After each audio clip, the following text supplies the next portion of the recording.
Chapter 2751, Migration Waves. When Ves and his wife returned to Gentle Lotus Base, they ate a simple dinner before splitting up. Gloriana wanted to spend time with the Glory Seekers, which wasn't that unusual. Ves had some free time on his hands. He moved over to the balcony of his temporary office and began to look at the darkening skies. Nighttime was a vastly different experience on Prosperous Hill 6. The trees lit up the surrounding spaces in a different manner than ordinary structures. Their leaves glowed in different colors of the rainbow as they illuminated the areas below them. Their luminosities were kept low in order to prevent anyone's biorhythm from thinking it was daytime. From a distance, the forest of glowing leaves looked like an alien landscape. Ves could hardly imagine that he was looking at a distant human city. What a weird place! He muttered.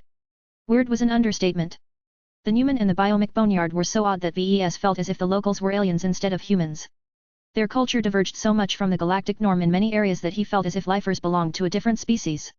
Fortunately, they still possessed enough human traits to remind him that he was dealing with fellow humans. People like Master Klein were very aware of their place in human society. As long as the lifers remained within the boundaries set by the rest of humanity, they did not pose a risk to the current order. Ves wondered what would happen if the Life Research Association became unconstrained. What if the MTA collapsed? What if the LRA moved to a different galaxy or reality where the Big Two no longer held sway? Well, I doubt that biomic designers are the only ones we should be fearing. If the current rules no longer applied, then everyone became unconstrained. Mech designers were able to impart their mechs with city-destroying weapons of mass destruction. Shipwrights were allowed to mount massive weapons on their starsh.I.P.S. Ves could easily imagine hundreds more horrifying consequences. He hadn't realized until now how much restraint that humanity showed these days. The Big Two exerted so much deterrence that few had the courage to flout the rules. Maybe it's a good thing the Big Two are hanging above our heads. He never thought he would make this conclusion. As a mech designer, he felt awfully constrained by the MTA's meddling. The association was like an overprotective nanny who treated everyone else as irresponsible children. Yet once he elevated his perspective beyond his case, he started to see the MTA in a better light. By suppressing any excess behavior, the organization that Ves loved to complain about was actually making life harder for anyone with dangerous ideas. I can live with that, I suppose. That didn't mean he became a full-throated cheerleader for the MTA. He merely preferred the status quo over the alternatives. Ves would never be able to do business at his current level if the MTA didn't regulate the mech market. He also wouldn't be able to travel across the galaxy and venture into the Red Ocean without a unifying authority forcing every human state to play nice with each other. As Ves contemplated the benefits of the current order, he received an unannounced visitor. Meow. Lucky perked up as the door slid open. He jumped from the desk and soared in the air before entering Calabast's open arms. He. I missed you too, Lucky. The woman grinned as she embraced the gem cat like a baby. Are you hungry? Here's a snack. Meow meow. Ves turned away from the balcony and frowned. Lucky already had his dinner. You're spoiling him at this point. I doubt a creature as remarkable as Lucky can grow fat. You never know. Calabast sauntered forward and began to lean against the side of his desk. She looked around the office. There was hardly any decor to be found as Ves hadn't bothered to decorate this place. This is hardly an office that befits the patriarch of the Larkinson clan. I don't intend to meet any foreign guests here. In fact, I didn't intend to meet anyone at all. Why the visit, Calabast? Can't I drop by for a simple chat? Ves threw a suspicious glance at the black-clad woman. You never do anything simple. What's this about? Oh, Ves. You're too stiff, you know. Don't you do anything for fun? You should get a hobby. It will do wonders in relieving your stress. I don't have any time for hobbies. Ves crossed his arms. Every second of my life is valuable. What are you doing now, then? If you truly think you need to spend all of your time on a productive activity, then you should be working on a mech design right this moment. You don't understand. Our remaining mech design projects are already close to completion. I have already provided sufficient guidance to 3 of them. As for the other 2, I am still in the process of figuring something out to help them reach their maximum potential. You could have started another design project. That would complicate my schedule and put everything out of order. I prefer to organize my projects by rounds. It's not time yet for me to start the 3rd round. Calabast eventually dropped the topic. She really thought that Ves should engage in something fun instead of spending his free time remaining idle where his mind tended to wander and develop strange ideas. She decided to get serious. You're right. I didn't come to chat. I waited for Gloriana to leave before approaching you. What I am about to impart to you is tangibly related to her, so I think it is best to leave her out of this discussion. What are you talking about? Ves grew suspicious. Is it about the Hexers again? Sadly, you're right. I have picked up indications of a plan hatched by the Council of Matriarchs. Let me tell you what I know. She spent the next 5 minutes explaining the various clues she gathered and what they point towards. I don't believe the Hexer trainers of the Spirit of Bentheim will leave once we reach the Red Ocean. Every crew member from Grand Captain Daria Maria Vraken down are highly competent elites in their own professions. Don't you think that's strange? The hegemony is not a charity. The Indigo Tremor is a relatively new fleet carrier that is set up with a colonizing function. Why would the Wadden dynasty invest in such an expensive capital ship? Did the Waddens even commission her in the first place? It is highly unlikely that they did, considering their current level of power, wealth, and influence in the hegemony. Many other Hexer dynasties have started to form their own expeditionary fleets to the Red Ocean. Some of the best and most talented Hexers along with a considerable population of well-behaved families are assigned to leave the Komodo star sector and are being told to prepare to set up a new life in a different galaxy. In isolation, these clues and observations didn't amount to much. Yet when Kalabast strung them together into a single narrative, the pattern became very clear. The Hexers are trying to start over. Is that what you are suggesting, Kalabast? She nodded as she put Lucky on her lap. My former state is doing exactly what I would do in its place. In the event the hegemony loses the Komodo War, its people must live. The Hexers should have started to send out their expeditionary fleets a long time ago. The fact that they are starting late shows that they have not formed a thorough plan. Nonetheless, the simultaneous movement indicates that there is a greater authority at work. And that matters. If the Hexer fleets are able to attain passage through the Beyonder Gate, what will they do once they reach the other side? Will they spread out and found their own little kingdoms, or will they seek each other out and converge in order to form a super fleet? A grim face appeared on his face. I see. I suppose the Glory Seekers aren't exempt from this Hexer scheme, right? That is likely. The Glory Seekers aren't a part of our clan, unlike the Penitent Sisters. Their greater loyalty is always towards the Wadden dynasty, not our clan. If they ever receive orders from Matriarch Zyafna or Minister Constance, you can bet they will accept their new marching orders. Even if the two sides are separated by hundreds of thousands of light years. The Hexer cause is more important than any of that, VES. The hegemony may fall, but its people must not die out. Preserving the Hexer culture is more important than any individual goal. I see. VES knew that the Hexers were quite collectivist as a society. While their individuals may hold personal ambitions, they were always expected to put the interests of the state first. Whether you are willing or not, you are a part of this Hexer contingency plan. Your ties to the Wadden dynasty along with the elements of your fleet means that you are inexorably involved in any attempt to found a Hexer state in the Red Ocean. Aren't you exaggerating a bit? I really doubt the Hexers have to rely on someone like me to gain a foothold in the Dwarf Galaxy. I'm being very serious, VES. I'm just a mech designer. You're the son of the Superior Mother. You're the most successful journeyman of our star sector. You have plenty of Hexers in your clan. All of these reasons and more means that you are essentially in their camp. What does this all mean, then? VES began to feel distressed. I don't want to get involved in all of this Hexer crap. If the hegemony falls, then let the survivors sort out their own mess. I don't want anything to do with founding a state. You don't have to. Now that we are aware of this possible scheme, we can enact some measures that will make it clear that we have no intentions of associating ourselves with a new Hexer colony in the Red Ocean. I doubt your wife will be okay with this, though. VES snorted. I'll handle her if she becomes a problem. Wife or not, I'm not about to let my clan become a vassal to a Hexer successor state. He and his clansmen already suffered dearly from their association with the current Hexer state. They did not want to be chased by the enemies of a second Hexer state when they roamed the Red Ocean. A different thought came to mind. What about the Frydaemon? He asked. Will they be heading into the Red Ocean as well? Of course. They began to organize their evacuation and colonization fleets before the outbreak of the Komodo War. When the Hex army started making significant gains, the Frydaemon accelerated their preparations. They have a head start on the Hexers. Great. VES spoke with very little enthusiasm. It seems we'll be meeting another bunch of old friends over at the other side of the Beyonder Gate. Kalabast suddenly grinned. I have good news for you on that front. Unlike the Hexer dynasties, the coalition partners are all moving separately. I think there is a high chance that their expeditions will all remain split once they reach the Red Ocean. Regardless of whether the Frydaemon win or lose the Komodo War, the coalition partners wish to pursue their individual ambitions in the new frontier. That meant that the Friday coalition would not exist in the Red Ocean. This was good news as a scattered coalition would never pool all of its resources to go after the Larkinson clan. Perhaps VES might even be able to make peace with some of the partners. If not, well, as long as their colonies remain separated, it may be possible to attack them one by one when they were still in their infancy. Chapter 2752, Weaksel Park. In hindsight, VES shouldn't have been surprised. The Hexers may be bigoted, but they showed plenty of moments of foresight. It was a given that they were plotting an ambitious fallback plan related to the Red Ocean. The dwarf galaxy opened up for colonization represented a new start to anyone who was discontent with life in the old galaxy. While the Milky Way was the root of human civilization, many futurists predicted that their race would one day expand into the greater cosmos. However, the distance to other galaxies was unimaginably far. Both the Andromeda Galaxy and the Triangulum Galaxy were millions of light-years away. That hadn't deterred ambitious colonists from building ultra-durable Generation SHI.P.S in order to reach all of that untold wealth and plant their flag first, but it was far too difficult to expand to those distant stretches. For now, the dwarf galaxies orbiting around the Milky Way became the new frontiers of human civilization, and the Red Ocean was the first that people could realize their ambitions.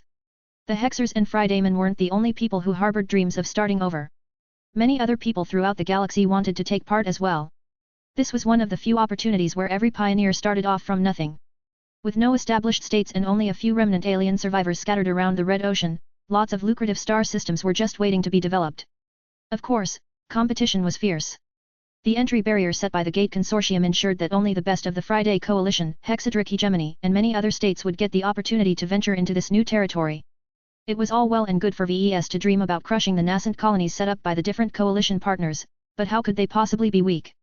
He had no doubt that the Friedamon fleets would all have master mech designers and other powerful people among their ranks. With the backing of a state, these fleets would probably be several times more prepared to face the challenges of the Red Ocean than his own expeditionary fleet. The key to succeeding in the Red Ocean and possibly ruining the colonies founded by the coalition partners is to expand your power and influence. Calabast summed up her thoughts. Our clan alone is not enough to contend against every threat we face, so it is vital that we seek to expand the Golden Skull Alliance. Only by pulling more organizations into our orbit will we be able to pursue our greater ambitions. She held a slumbering Lucky in her arms as she spoke. The cat had grown completely comfortable in her presence. VES thought about the current state of the alliance. How are the Glory Seekers and Crossers doing? Their ranks are severely depleted. How do they plan to make up for their shortfall in numbers? They're already in the process of recruiting new personnel, just like us. She answered. Are they succeeding? Yes. How? Calabast smirked. Why do you sound so confused? Did you think that our allies are incompetent? The Glory Seekers may not seem attractive to you, but there are enough women on Prosperous Hill 6 who are attracted to an organization that gives them primacy. It's a powerful ego boost to anyone looking for affirmation. The Wadden dynasty has also dispatched reinforcements from the hegemony. Their quality isn't the best and they will take some time to reach the Prosperous Hill star system, but their arrival will do much to relieve some of the shortages. What about the Cross clan? It's already in decline. Even if it shows signs of recovery, I doubt that anyone would pick it over ours. You're letting your impressions color your judgment of them. While their recruitment effort was indeed lackluster at first, they took a lot of cues from you. Professor Cortez is personally interviewing every mech designer who comes to their recruitment hall while Patriarch Reginald Cross and his fellow expert pilots occasionally drop by to show their faces to any mech pilots who wish to join. What? VES never expected that those two men would deign to show themselves to the masses like this.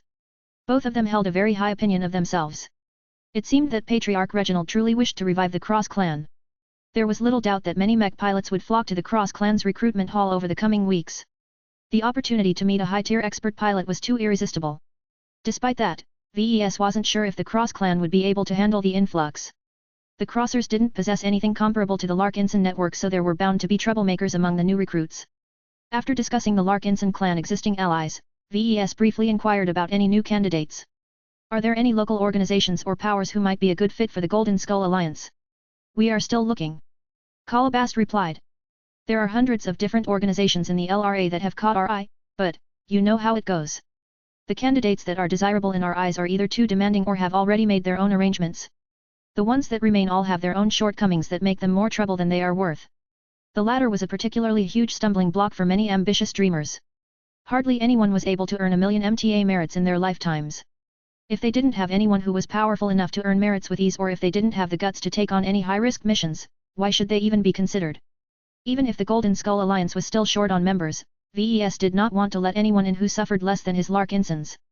His clan had bled much to earn almost 40 million MTA merits. Its sacrifice had to stay meaningful in order to keep his clansmen stable. In addition, VES only wanted to join forces with those who already experienced hardship and possessed the right mindset to succeed in the Red Ocean. After setting all of these requirements, very few organizations managed to make it through. VES knew that he had to be patient in order to expand the alliance and gather the MTA merits necessary to redeem a Beyonder ticket. I'd love to keep you company further, but I have work to do. The spymaster eventually said. We are still in the process of scoping out Prosperous Hill 6.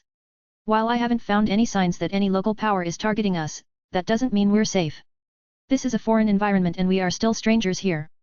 We'll get into a lot trouble if we inadvertently step on someone's toes. After patting Lucky's head a final time, Calabast departed the office. The next day, VES and Gloriana spent the morning going over their mech design projects. The Ferocious Piranha IB and the Cherub designs were the closest to completion. The design teams just needed to perform more checks, develop some minute refinements and add some optional components in order to put an end to the projects. The Giant Killer design would take a little more time to complete its final round of optimizations due to its greater complexity. As for the Devious and Blinding Mech projects, the design teams weren't able to address all of their problems without the personal intervention of VES. In order to solve the issues plaguing the projects, VES decided to go on a special excursion. Gloriana didn't accompany him this time. She wouldn't be very useful on this trip and she could contribute much more to the projects if she worked in the design lab. That was why VES boarded the rhino-headed shuttle with just Lucky and his guards at noon. The vehicle lifted off and flew away from Violin while flanked by two different Infinity Guard mechs from yesterday. This time, he wasn't heading to downtown Violin. The place he wanted to visit was located in one of the many nature preserves of Prosperous Hill 6. His shuttle reached its destination after half an hour of flight. VES called up a projection that showed an aerial view of what appeared to be carefully managed biomes surrounded by near-transparent energy screens. When the shuttle descended onto the landing zone, VES and Lucky encountered a waiting attendant immediately after exiting their vehicle. Patriarch Larkinson. We have been expecting your arrival. I am Trisha Forlanon and I shall be your personal guide today. A uniformed woman greeted VES with deference. I bid you welcome to Weaksel Park, the most popular destination for high-end exobeast and designer beast lovers. We offer exclusive tours where you can experience the wonders of nature and the ingenuity of our beast designers with complete security. VES smiled at the woman. Please lead the way, Trisha. The woman turned around and led them past the main gates of the park. Despite making a reservation in advance, VES and his guards still had to undergo extensive checks. Enclosed in a pit that was surrounded by a dormant energy field, VES and a number of other visitors looked down on a pair of ferocious-looking dragons. The dragons possessed vivid red scales, 4 strong limbs, a pair of broad leathery wings, spiraling horns, and an air of dominance that made it seem as if they were the true rulers of the galaxy. There was no way these red dragons were products of nature. Trisha confirmed his thoughts as she began to explain the creatures. The 2 designer beasts before you are part of the Draco Magnus species developed by Adagenetics. They are the 3rd version of the Draco Magnus line. Compared to the previous versions, the current iteration requires less care and is slightly more obedient to individuals who they have genetically imprinted upon. What is genetic imprinting? VES asked. It is a complicated procedure that ensures that every genetic beast is loyal to its new owner. Beast designers such as those working for Adagenetics have applied special bioprogramming to their organic products to add this functionality to the beasts they cultivate. Once a customer wishes to purchase one, a beast designer will use sacred methods to stimulate certain genes so that the beast recognizes you as its master from their very bodies. That sounded quite extreme. This went beyond ordinary indoctrination. VES couldn't imagine what it would be like to be unquestionably loyal to someone because his very genes compelled him to do so. The potential for abuse was enormous if it could be applied to humans. Trisha evidently noticed his reaction. You do not need to be concerned about this technique. It is strictly regulated and never applied to humans. In fact, it is exceedingly difficult to add this kind of bioprogramming to existing people. It has to be active right from the moment of conception. That meant that only designer babies were vulnerable to this illegal treatment. Someone who was already an ADU.L.T like VES wouldn't be susceptible to this kind of sabotage. Even if someone altered his genes somehow, it would definitely be noticeable enough to trip alarms. VES relaxed after realizing all of this. How ubiquitous is genetic programming? It depends on the state. In the LRA, it is quite widespread as it is a proven and effective method to control designer beasts. However, other states either restrict or prohibit genetic loyalty programming entirely due to unfounded fears about their usage. You can rest assured that our biotech industry has never applied this measure to any humans. The LRA cracks down hard on any who think of growing an army of genetically loyal subordinates. That's a relief. I think. Meow. Even Lucky expressed his doubt. Chapter 2753, Mutated Beasts. It turned out that genetic loyalty programming was very controversial in many parts of human space. People were deeply afraid of having their freedom robbed without even knowing it because their genes made them this way. Abuse of this tech occurred in the past. Trisha was quite transparent about that as they walked past the dragon pit. During the Age of Conquest, a number of star nations rose up that stood out for their absurdly loyal populations. When other nations investigated, they eventually found out that the people who lived there were genetically instructed to give their loyalty to certain rulers. What happened once this became known? VES asked. The controversy generated near universal indignation from other humans. The star nations in question were wiped out. Trisha straightforwardly answered. The rulers were hunted down to the last man while the rest of the population were cleansed in its entirety. What? They killed all of those poor citizens who didn't know any better. That is correct, Mr. Larkinson. While we have developed means to counteract genetic loyalty programming, at the time it was still too new. Extensive debates took place between biotech researchers and various leaders. Eventually, they came to the conclusion that it was too dangerous to let any human who possessed the taint genes to propagate any further. They chose the lesser of two evils by erasing them from existence while they were still contained. They really killed everyone. Yes, Mr. Larkinson. Every star nation in the vicinity even extended their search into Starsh.I.P.S and their own territories in order to catch and eliminate any tainted humans who had traveled away from their home states. The hunters spilled a large quantity of human blood in those days, but no one voiced any protest. No matter how wholesome these genetically altered individuals behaved, their lineage could not be allowed to spread. Though VES initially felt horrified, he slowly settled his emotions after realizing that it was probably the best decision to make at the time. By acting decisively, the death toll was kept to the lowest possible level. It was the least bad choice out of a selection of several awful options. Another mitigating factor was that genocide and wiping out trillions of humans at a time was not that big of a taboo back then. While slaughtering so many people was certainly frowned upon, the ones responsible this time had a righteous cause backing them up. Ultimately, the people involved in this massive operation were celebrated as heroes. This was a pretty good indicator that a lot of people supported this extreme measure during this period. In the age of Mechs, the use of genetic loyalty programming is even more restricted.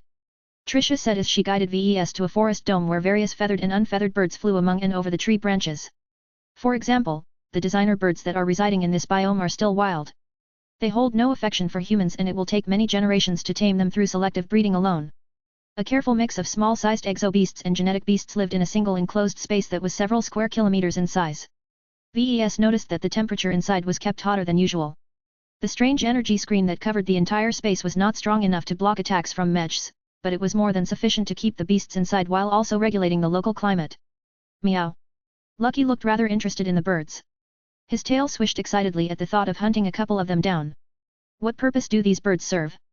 They are not designed to serve a singular purpose. Trisha answered. The birds in this specific biome are kept as wild as possible to meet the needs of clients who dislike signs of artificiality in their own menagerie. Our customers may choose them to enrich their gardens, hunt down challenging prey, put them on display or fill their stomachs. Some species are more suitable for certain purposes than others, though. We can provide you with detailed advice and recommendations if you are interested. I'd like to keep looking. These birds look interesting, but they seem a little dim-witted for my tastes. Avians generally aren't known for their intelligence. Oh, they can be smart, but the incidences of intelligent and sentient avian creatures is actually quite low compared to other types. The lack of articulating limbs of most bird species means that they are not as stimulated to perform complex actions. VES had been staring into the enclosed forest for over 10 minutes without detecting any hint of a spiritual mind. It was clear that he needed to be more specific in order to encounter a creature that might meet his needs. I hold a particular interest in sentient and near-sentient life forms. Could you guide me towards the exhibits that feature more intelligent beasts? Why certainly. The attendant nodded and began to walk deeper into the expansive park. We feature a broad mix of exobeasts and designer beasts that are capable of higher forms of thought. Do note that the intelligence of the species we host are limited. Beyond a certain range, an exobeast stops being a very clever brute and starts becoming a sentient alien species that is capable of developing a civilization. The former is classified as humanity's prey while the latter is regarded as a competitor of the human race. Any alien race that could threaten humanity's dominance in the universe had to be wiped out or restricted as much as possible. This was a universal rule in human space that everyone abided by. Even the LRA abided by this restriction.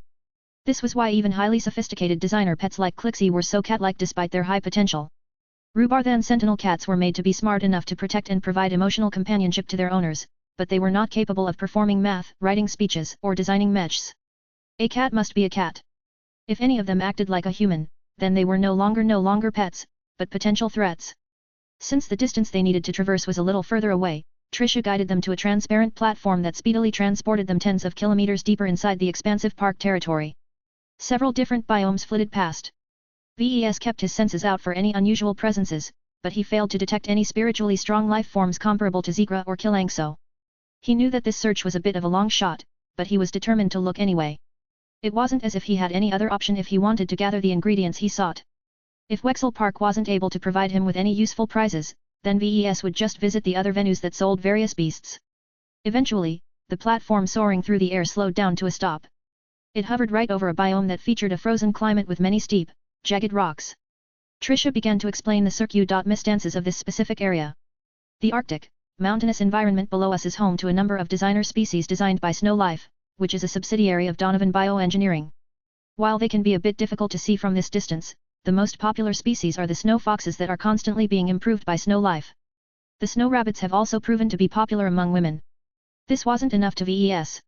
He needed an indicator of their positions below him in order to examine them closer with his spiritual senses. Can you mark out where all of the animals are located below this platform? Why certainly, sir. Please wait a few seconds. Soon enough, the invisible platform began to highlight hundreds of tiny shapes below his feet. VES looked fascinated as he could discern the distribution of different snow beasts. Some of them huddled in warrens as family units. Others prowled the jagged rocks by themselves. Now that he knew their positions, VES began to extend his senses in order to sweep over them one by one. While that sounded rather tedious, he only needed a fraction of a second to determine whether an animal possessed a strong spirit. Can you fly lower? We are so high up that I can hardly spot any beast with the N.A.K.E.Di. Trisha did not immediately say yes. We can do that, but do note that this is not a recommended course of action.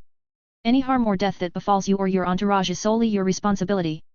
While we endeavor to keep our guests as safe as possible, we cannot make any promises as certain exobeasts and designer beasts may hide unusual abilities that can bypass our safeguards. As with any other forms of life, we cannot account for any mutations that might occur. VES turned around to face her. He became a lot more interested in what she said. How often do these mutations occur? How dangerous are they? These mutations only happen a couple of times a year. His guide answered. In most cases, the mutations are quite harmless, but there are some cases where they pose a threat to our guests and to our other organic products. They are usually taken back in order to investigate whether their changes are replicable and controllable. Have these attempts succeeded? I cannot say, but from what I have heard, most mutations are products of very unique circustances. Attempts to replicate them have always failed. You must understand that living organisms are always inherently unstable. They grow. They age. They change. They adapt. All of these processes and more result in constant physical developments that generally proceed in a predictable direction but can occasionally go astray. Trisha began to explain some other interesting facts about these so-called mutated beasts.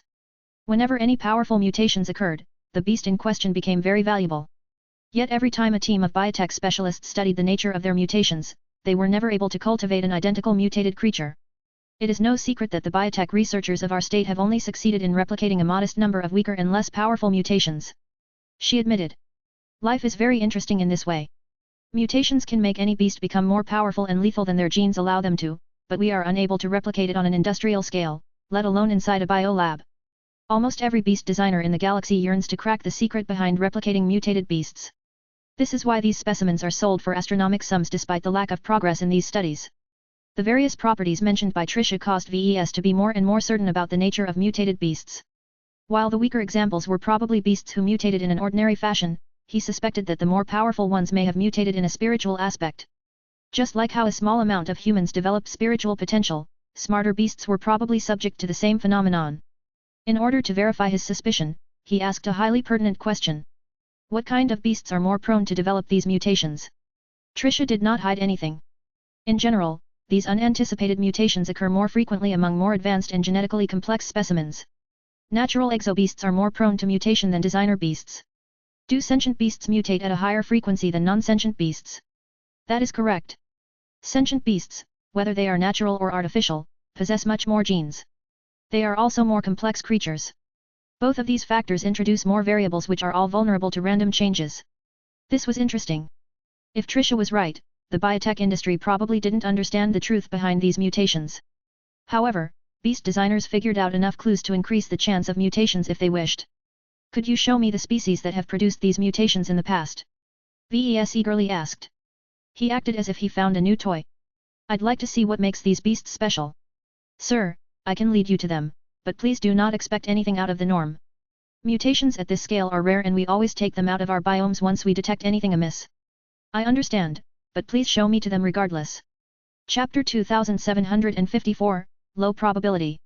It turned out that VES didn't need to travel far in order to view his first species that had produced a mutant. The snow foxes ignorantly frolicking in the frozen biome underneath the floating platform were quite remarkable. Despite their modest physical sizes, they were quite clever in their own way. The mischievous foxes were designed to be very sen.s.i.t.i.v.e to emotions.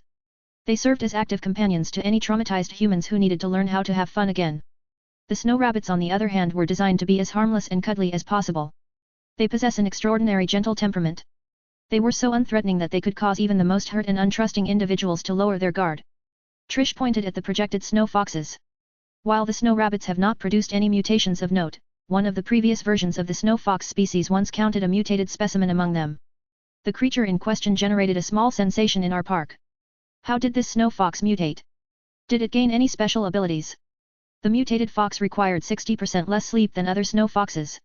We extensively examined whether it suffered from any sleep deprivation. We failed to find anything detrimental. The fox was completely healthy, or at least as healthy as a snow fox living in this biome should be.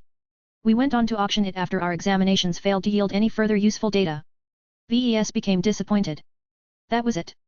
A mutation that allowed a single creature to cut down its sleep was hardly the ingredient he sought. This example highlighted the fact that mutations, whether they were physical or spiritual, were not always useful. The definition of mutation covered both major and minor changes. Some mutations caused the organism in question to grow weaker while other mutations imparted them with extraordinary powers. The outcome was highly randomized. Perhaps certain species were more slanted towards specific categories of mutations, but even then it was still a lottery. As VES honed his senses on each and every snow fox, he failed to encounter any creature that possessed more than a negligible spirit. Perhaps there may be a snow fox that had managed to develop a physiological mutation, but there was nothing extraordinary behind such a change. Growing an extra toe, becoming a little taller or being able to count to 20 instead of 10 hardly constituted design spirit material. VES needed to find creatures like Zegra. Now that was a creature that had the potential to grow into an immensely dangerous entity. Even though it was impossible for the crown cat to escape the fate of getting hunted, VES always wondered what life the huge cat would have lived if left on an untamed planet. What if Zegra developed even further? Perhaps his body might start to fail after a millennia of life. Perhaps the huge cat would probably die once his body failed, but what if he was able to exist behind in another form? What if he was able to live on in an incorporeal form? Would he transition into an entity comparable to the dark gods? Probably not. Any mutated beast who developed a powerful spirit would have to meet a large number of requirements. If they fell short in any way, then they could forget about transcending their mortal coil. In this regard, it was nearly impossible for any mutated beast to go all the way. The only exceptions that beat all of the odds were incredibly lucky for avoiding all of the pitfalls. VES did not hold any ambitions of picking up a mutated beast that had already evolved a powerful ability. From what he had seen so far, monitoring was ubiquitous in Wexel Park. Anytime a creature exhibited an unusual capability, it would immediately get flagged and taken away. All he wanted to look for right now were mutated beasts that had only begun to become extraordinary. If they were still in the process of growing their spiritualities, then they may not have developed any powers as of yet. As long as Wexel Park wasn't aware of these special developments, then VES would probably be able to buy the specimens without any opposition. This was very important. So far, the LRA only extended basic privileges to him that every foreigner enjoyed. VES and his clan were not allowed to purchase many valuable products. A mutated beast definitely qualified as one due to their rarity and research value. Fortunately, Trisha did not harbor any suspicions towards him. She merely thought that VES was dazzled by the prospect of owning a mutated pet. Plenty of rich people exhibited the same behavior. She was used to this kind of request. Once VES dismissed the snow foxes, they moved to a nearby biome that featured a swampy environment. The Genodin palma is a hard-shelled alien species that lives in shallow swamps like these. Trisha introduced. While they resemble turtles, they do not possess any limbs or heads. Their senses are limited. They solely live by s.u.c.k.i.n.g in water through one of the cavities in the side of their shell. I see. They seem quite simple. How could these creatures produce a powerful mutation? His guide responded with a smile. That is a question that we have asked as well. So far, we failed to generate an answer. What mutation did the specimen in question develop? The abnormal Genodin palma was able to produce water out of nothing. VES looked impressed. Is that true? She nodded. I am not referring to condensing moisture from the air in order to generate flows of water. That is something that many organisms are capable of doing. I am referring to spontaneously generating body fluid that resembles water. Something has to be lost, though. VES grew a bit skeptical. We might as well throw the conservation laws in the trash if a random giant exobeast is able to break reality to this extent. You're correct, Mr. Larkinson. After performing an extensive series of examinations, our researchers concluded that the mutated Genodon palma is able to extract energy from its body, the surrounding environment and possibly other sources. After mulating a sufficient amount of energy, the creature directly converts it into matter in the form of the fluid that I have just described. It's quite magical. It was too absurd to know that a stupid shelled creature like this was capable of replicating high technology. Trisha understood his befuddlement. That is mutation for you. No organism is more worthy than others. While the more clever and sophisticated beasts have a higher chance to develop a notable mutation, theoretically every life form past a certain threshold is able to develop great powers. Including humans? VES curiously asked. He had his own answer to this question, but he was curious what a representative of a biotech company had to say. How much did they equate humans to other life forms who were able to mutate? Trisha looked serious at VES. This is a delicate topic that has always sparked contentious arguments. Weexel Park officially holds no stance on this topic. Speaking on a personal basis, you should refrain from bringing this topic up with any of our beast designers and other professionals within the biotech industry. All I can say is that everyone has a different opinion on whether humans, aliens, and other beasts should be lumped in the same category or not. What people believe usually shapes their approach towards their work in a highly profound fashion. VES understood what she was talking about. It was a core philosophical question that pointed biotech specialists in different directions. Those who put humans at the same height as exobeasts would not treat either of them special. A human was just another beast that just happened to wear clothes, use tools, and form complex thoughts. As VES thought about whether humans were more special than other organisms in the galaxy or not, Trisha guided him to numerous more species that once produced mutations. None of the creatures he inspected with his spiritual senses yielded any positive results. Whether a given species produced one mutation was not necessarily an indicator that a second one would follow. We have rarely detected multiple mutations in the same species. Trisha supported this argument. The only instances where subsequent mutations took place concern species that we have hosted in Weexel Park for decades. I see. This basically meant that every beast he bought from Weexel Park had an equal chance of developing a mutation. If he wanted to increase the odds of obtaining a creature with powerful spirituality, then he would just have to purchase more. In fact, the best solution was to take over Weexel Park entirely. If he owned hundreds of thousands of different exobeasts and designer beasts, he wouldn't have to be so circuit-misspect about looking for mutations. If any mutated beast emerged, then VES wouldn't have to compete against other biotech experts to obtain it. He also wouldn't generate as much suspicion either, as it was hard to explain why a mech designer like him was interested in studying organic creatures. As VES thought about taking over an entire beast institution, he began to grow more and more in favor of it. He might not be able to buy out a company as large and strategic as Weexel Park, but he should definitely be able to take over a smaller organization. If the Larkinson Biotech Institute was able to absorb such an organization, then VES could dictate all of the rules. He could set up biomes that increased the chance of organisms developing spirituality. He could perform all of the studies he wanted on a mutated beast in his possession. He could decide to fatten it up and slaughter it when the mutated beast had developed its powers to the D.E.S.I.R.ed level. He could even keep the powerful creature alive and use it as a design spirit. Of course, the latter sounded rather extreme. VES would already be happy if he could set up a spiritual ingredient farm where he could regularly harvest spiritual fragments or whole spiritualities of a diverse collection of beasts. He would need a lot of space, however. It was one thing to build a nature preserve on a planet. As long as he set it up on a rural planet where there was an abundant amount of land for the taking, he could erect a private zoo that was several times larger than Weexel Park. Yet if he wished to take his private zoo with him on his travels, then he would have to resort to other solutions. He needed a capital ship that was dedicated to studying and cultivating beasts. He winced. Such vessels were not only expensive, but also exceedingly difficult to run properly. There were many challenges to maintaining different biomes on a ship that only had so much space to spare. What was even worse for VES was that adding a biotech research vessel to his expeditionary fleet would take up a limited slot in his capital ship quota. How would he be able to justify the addition of a science ship over a fleet carrier to the rest of his clan? Chapter 2755, Argonid Placenta. VES inspected the beasts residing in over 30 different biomes. Trisha brought him through an expansive tour through Weexel Park. Each time, she pointed out different beasts ranging from giant reptilians to tiny bugs that had once produced a mutated specimen. Yet after sweeping his spiritual senses until he ran it ragged, he became more and more disappointed at the results. None of the exobeasts and designer beasts he inspected possessed any remarkable spirituality. Not even the creatures whose bodies had grown in an abnormal fashion possessed any unusual traits that caught his interest. VES felt disappointed. As he swept his eyes and spiritual senses through a biome that consisted of stacked layers of soil, he dismissed the giant worm species that burrowed through the ground like it was their own playground. All of these species which once produced mutations are quite random. There are hardly any patterns aside from surpassing a certain level of complexity. The dutiful attendant assigned to him by Wexel Park nodded. That is correct. There are theories in circulation that claim that mutation can occur in even the most rigid, immutable organic species. Of course, there are also experts who disagree with this notion and developed other theories to explain this phenomenon. That was all Trisha said about the matter. She was very careful not to say anything that put Wexel Park in an awkward position. Even though it was one of the most famed exobeast preserves on Prosperous Hill 6, its owners did not wish to spoil their relations with half of the beast designers working in this region. As VES continued to observe the different beasts on display and for sale in the park, he combined his observations with the information provided by Trisha. He developed some theories of his own after he drew from his own knowledge and experiences. The most important one was that the reason why he hadn't encountered any mutated here was because the biomes did not provide the ideal conditions for them to emerge.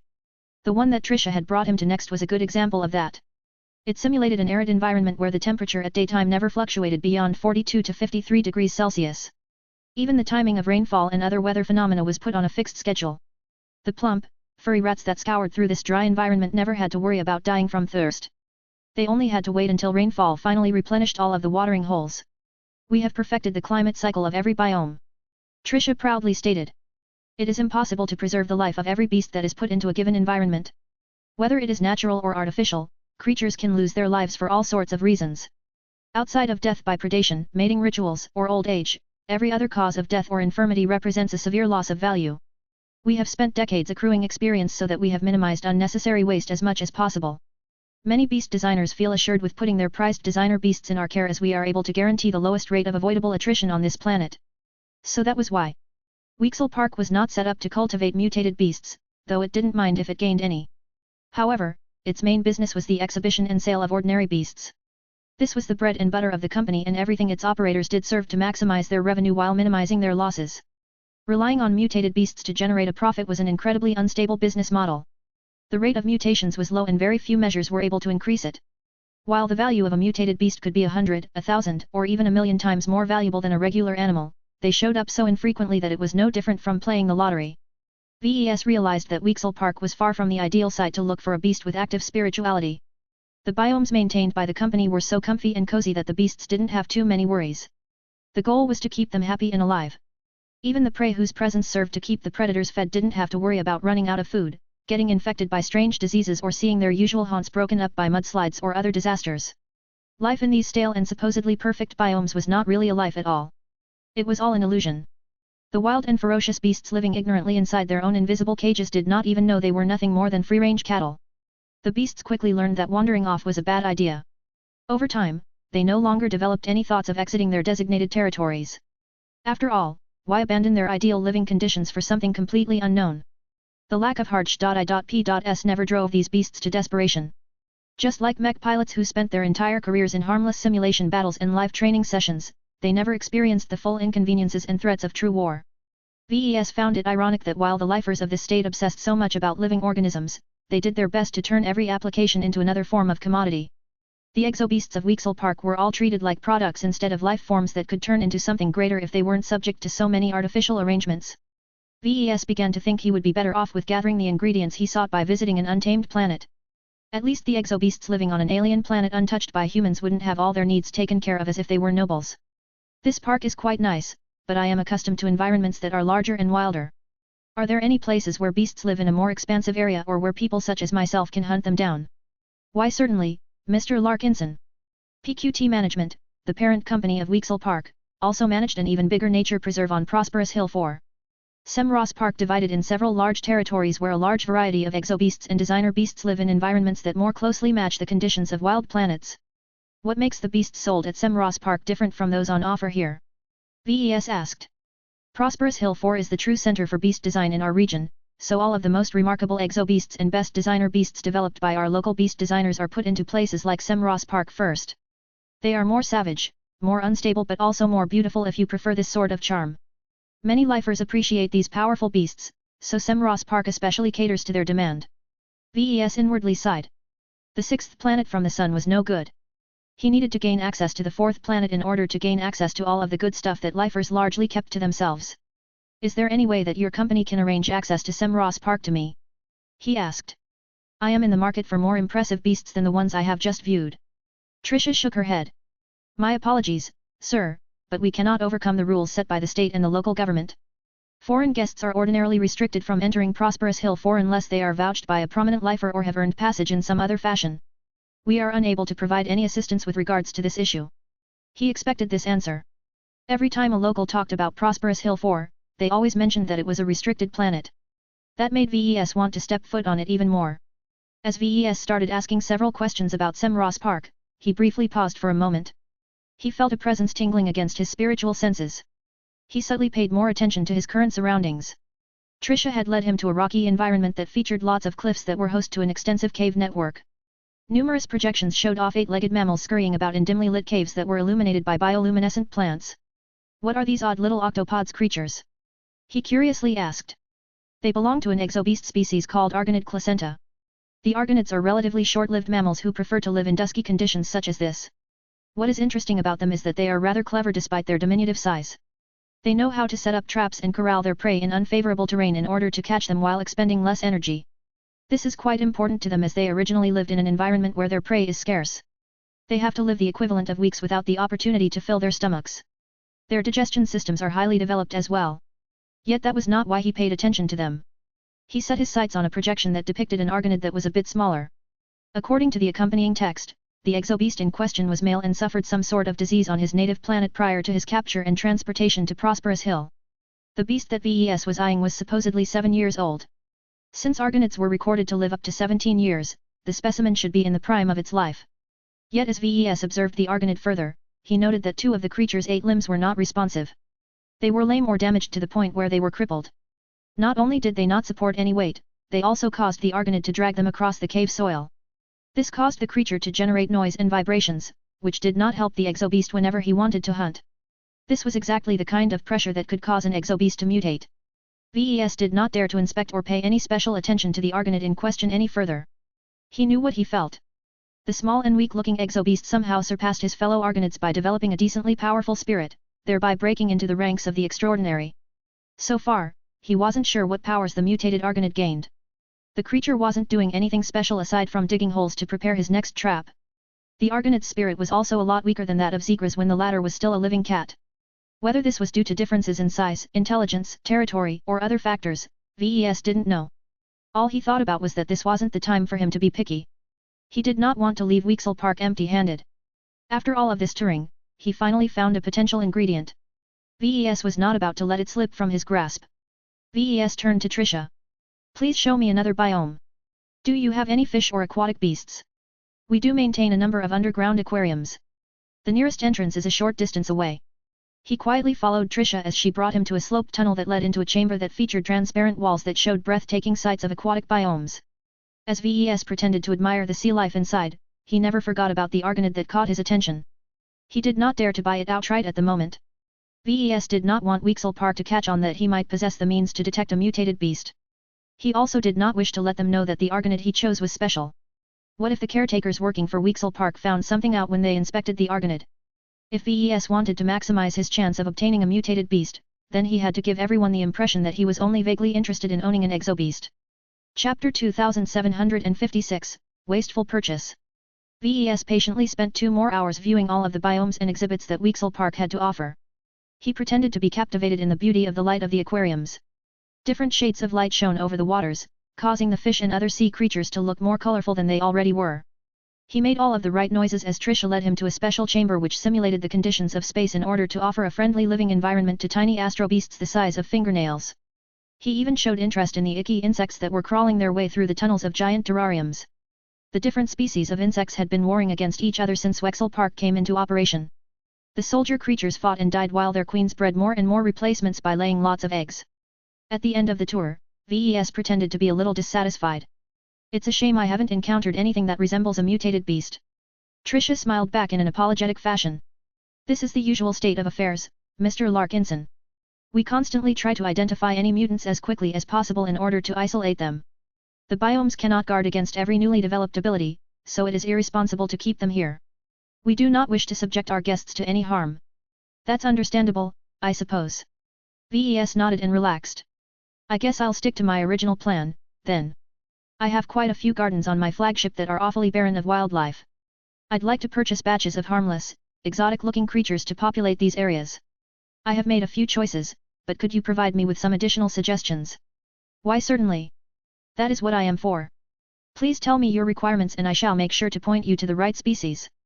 They spent over half an hour on considering and selecting different species.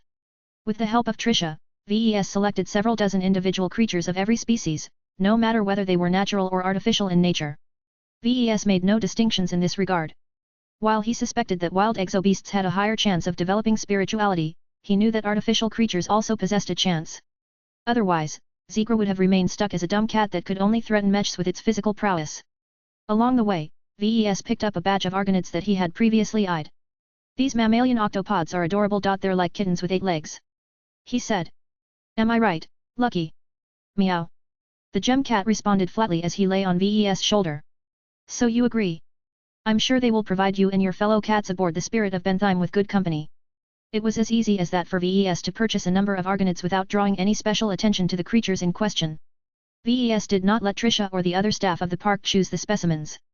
Instead, VES pretended to be a bit of a control freak and insisted on viewing and inspecting the data on every individual creature. Out of a selection of hundreds of individual argonauts, he picked out 10 who were either younger or cuter than the ADU.L.T population. The argonaut with the crippled limbs happened to be among this little group. When Trisha saw that VES casually tapped his finger at the specimen's profile, she made a remark. This individual creature is defective. According to the degree of inadequacies this male beast exhibits, we provide a 27% discount on the list price. Is this acceptable to you, Mr. Larkinson? If Weaksel Park knew that this harmless-looking mammal actually possessed a spirit that almost matched that of a newly ascended expert pilot, they would have never offered any discount, let alone sell the mutated argonaut at all. The researchers working for the park would be crawling all over the poor creature in order to study the unique phenomenon further. VES did not reveal any of his excitement. He carefully suppressed his growing anticipation and merely waved his hand as if he didn't care about any discounts. This should be his natural behavior considering his status. Even if his clan had lost a lot of strength, his mech company was still going strong. After the LMC abandoned its operations in coalition-aligned space, the Friedayman had no means left to hinder its growing business activities. While VES was mindful of the fact that the Larkinson clan was spending enormous sums of money on purchasing raw materials to build its mechs and other necessities, it was still remarkable how much money he had at his disposal. Even if he had to save trillions of hex credits to fund the development of his expert mechs and the procurement of capital SHI.P.S, no one cared if he spent a few hundred million hex credits here and there. He bought way more animals from Weaksel Park than necessary, but this was a small price to pay to keep his target acquisition as unremarkable as possible. The argonaut would have attracted a lot more attention from the staff if he bought the undetected mutant alone. Now that VES had ordered hundreds of exobeasts and designer beasts at once, the chance of discovery should be minimal. After making his selection of beasts, Trisha guided him to an office building where he formally signed a contract that set the transaction in stone. VES transferred the necessary amount of money on the spot. Even though he had to pay a bit more than the list price due to the need to convert hex credits to the local currency, VES didn't even look at the final price tag. All he cared about was securing his little Arnold as soon as possible. Yup. He already named the critter he had his eye on. Perhaps his naming sense wasn't on point today, the name of the mottled grey creature was less important than his potential abilities. No entity who developed spirituality was average. Not when they grew this strong. As VES finally bid farewell to Trisha and entered his shuttle, he continued to keep himself under control. While he was very excited at securing his new prize, he still had to wait until the exobiologists working for Weaksel Park performed a final health check before transporting the batch of beasts to Gentle Lotus Base. As VES returned to his base of operations, he waited an entire day before a branded transport finally shipped over the goods. Since the purchased beasts had to be cared for by the Larkinson Biotech Institute, VES summoned Dr. Rania Wadden to his side in order to discuss the exact arrangements. You should have consulted me before purchasing any of these beasts. None of our SHI.P.S are set up to support a large and diverse population of different species. She told him. I've read the properties of each species you've bought. Half of them will die by the end of the year if you just dump them in the gardens aboard the Spirit of Bentheim. It doesn't matter. Let the creatures die if they can't make it. I only care about one specimen in particular. You need to do your best to accommodate the creature and keep him alive unless ordered otherwise. Pardon. VES turned to the exobiologist. You heard me. All of the other creatures I've bought have no value in my eyes. You can do whatever you want with them. Putting them in the garden compartments is just one suggestion. If that's too difficult, then use them as test subjects if you wish. None of our experiments require the use of animal testing. Simulations and testing on cloned flesh are more than sufficient to test our treatments. Even if we resort to something as barbaric as this practice, we would choose animals whose genes resemble the human genome more closely. An ordinary laboratory mouse has worked well enough for thousands of years. Alien creatures and designer beasts are too different to serve as suitable surrogates. Disapproval dripped from her tone. A modern biolab engaged in proper research never performed any experiments on live test subjects. Only madmen and incompetent scientists resorted to this inferior, low-tech solution. VES merely shrugged. Then check whether they are edible and butcher them if declared safe. I think we could all use some more diversity in our meals. The LRA happens to be a mecca for gourmets, I hear. And what if they aren't edible? Throw them into an incinerator or something. We don't need to waste any resources on useless assets. As the transport unloaded the enclosed cages that precisely regulate the temperature and other environmental conditions in their spaces, a crew of Larkinsons moved them over to loading vehicles that would bring them to a storage site. VES and Rania accompanied the loading vehicles to a warehouse. As the crates were all placed inside, a number of exobiologists working for the Larkinson Biotech Institute went through them one by one to inspect the beasts slumbering inside. In order to minimize the disruption to the lives of the animals as much as possible, Weexel Park had already sedated them. The beasts wouldn't be waking up anytime soon. Where is the beast you are interested in? I'd like to take a look for myself. Rania said. You will have ample opportunity to. Let me seek him out. He pointed at a specific crate. Please lift this one out for me and put it under my care. 15 minutes later, VES stood beside Rania as she operated a scanner that thoroughly peered into the furry body of a sleeping argonid. Meow. Lucky looked curious at the alien critter as he hovered a short distance away. He behaved a bit ambivalent towards the new beast. Did VES intend to adopt a new pet or something? Have you spotted anything that stands out? VES asked as the initial scans came to an end. I'm not sure, sir. Rania admitted. I only have a passing familiarity of the argonid placenta species. I do not specialize in studying small mammalian exobeasts like these. I'm more into flora myself. I have exobeast specialists under my staff who can provide you with more detailed judgment. No. Don't let anyone else study Arnold. Only you are allowed to handle him. VES declared. My subordinates can be trusted. It is unreasonable to leave this task up to me when I am not the most suitable specialist. I am already preoccupied with a number of research projects and administrative duties. I'm also doing my best to hire the biotech experts we need to expand the capabilities of our research institute. VES looked at her with a measuring gaze. While I trust every Larkinson, I don't want certain secrets to be spread any further than necessary. Right now, I am presenting you with an opportunity.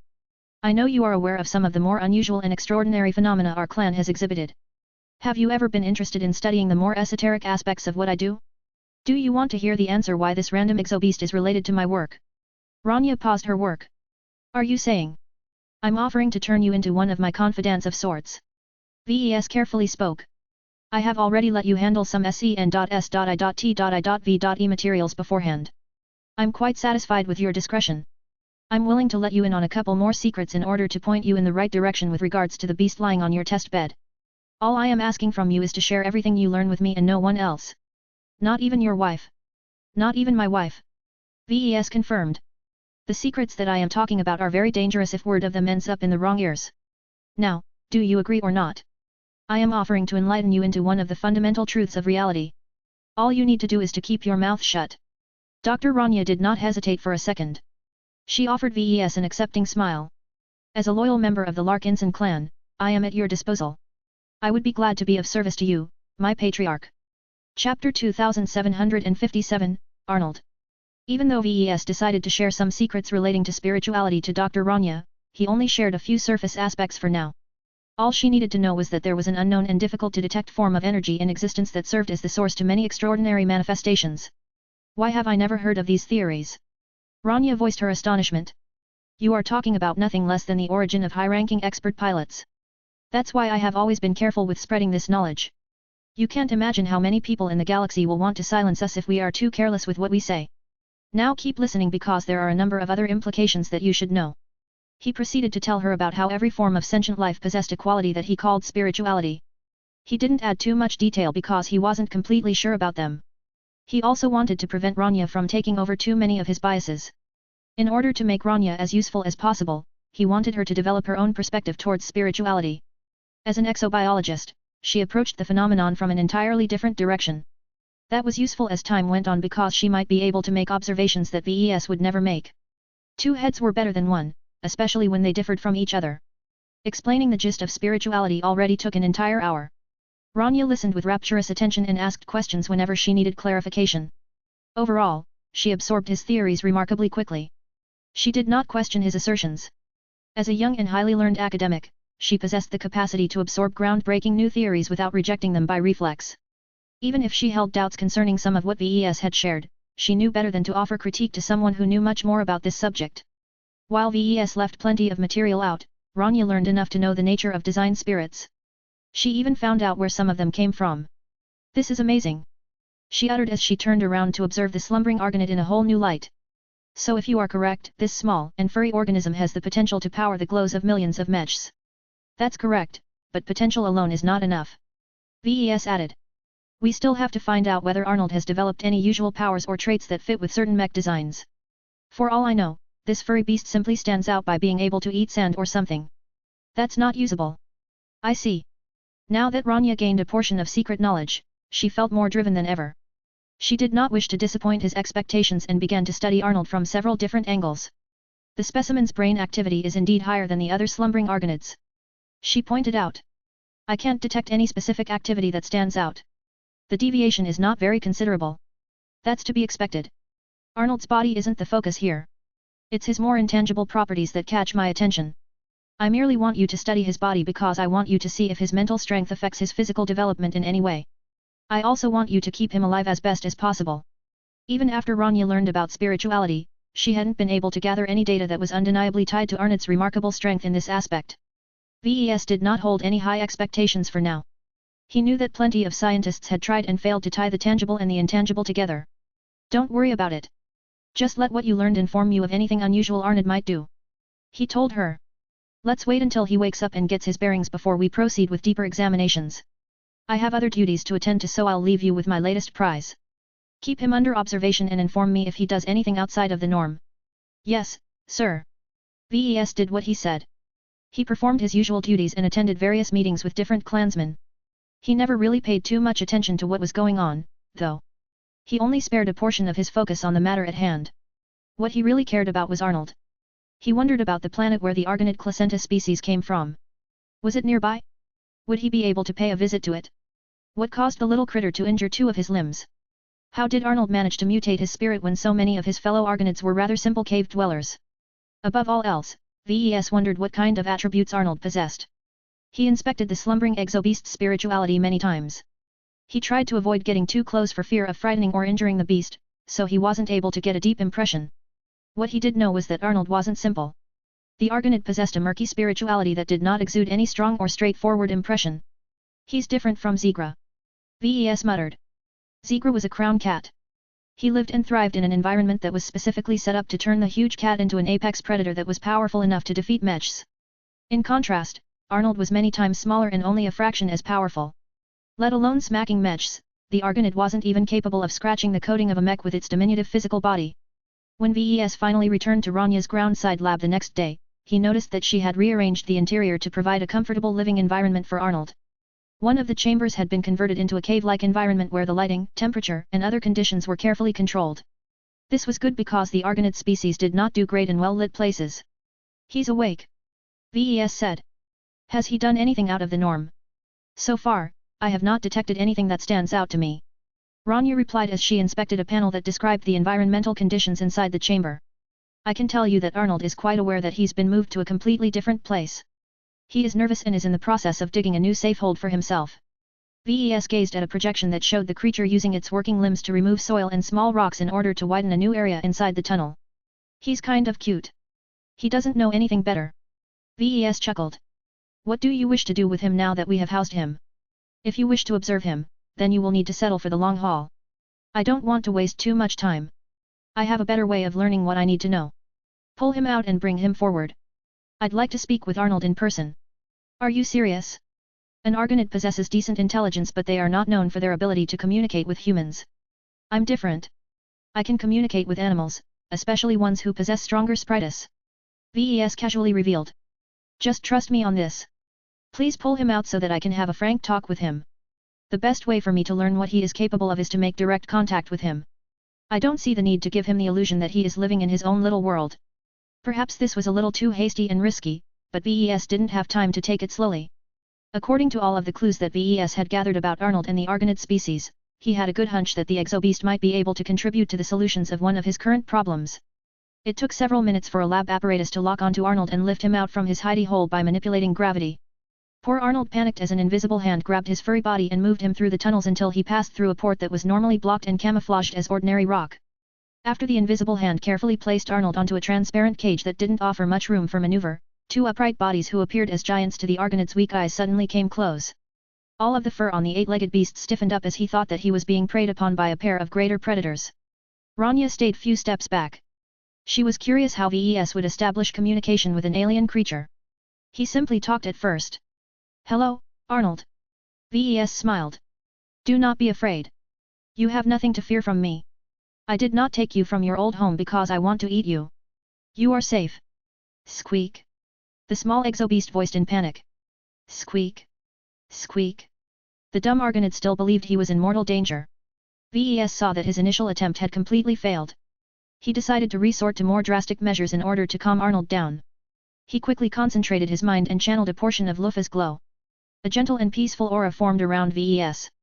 Rania widened her eyes as she experienced a sensation that she ordinarily felt among LMC mechs. Plenty of wheels were turning in her head. When it came to most life forms, feelings spoke louder than words. VES designed Lufa to neutralize any negative pressure and exude a sense of tranquility that made others feel as if they were completely safe.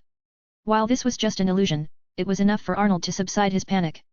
The exobeast started to grow curious at VES instead. Squeak. Squeak. VES smiled and widened his arms. I am your friend, Arnold. You have nothing to fear from me. While I do not resemble any of your fellow Argonauts, I am not a predator. Just look at my flat teeth. Do they look like they are suited to bite into flesh like yours? The fact that Arnold did not understand human speech was of no consequence. As VES spoke out, he communicated with both his voice and his unique spirituality. Due to his life attribute, he was able to make an intrinsic connection with anyone he addressed. Somehow, VES knew for certain that Arnold comprehended his meaning. Squeak. Squeak, squeak. VES frowned. From Arnold's initial responded, he quickly ascertained a problem. Arnold was only intelligent in the vaguest sense of the word. Compared to the likes of Zegra and Kilangso, the Argonaut fell considerably short in this department. It shouldn't have been a surprise that this was so. Argonauts like Arnold lived their entire lives in a small stretch of caves and underground tunnels. They rarely moved and were never exposed to a lot of environmental variables. Well, no matter. A simpler exobeast was easier to handle. VES quickly adjusted his planned approach and tried to coax Arnold into trusting the strange, tall life form with no fur except for a single mop of hair on his head. You are special, Arnold. It's the reason why you have been chosen by me. You are worthy of my consideration. Squeak. Squeak. I am sure you know what I am referring to. Demonstrate your ability. Show me your blessing. Only by proving your capabilities will you be able to live a better life and rise above all of your fellow Argonauts. Show me your ability. VES retracted Lufa's aura at the end. He wanted to see Arnold in his natural element, not when he was drugged out from an external glow. Several seconds passed as Arnold hesitated. The eight-legged creature was both afraid and uncertain. His instincts and limited knowledge didn't teach him anything on how to navigate this strange situation. In the end, Arnold simply did what he was told. His furry face scrunched up as he seemed to call upon something. As VES and Rania paid close attention, the small exobeast's body suddenly began to blur. Chapter 2758, Blur. When Arnold's eight-legged body started blurring, VES and Rania knew they were about to witness something special. The sensors pointed at Arnold couldn't really make sense of what was happening. They registered the blur and detected a number of odd fluctuations in numbers that weren't supposed to wobble in the first place. Unlike Rania, VES had no fancy lab equipment to help him measure and record the details that he wished to examine. He had to rely on himself to perceive what Arnold attempted to accomplish. Just before the Argonaut's body started to blur, VES already perceived the small exobeast exciting something from his head. This pretty much proved that his latest acquisition was definitely performing some sort of spiritual trick as opposed to activating a purely racial ability that every Argonaut placenta possessed. VES perceived a lot of new sensory input that he had never come in touch before. His curiosity spiked even higher as he became incredibly eager to see what Arnold could accomplish that other spiritual entities could only dream of. As the spiritual activity from the blurring body rose to a crescendo, it seemed as if something drastic was about to take place. Both humans held their breaths, only for Arnold's body to stop blurring and come into plain view again.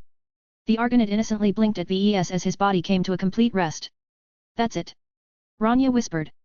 Ves scratched his head. Rania shuffled her posture. Several deflating seconds went by. Ves kept his spiritual senses active, yet he detected no lingering spiritual activity. Arnold's spirituality had grown a little weaker. This was a clear indicator that the little exobeast expended his energy somewhere, but right now it wasn't clear what had happened. Is this a joke?" Rania asked in confusion. "No. I don't believe so. Something has definitely happened, but not all applications are straightforward. We can't make any conclusions unless we carefully study the data. I suggest we comb over the sensor and scanning data and mark out any parameter that has spiked." Ves and Rania proceeded to do so. They did not bother with calling up projections but directly fed the data feeds into their implants in order to process them faster. Even though the incident only lasted for a dozen seconds or so, scores of different sensors had made very detailed observations of every single moment. This amounted to entire libraries worth of raw data. The normal way to process this excess data was to have an AI or algorithm look for abnormal patterns or to pin down a time interval where the most notable event took place. This was not quite possible because neither Ves nor Rania knew what they should be looking for. When Arnold's body blurred, the sensors already recorded a heap of abnormal data, but much of it only explained the most superficial phenomenon. What the pair of observers wanted to know was the root cause as well as the ultimate effect of Arnold's confounding ability. Ves was unused to parsing through the types of data that Rania's lab had recorded. They measured all kinds of biological parameters that he wasn't familiar with. He didn't know what was normal, what was abnormal and what kind of measuring stick he should use. It didn't help that the Argonaut physiology diverged substantially from the human norm. Mech designers like Ves weren't trained to take all of the changing variables into account. Fortunately, Rania was a trained exobiologist. Accounting for the unique properties of highly unusual alien creatures was as easy as breathing to someone of her profession. After analyzing all of the data, she eventually collected some unusual observations that might give them a clue of what took place. She tapped Ves on his shoulder. "While I cannot say for certain whether Arnold's extraordinary nature is responsible for these unusual readings, I think they are highly suspect." Ves took a look at the snippets of sensor readings that she marked out for him. They pointed out something very odd. When Arnold's body blurred, his body actually stayed completely normal. His blood circulation, his body heat, his neural activity and countless other parameters remained normal. The only signs of elevated activity was a slight increase in heat radiating from Arnold's head. Yet why did Arnold's body blur in the first place? The explanation was simple. The optical sensors detected multiple instances of Arnold superimposing over his original body. It was as if someone attempted to project multiple images of someone at the same coordinates as the original. This was generally seen as an amusing trick that didn't do anything. The projected images that overlapped in the same coordinates only jumbled together without doing anything except confusing someone's vision. Ves couldn't help but feel a little disappointed. Was that it? After all this anticipation, was Arnold capable of doing nothing more than conjuring up an optical illusion of himself? "I don't think it's that simple." Rania voiced her opinion. "I believe that Arnold here is constrained by the cage that is keeping him in place. Let's give him some more room before trying again. Maybe there is more to these illusions than we thought." "That's a reasonable suspicion." Ves slowly nodded as he accepted her logic. "Arnold is a little tired, though. I think he can only pull off his ability a single more time before he needs to rest." Squeak squeak. "Yeah, I thought so. I know you are tired but please show your worth properly this time. Don't hold anything back. I can give you a brand new life where you don't need to starve anymore. We will be bringing food to you. Doesn't that sound great?" Squeak. He knew this offer would attract the simple exobeast. Arnold lived most of his life running away from bigger Argonauts and other potential predators while waiting for days and weeks for prey to run in his section of the cave network. The prospect of having food delivered to his doorstep whenever he felt hungry was too irresistible to a creature that had never lived a complex life. Ves found it odd that Arnold did not even show any doubt or skepticism. The exobeast was far more naive than anticipated. It would be just like raising Goldie. Of course, Ves wasn't willing to go through all of this trouble for any spiritual entity. If all Arnold could do amounted to summoning a couple of weak optical illusions that could easily be replicated by a projection device, then Ves was more inclined to butcher the Argonaut so that he could use the harvested spirituality as an ingredient. As Ves contemplated whether he should butcher or raise Arnold, Rania soon completed her adjustments. Arnold was no longer pressed into place. He was able to move a couple of meters in every direction. For a while, the easily distracted Argonaut reveled in his ability to waddle his 6 functioning limbs. Ahem. Ves coughed. "Don't forget what I asked you to do. Please demonstrate your ability again. Impress me. The more powerful it is, the more food you get. You don't want to starve to death, right? Squeak squeak squeak. Arnold became so motivated that he began to activate his ability straight away. VES could see that the exobeast was putting in a lot more effort than before. Look. His body is blurring again. As Arnold's body blurred, VES could perceive more clearly that the alien's original body remained in place. What actually showed up were more than a dozen different intangible images that only existed for a fraction for a second before disappearing. They're moving. The different images no longer disappeared once they stepped outside Arnold's body. 15 different copies of the exobeast started to waddle in different directions. They moved to the sides of the expanded cage before stopping. Give him more space. Quick. Even though it wasn't entirely safe to do so, Rania grew curious as well. She quickly activated the command that caused the energy screen to expand further. Once that happened, the images proceeded to take advantage of the freed space and spread out even further. Something was obviously suspicious about these illusionary bodies. They walked in a jerked and accelerated fashion as if someone was watching a recording at 1.5x speed. While that made the fake Arnolds look wrong at first glance, they were able to traverse faster than the original. The extra bodies are fake. Rania spoke with certainty. They don't displace any air, they don't emit any heat or other signals, and they don't exert any weight on the floor. What's strange is that they can't pass through the energy screen for some reason. That did not sound good. If this was the extent of what Arnold could do, then he wasn't worth investing in. VES was already starting to think about what he would do with the ingredient he could harvest from Arnold's body. Should he use it as an ingredient for a new spiritual product, or should he use it as an augment of one of his existing ones? Even though Arnold's ability was a little lackl.u.s.ter, it could produce a remarkable result when combined with other abilities. After 40 seconds, the phantom bodies began to destabilize. Arnold was no longer able to maintain them. As they all faded out of existence, only a single Arnold was left. What? Hey! For a small period of time, there were 16 versions of the Argonaut in the testing area. VES expected 15 of the fake bodies to disappear while the original stayed in place. What actually happened was that the original disappeared at the same time as 14 phantom bodies. That left only one phantom body in place. Yet was it really a fake? Rania gasped as she double-checked the data. He's real. The Arnold that is left is the actual one. What? VES rubbed his eyes as if there was something wrong with his vision. How? I thought for sure the Arnolds that had spread out were fake. According to all of our sensor readings, that is true. I'm pretty certain that if someone were to attack the Arnold in the center, he would get wounded for real. It's just that upon the moment where all of the fake Arnolds disappeared, the real one seemed to have taken one of its places. What happened to the original Arnold, then? I'm not sure. This is too new for me. I have to study the data a bit further. VES looked at Arnold in a brand new light after this little demonstration. The Argonaut looked awfully tired and hungry. Fortunately, Weaksel Park already supplied the Larkinson clan with a shipment of food that was tailored to the Argonaut placenta species. After VES called for a bot to bring in a meal for the exobeast, Rania revealed even more befuddling information. I did not detect any rapid movements from the original Arnold or his false bodies. The real body just seemed to take the place of a copy. Did you detect any tangible signs of teleportation? VES inquired. I would have expected some air to be displaced at least. That's the thing. That didn't happen. It was as if the false Arnold in the corner was the real one all along, while the Arnold in the center had always been fake. VES looked perplexed at Rania. Don't ask me. I'm trying to interpret the data as best as possible, but there are some contradictory elements in it that really don't make sense when put together. What did all of this mean? What was Arnold's actual ability? Which of his bodies were real and which ones were fake? VES had no idea. He was practically tearing his hair out as he studied the same portions of inconsistent data that Rania had just pointed out. The contradictory readings just made him even more confused. He turned around and looked at Lucky. Do you know what's going on, buddy? Meow. Chapter 2759, Mutant Ability. Hours after Arnold gleefully filled his stomach before falling asleep, both VES and Rania sat side by side as they methodically combed over the sensor readings.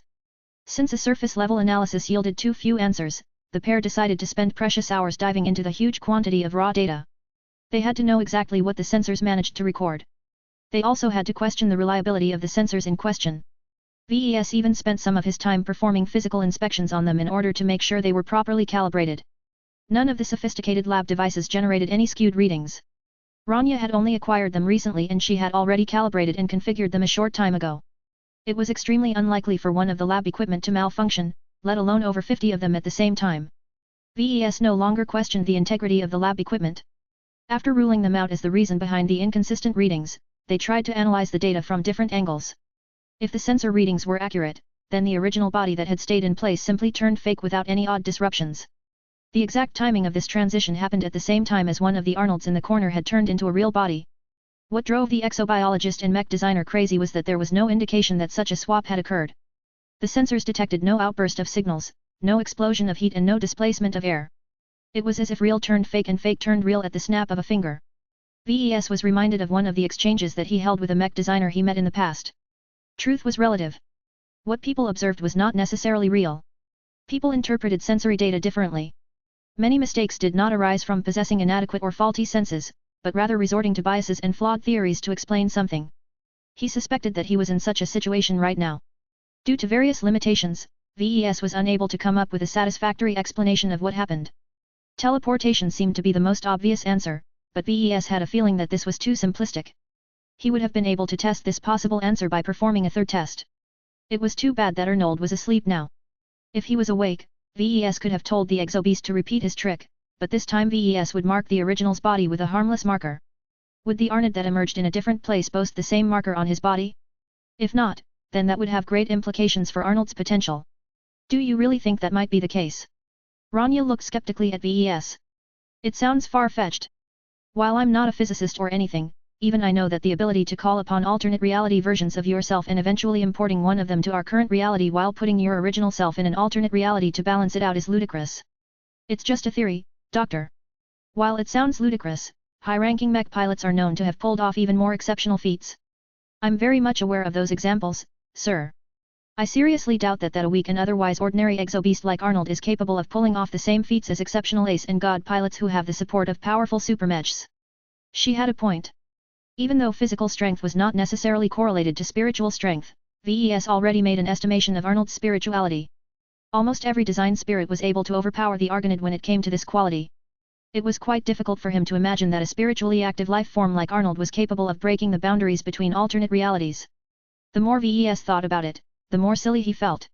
Why did he propose this theory in the first place? He didn't have any proof. If he had to supply an answer, then he shouldn't let his imagination go wild. There were several more restrained possibilities that did not delve into something as fantastical as alternate realities. As VES tried to find a more realistic explanation, Rania sighed and pushed herself back from her desk. I don't think we are engaging in productive activity. Does it matter if we know exactly what occurred? There are too many uncertainties in cutting-edge science. She reminded him. The strange sample of fluids you once supplied me still puzzle me to this day. I often put them under my scanners in the hopes of gaining some more clues, but I think it will take me years to crack more secrets. I don't let myself get bothered by that, though. You take what you can and leave the rest for another time. Even if we can decipher Arnold's odd powers, what can we do with what we've learned? Not much, I guess. VES admitted. He began to view this situation from a more sober perspective. To be honest, I don't know how much of the applications of my design philosophy works. I've figured out a few mechanics and interactions, but I've only scratched the surface of what is possible. One of the reasons why I resorted to borrowing the powers of external sources to begin with was because I needed access to more powers than what I can provide on my own. I'm no Arnold, but as long as I can access his abilities, it doesn't matter. He began to let go of his unrealistic expectations. Once he did, he felt as if he removed a weight off his shoulder. He no longer saw Arnold as a source of lots of problems. Instead, he started to view the remarkable little exobeast as a potential addition to his collection of design spirits. Once VES began to turn his thoughts in this direction, he began to frown.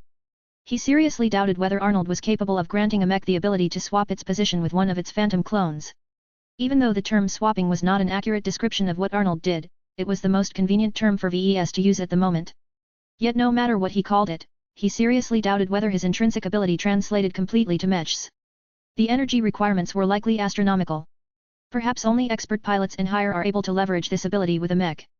He muttered. While that sounded incredibly useful in certain situations, Arnold became a lot less practical if this was true. The only reason why he didn't give up on Arnold outright was the realization that the exobeast was only just coming into his powers. There were other spiritual entities that lived a lot longer and expanded their abilities. Obtaining a spiritual entity at the start of his development was both a blessing and a curse to VES. On one hand, he was able to nurture, feed and instruct Arnold in ways that caused him to grow in a form that VESD.E.S.I.ed. On the other hand, this process could take years or decades to yield desirable results. While VES felt that it was already possible to use Arnold as a design spirit right away, there weren't any mech designs that matched well with him. which Mechs needed the ability to generate useless and easily detectable clones. An ordinary projector module could easily do the same. VES doubted that anything more would happen unless he was able to supply the mech with additional spiritual energy. That just returned him to another familiar problem. He still hadn't solved the energy supply problem of the blinding mech. While he already formed a plan to utilize the spiritual fragment of the unending one, there were too many risks associated with it. VES did not feel he was fully capable of handling the remains of the most powerful dark god he had ever encountered. What he truly needed was another exobeast or designer beast that also possessed the power to gather or manipulate energy. If that mutated beast happened to be just as naive and unsuspecting as Arnold, VES would be able to manipulate the creature into another loyal and committed pawn to his cause. Yet that goal came with its own problems. VES suspected that he wouldn't be able to encounter a suitable mutated beast on Prosperous Hill 6. All of the best exobeasts and designer beasts were kept on Prosperous Hill 4, which many people viewed as the regional capital of biotechnology. Gaining access to it wasn't easy. The only convenient solution that VES could think of right now was to win his upcoming design duel against Dr. Federico Navarro. The notable journeyman ought to possess enough influence to give VES an exclusive pass. The delay is too long, though. Gloriana and the Hex army were running out of patience. They didn't want to wait any longer to receive the next batch of Hexer Mechs designed by the miracle couple. VES found it hard to make a decision on how to proceed forward. Should he publish his long overdue mech designs despite not reaching a level of performance that made him satisfied? Ugh. I'll think about it later. After VES and Ranya wrapped up their examinations, they took one last look at the sleeping little exobeast. It's hard to imagine that this Argonaut is more powerful than most humans in the galaxy. Arnold is only powerful in a narrow sense. VES replied. Even if your spirit is weaker, your mind is far more developed. You're in control of this entire lab. You can utilize the power and knowledge at your disposal to do anything you want to his body. You can cut him up, put him in a coma, transplant extra limbs and who knows what else you can come up with. Spirituality is not the only measure of power. VES briefly swept her with his spiritual vision. He spotted no notable spiritual potential in her mind, which meant she was unlikely to develop any extraordinary traits. That was not a big deal as her profession was not reliant on spirituality. How do you wish to treat Arnold? He thought about it for a moment. I'll visit him occasionally, if only to remind him who's in charge. I can't visit him every day because I probably don't have the time to spare for that. I'll leave him in your charge. Me? You can assign someone else to this task if you need to. All I want is for Arnold to be taken care of. I don't want to visit you again after you notified me that he died under your purview. I'll make sure that doesn't happen. Dr. Ranya replied with a determined voice. How well do you wish to treat the exobeast? Too much pampering is not necessarily good for a wild beast. Treat him decently. Let him feel somewhat comfortable, but not too much. While it may be better to subject him to some pressure, I don't think we need to bother with all of that in order to stimulate the Argonaut's growth. Alright. If that is what you want, I will see to it that Arnold will be kept in some comfort according to his species. Without the external pressure that Arnold experienced before, the mutated beast wouldn't be pressured to grow his abilities any further. VES was well aware of this dynamic, but there were plenty of other ways to make up for this shortcoming. VES did not acquire Arnold because he wanted to own a mutated beast. He bought Arnold because he wanted to expand his spiritual options. There were already several ways that the oblivious exobeast could be of use. VES just came up with another good idea. Wasn't he looking for a test subject to test whether it was possible to merge with a processed fragment of the unending one without going crazy? This looked like a great opportunity to proceed with such an experiment. Ha ha ha ha. VES burst out in laughter, surprising both Lucky and Ranya. The reason why he couldn't control himself was because he just made an even greater realization. Mutated beasts could serve as test subjects as well. Not only that, but there were definitely more creatures like Arnold in the Prosperous Hill system. VES just had to seek them out. Chapter 2760, Forceful Salvation. VES kept thinking about whether he should acquire a ship dedicated to bioresearch. The recent developments concerning Arnold and the need to acquire more exobeasts altered his previous calculations. If there were more mutated beasts for sale in human space, then VES would be a fool to dismiss them just because his fleet lacked the room to accommodate their presences. While it wasn't a problem to keep a little furry mammal like Arnold in his office or something, there should be plenty of other mutated beasts whose sizes rivaled that of Kilangso. The bigger creatures also tend to be more powerful, I think. He guessed. This theory might not be true. After all, one of the dark gods he encountered during the Nixian Gap campaign was a former Luminar alien.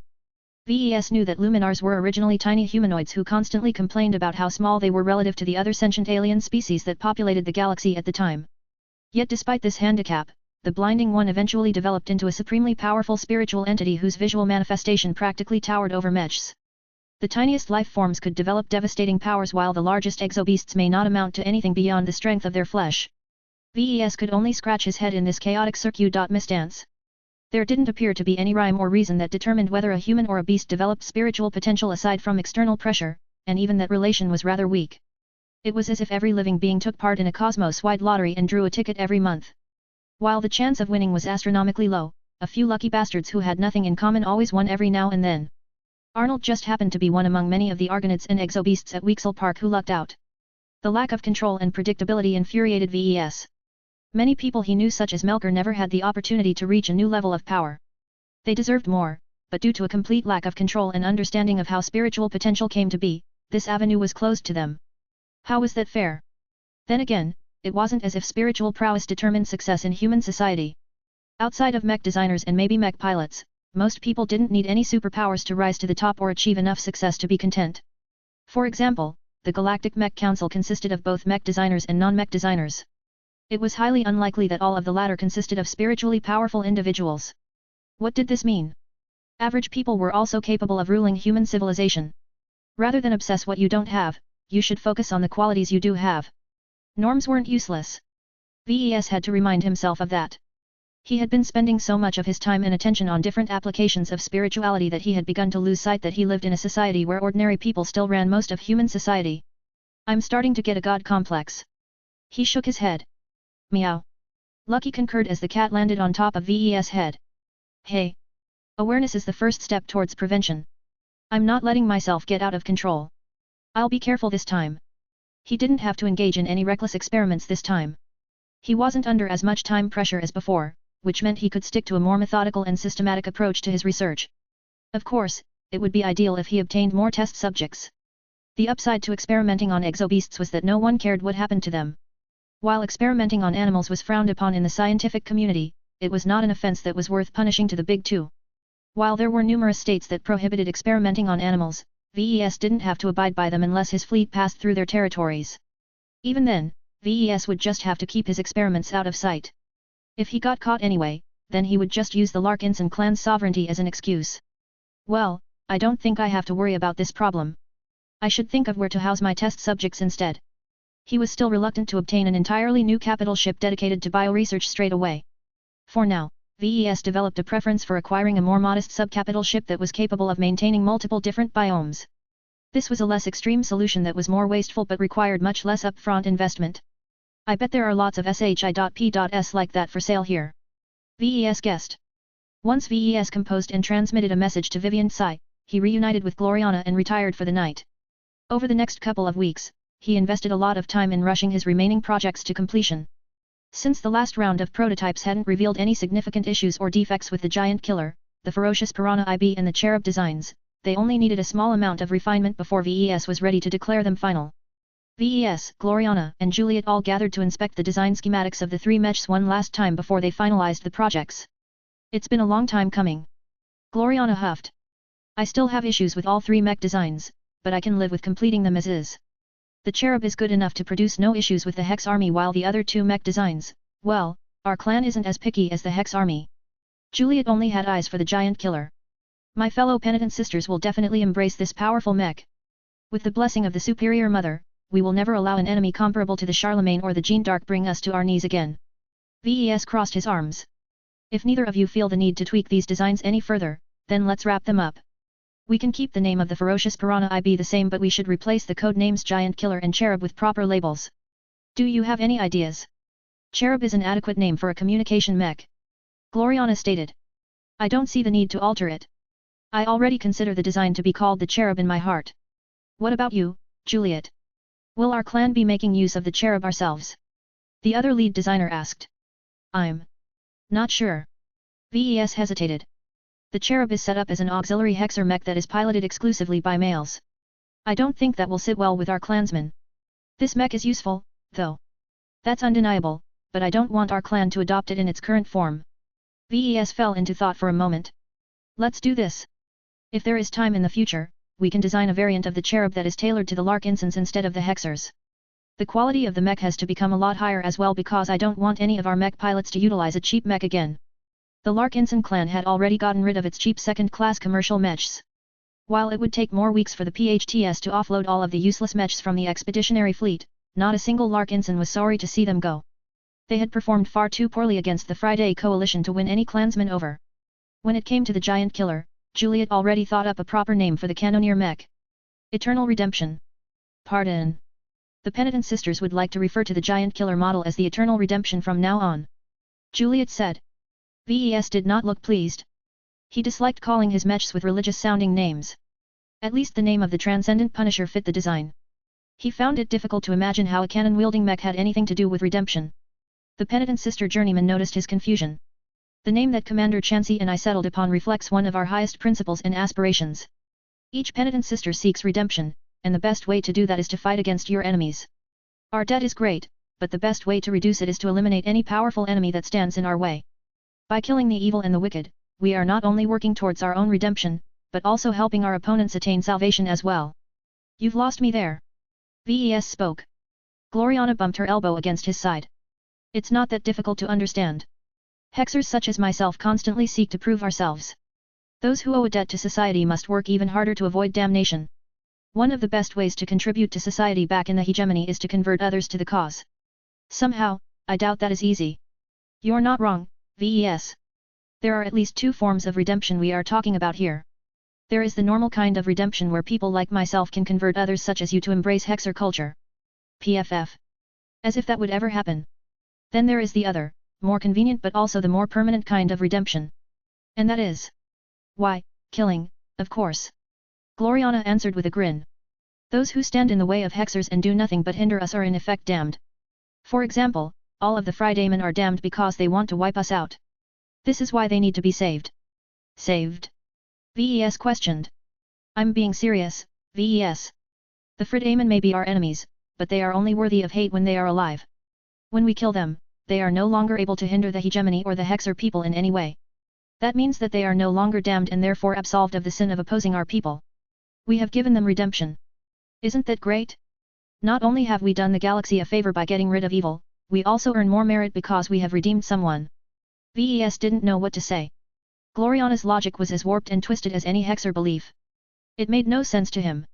The charlatan that invented this illogical outlook should have been fired for doing an awful job. Yet the fact of the matter was that Juliet and the rest of the Penitent Sisters practically lived and breathed this custom.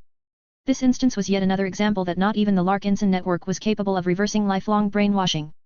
Ves was too tired to argue against the new name for the giant killer. Fine.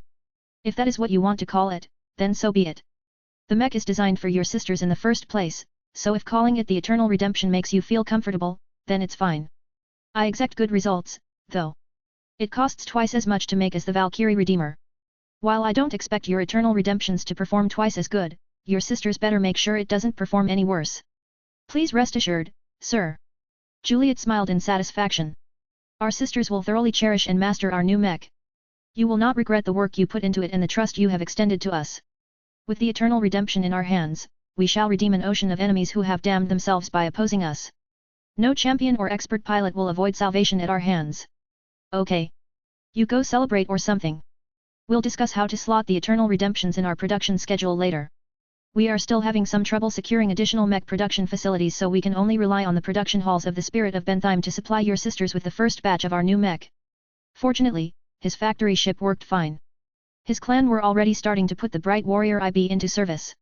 Chapter 2761, Joshua's Exploration. What did expert pilots do when they weren't performing their duties?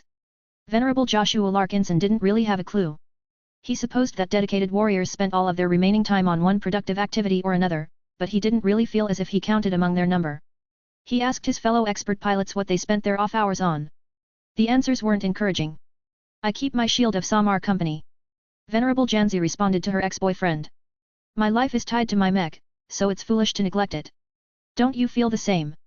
The hangar where the shield of Samar currently resided was closed off and empty. Ever since it had been converted into a prime mech, the pressure exerted by the mech was too much to bear to the maintenance crews. Only expert pilots such as Joshua and Janzi were able to remain at ease while in close proximity to the huge and massive space knight. I get why you do that, but mechs are tougher than you think. They know their purpose. Outside of combat, they are perfectly fine with sleeping. Our mechs aren't babies. They don't need any pampering. At least, I'm pretty sure the Patriarch intended it to be that way. Don't let VES make decisions on your behalf. Janzi burst out. Her force of will pressed against his own as she stepped closer and pressed her finger against his chest. VES may have made all of our mechs, but it is us who spend the most time with them. Our mechs are what we make of them. Treat them well, and they shall return the favor. That's easy for you to say.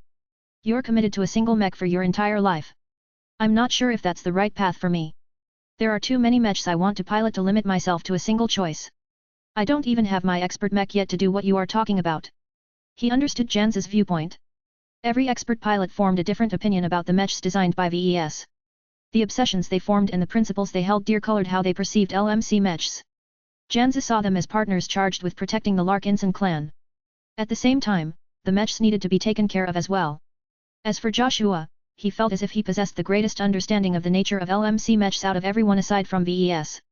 His instincts were highly attuned to the intrinsic life that was locked inside the machines. By interfacing with them, his greater sensitivity allowed him to synergize with his mechs to a high degree. He already noticed that he was far beyond other Larkinson mech pilots in this regard. Only special cases such as Janzi and her Shield of Samar were able to exceed him on this front. This also explained their divergent approaches. Venerable Joshua didn't need to expend any effort to form an extremely high fit with a living mech. Venerable Janzi's ability to attune with a mech was worse, so the only way for her to develop a deeper bond with her mech was to work hard and invest lots of time with the Shield of Samar. Even though this sounded like a heavy commitment, Janzi never uttered a complaint. The hard work she put into bonding with the Shield of Samar would definitely pay off in battle. Of course, that was assuming that the design department upgraded the Space Knight to an expert mech. As a prime mech, much of the Shield of Samar's potential was locked behind the physical constraints of the mech. Neither Joshua nor Janzi knew when they would receive their long-awaited expert mechs, but the time was drawing closer and closer. With the completion of the current round of projects, it was only a matter of time before the development of their expert mechs commenced. The coming period would definitely play a crucial role in their futures. In the end, Joshua didn't get much help out of Janzi. She had become so driven that she no longer spent any time on relaxation. She either spent lots of time with her mech or busied herself with keeping up with clan politics of all things. She expressed disbelief at his disinterest in the latter. Are you blind, Joshua? We are figureheads in a clan that already counts more than 50,000 members. From what it looks like, we'll definitely be breaking the 100,000 barrier during our stay here. It becomes more important than ever to ensure that everyone is being treated fairly. If warmongers like VES remain unchecked, we'll end up in some other devastating battle where we lose at least half of our mech pilots. I don't think our patriarch is as bad as you say. You blind fool! You worship VES so much, but you never look at his downsides. Just look at the facts. In the short history of our clan, we have gone through numerous painful crises. The Battle of Kesseling 8, the Battle of Ulamo Citadel, the Battle against the Abyss and the Battle of Reckoning are all engagements that our clansmen should have never gone through if VES hadn't fooled them into joining his venture. Joshua blinked. We all knew the risks, Janzi. We managed to become second-raters in record time because of the Patriarch's hard work. Besides, aren't you one of us? I guess that makes you a fool as well. Smack. I don't have time for your nonsense. Get out. His continued presence only reminded her why she broke up with him. Joshua didn't enjoy her company either when she brought up her pet causes. In hindsight, he should have ended his relationship with her much sooner. I'm glad I have Kedis now. He smiled as he exited the hangar. It was too bad that his current girlfriend had gone on an excursion together with other sword maidens. Joshua was sad to see her go. He could have spent a lot of time with her in Velan if she was still with the rest of the clan. Still, she needed to go on this trip. Joshua had no choice but to support her decision and wished her luck. He decided he needed some male company and dropped by Venerable Tusa next. Out of all of the places where the light mech specialist could be, Joshua never expected to find him tutoring a mech cadet. Venerable Joshua. Lainey Larkinson stood up in respect. Thank you for saving us all. You really helped us out of a bind when you and your Valkyrie Prime defeated so many Frydaemon in the previous battle. Joshua casually waved his hand. Thank you for your appreciation, but I was not alone. Tusa here along with many other Larkinsons and allies did their own part. We are all together in this, Lainey. None of us can be heroes without the support of the rest of the clan. You'll know once you graduate and join our ranks. I'll look forward to that day. After a bit of chatting, Lainey picked up her datapad and left so that the two expert pilots could talk to each other in private. I heard you were spending time teaching cadets like Lainey, but aren't they too young for that? Tusa shrugged as he leaned against a wall. I like it. Grown UPS like us are already set in our ways to an extent. I find it easier to get a mech cadet to absorb my lessons because they haven't piloted real mechs yet. They're still malleable. Why, though? The Larkinson Mech Academy already has a lot of mech instructors who are experienced veterans. A bit of extra help can't hurt, Joshua. I care about the young brats who are being raised to follow in our footsteps one day. The mech instructors are good, but there are some insights that only expert pilots can impart to an audience. If spending a few hours with them will increase their chances of surviving by 5%, then that is a worthwhile investment. I never took you for a person who cared that much. Venerable Tusa frowned and crossed his arms. I'm a Larkinson. That means something to me. Don't believe in any stereotypes you have about light mech pilots. Just because I can't sit still doesn't mean I am solely looking out for myself. My reasons to fight are not that simple. Hey, I didn't mean to imply anything. The other expert pilot raised his hands. I'm just curious at how you choose to spend your time when you are not in training. Oh, don't get me wrong. I still go out to have fun when I'm in the mood. Just because we are expert pilots doesn't mean we are bots. We are still human, though we clearly possess a few extras. I don't think Janzi will agree with your assertion. She's way too serious for my liking. Tusa shook his head in disapproval. I get why she is like that. She decided to dedicate her entire life to her cause, which essentially means she isn't spending any time living for herself. I guess expert pilots like us come in many forms, but I can never agree with Janzi's approach. Life is all about fulfilling your own d.e.s.i.r.es. I'm much more inclined to agree with you. Joshua nodded. It's just that I'm afraid of becoming too complacent. While Janzi doesn't have another life outside service, I can't deny she is growing stronger every day. Aren't you afraid of being left in the dust one day? Venerable Tusa chuckled. He. What does her success have to do with my self-esteem? This isn't a race, Joshua. I thought that people like you always try to be the fastest. I like to be the fastest on the battlefield, but I prefer to take it slow when I am out of the C.O.C.K pit. I can't speed up my entire life, Joshua. I need to conserve my energy for when it truly matters. That is how I ensure I can perform at my peak when my services are called for. As for Janzi, I don't feel the need to compete with her. If she becomes an ace pilot well before everyone else, then good for her. She can reduce all of our burdens. Joshua didn't entirely agree with Tusa's approach. He seemed almost lackadaisical about his own progression. While Tusa was much more pleasant to be around, it might not be worth it if he ended up in a situation where his strength fell short. If he spent more effort on improving himself, he could have avoided a worse outcome. Once he got what he wanted, Joshua bid goodbye to Tusa and walked away. The two expert pilots he met were on the opposite side of the spectrum. Janzi was way too serious while Tusa was too laid back. Did that mean that it was best for Joshua to sit in the middle? Maybe. I'm not sure. What should I be doing, exactly? Fortunately, these periods of self-doubt didn't last long. His confidence as an expert pilot was real, and so was his will. He accomplished so much in the previous battle that it was impossible for him to be worse than others. He raised his arm and clenched his fist in front of his face. I'm strong. This simple declaration quieted much of his inner turbulence. In the end, Venerable Joshua never found a solid answer to his question. What he did gain was the realization that he should be looking less at others. Instead of trying to copy Venerable Janzi or Venerable Tusa, he should find something that fit him best no matter which direction it took him. This brought him right back to the beginning. What should I do? He asked himself. Chapter 2762, Iman's Request. Iman Ingvar and Kausela Ingvar had grown apart from each other ever since they took on different roles in the clan. While they both had something in common by becoming expert candidates at the same time, they rarely trained together. Iman was just an honored member of the Avatars of Myth while Kausela Ingvar had become the leader of the Living Sentinels. He was happy for her sister's opportunity. Ever since the new Sentinel commander took office, he mostly heard good stories about her. Despite her greater strength, she showed considerably more care and attention for her subordinates. That was something that the Sentinels rarely experienced from Commander Magdalena back when she was in charge. That was the extent of his interest in her sister's new job. He was not cut out to be a leader. He got way too excited in battle to spare any attention on commanding his troops or keeping an eye on the bigger picture. He much preferred to let others do the thinking. Iman merely wanted to be pointed in the right direction so he could do what he did best, which was thrashing other mech pilots. Unfortunately, he was having a hard time doing that at the moment during a simulation battle.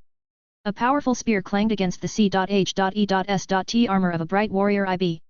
Iman grimaced as his virtual mech bore another ugly mark. The two mechs were separated by a short distance in the air. The powerful flight systems of the two identical mechs flared brightly as they kept the simulated machine stable and aloft. I'm not a punching bag, he uttered in frustration. However, his current opponent anticipated his actions. The spear cleverly jerked out of the way as the opposing bright warrior activated all of its boosters, causing the mech and its weapon to throw off Iman's rhythm and calculations. Clang! A few more exchange of blows occurred. After Iman found out that it was impossible for him to break the guard of his opponent, he tried to break past it and get close enough for the spear to lose much of its threat. Yet no matter from which angle he approached, the spear tip was always in the way of his mech. His bright warrior incurred more and more holes as he failed to enter a range where his sword could do its work. Several minutes went by as Iman was being put on the defensive. He had to put all of his concentration on trying to block and parry the relentless spear thrusts. As several systems of his mech began to falter due to incurring more and more internal damage, his enemy suddenly performed an inexplicable action. The opposing mech threw away its spear. Though Iman was befuddled, he knew better than to freeze up in battle. He listened to his instincts and immediately went on the offensive. Even if you have another weapon, I won't let you draw it out. The weaponless bright warrior tilted its frame so that its back started pointing towards the ground. Just as Iman's mech chopped down its sword, the opposing machine kicked out its legs and slammed the weapon aside. Damn! Iman immediately commanded his mech to let go of its sword. He made the right choice as the opposing mech was already closing in after performing a kick. His opponent's mech attempted to grapple his machine with its leg, but Iman's quick thinking allowed him to kick back the lengthy limbs, causing them to go off course. An aerial wrestling match ensued. The opposing mech no longer fought with just its legs but instead righted itself in order to utilize all four limbs. The differences between the two sides lessened now that they had lost their weapons. Yet even so, Iman's mech fell into a disadvantage due to the damage it had already occurred and its mech pilot's inability to read all of his opponent's movements. The latter's faster responses and more skillful movements caused Iman a lot of grief. His mech attempted to punch, grab, kick, and perform many other attacks, yet the opposing bright warrior seemed to do a much better job at showcasing the strengths of the model by pushing its capabilities a lot closer to its physical limits. In the end, the enemy mech attempted to maneuver behind Iman's machine. There, the enemy wrecked the vulnerable flight system so that the former sword-wielding bright warrior no longer possessed enough power to maintain its altitude. Secondary boosters and anti-grav modules desperately tried to arrest the bright warrior's fall, but they were only strong enough to make the crash landing softer and more survivable. It didn't come to that. As Iman was busy trying to make sure his mech survived the impending collision, the enemy mech dove down until its legs impacted the section where one of the crucial anti-grav modules tried to make the falling mech lighter. The impact knocked it out, causing Iman's mech to fall considerably faster than before. The hefty kick had also imparted significant force to the machine, causing it to be pushed faster towards the ground. Thud. The Bright Warrior Mark the First version B was a tough mech, but when many tons worth of metal and machine collided against the ground, it was impossible for it to survive. Iman Ingvar lost. Again. I haven't done my best. Unfortunately, his opponent declined to go another round. Iman frustratingly disengaged the simulation and pulled his suited body out of the pod. A short distance away, another pod slid open its front cover. A woman bearing a substantially thicker and more decorated piloting suit emerged out of it. She noticed Iman's smile and responded with a smug grin. You can forget about laying a hand on my mech. You're way too far behind to catch up to my level. Iman looked crushed. This was an absurd response because the skill levels between the two mech pilots were far apart. While he was stronger than almost every mech pilot in the Larkinson clan, his last opponent was one of the few who was undeniably superior to him in everything that was related to piloting mechs. Tell me the truth, venerable orphan. How big is the gap between us? He softly asked. The female expert pilot sauntered over and patted Iman's smaller and more slender shoulder. Don't sweat it, kid. You're much younger than me and you went through much less crap than me, so it's not strange for you to take your time. I spent years grinding as an expert candidate before I got where I am today. In fact, with all of the crazy inventions that VES keeps putting out, your chance might come sooner than you think. The Patriarch doesn't pay any attention to expert pilots like me. Iman muttered. I hear that he and his fellow mech designers are almost ready to dedicate all of their efforts to design expert mechs. It must feel nice to be at the center of attention. The former Vandal commander snorted. Being a demigod isn't all that sunshine and roses. There's something called responsibility that other people expect you to carry. You should ask your sister. I already did. I don't want to follow her footsteps. I want to find my own way. Good for you. I need your help, though. Oh. Rosa raised a curious eyebrow. What's up, kid? I heard stories about you, and Janzi, and Dice. Is it true that you're connected to some kind of giant lizard? The expert pilot turned serious. I don't know where you heard that, but that giant lizard you are talking about deserves to be addressed with respect. She's called Kilangso. She's the source behind the glow of the Shield of Samar and the Aurora Titan design. She also has something to do with the ferocious piranha, though I'm no expert on the matter. Iman listened with rapt attention. He couldn't believe Venerable Rosa Orphan was willing to divulge so much in a casual conversation. Who is Kilangso, exactly? Is she truly a god like some of the Vandals and Sword Maidens claim? Venerable Orphan snorted again. She's not really a god, though she comes close I guess. It's just a label. Some idiots on the planet she came from thought she was a literal god, but that is only because the dim-witted natives didn't know anything better. Just think of her as a very powerful friend and helper. She assisted us in battle several times, though I doubt any of you have noticed. That's fascinating. So is it true that you and some of the other expert pilots possess a special bond? Yeah. It's not as mystical as you think. If Kilangso likes you, then you can get close to her. It's as simple as that. Could you introduce me to her? Iman cautiously asked. I'd like to see if I can gain her help as well. The expert pilot pressed her lips together as she stared straight into Iman's eyes. Her expressive will retracted a bit as she fell into thought. No. No. No. She repeated. Kilangso is a big girl. If she likes you, she would have reached out to you somehow. The fact that she didn't means that you'll only return with nothing if you approach her. Tell me. Do you have a protective mindset like Janzi? I guess not. I like to go on the attack. Do you like piloting space knights like the Aurora Titan? To be honest, no. They're too slow and sluggish for my liking. I don't like to sit back and absorb attacks passively either. Then what makes you think you are worthy to attract Kilangso's notice? Didn't you and Venerable Dai succeed despite your inclinations? You can't draw any conclusions from our experiences. We went through some very weird stuff in the past. We also fight in a way that Kilangso approves. Do you remember how I talked about responsibility earlier?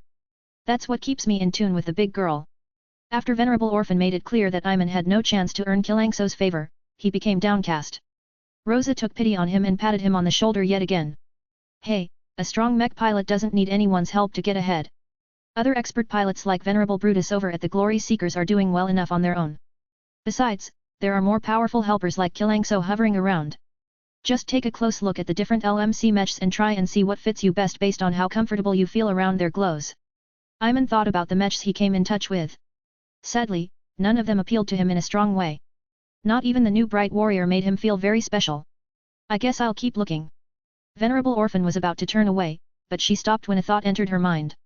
Hey, if you really want to find a good helper, I have a tip for you. Go seek out the wreck of the Adonis Colossus. I think the remains are being stored somewhere within the cargo holds of the spirit of Bentheim. Why would I do that? Iman asked with a confused expression. I have a feeling that you might just get along with the helper that made it special. If it could turn a useless bastard like Vincent into a hero, then it might be able to give you a hand as well. Though Iman looked skeptical, he might as well give it a try. He needed this. He needed a way to keep up with Kausela. Even though his sister was spending much of her time on managing the Sentinels as opposed to polishing her own piloting skill, she was still growing stronger somehow. While he was happy to see her having the time of her life, he did not wish to be left behind.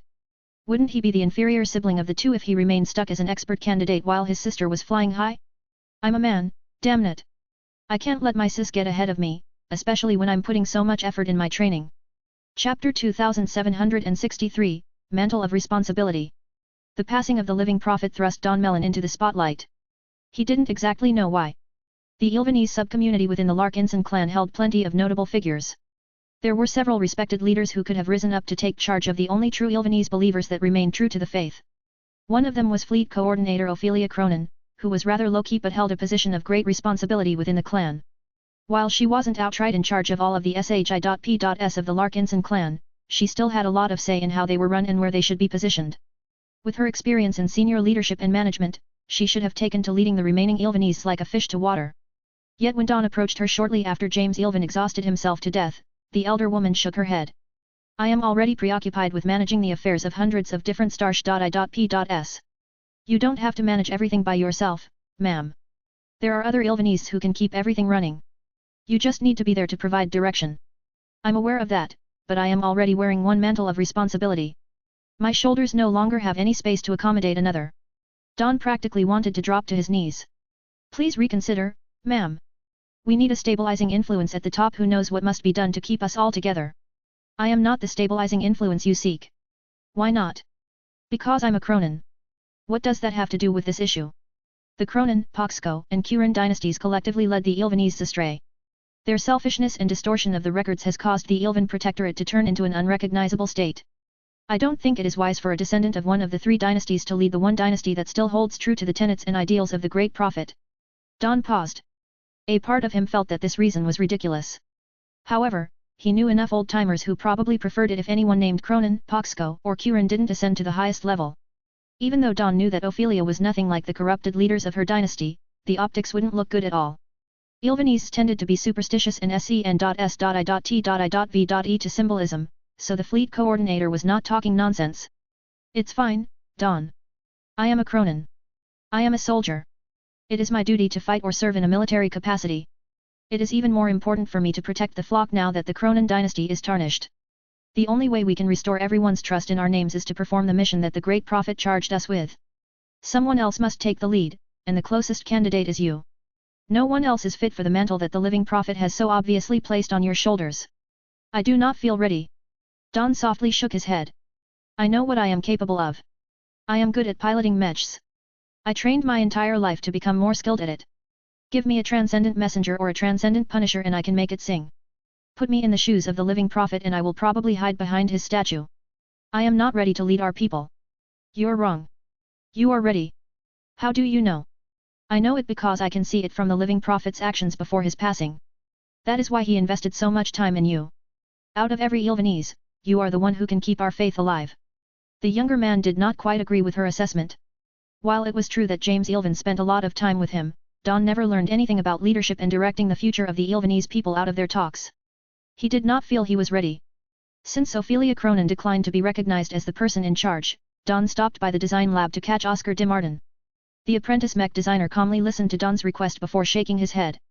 The fleet coordinator was right to refuse your offer. My answer is similar. I am not suitable to lead our people. I can do much more for our fellow Ilvanese by working hard in the design department. Just look at Juliet Stamiros. Ever since she started to contribute to our design projects as a journeyman, the Penitent Sisters gained a lot more attention from the Bright Martyr. He even dedicated a unique mech design to the women. We already hold his favor. We received the Transcendent Punisher a lot sooner. Oscar sighed. That is only because our ranged mech pilots are blessed. The Bright Martyr wanted to take advantage of that and developed the Transcendent Punisher as a result. He has not shown great care in our plight. This was different from what he thought. I will do my best to help you and advise you. The Ilvanese mech designer continued. I have learned much about the mechs that the Bright Martyr has designed. Yet I cannot do anything further because I am not Ilvan's chosen. You are. You are the heir to the prophet, whether you acknowledge it or not. I do not think that any Ilvanese in our midst will disagree with what I have just said. Why are you so certain? I can feel it. Your presence reminds us of the living prophet. We are drastically different people. That doesn't change my judgment.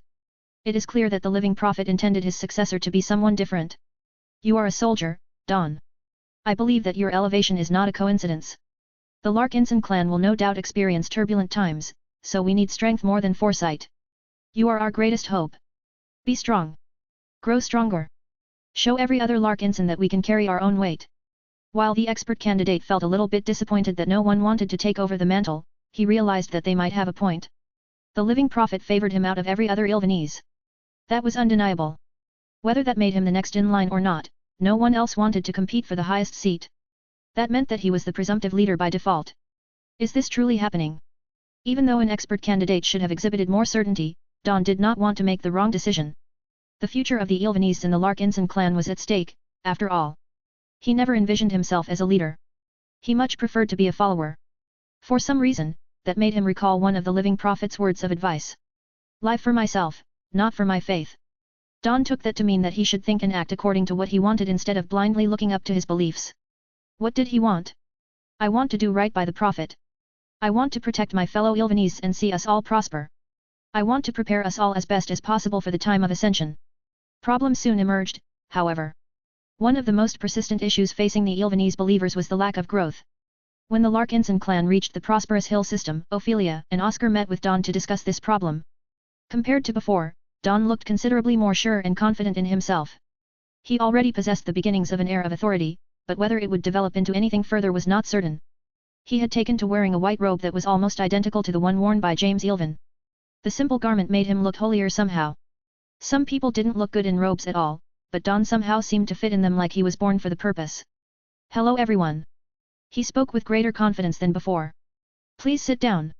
I'd like to discuss something important today. Once the two visitors did so, Dawn began to outline his concerns. You must have already guessed why I have called you here. The Larkinson clan has already begun to recruit the first batch of mech pilots and other vital personnel, both to replace the losses we have suffered before and to expand our capabilities further. While I am glad to see the clan prosper, our own recruitment efforts have not maintained pace. That is not what happened before. Ophelia Cronin mildly frowned. Back in the scenic system, we steadily managed to convert a fraction of the outsiders who entered the clan. What is our current conversion rate? Less than 1%. Don supplied the hard number. That is indeed a poor figure. Oscar remarked. The robed expert candidate took a deep breath. You understand my worries now. While I am glad that a couple of recruits have reacted positively to our gospel, we have failed to reach the heart of the remainder. The second-raters, whether they are lifers or other people, look down on us. Our proselytizers have continually tried but failed to connect with the vast majority of incoming clansmen. Both Ophelia and Oscar frowned. This sounded much more serious than they thought. If this pattern continues, then the proportion of believers in the clan will dip below 5%. Ophelia Cronin predicted. That will render our influence almost negligible. While we will still be able to maintain a presence in our clan, more prominent groups such as the Penitent Sisters and Sword Maidens will surpass us in importance. The current leader of the Ilvanese sighed in regret. If the living prophet was still among us, he would have never encountered this problem. He had a way with words that none of us could come close to matching. I doubt he would let the fact that we used to be third-raters stop him from persuading the arrogant newcomers to consider his views. A few seconds passed in silence. This was one of the greatest losses of their people. Expanding their believer base had always been vital to them. Without enough adherents, how could the Ilvanese faith remain strong? Conversion was one of their highest priorities as a group. We need to find a strong speaker. Ophelia. It is unfortunate that we do not count many members of the Poxco dynasty among us. The attendants of Ilvan have always been the best at this type of work. After considering a few possible solutions, Oscar suddenly thought of an interesting idea. Our faith has not lost all of its speakers. He claimed. We still have an excellent proselytizer among us. His ability to speak to the masses and enlighten the unenlightened is undeniable. Who are you referring to, Oscar? The bright martyr. Both Ophelia and Don looked stumped. He's not called the devil tongue by his critics for nothing. Oscar began to grin. If he takes over the mantle of the living prophet, even for a short moment, then I am certain he can convert thousands of clansmen to our beliefs. Don did not immediately agree with the suggestion. We'll have to convince the patriarch first. You work for him on a daily basis, right?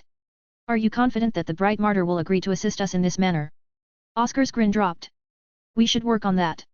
He is not particularly enthused about our faith despite holding the prophet's trust and blessing. They spent hours discussing the issue. The Ilvanese faith had to keep going. Even when their numbers dipped to its lowest point in history, Don and the rest did not want to fail the prophet's expectations. Chapter 2764, New Toy. VESD.E.S.I.R.Ed More mutated beasts with spiritual potential. Being able to find a treasure like Arnold proved that he could find new ingredients among the vast amount of organic products for sale in the LRA. Prosperous Hill 6 sold trillions of different beasts every day. Granted, much of that figure was taken up by tiny bugs and industrially grown organisms bred for medicinal or other production-related purposes, but there had to be a lot of undiscovered mutants out there that were just waiting to be taken. At least, that was what VES thought. He spent 5 precious days of his schedule touring various different venues. He visited huge preserves similar to Weaksel Park. Each one operated the same way. The only way to distinguish the parks from each other was by observing which beast designers and beast suppliers they cooperated with. Each group, alliance, or faction seemed to operate mostly amongst themselves. He also entered downtown compounds where high-end beasts were put on display in cramped spaces. The exclusive stores either charged at rip-off prices or put the organic products on auction where the customers themselves drove up their value. He even visited a few shadier establishments. While VES wasn't able to find or locate any black or grey markets on Prosperous Hill 6, there were a few sketchier places that were nonetheless tolerated or supported by the local authorities. These were mostly marketplaces where lots of smaller suppliers sold their low-end products. Beginner beast designers, foreigners looking to make a living and many more struggling people attempted to scrabble for a living in these places. Quality control was inconsistent in these places. The mandatory checks that every beast had to go through were good at detecting short-term threats, but they weren't sufficient when it came to long-term issues. What if an exobeast suddenly released poisonous mist when they reached the end of their lives? What if a designer beast went crazy and attempted to mate with a human when in heat? What if a beast used for cooking deposited an ill-understood substance inside a human body that turned into a brain-eating substance when combined with another harmless ingredient? Gourmets happened to comprise a large amount of the clientele. VES simply couldn't understand their mindset. They paid the equivalent of tens of thousands to millions of hex credits to obtain a special beast only to butcher the precious animals before putting their parts on the grill. VES actually held a lot more expectations when he visited these places. The lack of advanced lab equipment and the unwillingness to perform extensive testing should have resulted in more mutated beasts flying under everyone's radar. Unfortunately, his expectations fell flat. None of the creatures he observed with his spiritual senses met his criteria. The low-quality beasts for sale were less exquisite than the ones that were sold in places like Weaksel Park, and that might have something to do with the low odds. While the busy marketplaces did indeed sell some mutated products, the specimens that VES encountered were mostly physically deviant. Their unstable genes went fritzy, which caused them to grow abnormal limbs or teeth that were 3 times longer. These worthless mutations did not interest VES in the slightest. He sought to encounter a creature that experienced a more profound change, yet despite passing through marketplaces where billions of creatures were available for sale, none of them possessed the spark that made them different from the rest. In the end, VES decided to give up his search. The odds of encountering what he wanted was too low. It would have been great if he could delegate the task of combing through the marketplaces for spiritual mutations to his subordinates, but that wasn't possible. The more time he wasted on this fruitless search, the more urgent it became to cultivate a batch of spiritual adepts. It was beneath him to seek out spiritually strong beasts in person. His time was too valuable to be spent on menial tasks like this. The security risks were too great as well. None of his bodyguards enjoyed the extra effort required to guard him against threats while he passed through crowded halls and corridors. Never mind, then. VES muttered. I guess I'll just settle with Arnold for now. I already have everything I require to finish my remaining 2 mech design projects. Only 2 design projects remained in active development, though his design teams already ceased to perform any work on them. The devious and blinding mech were auxiliary mechs, so their technical complexity did not come close to the likes of the Bright Warrior IB or the Ferocious Piranha IB. The only reason why the 2 designs remained incomplete was because VES still had to finalize their spiritual properties. I guess I can't delay it any longer. VES sighed. He had been putting off this task because the circuit dances weren't ideal. He was seriously lacking in ingredients and other amenities such as large spiritual reserves and solid theory. If he had a choice, he would have wished to complete the 2 auxiliary mech designs a decade later. He bet that he would have been in a much better position to turn the devious and blinding mech into the products he originally envisioned. Sadly, he couldn't afford to wait that long. The projects were very time-sen.s.i.t.i.v.e and the client was already asking for status updates every day. I also need to move on to other priorities. He reminded himself. Development had already started on the 5 mechs that VES wanted to prepare for his upcoming design duel. He also had to reserve some time to fabricate the first production copies of all of the designs he completed. Faced with no other choice, he grudgingly proceeded to perform the spiritual procedures required to turn the devious and blinding mech into usable products. I'll start with the devious first. He murmured. To be fair, the latest iteration already performed decently in tests. The superior mother's dust phase of existence already diminished the presence of the stealth mech in the minds of every nearby person. It worked, but that was it. The devious lacked sophistication and didn't possess as much value as his other hexer mech designs. It was a product that barely made the passing grade, but VES did not set out to design mechs that were only barely satisfactory. In order to add something special to the devious design, VES decided to employ his latest asset. He put quite a bit of thought into the idea ever since he acquired Arnold. While the Argonid was unlikely to pass on its complete cloning and repositioning ability to any mechs, maybe some other benefits might pass on. There was more to Arnold than just his signature ability. Well, I'll just try it and see what happens. I can always reverse the procedure if I don't like the results. Since this was the first time VES intended to make use of Arnold as a design spirit, he stopped by Ranya's lab. As he watched the 8-legged beast crawl contentedly through a special cave system that had been specifically constructed to make Argonids feel comfortable, he noticed a curious new change. You fixed his lame legs. Correct. Dr. Ranya nodded. The 2 damaged limbs bothered Arnold all the time. They not only unbalanced his body, but also caused significant psychological distress. There is no need to prolong his suffering when simple cloning and regeneration treatments can quickly make the limbs as good as new. I have also addressed all of the aches and shortcomings related to nutrient deficiency. He's as healthy as a normal Argonid at his age. Arnold's joy was very evident. His strong spirituality had grown vibrant due to his happy mood. The male Argonid eagerly scurried through the tunnels at speeds he could have never reached if he had to drag 2 defective limbs. Though VES and Ranya didn't plan on making Arnold's life too comfortable, it was still worth it to fix all of the exobeast's health issues.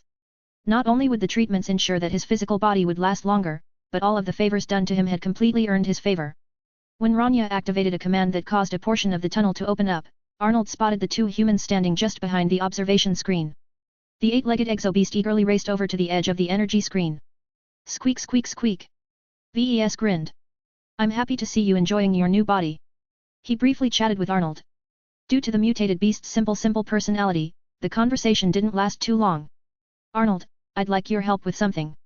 Do you recall what I explained about your new role a few days ago? Now is the time to see whether it can work. This is going to feel quite strange to you, but please bear with it. I know you can handle it. Just tell me whenever you feel any pain, alright? Squeak. It was doubtful whether Arnold understood what VES attempted to do, but that was not important. He just wanted his design spirit to accept the changes that might happen. VES activated his COMM and projected the devious design in front of his face. The wireframe model already exuded a subtle character that made it appear less noticeable than notable. The exobeast on the other side of the transparent screen wiggled a bit. Squeak. Ah, you notice something. Squeak squeak.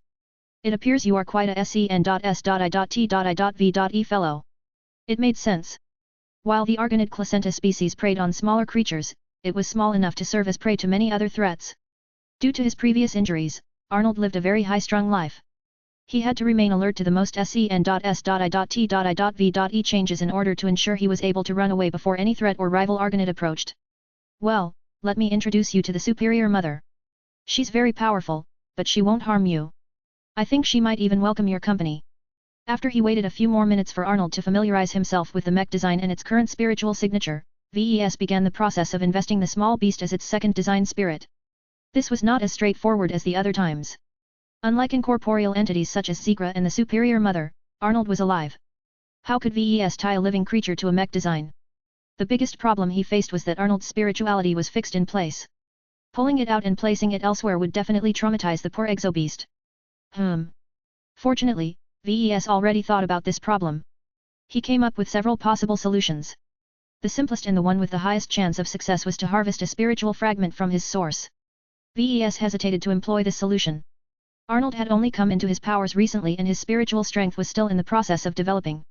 Crippling it when he was at this crucial growth period would definitely do a lot of harm. Harvesting a small mote was much less harmful, but the results would probably be just as unnoticeable. There was no point to infusion just a fraction of Arnold's essence in the devious design. What solutions could he employ instead? After letting his imagination go wild, he came up with an interesting idea that might just actually work.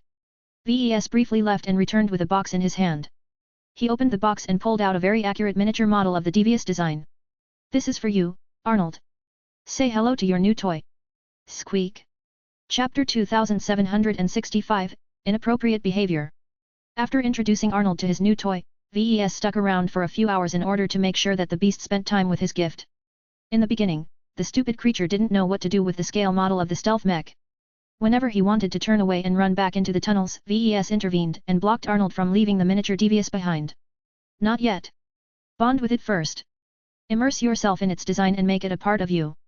I won't let you go back to your cave until you do as I ask. Though VES maintained a friendly tone, there was an undeniable hint of coercion in his words. Squeak. Arnold decided it was best to do as he was told. He approached the miniature and began to touch it with its snout and forelimbs. Once he saw that the miniature wasn't dangerous, Arnold became bolder. He licked the surface of the mech and tipped it over so that he could step on top of the fallen object. VES frowned as he witnessed all of this. Arnold still lacked too much understanding.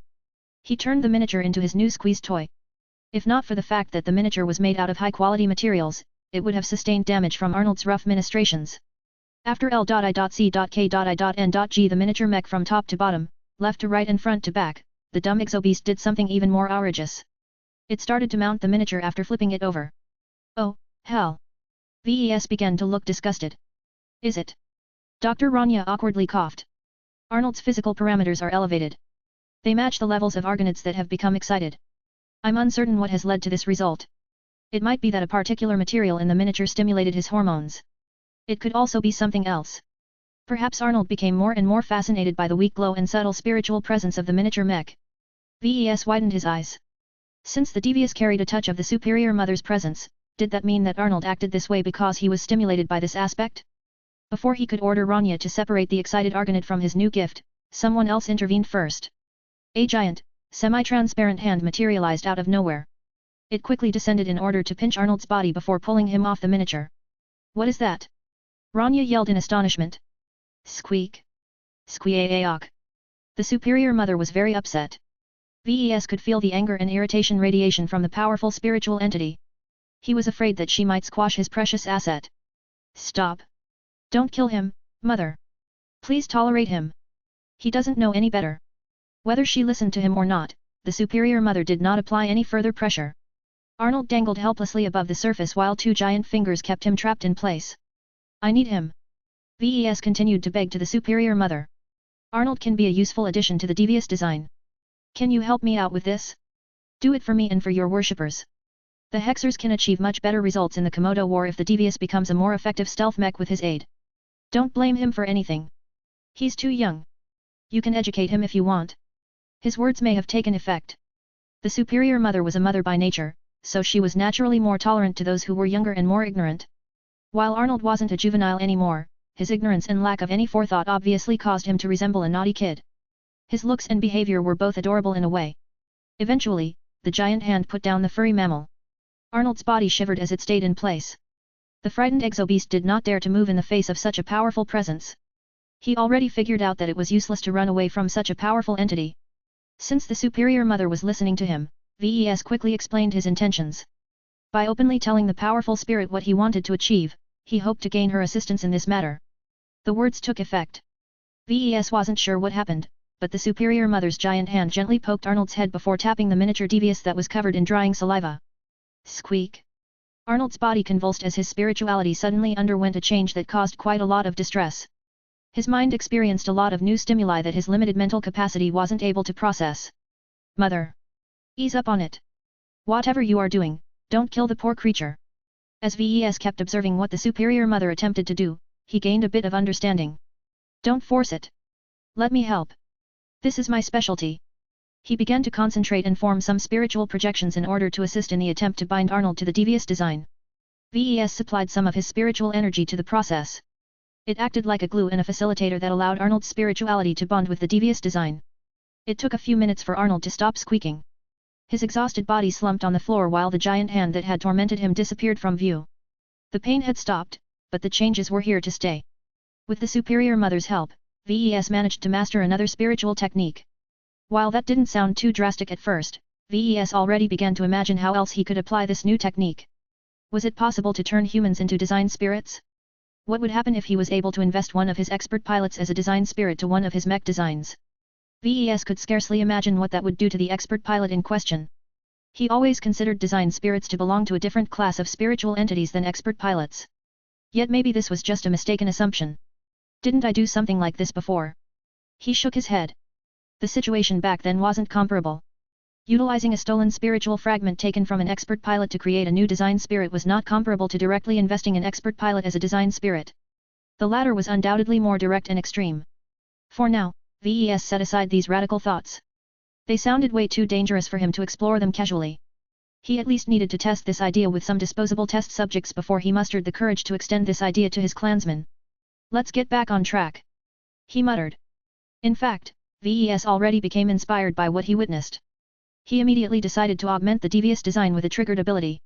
He ignored Dr. Ranya's persistent inquiries and immediately began to form a new spiritual construct attached to the spiritual foundation of his design. He spent half an hour shaping the new spiritual construct. The inspiration he gained and the satisfaction he felt at accomplishing something new had supercharged his creative process. Even though he was incredibly enthused with what he had learned, he still maintained enough awareness to exercise restraint. Arnold was still a weak entity. He simply wasn't able to provide as much assistance to a mech as the superior mother. I need to minimize energy consumption as much as possible while still adding something useful to the mix. This was quite a challenging requirement, but Ves already had a workable idea in mind. Once he finished the new spiritual construct, he wanted to try it out right away. Wait, sir. Can you explain what just happened? Why did a giant hand appear from nowhere? Does it really belong to the superior mother? Why were my lab sensors unable to gather useful data out of the manifestation? Ves simply brushed aside Dr. Ranya as he raced towards the exit. I'll explain at a later date. For now, just keep Arnold under observation and stay on the lookout for any distress or unusual behavior. Bye. As Ves exited the lab, he began to call a few people in order to arrange an impromptu live test of the prototypes. 2 hours later, Ves stood in the observation room of a familiar testing grounds. The devious prototypes had already been pulled from their hangar bays in order to prep them for the upcoming tests. Despite the short notice, the subordinates he called up did complain. They were quite interested in seeing what Ves had done to the devious mechs for him to look so enthused. The mech pilots assigned to pilot the prototypes entered the C.O.C.K pits and brought them online like they always did. Once they interfaced with the mechs, they immediately noticed the mech exuded a slightly different presence. Describe what you feel. VES ordered. The mech is still as quiet and subtle as before, but there is a nervous quality to it now. I feel as if I'm slightly more SEN.S.I.T.I.V.E towards potential threats. This was definitely a consequence of adding Arnold to the mix. After receiving some more vague answers, VES urged the test pilots to proceed with the test. The first prototype began to get ready to perform an infiltration. The mech had to sneak around an alert mech pilot patrolling a stretch of the testing ground. While the Bright Warrior IB piloted by the guard did not possess any excellent sensor systems, they were still good enough to make a devious mech wary. Just before the test commenced, VES passed on some specific instructions to the test pilot of the devious prototype. Understood, sir. I will do as you instruct. The first devious prototype turned invisible as it activated its stealth system.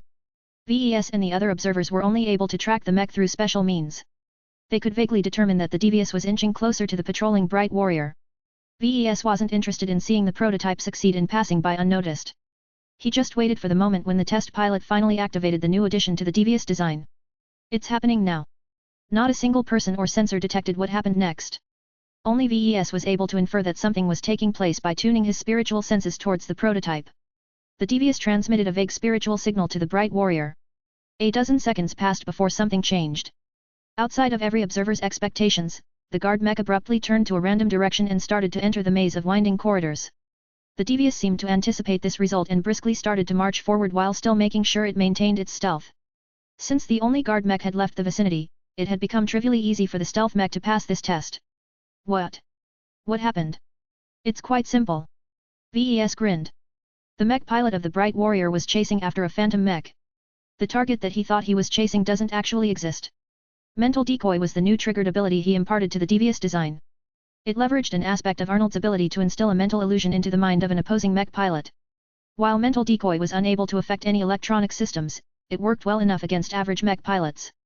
This was very useful in certain situations and would definitely allow the devious to stand out from every other stealth mech that the Frit Amon and Hexers had encountered before.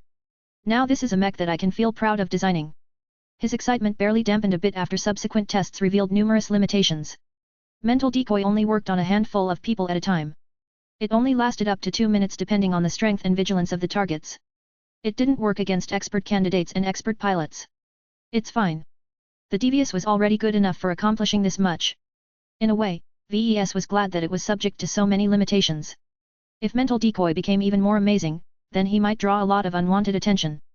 VES decided to complete the devious design after confirming the latest additions hit the mark. He quickly set his sights on the blinding mech. This was a trickier design that required a more drastic solution to solve its fundamental problem. The enthusiasm he gained from his previous success quickly made way for trepidation. The reason why he felt so wary was because his next experiment required him to play with one of the most dangerous assets in his possession. He drew out a box and opened it up to reveal a peastone that contained the spiritual fragment of the Unending One. The remnant of the Dark God had remained dormant all this time, but what if that changed one day? I cannot stave this off any further. Sometimes, I have to face my fears. No more delays. No more procrastination. VES was determined to work with the spiritual remnant of the Unending One. He had to harness the former Dark God's energy processing abilities in order to solve his growing energy needs. Let's begin. Chapter 2766, Not Quite Alive. The Unending One represented both extreme danger and extreme benefit. If VES was able to harness the possibilities of the Dark God's spiritual remnant, then he would no longer be as constrained by his existing energy limitations. The insufficient supply of spiritual energy constantly hampered his work. His mechs could be greater if they were able to fuel their spiritual abilities with an additional supply of energy. He wouldn't be so hesitant about expending his own spiritual energy to perform various useful techniques if he obtained a replacement for his Grand Dynamo. He might be able to help Gloriana, Ketis and other mech designers unlock their potential by flooding them with energy. He could even elevate his prime mechs and future expert mechs by giving them the capability to generate spiritual energy independently, thereby lessening their reliance on mech pilots and design spirits. All in all, there were countless more applications he could think of that all required a supply of energy to function. While he was aware the Unending One was not capable of generating spiritual energy out of nothing, the Dark God's formidable processing capabilities made it a lot more convenient to supply it from different sources. There are some sources that possess an abundance of spiritual energy and some sources that are starved of it. VES murmured. The design spirits of his Hexer mechs and commercial mechs had no problem with keeping themselves flush with energy. The spiritual feedback supplied by millions of customers continually ensured the design spirits were being paid for the services they rendered. While it was possible for them to borrow spiritual energy supplied by another friendly spirit, this was not a risk-free procedure. Contamination and incompatibility issues would definitely occur if entities continued to channel energy that did not align with their own attributes. What VES wanted to obtain was a means to convert one flavor of spiritual energy into another flavor. The fragment of the Unending One gave him the best hope of accomplishing this goal. Just like how the Unending One was able to digest spiritual entities with completely different attributes, VES wanted to create an energy converter that was keyed to different recipients. For example, an energy converter that was keyed to his spiritual signature would be able to absorb the excess spiritual energies of spirits like the Solemn Guardian and the Superior Mother and convert them into spiritual energy that completely matched his attributes. VES could even establish trading relations I.P.S between the different spirits. Their spiritual energy became a form of usable currency that every spiritual entity was able to use. The ones that were rich with spiritual energy could trade favors with those who were starving, such as Bravo. That doesn't sound quite right. He frowned. The rich will get richer while the poor will only grow further into debt. Economics was not one of his strengths, so he didn't bother to explore this scenario any further. He would deal with the issue when it was possible for him to establish the necessary trade mechanisms. For now, he set his sights lower. He just wanted to give the blinding mech the capability of absorbing spiritual energy from external sources so that it could employ its characteristic ability with more force. Let's see if I can do something about this issue today. VES rubbed his palms. He spent a few minutes inspecting the P-stone that held the dormant fragment. VES wasn't really sure what he should do at the start. Should he feed it with spiritual energy so that it grew more powerful? That was too risky. He was well aware that spiritual fragments had a tendency to come back to life if they were revitalized. This was an especially great concern when it came to an entity with strange abilities like the Unending One. I'll just play it safe. He decided. This option entailed cutting a portion of the existing fragment. This would weaken the latter considerably. Yet this was a better alternative than the reverse. Let's do it then. VES already planned all of the steps in his mind. The only reason why he didn't act with confidence was because the consequences of screwing up were too dangerous. Yet when he finally moved into action, nothing drastic happened. Let's proceed to the next step. VES wanted to be as careful as possible with what he wanted to do next. In order to control the situation further, he inserted the piece he took and inserted it into a spare P-stone before putting that into his B-stone lockbox. For now, he kept the lockbox open, but he could always close it and cut off any energy transfer if the process ever ran out of control. He also held his F-stone with its remaining offensive charge within his reach in order to have a powerful weapon at his disposal. He even put on his unending regalia in order to prevent his own spiritual energy from being siphoned. On top of all of these precautions, he even contemplated whether he should perform this experiment in the presence of the statue of the Unending One or one of his prime mechs. He eventually decided against this option because he was too afraid that the glows they emanated would rapidly feed the Unending One. After checking that all of his existing precautions were in order, he proceeded with his plan. He kept the helmet of his unending regalia open in order to allow him to observe and manipulate external spiritual energy. The reason why he harvested more than a mote became evident when he began to draw out and cut a large amount of unknown and ominous feeling attributes. The piece quickly shrank in size as VES ruthlessly cut out everything that wasn't relevant. In the end, he was only left with 20% of the original piece.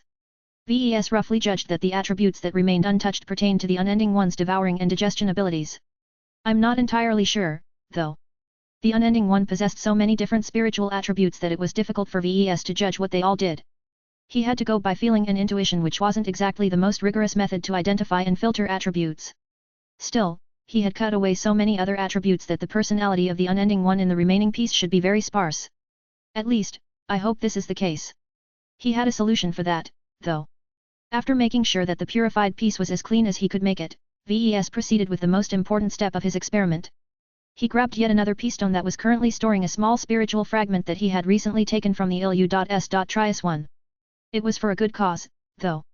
VES did not allow the ILU.S.Trias-1 to refuse his demand.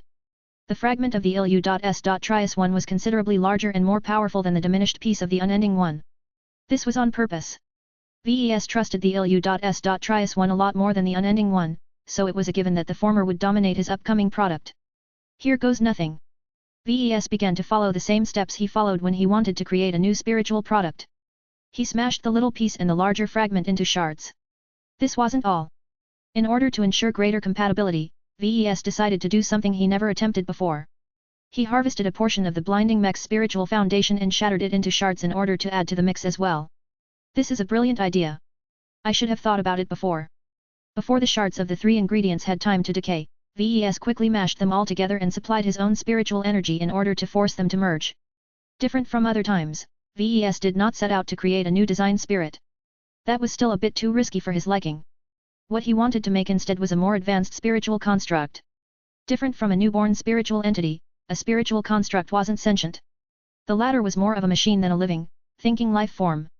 Of course, the line between spiritual entities and spiritual constructs wasn't always clear. What VES wanted to achieve today inched closer to the middle. He wanted the spiritual construct to be alive enough for his distinctive strengths to take effect, but he didn't want it to wake up and become intelligent enough to make its own decisions. I need an obedient puppy, not a clever troublemaker. While VES generally believed that the evil of the parent did not pass on to the child, he wasn't willing to take any risks this time. This was why he insisted on making a construct. In order to make sure he did not birth a new abomination, he altered his overall approach by changing several steps. First, he did not piece together the shards at random. Instead, he attempted to form a predetermined shape as best as possible. Even if the shards only reluctantly stuck together, he pressed them together anyway as long as it conformed to a predetermined shape. Second, he explicitly thought about making a non-sentient, non-thinking spiritual product. His thoughts played a large role in how his spiritual energy went to work. He knew that it was key to creating new life, so by reining in this aspect, he hoped to avoid the worst outcome. Third, the quantity of shards along with the quantity of his own spiritual energy was substantially less than before. Creating new life was an energy-intensive process, so VES thought it was a good idea to withhold a lot of energy. As the minutes ticked on, it seemed that everything was going according to plan. A new spiritual construct slowly came into shape. It was much less potent, powerful, and lively than his previous spiritual products. Usually, he tried to maximize the life of his new creations, but not this time. All of the restraint that VES currently exhibited was having the D.E.S.I.R.ed effect. The grin on his face widened as his new energy converter slowly became more complete. Once VES affixed the final piece, an unprecedented new spiritual construct came into existence. My energy converter is complete. No complications or unexpected failures occurred throughout the altered procedure. The energy converter construct looked exactly as he envisioned. Different from his previous spiritual constructs, the energy converter felt more alive. VES carefully inspected it again and again to make sure it had not reached a worrisome level. Looks like it isn't generating any thoughts. That was good. He did not need an energy converter that could think and act on its own. He wanted a machine that mechanically accepted input and spat out the correct output without any fuss. After VES was satisfied with his checks, he carefully took the newly created spiritual construct and carefully installed it into the spiritual foundation of the blinding mech. Fits like a glove. For the first time in months, VES felt as if the blinding mech was truly complete this time. There was just something about adding an energy converter that significantly altered his expectations of his innovative mech design. Now, let's see if you can live up to your promises. Chapter 2767, Energy Converter. VES returned to the testing grounds for the last time hopefully. He was still excited about the energy converter he invented. The conception and realization of this basic component was a critical step forward in his career as a spiritual engineer. Just like how the human race began to escape the confines of their physical limitations by generating energy from heat, VES finally took the same step. To be sure, the energy converter he cobbled together was still rudimentary in form and function. This was normal as VES had not mastered all of the nuances and theory involved with this kind of spiritual machine. In fact, I shouldn't be able to make it in the first place. The only reason why he managed to create it was because he borrowed the properties of a key ingredient. Without the fragment of the unending one providing a ready-made OEM component, VES would have never been able to create his D.E.S.I.R.ed end product. This situation highly resembled his current approach as a mech designer. While he knew how to make basic versions of existing components, it was much more efficient for him to license parts developed by specialists. The latter delivered far greater performance than anything he could cobble up. VES also saved a lot of time by relying on someone else's work rather than waste an excessive amount of time on reinventing the wheel. Of course, mech designers developed a worrisome degree of dependence on others if they maintained this approach. It was generally good to master the development of at least one or two key mech components related to a mech designer's specialty. The problem with VES was that his specialty was not directly related to a physical aspect of a mech. His core focus lay in spiritual design, and as far as he was concerned, his specialty worked equally well on a first-class multipurpose mech or a third-class rust bucket. The only true path left for him was to immerse himself in designing and creating spiritual components. This was quite an enormous challenge as he did not have any prior instruction in this field. He knew that there was a community of spiritual adepts out there that had systematically developed a complete framework of spiritual engineering. Yet he didn't have access to it. His mother kept denying him and it was impossible for him to knock on the doors of the Five Scrolls Compact. Therefore, VES had no choice but to pioneer this field himself. Even though he felt annoyed that he had to start from the beginning, the advantage of doing so was that it was all his own work. Not even the system could take that away from him. The innovations he accomplished not only provided him with deep insights in the fundamental nature of spiritual energy, but were also completely attuned to his own design philosophy. The energy converter he made was a good example of that. Due to the peculiarities of his life domain, VES found it easier to birth and grow his spiritual creations rather than to build them up like a normal machine. In this regard, he shared something in common with biomech designers. I guess we are both life manipulators, then. VES remarked with a chuckle. Still, he did something different today. Rather than let nature take its course, VES adopted a more proactive approach and exerted much greater control over the creation process in order to prevent it from becoming alive. The result was a product that was neither lifeless or fully alive. It simply sat somewhere in between. Though the energy converter showed some traits of life, VES had inspected it extensively and became reassured that it was not about to develop its own thoughts. At least for now. Well, I can always kill it again if it gets too rebellious. He muttered. It didn't matter too much if the energy converter possessed a lot of faults. It was a first-generation product that opened up a lot of new possibilities. As long as VES was able to build on this accomplishment, he could develop a much better version in the future. I can create self-sustaining spiritual constructs with the help of my latest creation. The spiritual device he made was not useful on its own. Instead, it came to its full potential when integrated into something else. Engineering was all about combining smaller assets to form a larger asset that was more than the sum of its parts. A device that supplied energy to the greater construct was an essential requirement to create more advanced products. Just like how modern human technology such as comms, shuttles, mechs and Starsh.I.P.S all required exponentially more energy to operate, countless other spiritual applications needed to be fueled as well. In order to confirm whether this bright new future was within his reach, VES had to test the operation of the energy converter in person. This was why he patiently waited for all of the pieces to be put into place. It took some time to prepare the 40 blinding mech prototypes for deployment again. The test also required the participation of an expert candidate and expert pilot in order to prove that his new mech's blinding pulse ability was finally able to affect stronger individuals. Gloriana caught wind of the test and took some time out of her busy schedule to visit the testing grounds as well. Meow. Meow. What have the two of you been up to lately? VES suspiciously asked.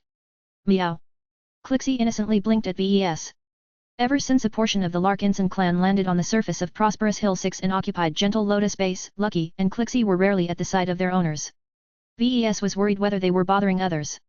Even if they were skilled in infiltrating other places, the biotechnology employed by the locals sometimes produced exceptional results. Don't stir up any trouble, you two. He sternly warned. Meow. Before he could admonish them any further, his wife walked up to him and hugged him.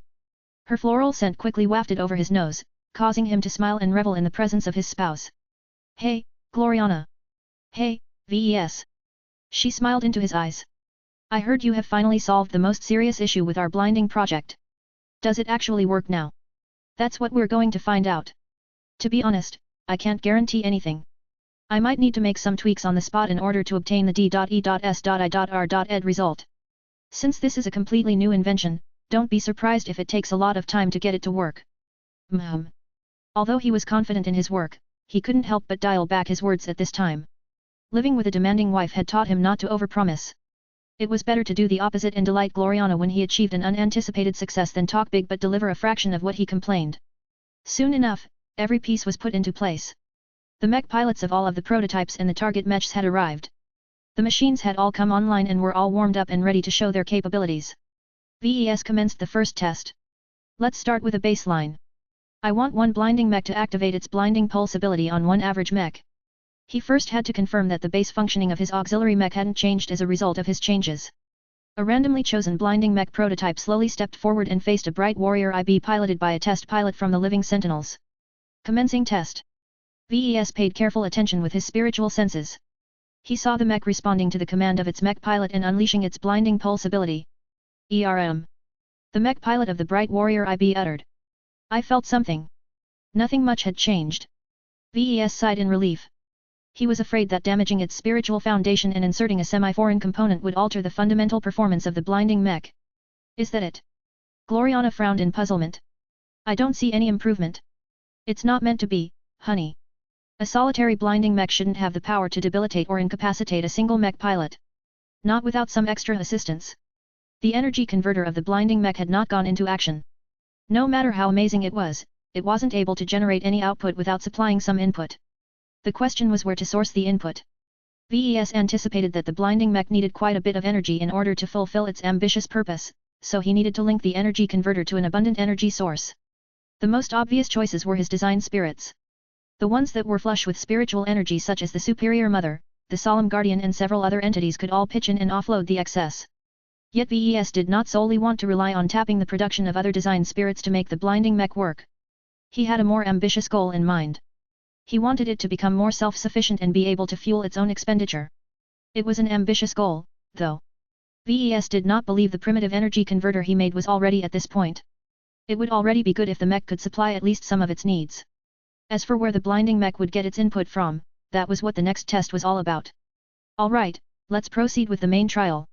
I want all 40 blinding mechs to get ready. Joshua, please step forward with your mech. As an entire mech company of blinding mechs stood ready, the Valkyrie Prime piloted by its currently designed expert pilot attracted a lot of attention. Even though it wasn't an expert mech, it possessed its own qualities that made it appear remarkable. Even VES couldn't help but feel fascinated by its compelling presence. Your orders, sir? Venerable Joshua dutifully asked. I need you to exercise your prime mech. Pardon. Just move around and perform strenuous and difficult maneuvers. Pretend you are locked in a duel against another expert mech. I need you and your mech to work up a sweat before we can proceed with the next phase. Okay, sir. Though Venerable Joshua didn't understand how this was helpful, he executed his orders to the best of his ability. He strained his mind and tried to resonate with his prime mech. A weak resonance field formed around the mech as it began to fly around while stabbing its spear at an imaginary opponent. This went on for 15 whole minutes. The techs monitoring the telemetry of the different mechs didn't understand what was going on at all, but they all remained quiet. Gloriana did not. She frowned deeper and deeper. What is the point of all of this? Are you trying to test your invention out against a weakened expert pilot or something? VES raised his palm. Be patient. It's almost time. After a few more minutes of random exercises, VES finally called Venerable Joshua to cease. That's enough. Good work, Joshua. Once the Valkyrie Prime returned to rest, the test pilots of the blinding mechs finally received the command that they had been waiting for. The mechs all seemed to shine a little brighter than before. Commence. The blinding mechs all began to trigger their blinding pulse ability at the same time. As the person on the receiving end of this ability, Venerable Joshua was already on guard.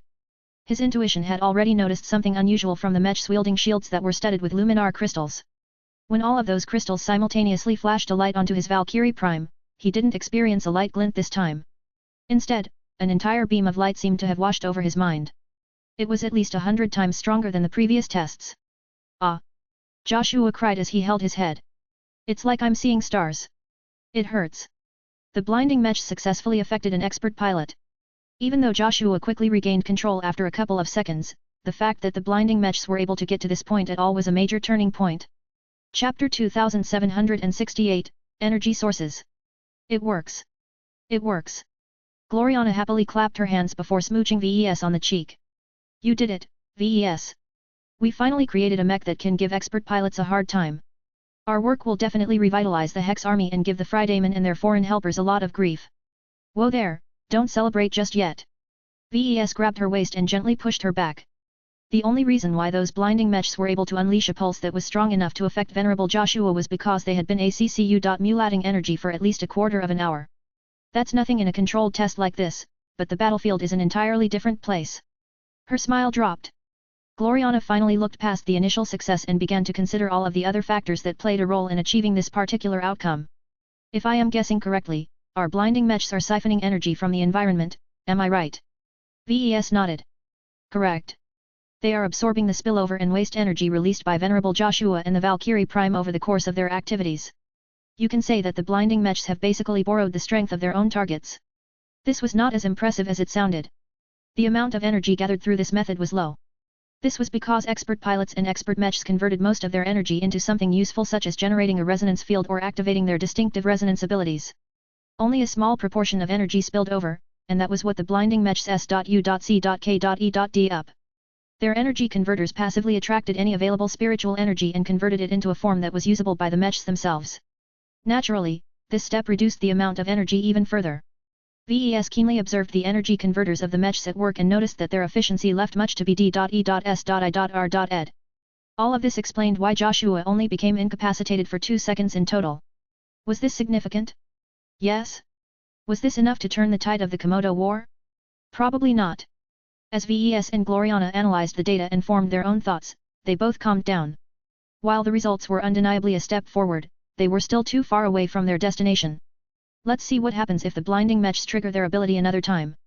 VES suggested. Only a few minutes had passed since the previous activation.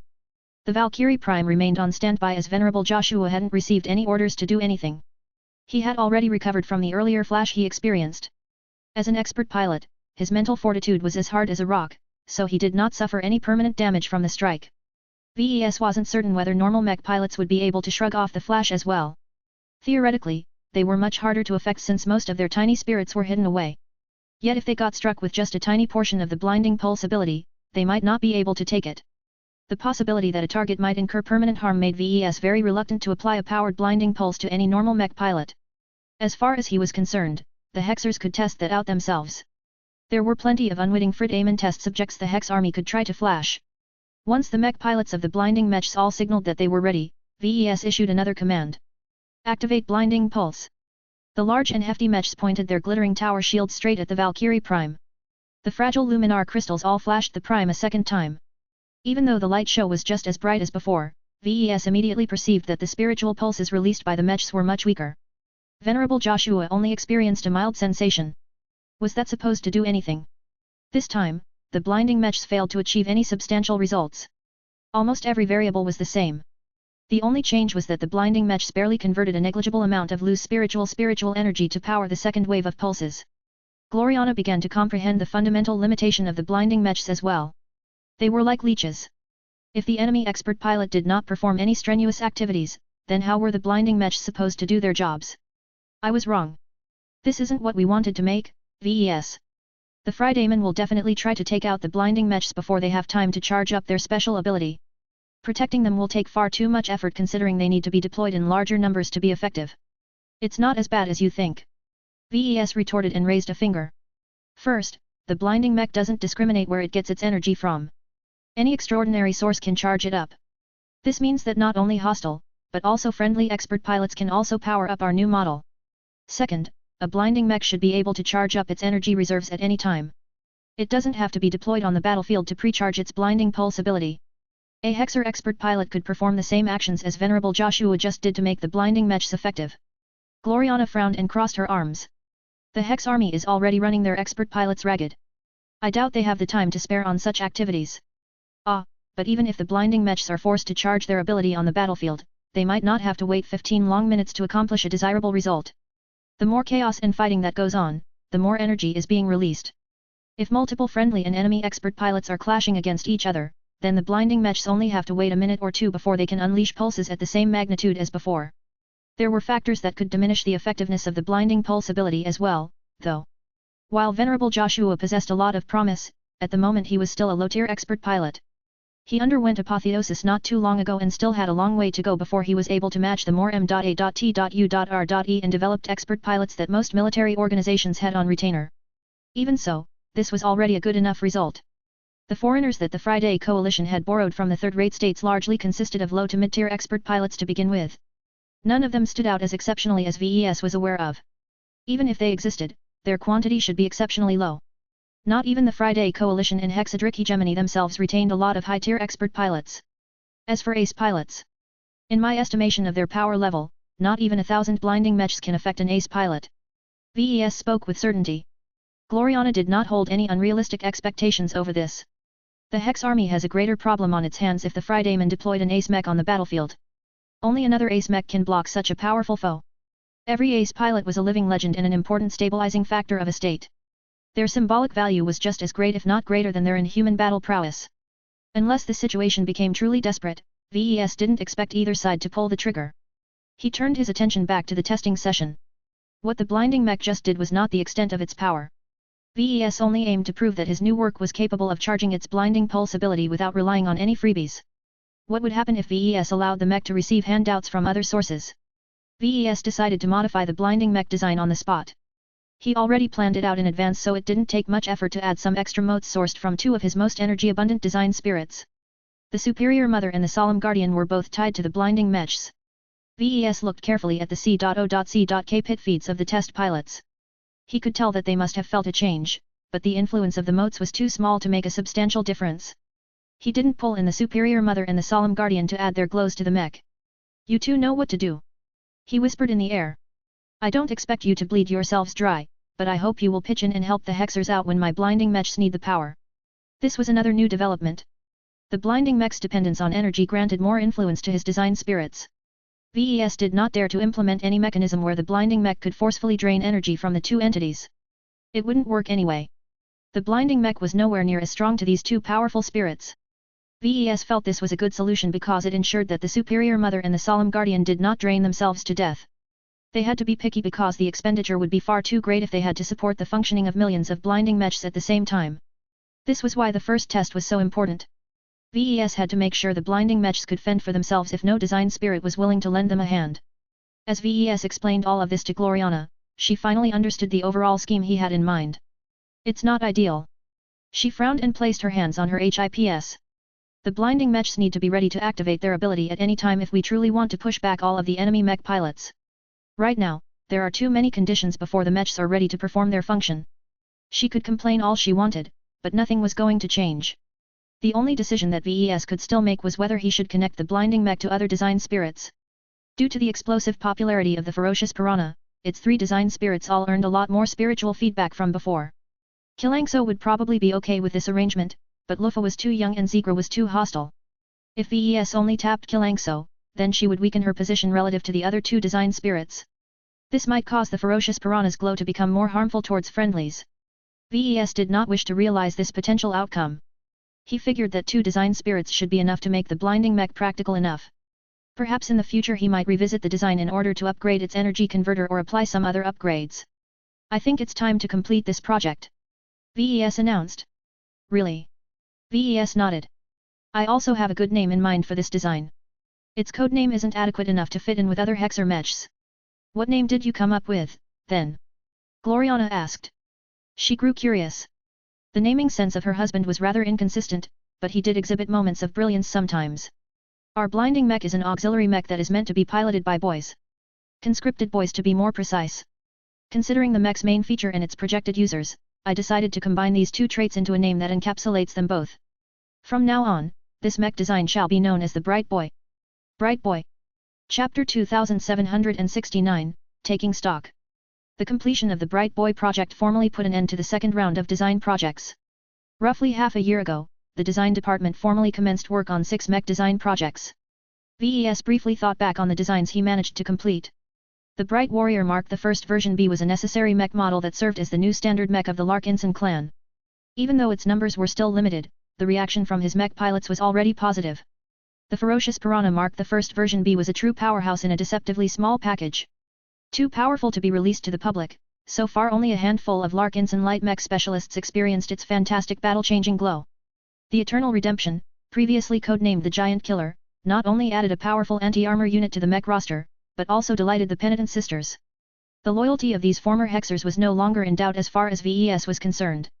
The 3 Hexer mech designs that Gloriana poured her heart into were all relatively cheap but useful in their own way. VES already had access to preliminary reports that detailed the incredible effectiveness of the Cherub model under a variety of battlefield circuit-misstances. The ability to communicate securely did wonders in improving the command and control of the Hexer mech division that received the privilege of testing the Cherubs first. Right now, their numbers were too limited to affect the greater war, but that would undoubtedly change in the future. As for the devious design, VES hadn't heard anything about it once he handed it over to the hegemony. Part of that was because too little time had passed for the Hexers to do anything with their new stealth mech design, but the devious mechs weren't supposed to attract attention in the first place. Even if dozens of them started to get caught by the Friedayman, VES doubted that he would hear of these incidents. Perhaps word about the new stealth mech with a highly unusual triggered ability might spread once the Hexers deployed it in large numbers and allowed it to gain more notoriety. That only left his 6th and final project, the recently completed Bright Boy design. Just as its name suggested, the renamed Blinding Mech was a mech that wasn't capable of doing anything except blinding its targets. Its default loadout didn't come with any weapons as the Hexers didn't find it terribly important to arm mechs that were piloted by boys. The other 5 recently completed mech designs didn't strictly need to be augmented with energy converters. Their dependence on spiritual energy wasn't as great, and introducing something extra might adversely affect their performance. For now, VES intended to monitor the Bright Boy's performance as the Hexers deployed it into battle over the coming weeks and months. The energy converter's troublesome pedigree and traces of life meant that VES did not have total confidence in its reliability and functionality. He wanted to be absolutely sure that the energy converter remained stable and reliable. If there was any sign that the unending one found a way to return to life, then VES would pull the plug on the Bright Boy no matter the cost. That said, VES didn't expect this to happen. It was too far-fetched for the energy converter, which had already formed its own distinct identity, to contain living traces of its ingredients. All of the spiritual products that he had developed before didn't exhibit this issue before, so there was little reason that the energy converter would be any different. Once he confirmed that his new innovation was safe for use, VES would contemplate using it on other mech designs. There were a number of mech designs that could obviously benefit from gaining an additional energy source. The Transcendent Punisher was a good example of one. Ilvan was currently impoverished, so he did not have that much energy to spare to enable the Transcendent Punisher mechs from activating their cheat-like guided aim ability. Adding an energy converter to the Transcendent Punisher design will probably provide a lot of relief to Ilvan. I doubt this will allow Venerable Joshua and others to exhibit the power of a high-tier expert pilot right away. Willpower mattered more. Expert pilots only made use of spiritual energy as an amplifier. If an expert pilot's willpower was still underdeveloped, then it wouldn't be able to support so much spiritual energy. In any case, after the design department wrapped up the design work on the last remaining project, VES felt as if he had passed another checkpoint in his life. The mechs he designed were all unique and useful in their own way. The Larkinson clan was about to become a lot stronger now that VES had supplied it with 3 clan-exclusive mech designs. The Hex army should also be happy with mechs that granted their underprivileged male mech pilots an opportunity to make themselves useful. In fact, VES could even repurpose the Hexer mechs into forms that were suitable for the Larkinson clan. I'll definitely have to design a Larkinson-friendly variant of the Cherub if I have the time. He expressed less interest in allowing the clan to adopt variants of his Devious and the Bright Boy designs. The 2 mechs were typical army mechs that were only practical when utilized by massive military organizations that were capable of fielding millions of mechs at a time. All 3 Hexer mechs were explicitly designed with economy and expendability in mind. Unlike the Valkyrie Redeemer that preceded them, the Cherub, Devious and Bright Boy models were all designed to serve the needs of a state under heavy pressure. To put it in uglier terms, they are cannon fodder mechs that only exist to make expendable mech pilots useful. That wasn't his problem, though. He was just a mech designer. Whether the female Hexers were able to convince their male counterparts to pilot these cheap mechs was none of his business. With the end of every project, one of the most favorite moments in Gloriana's life had come. It's time to fabricate the first copies of our new design. She gleefully exclaimed. To be honest, VES did not feel as enthused as his wife. He had way too many things he needed to do that he just couldn't spare as much energy for what was supposed to be a great moment. He knew that this was unfair to Gloriana. If he let his stress and deflated mood affect the results of their fabrication run, then his beloved would definitely yell in his ears until he turned deaf. I need a short break, he announced. That caused her to freeze. How long? Half a day. Let me clear my mind and put my thoughts together. They are too jumbled for me to concentrate fully on my work. Oh, okay. Take your time. I don't want to see the same level of craftsmanship you exhibited when we fabricated the first copy of the Bright Warrior IB. You were awful back then, VES. I hope you better get your head in order before we begin to fabricate our mechs. We have gone for too long without making a single masterwork mech. VES refrained from telling his wife his true thoughts. Did she really think that masterwork mechs grew on trees or anything? They were quite lucky in their earlier attempts. He considered their current lack of success to be their default condition. In fact, one of the ideas he wanted to try out most was implanting one of them right inside his mind. This was not a simple task at all. VES would have to perform extra research and conduct numerous other tests before he was confident that it was safe to add a foreign object into his head. I'll go ahead and double-check our preparations, then. Gloriana turned around. I need to make sure we have obtained the best samples of all of the raw materials we require to make our perfect mechs. Clixie followed after his wife, leaving Lucky with VES. The gem cat stared after the Rubarthan sentinel cat. It looked like as if Lucky wanted to accompany the other two. Oh no you don't. VES spoke as he grabbed hold of his cat. You're coming with me. I need company as well, you know. Meooo. Who are you calling grumpy? I'm just a bit moody, that's all. I'm just a bit moody at the moment, that's all. Finishing 6 more design projects is a major accomplishment. Yet why did he feel dissatisfied, then? Ordinarily, he should have felt happy for completing so many mech designs, but once the joy he gained from succeeding in his innovations wore off, he felt empty and weary. The place wasn't actually isolated, though. Thousands of Larkinsons populated the rented base. When VES looked down from his position, he could see and hear the throngs of clansmen moving about. Different from the previous time he resided on the ground, there weren't as many mechs moving around. Due to local restrictions, the Larkinsons weren't allowed to field their own mechs outside certain sanctioned occasions. For example, the authorities permitted the clan to use their mechs in the testing grounds, but outside of that the mechs were subject to a lot of restrictions. They not only had to be disarmed and safed, but were also prohibited from being brought anywhere close to Violin proper or any other urban areas. The heavy restrictions on mechs should have made him feel safe, but the lack of protection only made him feel more vulnerable. He would rather place his safety in the hands of his own troops than the supposedly neutral authorities. I hope I can move on from here as soon as possible. As VES thought about the implications of his upcoming design duel, VES received an unexpected call. Sir? Vivian Tsai asked. Our department has finished going over the available trade offers for the Orlis. We have compiled a number of dossiers of attractive offers that we think are worthwhile for us to integrate into our fleet. I think you will be very interested in some of these options. While they are all pre-owned second-hand vessels, they are certified as free of bugs and other hidden malware. VES automatically discounted the last part. Every ship was bugged. The only difference was the extent to which they were compromised. A certification at least guaranteed that the hidden dangers weren't too blatant. Regardless, VES regained some of his good mood. The prospect of acquiring additional capital SHI.P.S was always exciting. I'll be at your office as soon as possible. I look forward to viewing the dossiers. The spirit of Bentheim had already changed the way the expeditionary fleet operated for the better. With more utility-oriented capital SHI.P.S, the Larkinson clan became more self-sufficient and less dependent on services provided by the state. Of course, VES didn't forget about acquiring combat-oriented capital SHI.P.S as well. We can definitely use a fleet carrier or a vessel that can withstand a lot of attacks. He had a feeling that he would definitely need the capabilities of such a vessel in the future. Chapter 2770, Graveyard. Meow. Lucky flew up to Vivian Tsai and offered up his back for petting and stroking. The shipwright couldn't resist the cuteness. She grinned and put down her data pad to play with the gem cat. You're not as hard and cold as I thought. What is this unusual material? I've never encountered anything like it before. I would love to find out where to get some. VES ruefully smiled as he sat down on the chair opposite to Vivian's desk. You won't be able to find it anywhere else. Lucky is quite a unique existence. Though VES hadn't met with Vivian a lot, she already looked more comfortable in her own skin than before. Despite her relatively junior age and experience, she occupied a high position within the hierarchy of the clan. Being thrust in a position of great responsibility always changed people. Fortunately, Vivian successfully stepped up and managed to organize an entirely new department within the military bureau. With a small army of engineers, analysts, lesser shipwrights, and other personnel answering to her, she had made a lot of progress in developing new capital SHI.P.S while at the same time evaluating existing ones the Larkinson clan might wish to acquire to gain an instant boost. Right now, the meeting revolved around the latter. After Vivian had her fill with the affectionate cat, she returned to business. After several weeks of exploration, outreach, preliminary negotiations and investigations, we are ready to present you with a small list of choices that the Larkinson clan might wish to acquire. The decision to add another capital ship to the expeditionary fleet was not a trivial one.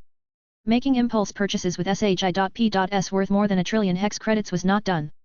Every buyer had to study every possible angle of a ship for an offer in order to make sure it fit their needs. Starsh.I.P.S, especially larger ones such as capital SHI.P.S, were often individualized. These were expensive assets that were usually put to use for 50, 100, or even 200 years. With such a long service time, it was well worth it to invest money to modify them to better suit a specific purpose. Over time, as new generations rolled in that introduced better technology and new innovations, owners might also choose to upgrade specific parts and systems to keep up with the times. Starsh.I.P.S never remained static. A good crew and owner constantly invested in them and cared for them so that they delivered reliable performance. However, the opposite also happened. Plenty of Starsh.I.P.S suffered when dysfunctional crews and awful owners handled them improperly. These vessels exhibited greater problems that caused their total lifespan to shorten considerably. The dossiers that Vivian prepared for VES happened to fall under the latter category. The conditions you have set have made it rather difficult for us to attract good offers. Vivian patiently explained. You chose to retain the 2 long-range FTL drives in order to upgrade the spirit of Bentheim. While this is your prerogative, the value of the Orlis is severely diminished now that she has lost her greater advantage. She's still a very good fleet carrier. It's not as if she has become worthless after losing her long-range FTL travel capabilities. She possesses excellent armor coverage that is completely intact, and there are a wealth of modern military-grade systems and components inside her hull. Her capacity is also good at 600 mechs. The supply of good, armored fleet carriers like these is considerably higher than the supply of deep strike fleet carriers, sir. We are working in a much less favorable market environment. This has caused us to receive a large number of sketchy offers. VES narrowed his eyes. Sketchy in what way? Whatever you can think of. Vivian shrugged.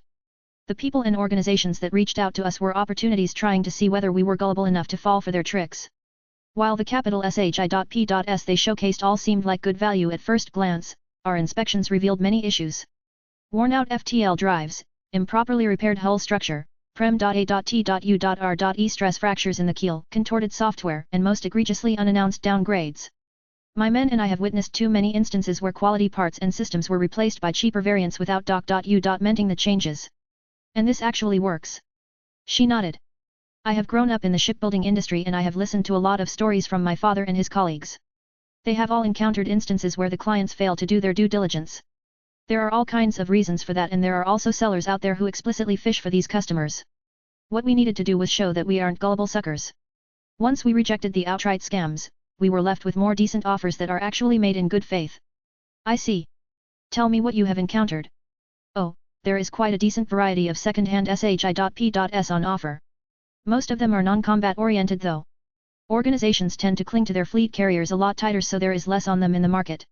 Another issue is that the capital SHI.P.S on offer are usually several decades old. The worst are over a century old. While they are technically in working condition, the outdated tech, worn construction, and other issues mean that they require lots of time and effort to keep them in good condition. VES was familiar with this condition. It happened to Mechs as well. It's not worth it to acquire SHI.P.S that are in the latter stages of their product life cycle. The upfront cost might be cheaper, but we will be bleeding a lot of money to replace their failing components and perform deep repairs.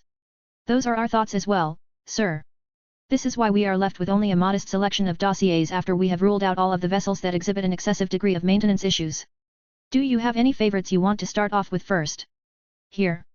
Vivian waved her hand. Two separate projections appeared over her desk. There is one party who is actually willing to exchange our Orlis with another fleet carrier. Since the value of their ship is substantially less than our modern military capital ship, they have also put a smaller capital ship on the table in order to make up for the difference. VES didn't feel very good about trading a good capital ship for two not-so-good capital SHI.P.S, but there weren't many sellers out there who offered vessels of comparable value. Most private organizations that were capable enough to own capital SHI.P.S still tended to go for cheaper ones. It was too much of a risk to invest too much in a single expensive vessel only to lose this expensive boondoggle in a space accident or pirate attack. The price-to-performance ratio of cheaper capital SHI.P.S was also a lot more favorable. Customers had to pay exponentially more to gain a marginal degree of improvement. Any company would go bankrupt if it blindly chased after goods with the highest level of performance. Because better vessels commanded such a high premium, it was more than fair to exchange the Orlis with two complete capital SHI.P.S. VES immediately became attracted to a large and heavy vessel that was obviously built for war. Her hull construction looked odd. She resembled a junk heap at first glance due to all of the different materials adorning her exterior. What am I looking at here? This is the graveyard. Vivian introduced. She looks odd, but there is a reason for that. First, you need to know that this is a dual-purpose capital ship. The genius part about this ship concept is that the two roles tie to each other. In combat situations, her thick armor belt allows her to act as a very sturdy shield against mass bombardment. Outside of battle, she possesses the capability to process and break down salvage. So she's a salvage ship with very thick armor. The shipwright grinned. The graveyard is more than that, sir. She's a salvage ship that can continually bolster her own armor plating. The reason why her exterior looks this way is because it is made out of lots of debris from fallen mechs and Starsh.I.P.S. She has been in operation for quite some time, which is why her outer layers are actually made out of parts taken from thousands if not tens of thousands of different vessels and machines. And this actually works. This sounded like a ludicrous way to build up a vessel to VES. While it sounded nice to be able to turn any piece of hardy space trash into additional armor plating, the graveyard probably came under a lot of strain for this reason. Due to all of the variety and inconsistency, the parameters of the ship were highly inconsistent across her hull. One section might be overburdened with mass while another side lacked protection. VES also found it hard to believe that all of the salvaged parts were able to stick together so well. He put much more faith in the protection offered by a uniform plate. Vivian obviously knew what she was concerned about. I know this ship looks dodgy, but the graveyard is worth a deeper look. While she looks a bit rickety from the outside, she's actually quite solid. The graveyard was built to be used this way from the start, so her design incorporates many accommodations that support the use of armor plating made out of recycled space junk. She pointed at the projection, causing it to grow in size. She tapped it again, causing a lot of different internal parts to light up in yellow. These are all systems that perform many different functions that keep the graveyard balanced in her eclectic armor plating as solid as possible. The graveyard can dynamically shift her center of mass in order to balance out her hull. This was quite a good function. As Vivian pointed out several more critical systems that helped the defensive salvage ship maintain her function under difficult circustances, VES began to recognize the charm of the vessel. The graveyard is a scrappy ship, he concluded. She's not the most sophisticated or expensive capital ship, but she is definitely one of the most robust. She's adaptable and can endure a lot of rigorous circumstances.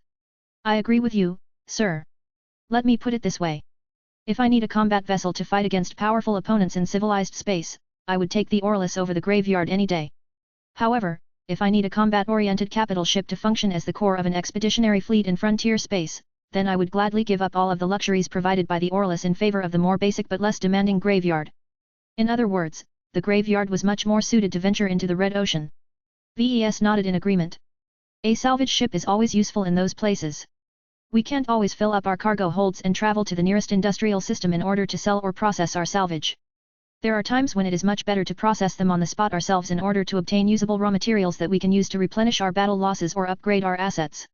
Exactly, and the best part about the graveyard is that she can upgrade and repair her own hull without relying on any outside help.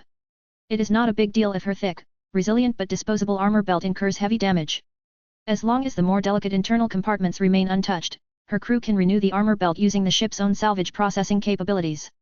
The ability to mount a ship with patchwork armor was very valuable when advanced services were unavailable or too far away. While it was possible to perform the same types of emergency repairs on the Orlis, the ship wouldn't be able to cope as well. Yet, not everything about the graveyard was all sunshine and roses. Alright, enough about the upsides of the graveyard. VES said. What are the downsides? What do we have to take into account if we adopt this vessel? Chapter 2771, Adaptable Capital Ship. The graveyard offered a compelling package to organizations that needed a self-sufficient capital ship. While the graveyard still required deep maintenance every now and then to keep her systems in good condition, the fact that she was not dependent on shipyards to replace or beef up her armor was a major benefit. Yet an unconventional ship like the graveyard always came with a host of limitations that complicated her use. If this wasn't the case, then Scavenger SHI.P.S with armor belts made out of scrap would have been much more common in space. Vivian was all too well aware of the various shortcomings and problematic aspects of the graveyard. She pointed at the wireframe schematics of the graveyard. Properly speaking, the graveyard is built for danger, but not for war. Is there a difference? VES raised his eyebrow as he petted an unruly Lucky. There is. The difference is quite substantial. The graveyard is not designed and built by a military organization, so she is incomparable to the Orlis when it comes to the defensiveness of her inner hull structure. What does this all mean? If an enemy manages to penetrate her exterior plating, the graveyard's core compartments are less well protected than the inner structure of true fleet carriers. The salvage processing machines and the engineering bay are just some of the systems and compartments that can get trashed. That was indeed a serious concern. All of this meant that the graveyard had to prevent the enemy from digging through her armor belt at all cost.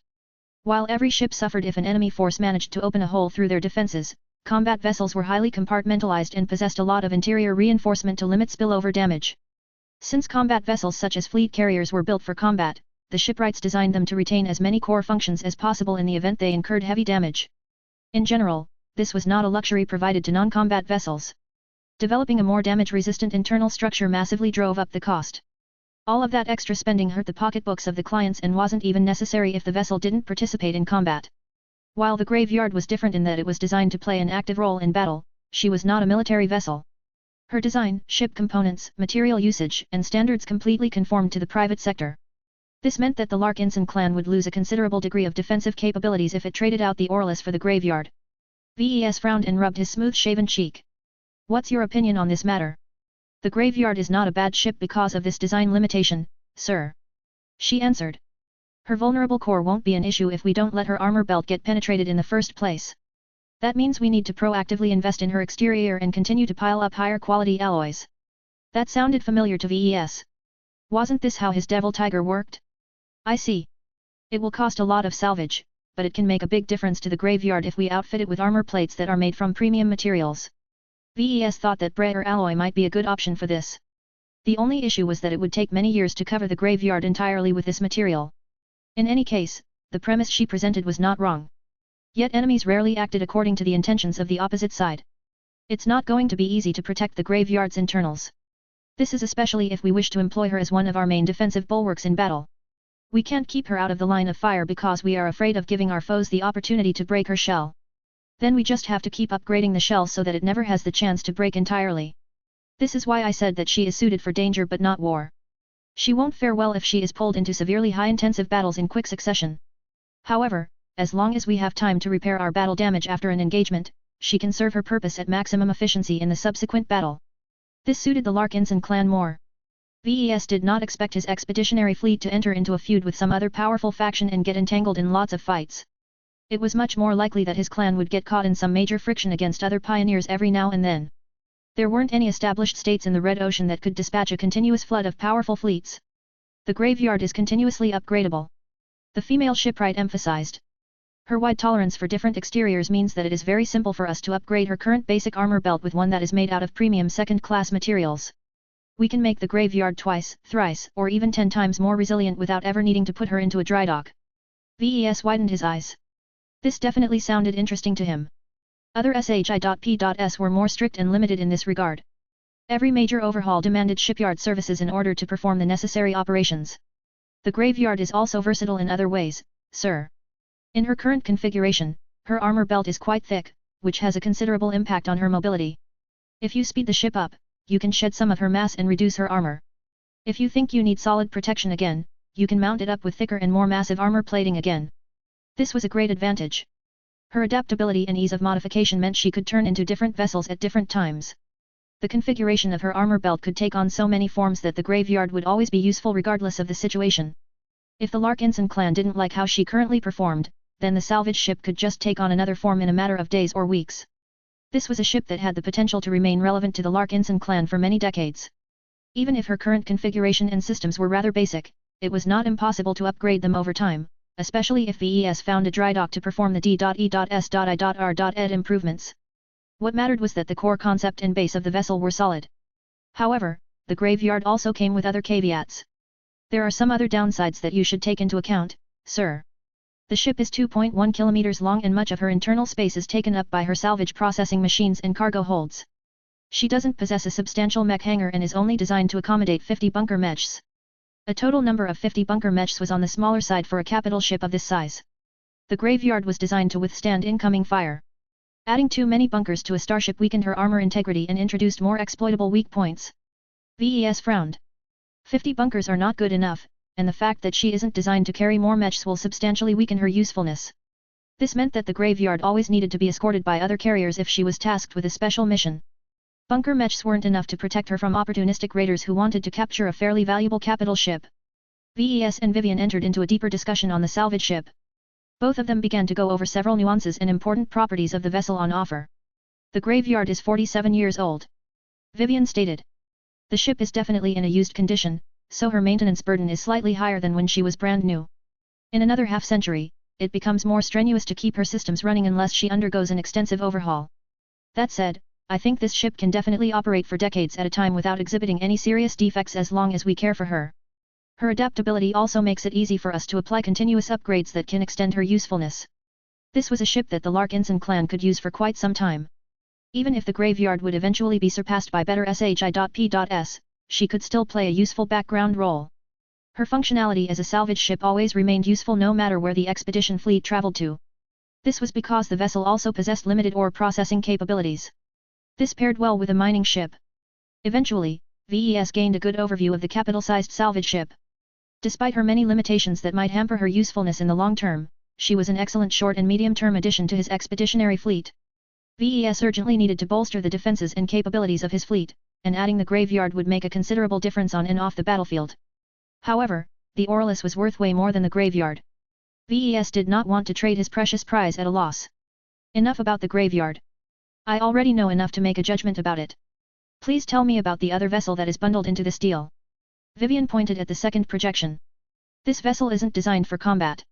Instead, she is designed for beast transportation and bioresearch. Is this an LRA vessel? Correct. Vivian nodded. Bioresearch vessels like these are quite common in the Life Research Association.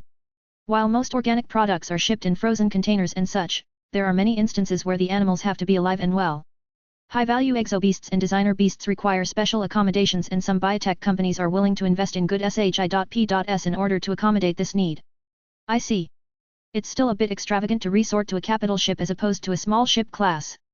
This is why they are also used as bioresearch facilities, sir. Think of them as moving research bases. They can be moved into the orbit of any life-bearing planet in order to conduct specialized research on the flora and fauna found on the surface. They can also be moved to an isolated star system in order to conduct SEN.S.I.T.I.V.E studies. Ah! VES suddenly smirked. That makes more sense. Their mobile nature and extensive research facilities make them ideal for secret research. This is especially handy if said research is of the shady kind. Indeed. The Dragon's Den is kind of secure, actually. She possesses a lot of accommodations that serve to isolate signals, prevent unwanted snooping and halt any infiltrators in their tracks. Her original owners were quite keen to maintain their privacy. Why did such a vessel become available, then?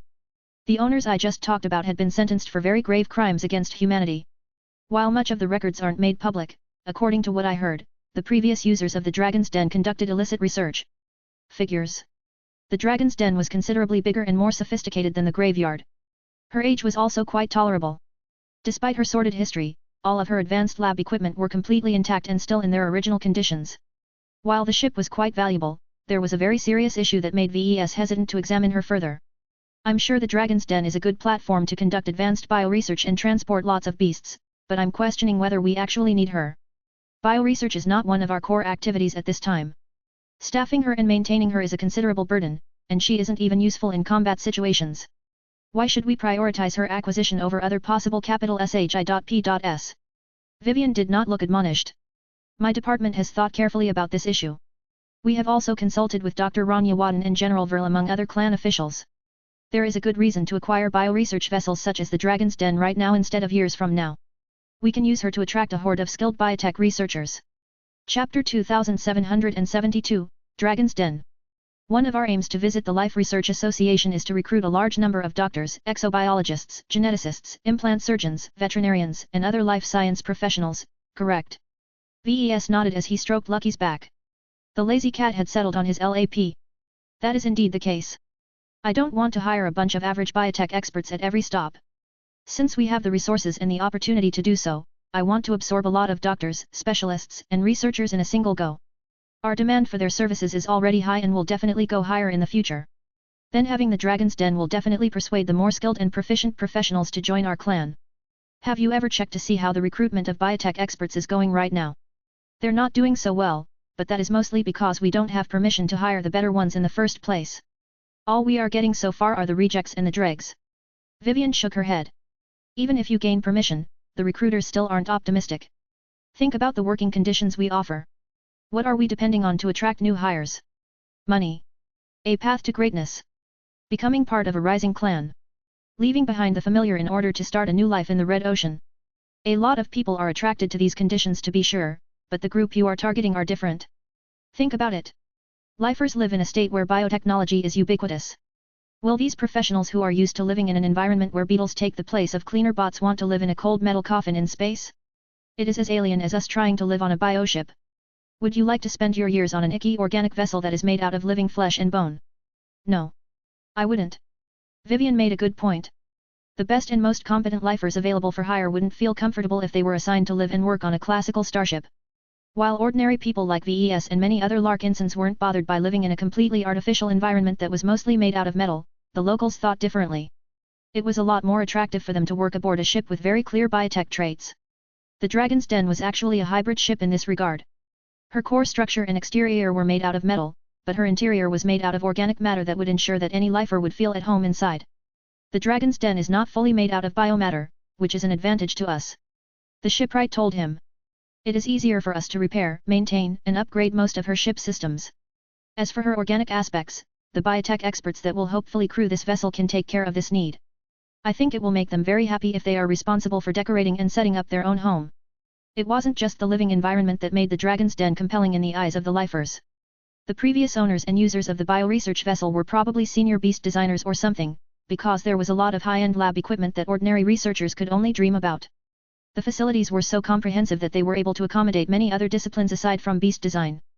Anyone involved in human augmentation, medical treatment, cloning and even food cultivation would practically feel as if they had entered paradise if they stepped aboard the Dragon's Den. On top of that, the capital ship was big. With a total length of 3.3 kilometers, the vessel was capable of carrying a lot of organic cargo. She could even be used to transport non-living cargo if the Larkinson clan urgently needed the extra space. All in all, it was very hard to encounter a bioresearch ship that was so large and well-equipped that she was capable of supporting an entire bio-industry chain. All of this sounded great, but VES grew a bit suspicious. What are the downsides of the Dragon's Den? Well, it's quite obvious if you look at the projected schematic. Vivian answered and pointed her finger at the exterior layer of the vessel. As you can see, the thickness and sturdiness of her hull plating is incomparable to the graveyard. She's not designed for combat at all. She's a purely civilization research vessel that only possesses nominal capital-grade hull plating. What does that mean? What is nominal capital-grade hull plating? It means that the Dragon's Den is clad with the least amount of plating she can get away with. Her exterior shell has to be sturdy enough to support her inner structure and prevent any compartments from shifting. Her hull also has to be sturdy enough to withstand ordinary environmental hazards in space. Think of space junk, space dust, cosmic radiation, dangerous anomalies, and so on. It's also helpful to have at least some mass to defend against incidental attacks from mechs. Thin hull plating to capital SHI.P.S was actually rather thick for subcapital SHI.P.S. The Dragon's Den wasn't fragile at all in absolute terms. It was just that she was much less capable of resisting damage than sturdier capital SHI.P.S. In any case, as long as the Dragon's Den was put in the rear, her poor defenses wouldn't be a problem. Are there any other concerns that I should know? Not as such. There are numerous complications due to her hybrid construction, but they are manageable. Despite her apparent sophistication, the Dragon's Den is quite a simple vessel in shipbuilding terms. You don't need to design a complex internal structure when the ship is only meant to carry beasts and serve as a research base. I see. I think I've heard enough. Let me think about this option. Even though VES wasn't really interested in starting up a large biotech operation at the moment, that would definitely change in the future. Aside from accommodating the Larkinson clan's crucial biotech professionals, VES also needed a place to carry his future collection of beasts. It was only a matter of time before he encountered more exceptional beasts like Arnold. While accommodating a tiny cat-sized exobeast wasn't very difficult, what if he obtained an exobeast as massive as Zegra? VES always had a soft spot for powerful exobeasts that were at least as large as mechs. They tended to be more complex life forms who developed very powerful abilities. How would he be able to keep them all happy if he stuffed them into cramped biomes aboard smaller subcapital SHI.P.S? It was better to get a bigger vessel right away in order to be ready to accommodate any large and powerful beast he might get his hands on in the future. Even though these considerations weren't enough for VES to view the Dragon's Den as an essential acquisition, he was nonetheless on board with gaining possession of her as part of a trade deal. It's a good mix of SHI.P.S. VES murmured. The graveyard will definitely serve a critical purpose in the short term while the Dragon's Den has the potential to become a strong asset in the long run. Still, I can't help but wish for a fleet carrier instead. The fleet carriers currently being offered won't fit out needs. Vivian shook her head. This is the LRA. The fleet carriers built by the lifers are designed to accommodate biomix. Unless you intend to field a large amount of biomix yourself, we are better off with setting our sights on other vessels. The regional ship market was largely dominated by Biosh.I.P.S. There were only a modest number of hybrid SHI.P.S like the Dragon's Den or foreign-built vessels like the Graveyard. If the Larkinsons wanted access to a greater selection of mechanical SHI.P.S, then they were better off visiting another state. I'll take that into account. VES murmured after he made this realization. We still have plenty of time to fill up our capital ship quota. Now that I'm here, I'd like to ask you whether you have made any progress on our in-house projects. A proud smile appeared on Vivian's face. The ship designs for the Gorgonian and Diligent Ovenbird are almost finished. Their overall properties haven't changed from when I initially introduced them to you. We have just made a lot of smaller refinements as we have fleshed out their designs. How soon can you complete them, Miss Psy? We can finish them in a matter of weeks. We can deliver a design faster if we concentrate on finishing one of them first. In fact, even if we complete them, we can still continue our optimization work. The more time you give us, the more we are able to refine the two ship designs. Both the defensive ship and the fleet repair ship contain many complex implementations that can surely be improved. As a mech designer, VES understood what she was talking about. It was actually the same for mechs. If he wanted to, he could continue to work on the mech designs that he had recently completed in order to squeeze out more performance out of them. There were some mech designers who adopted this continuous improvement model. VES wasn't a fan of it. He preferred to update his mech designs with major revisions. Are we in a position to order the construction of the Gorgonian and the Diligent Ovenbird? We are. She nodded. We have made contact with several shipyards hailing from the star CLU.S. Tours along our overall route. Several of them are open to building one or two capital SHI.P.S according to the design that we have specific. It's just that. It's going to cost us, am I right? Yes. The two SHI.P.S aren't cheap. I've already mentioned how much they cost in a previous meeting. The Gorgonian will cost at least 3.2 trillion hex credits while the Diligent Ovenbird costs 1.7 trillion hex credits. Mind you, this is only the minimum. You want to add various upgrades and add-ons to the SHI.P.S, then you should be prepared to pay double. VES pressed his fingers against his face. Ugh. While we aren't exactly short on money, it's not that easy to gather so much money at this time. We can either wait or we can apply for a loan. This was his problem, not hers. Vivian Tsai was only responsible for providing him with ship-related options. It was up to him and other Larkinsons to fund the shipbuilding projects. I'll try to secure the funding for these vessels as soon as possible. He promised.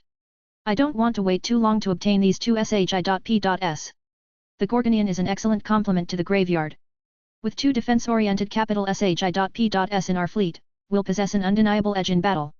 The Battle of Reckoning already showed that the Larkinson fleet was not adequate enough. VES wanted to reduce his dependence on third-party services, and the only way to do so was to develop substitutes within the clan. Despite her silly name, the Diligent Ovenbird would probably play a key role in his fleet. The ability to repair and potentially build new SHI.P.S was just too compelling to VES. He might not even need to purchase any ship again. After all, if he had the choice, he would definitely prefer to make use of Starsh.I.P.S developed in-house. Before he left, VES briefly inquired on the plan to repurpose the long-range FTL drives pilfered from the Orlis. With complex ship components like these, it was impossible to slot them into the Spirit of Bentheim and expect them to work straight away. Vivian sighed. It will take years to prepare the long-range FTL drives for use. We have to disassemble them, inspect every single component and comb over and potentially rewrite all of her software. We can speed up the work if we hire more engineers and FTL drive specialists, but don't expect any miracles. Damn. Chapter 2773, A New Force. The Gorgonian. The Diligent Ovenbird. The Graveyard. The Dragon's Den. 4 different capital SHI.P.S. 4 different roles. 4 different investments. It wasn't easy for VES to make decisions on the 4 SHI.P.S. Each of them were attractive to him, but acquiring them and crewing them was anything but simple. Fortunately, the acquisition of the Spirit of Bentheim taught the Larkinsons plenty of lessons. They were familiar with many of the complications and pitfalls associated with purchasing such an enormous asset. With an excellent shipwright like Vivian on staff, VES wasn't concerned that his clan would botch the process. VES talked a bit further with Vivian. Since he wasn't good at managing these kinds of affairs, he simply decided to delegate everything to his subordinates. I'd like you to be involved in every step of the way, Miss Tsai. He spoke as he stood up. Don't hesitate to call or message me directly if something urgent has come up. I am relying on you to manage the acquisition of the Graveyard and the Dragon's Den as well as the construction of the Gorgonian and the Diligent Ovenbird. I know it will take a lot of money, manpower, and resources to add all these huge vessels to our fleet, so you won't be working alone. General Viril, Fleet Coordinator Ophelia, Speaker Overin, Dr. Rania, and many other leaders had to get involved. The military wing of the Larkinson clan had to fit the Gorgonian and the Graveyard in their battle lineup while the productive wing had to make the other 2 vessels work. All of this involved trillions of credits and tens of thousands of personnel. VES didn't even know where to begin to organize it all, so he decided not to bother with it at all. He simply set a goal and told the rest of the clan to get it done. This was not something new to Vivian. We are already corresponding with each other about these matters. We have already formed a committee of sorts that convenes whenever we need to make major decisions on how to solve the problems that you have mentioned. Good. Keep me in the loop but don't bother me with insignificant details. I have a busy schedule and I am much more in my element when I am working with Mechs rather than Starsh.I.P.S. They set some basic rules before he left. VES didn't want to get flooded by queries but he still wanted to be in the loop. He just wanted to make sure he had a say in the decisions he cared about the most. Every capital ship had to conform to his vision for his expeditionary fleet in order to serve as a pillar of his core fleet. While the prospect of filling his quota of capital SHI.P.S filled him with happiness, he also became a bit concerned about running out of them too quickly. There was no way he wanted the Larkinson clan to settle with 7 capital SHI.P.S forever. It would be great if he could earn a few extra million MTA merits so that he could squeeze at least one additional vessel. If not, we can always look into acquiring capital SHI.P.S after we have reached the Red Ocean. He muttered. Unfortunately, demand vastly exceeded supply on the other side of the Beyonder Gate. VES had little hope of being able to get his order accepted by any of the shipyards that had gone into operation in the Red Ocean. The only practical way to acquire capital SHI.P.S would be to build them or to capture them from others. He just needed to get into a legitimate feud against a rival in order to excuse his attacks. The Friedaymen are excellent targets for this. He grinned as he exited Vivian's office. We can hunt them all down and take their assets for ourselves. Isn't this a great idea, Lucky? Meow. His cat responded as he floated in the air. You'll have to play an indispensable role, of course. You're the perfect infiltrator and you still need to earn your keep. Meow. Lucky did not look forward to risking his life at all, but VES didn't care. Ever since Lucky's gem production rate had dropped even further, he continued to be a significant drain on the clan's resources. Don't complain. The more big SHI.P.S we have, the lower the chance we'll do badly in subsequent battles. Do you prefer to live on the edge of your seat each time we bump into opposition? Meow meow meow. I know, I know. Once this duel stuff is over, we will begin development on our expert mechs right away. I hear that Gloriana has already started to lay the groundwork for the pivotal projects. While the pair hadn't been consistent in applying this agreement, Gloriana definitely did not accept anything less than absolute control for the following projects. Designing expert mechs was one of her biggest obsessions. In their prior projects, she had shown a great amount of patience and forbearance when VES rammed through his design choices over her objections. This time, it was his turn to let his wife have the final say on every matter. As someone who had long been in charge of every design project, VES found it difficult to accept that he would be surrendering control. No mech designer liked to be relegated to the side. Designing mechs was something intimate and a labor of love to people like VES. Letting someone else push through a decision that clashed with his personal vision was not easy to stomach. Still, I don't have any choice. Gloriana's need for control was greater than his in this case. While VES excelled at coming up with mech concepts that would play well with large groups of people, Gloriana was unquestionably better at tailoring a mech to an individual mech pilot. There was nothing standard about expert mechs. Each of them were personalized to varying degrees in order to maximize the performance of every expert pilot. His usual approach to mech design would not yield the best results, and VES knew it. He was willing to put his trust in his wife, if only just this once. If it doesn't work out, I can always take back control. He reassured himself. He didn't think it would get to that point. With a master mech designer acting as a consultant and contributor to their expert mech design projects, it was impossible for VES and Gloriana to screw up. His wife might not listen to him, but she would definitely listen to a female authority like Master Willix. As VES walked back to his temporary living quarters in order to clear his mind, someone deliberately sought him out and met him as he walked through Gentle Lotus Base. Patriarch. Patriarch VES, can I have a moment, please? Why certainly, Mr. Mellon. The Ilvanese expert candidate walked up to VES and saluted him. Thank you for meeting me. There is an issue that is currently plaguing our group. Ever since the Living Prophet left our side, we had to take charge of recruitment ourselves. Don Mellon went straight to the point. He clearly explained the difficulty in persuading the new recruits to convert to the Ilvanese faith and how the group of believers were concerned about remaining relevant in the clan. VES quickly understood the situation.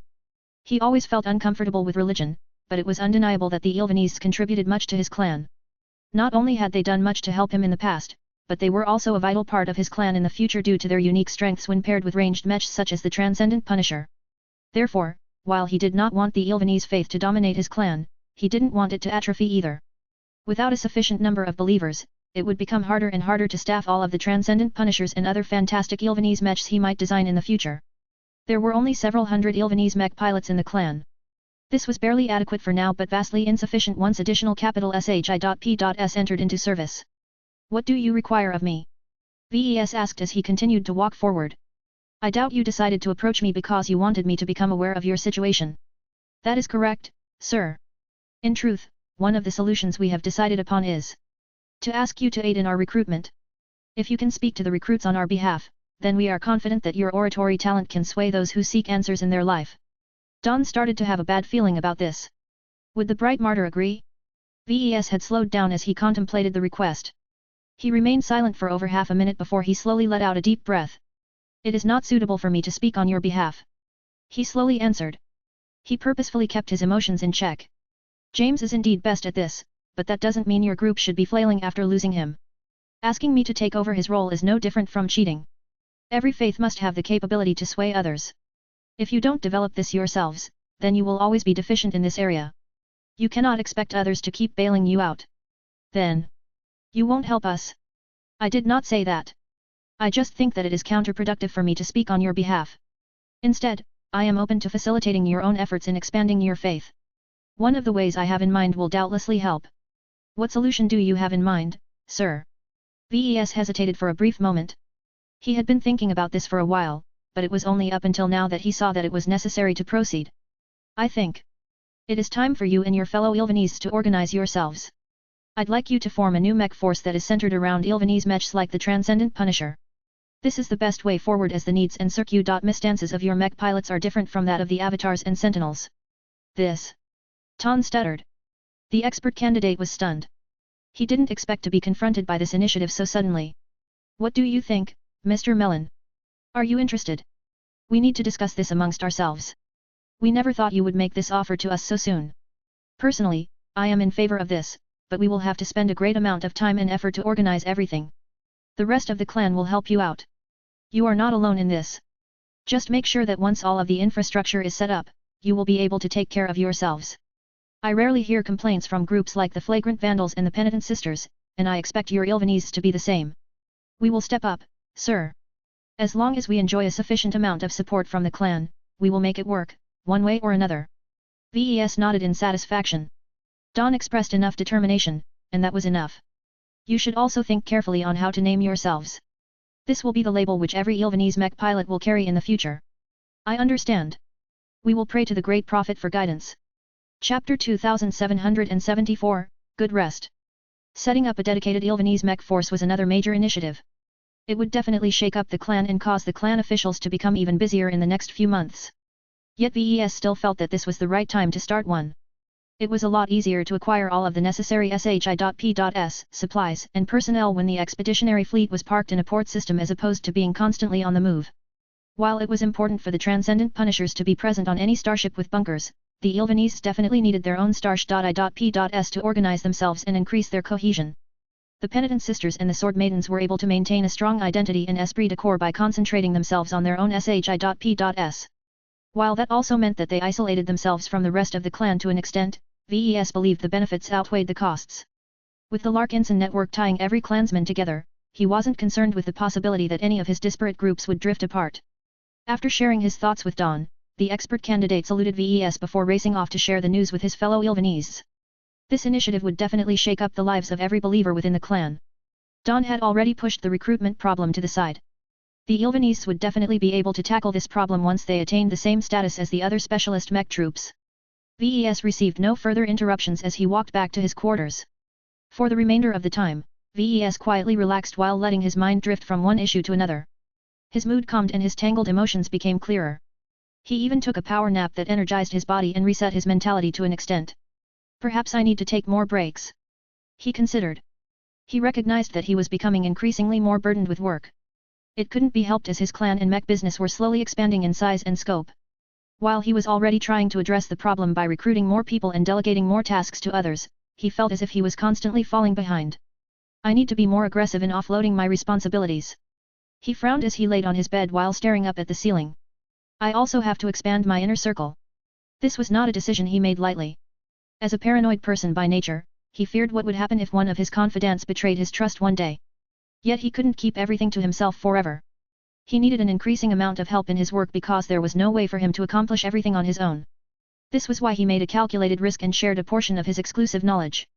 So far, his willingness to do so paid off. The people he enlightened all used their greater understanding to their advantage and achieved greater results than before. Whether it was Gloriana who attuned her work to spiritual character of a mech design or Venerable Joshua who was able to develop a deeper bond with a living mech, they all benefited from gaining greater awareness of what was actually taking place. Was he being too generous? Perhaps. Yet Ves knew that this was an inevitable development. As Master Willix had reminded him many times, every mech designer had to be.A.R.E their secrets to the public sooner or later. This seems to be an essential step for mech designers to advance beyond senior and master. Ves surmised. It was not realistic for him to keep everything to himself. He had to open himself up to others eventually. Since he was forced onto this path, he might as well do it on his terms instead of someone else's.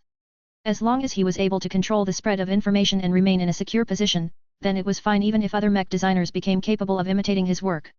In fact, VES no longer feared the rise of competitors who attempted to usurp his design philosophy. How can the student ever overtake the master? He smirked. Every successful mech designer possessed a boundless amount of confidence in their own design philosophies, and VES was no different. Everyone else who followed after him might enjoy an easier time at the beginning, but they would definitely progress slower than him when they had to explore their own way forward themselves. As VES continued to think about how he should expand his inner circle, Gloriana eventually returned home as well. I'm back, VES. Meow. Meow. Clixie ran up to Lucky and joined him on a comfortable cat bed. The two nuzzled each other and began to doze off together. Gloriana took off her coat and approached the bed where VES was laying down. She sat on its edge and stared into his face. Our workshop is all set up and ready to go. I have already calibrated and inspected the production machines from one of our L-kind production lines, so we won't encounter any problems on that end once we start our fabrication run. VES still wasn't very interested in the outcome of this run. Sure, he would celebrate if they became lucky enough to make another masterwork mech, but he still wanted to move on to more exciting projects. Gloriana seemed oblivious to his indifference, however. She smiled and babbled on about the extensive preparations she made. She even dragged over the statue of the Superior Mother in order to receive the Supreme's blessing. We're going to need as much practice as we can get in order to prepare for the development of our upcoming expert mechs. She told him. While I ideally want every expert mech to be completely unique, there will be times where we might borrow elements of our previous mech designs. For example, it's already a given that the expert mech version of the Shield of Samar will still retain a similar profile to the current version. VES nodded. That's true, but some of our expert pilots will require more unique solutions. Venerable Orphan needs a dedicated spearman mech, for example. All of her previous mechs were former swordsman mechs that were hastily adapted to accommodate her weapon of choice. Don't forget about my brother. You agreed to cooperate with developing his expert mech as well. Designing 6 expert mechs at once is a heavy burden, but I am confident we can complete the projects within a year. We will learn so much during this wonderful period of time. I can't wait, hi. She became so excited that she couldn't help but lean in and peck his cheek. You'll help me fulfill my visions, isn't that right? VES nodded. Of course I will. You can count on me, but don't go too far on this. I can only work with you as long as your ideas make sense. I can't deliver something that I'm incapable of doing. You can make new proto-gods, though, right? He tentatively nodded. I can, but you already know it's difficult to make a good one. I need good ingredients to make one, and right now I have a distinct lack of them.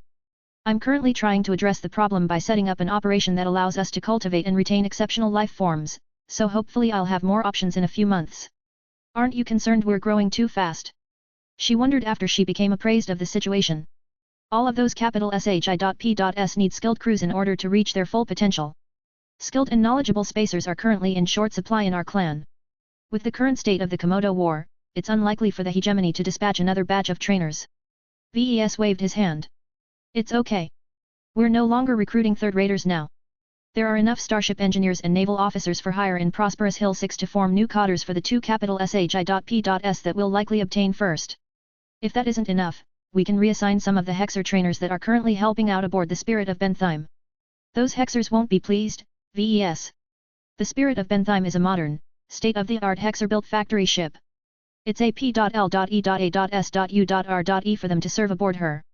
If you told them that they should pack their bags and work on a floating collection of scrap or a weird half-organic bioresearch vessel, how do you think they would feel? VES remained undaunted. Months have already passed. I don't expect our native Larkinson spacers to have learned everything they need to perform their duties, but they should have at least moved past the total beginner stage. This was a test of his control over the temporary crew that was currently in control of many of the core systems of his flagship. If they weren't willing to play to his tune, then that did not reflect well on them. He did not wish for the heart of the Larkinson clan to remain hostage to the Hexers forever. Of course, VES refrained from telling all of this to his wife for obvious reasons. A few hours went by as VES and Gloriana relaxed in each other's presence. Both of them wanted to conserve their energy and make sure they were able to perform at their peak later, so they didn't engage in any strenuous activities. Once they had their fill of cuddling with each other and toying with their cats, they freshened each other up and moved to the mech workshop. After a long delay, VES and Gloriana were finally ready to get their hands dirty. VES simply checked the delicate Elkine 3D printer and familiarized herself with its current settings. Are you ready? Gloriana eventually asked after she had finished her prayers. Even though some of the designs we've finished are already under production, we can still use this opportunity to warm ourselves up. No matter how many cherubs or eternal redemptions have already been produced, none of them bear our personal touch. The mechs we make by hand must always be better than those that come off an industrial production line. Don't fail my expectations. I'll do my best. VES responded. They began with a ferocious piranha. It was the lightest and smallest mech, so it didn't take much time to put it together. Unfortunately, the end product never came close to a masterwork mech. The eternal redemption that came afterwards fared a little better. While the cannoneer mech they created did not merit its own name, VES and Gloriana still managed to achieve a better result. I hope this trend continues. Gloriana said. Our momentum is increasing. VES wasn't so sure about that. He felt they were just a bit luckier than earlier. The thing about luck was that it could always swing the other way at any moment. They began to work on the Hexer mechs after this. In the span of a week, VES and Gloriana practically toiled day and night to fabricate the Cherub, the Devious and the Bright Boy. Each time, the results were a bit better. In fact, the Devious and Bright Boy they crafted were quite excellent as far as VES was concerned. However, this did not change the fact that they eventually fell short of their ultimate goal.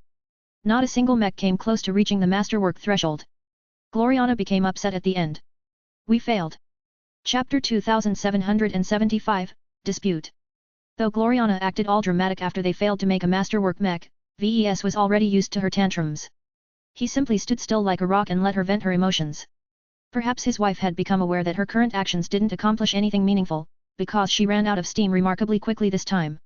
After 10 minutes of raging about all of the errors and imperfections that prevented her from reaching the goal she set for herself, she crossed her arms and glared at VES. We can't keep failing like this, VES. Where is your drive? Where is your enthusiasm? I did my best. VES defended himself. I may not have entered into a special state or anything, but I have never let my attention slip. That's not enough. You know as well as I do that passion is essential.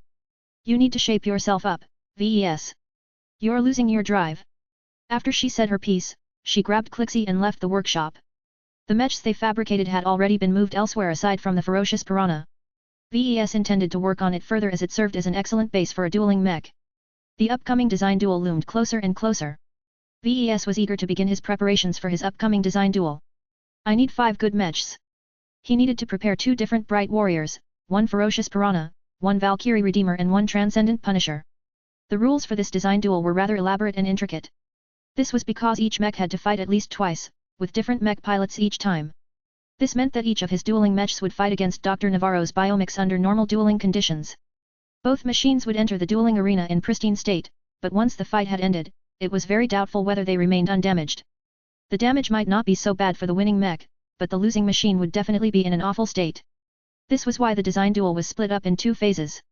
Once the first phase ended, both VES and Dr. Navarro had 3 days to repair their respective dueling mechs and ready them for the second phase. 3 days is not enough. VES grumbled. This was especially in the case for mechs that had suffered defeat. VES might have to make a strategic decision to abandon one of his dueling mechs in order to divert more resources to his remaining 4 machines. He also had to make many more decisions on the spot. For example, it might not be worthwhile for him to repair a broken arm when other areas needed his attention more. I'll have to make sure my dueling mechs are robust enough to work even if they are no longer in good condition. According to the rules, the dueling mechs still had to reflect their original designs. VES and Navarro were only allowed to make a limited number of adjustments. No matter what they did to their machines, their mechs still had to match their normal work. They weren't allowed to present something completely new and different that was clearly only used for this specific duel. There were a bunch of other rules that limited what he could do. They all existed to make the duel as fair as possible, though there were still a few issues. For example, it was quite challenging for VES and Navarro to put forward dueling mechs that belonged to the same price category. No one thought it was fair to pit a mech that cost 400 million hex credits against another mech that cost 600 million hex credits. Though Dr. Navarro designed quite a lot of biomechs over his longer career, it wasn't possible to create completely fair matchups based on their design budgets. This was why each mech design either had to slim down and remove some parts or do the opposite. In the end, all 5 pairs of dueling mechs had to be even in value. This is going to take a bit of work. He frowned. This was because VES based the budgets of his mechs on hex credits. For example, the design budget for his Bright Warrior IB model was a simple rounded sum of 500 million hex credits. However, Dr. Navarro was used to thinking in a different currency. This caused the closest equivalent mech models to be worth the equivalent of 435 or 523 million hex credits. This was why every design had to be corrected. Of course, VES also had to make sure his dueling mechs weren't exclusive to specific mech pilots. His Bright Warrior, Valkyrie Redeemer, and Transcendent Punisher were all exclusive mech designs. For his dueling mechs, VES had to alter their spiritual design so that they became open to neutral mech pilots who didn't have any ties to Hexers or Larkinsons. VES had never really done that on a larger scale. This is going to be a challenge. It was easy enough to convince an open-minded design spirit like the Golden Cat to open herself up to strangers. After all, her spirit connected with newcomers all the time. Ylvin was a lot more picky, though. The Transcendent Punisher was a powerful artillery mech as long as its mech pilot matched its design spirit. Even if it was possible to prepare a special Transcendent Punisher that did not judge its own mech pilot, how would it be able to show its special feature when the mech pilot did not respect the Great Prophet? While his artillery mech was still a strong gun platform without its iconic ability, it was not enough in his eyes. Dr. Navarro wouldn't be holding back during the design duel, so VES could not afford to weaken any of his dueling mechs in order to increase their compatibility. VES had to find a way to make all of his dueling mechs play nice with strangers. Fortunately, he still had plenty of days to work on all of these issues. The biggest difficulty was that VES wasn't able to anticipate what kind of mech pilots would fight on his behalf. The mech pilots that did the actual fighting had to be trustworthy and neutral. This was difficult to accomplish since one of the conditions was that they had to be lifers, but there were several neutral organizations that supplied them with mech pilots with integrity. I need to overcome their biases towards biomechs in order to get ahead. VES had to put extra effort into making the piloting experience as pleasant as possible. That meant that the spiritual foundation and the design spirits of his mechs had to welcome the strangers as warmly as possible. VES reviewed the changes he needed to make. He had to make a lot of technical and spiritual changes to every dueling mech. Time was tight, but he was confident he could complete all of the necessary steps by the time the first phase of the design duel commenced. It was at this time that VES received a call from his assistant. He frowned but accepted the call. "What is it, Benny? Did you know that your design duel has suddenly blown up into a public event?" "Hey! It's Dr. Navarro!" Gavin exclaimed. A few days ago, he began to invite his fellow biomech designers and his other buddies to attend the design duel. VES nodded. "I recall that I allowed him to do so. There is no compelling reason to hold the design duel away from prying eyes. However, this is different from turning it into a public spectacle." "What happened?" "In the beginning, it's just as you say, boss. Hardly anyone except industry insiders care about a duel between two journeymen. It's just that the first batch of people who Dr. Navarro invited began to interpret the duel in a creative manner. That didn't sound good." "What did they say, exactly?" "We don't know who is responsible, but word started to spread about a competition that decides who is capable of designing the better living mech. Some of the rumors even state that you openly reject that biomechs aren't truly alive and that your mechs are the only ones that deserve to be called this way." The panicked tone that Gavin used to relate these developments did not faze VES. "Those rumors aren't wrong," he replied. "I truly do feel this way, though I think I sounded a lot more polite during my exchange with Dr. Navarro." PFF. No matter what kind of nuanced debate you held with your fellow peer, once your argument leaks to the public, you can be sure that there will be people who don't understand any nuance. There are also those who wish to drag your name through the mud for their own ends. We might have stumbled into a political dispute without even knowing it.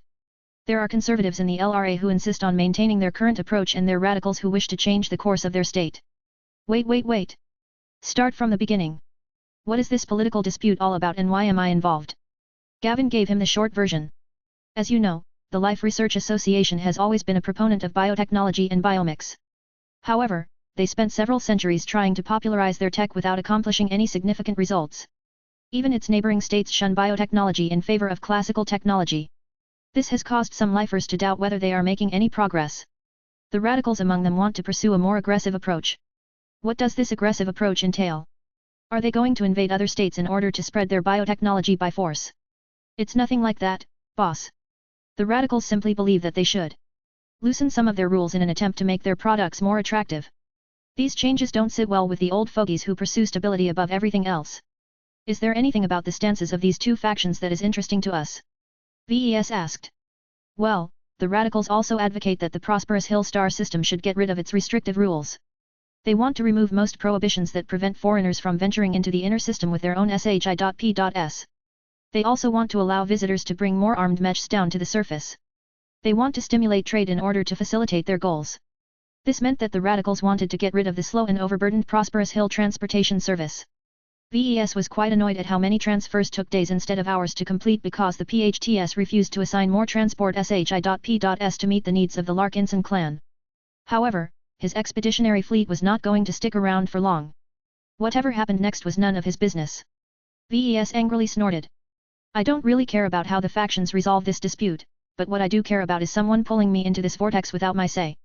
Which faction is responsible for turning my design duel into a spectacle? What purpose does it serve in the context of this struggle? Gavin hesitated for a few seconds. The Conservatives don't have a compelling reason to do this. These folk want stability. They don't want to rock the boat.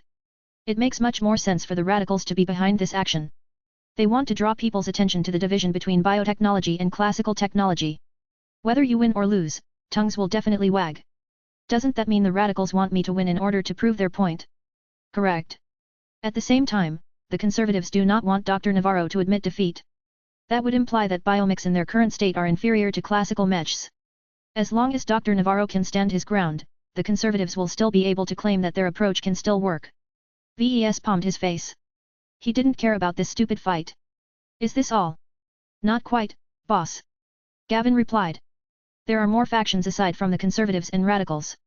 While they aren't as influential, they all have their own reasons to support you or tear you down. Great. Chapter 2776, Life or Factions. Every state was rife with division. As long as humans were individuals, they always found ways to disagree with each other. A dispute could revolve around something as trivial as the color of a uniform to something much more influential such as the prohibition against arming war.I.P.S. No single human completely agreed with the stances of another human. It was impossible. Billions and trillions of humans existed in a typical state. How could all of their relations.I.P.S. possibly remain stable with each other when every single one of them represented a source of instability? The reason why many societies hadn't fallen apart was because a lot of rulers and governments had become quite good at manipulating their own people. Nationalism, education, and scapegoating were only a handful of the tools that officials used to unite different people and prevent them from clashing against each other. Yet what happened if the people in charge disagreed with each other as well? After all, the people at the top were no different when it came to disagreeing with each other. In fact, their disputes were much more consequential and damaging due to the immense power and influence they possessed. This was why political disputes were so troublesome and dangerous to people like VES. The bystanders and people at the bottom could easily get entangled by a feud between two powerful factions that were willing to go through any means to advance their cause. As someone who suffered quite a few times from political disagreements, VES instantly became wary. Give me a rundown on the local politics according to your understanding. He commented. Who do we need to watch out for? Who are the crazies who have already resorted to extremes in the past? Gavin expected to hear this question. He already prepared a small presentation. He waved his hand, causing a small diagram to pop up that showed some of the most influential factions in the LRA. The LRA is a technocracy in theory. This means that the person at the top should be the smartest and most respected scholar in the state. The issue with that is that the current Supreme Sage has always been in charge from the beginning. He's a 400-year-old fossil who doesn't bother with any governance at all and usually engaged in extremely secretive high-level research. VES understood the feeling. At a certain point, being in charge was an annoyance. If not for the fact that giving up all of that authority opened up the possibility of betrayal, holding on to it was a necessary evil in order to ensure that resources kept flowing in without interruption. I take it the Supreme Sage is part of the conversative faction. VES guessed. You got it, boss. Due to the immense prestige of the highest leader of the LRA, the conservative faction has always been dominant. It's just that different people who formed different thoughts emerged over the course of the LRA's history. I've already mentioned the Radicals. They are the second most influential faction. They are mainly united by their D.E.S.I.R.E to overturn the cautious, restrained policies set by the Conservatives and take on a more aggressive approach to promoting biotechnology. VES grimaced. These folk are the ones who benefit the most if I am able to defeat Dr. Navarro in a design duel, right? That's correct. Gavin slowed. In fact, we have already begun to receive messages that likely come from this faction. The individuals who contacted us have all offered to support you in various ways. I don't want or need their help. If there is one thing that I have learned, it's that sticking our noses in a local dispute rarely benefits us in the end. We will only inherit the enemies of the people we get in bed with and increase the risk of getting screwed. We are aware of that. We have always taken great care to project ourselves as neutral visitors who are merely interested in conducting transactions. It's just that where there is a will, there is a way. As long as involving us benefits someone, it's hard for us to avoid getting entangled. The best way is to project enough strength to deter improper actions, but we aren't at that point yet. Our might is quite impressive when compared to other individual organizations, but in the face of factions that united hundreds if not thousands of different power players together, we are still small fry. Maybe the only consolation is that factions are usually rife with division as well. Tell me about the other factions in the LRA. I doubt that this state is as orderly as it seems. Scientists and researchers all look calm and collected on the surface, but when it comes to their research interests, they can be quite fanatical about pushing their own views. VES knew this quite well since he was one of them. Academics and engineers were supposed to view reality from an objective standpoint, but the reality was that no one was able to agree what objective reality was supposed to look like. This meant that even the skinniest nerds could turn into hulking barbarians when someone questioned their opinions. Since the LRA was basically ruled by thousands of biotech experts, that meant that it was actually being run by lots of nerds who constantly tried to push their subjective truths against each other. The third largest faction in the LRA are the Combinants. VES raised his eyebrow at the odd name. Combinants. They're basically a bunch of tech enthusiasts who want to embrace both biotechnology and classical technology. Gavin elaborated. Before you ask, they do have something in common with the radicals. The Combinants broke off from the original opposition group because they wanted to go much further. For example, they're usually called cyborgs because they want to augment every lifer with a combination of electronic and biological implants. That does sound extreme. In general, every human should be able to choose their own implants if they had the means to obtain them.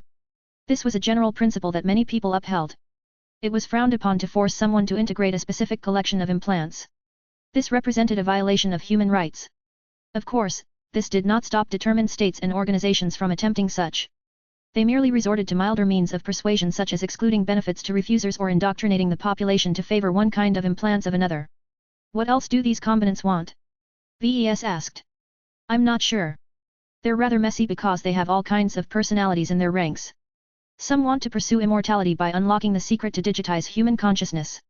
Others want to develop cyborg mechs that blend organic and mechanical parts to take advantage of both. They even want to develop cyborg beast species that are able to breed new offspring that are also half mechanical in nature. Okay, that sure sounded out there.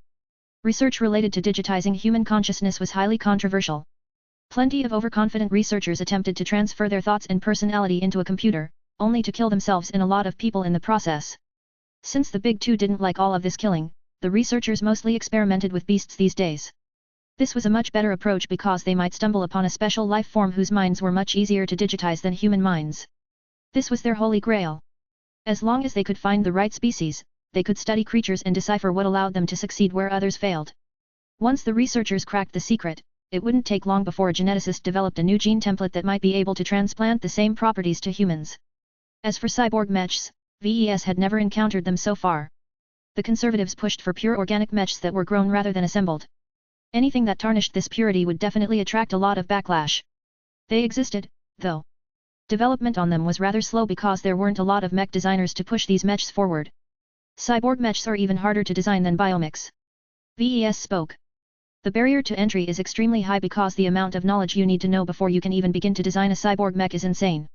You not only need to learn how to work with biological components, but also know all of the ways to combine them with mechanical parts without anything going wrong. Gavin nodded.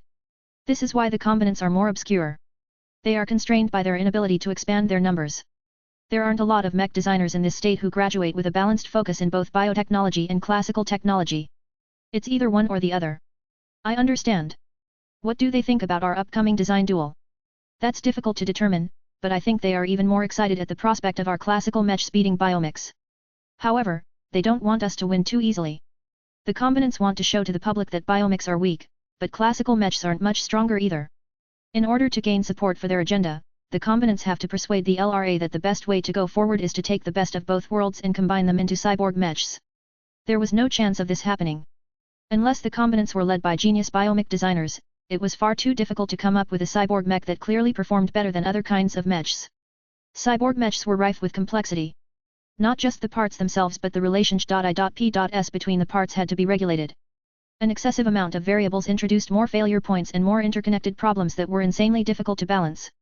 In practical terms, this meant that it was 10 or even 100 times more difficult to optimize a cyborg mech. Perhaps that might change in the future. As long as technology continued to advance, mech designers became capable of performing greater feats. Yet VES seriously doubted that such a possible transition might happen at all. No matter how he looked at it, biomechs and classical mechs already possessed plenty of advantages on their own. Adding a third kind of mech to the mix that took far more time, knowledge, and effort to design was not competitive. Do we have to worry about the Combinants messing around, Benny? That's difficult to say. I think Colobast can tell you more about the dangers coming from that direction. From what I can see, the Combinants are much smaller, so their influence isn't big. Even if they want to try something, the conservatives and radicals will surely oppose them. Even if the latter two groups are opposed to each other, they are still advocates of biotechnology. They merely differ on how flexible the LRA should be in propagating their tech. All of this sounded a bit convoluted.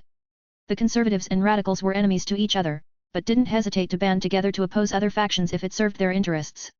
VES was beginning to see why Majestic Teal was such a complicated place to live in. The current discussion merely covered domestic politics. The friction between the different second rates of this star sector was also troublesome. Okay, I think I got the gist of the combinants. Are there any more groups that we should be worried about? Well, there are plenty of groups that I haven't mentioned yet. There are beast supremacists who want to increase the presence of living beasts in people's daily lives. There are hivers who wish to live on giant planets that are completely made out of organic matters. There are hundreds if not thousands of groups like these. Chapter 2777, Pinnacle Research. Biotechnology opened up many new possibilities to humanity. The distinctive properties of biomechs, exotic beasts, biomachines and human augmentation conveyed advantages that classical technology couldn't match. Yet as with any tech, not everyone liked all of the new possibilities that became viable. Just because you can, doesn't mean you should. This phrase was bandied around a lot. There were lots of applications that people abhorred or thought went too far for their liking. Yet as long as options existed, there were always advocates who wished to embrace them. Different personalities became attracted to different possibilities. There were always supporters out there who invested in an idea no matter how crazy or harmful it sounded. This meant that the LRA was home to a lot of obscure groups and organizations that supported anything from cultivating superhumans by growing them like biomechs to converting giant exobeasts into pilotable biomachines. As Gavin shared plenty of examples, VES became utterly bewildered by all of the nutcases in the LRA who supported these wacky ideas. Is common sense in short supply in this state? VES despairingly asked. We're only talking about the outliers. Strictly speaking, most biotech experts are conservatives. They're the most normal people of the bunch. While they are slow to change, you can always rely on them. The radicals are obviously a bit more impatient, but they are also known for their innovations. The rest are all marginalized and don't really merit much attention. I see. The mere fact that they were talking about these other groups meant that they received much more attention than they deserved. Their ideas were extreme but their following was too small to exert much influence. Both educated and uneducated people supported these radical beliefs. VES had encountered them plenty of times to know their cherished opinions never held up against sound logic. Not that it mattered as fanatics never abided by any proper logic to begin with. Each fanatic possessed the magical ability to ignore all contrary evidence and overemphasize any unreliable hearsay that supported their stances. Their groups were more like tribes or cults in that sense. The self-reinforcement mechanisms within these groups were so strong that there was no way to crack them from the outside. This meant that they could develop any sort of plan with no one around to question them whether it was a good idea to begin with. Fanatics weren't known for critical thinking. VES felt a lot less secure all of a sudden. Beneath the orderly facade of Prosperous Hill was a society that was rife with doctrinal and other kinds of conflicts. Normally, the state was quite good at isolating their visitors from its domestic struggles. Yet all of that changed for VES once he agreed to compete against Dr. Federico Navarro in a design duel. He lowered his head to his palm. I should have swallowed my pride and refused to engage in a design duel. I don't have to prove myself to others. My existing work already provides me with a sufficient degree of validation. There are also more ways to gain more privileges from a state than relying on Dr. Navarro's support. Design duels were sacred and meaningful to mech designers. This was why VES was already inclined to accept a challenge even if he didn't gain any solid benefits. There was no way out now that he accepted the challenge. VES had no choice but to go forward from this point and make the best out of the situation. Which faction does Dr. Navarro belong to? VES asked an important question. He didn't seem very political when we last talked with each other. According to the clues we've gathered from the Galactic Net, he's an ordinary conservative. Gavin answered. He's one of those normal biomech designers who believe that biotechnology will eventually succeed. They just need to work on it step by step. A single small step won't get you very far, but as long as there are thousands more steps, you can reach a lot of different places. VES narrowed his eyes. He felt something was off. When he initially meted the journeyman, he thought that Dr. Navarro merely challenged him for professional reasons. They were two mech designers who each held different opinions on what form of living mechs were better, so the most straightforward way to settle this difference was to conduct a design duel. VES thought that the challenge merely revolved around this, but now he began to think that Dr. Navarro might have something else in mind. The biomech designer was an experienced journeyman in his 40s. With his calm and stable mindset towards his work, VES felt it was unlikely for Dr. Navarro missed the greater implications of his proposed duel. Did this biomech designer deliberately aim to set up a duel that had the potential to blow up into something more? This was quite a frightening thought. Dr. Navarro had transmitted a dueling challenge to VES months ago. VES had made a mistake by listening to his competitive urge rather than his caution towards foreign states. If he had delved deeper into the divisions of the LRA, he could have anticipated this outcome. Sometime after he finished his conversation with Gavin, Calabast paid him a visit next. I have been apprised of the situation, she immediately said as she arrived with a guest. There is much to unpack. Meow. As she entered the room, Lucky woke up from his nap and flew over her until he rested on her slender shoulder. Calabast habitually raised her hand and scratched the cat's chin. She didn't come alone. Ves turned to the other person who wore the uniform of the Black Cats. It took a slight amount of time for him to recall where he had seen her before. You're Captain Raina Ember of the Kona Stalkers. Have you finished getting in touch with your old families? We have, sir. The older woman calmly answered as she maintained a straight posture. As we have previously mentioned, not all of our relatives wish to connect with us again. While some of us were lucky enough to reconnect with their old families, others require help to accept the fact that their former friends and families had moved on. That has kept us all busy for a long time. You don't need to offer any excuses for that. Ves dismissively said. I recall that you've promised to get in touch with the relatives that are willing to talk to you in order to gather inside intelligence on the LRA. Have you come to report on what you've learned? Calabast smiled. You can think. That's quite impressive, Ves. I indeed brought her here to give you a deeper insight on what goes on behind the scenes. Captain Ember was an old woman who had long been forced to blend in with the pirates of the Nixian Gap. After the Larkinsons rescued the Kona Stalkers from Ulamo Citadel, Ves had overlooked them as he became preoccupied with other matters. It didn't seem very important for him to study the circuit.misstances of the Life Research Association in detail. He wasn't interested in how the Kona Stalkers were exiled in the first place. The Kona Stalker officer began to speak. The LRA is united from the outside, but very much divided from within. The reason for this is because the researchers are all vying for funding and resources. Those who achieve more success and gain more support receive greater privileges than others. This can make a huge difference as a lot of ambitious research projects can't succeed without state backing. Why is that so? I'm not talking about regular research projects here. Captain Ember clarified. One aspect that you must know about the LRA is that it is both a state and a research institution. Under the leadership of the Supreme Sage, it has never shed its former function. The LRA merely expanded in scope and came to rule an entire territory in order to support its primary mission. What the captain is trying to say is that the LRA is a research organization that has taken the guise of a state instead of the other way around. Calabast put it in clearer terms as she began to cuddle with Lucky. The lazy cat enjoyed the spymaster's gentle ministrations. Captain Ember nodded. In practical terms, a considerable portion of state income is diverted into research labs, special resources, and even first-class lab equipment.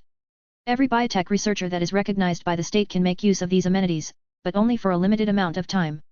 There are too many biotech researchers for the state to accommodate them all. Some are able to obtain greater access privileges while others are locked out from this system. Ves began to understand the greater context. I think I understand the implications. These research labs are comparable to first-class research facilities, correct? Only on the bottom end. That is still a huge attraction to many researchers.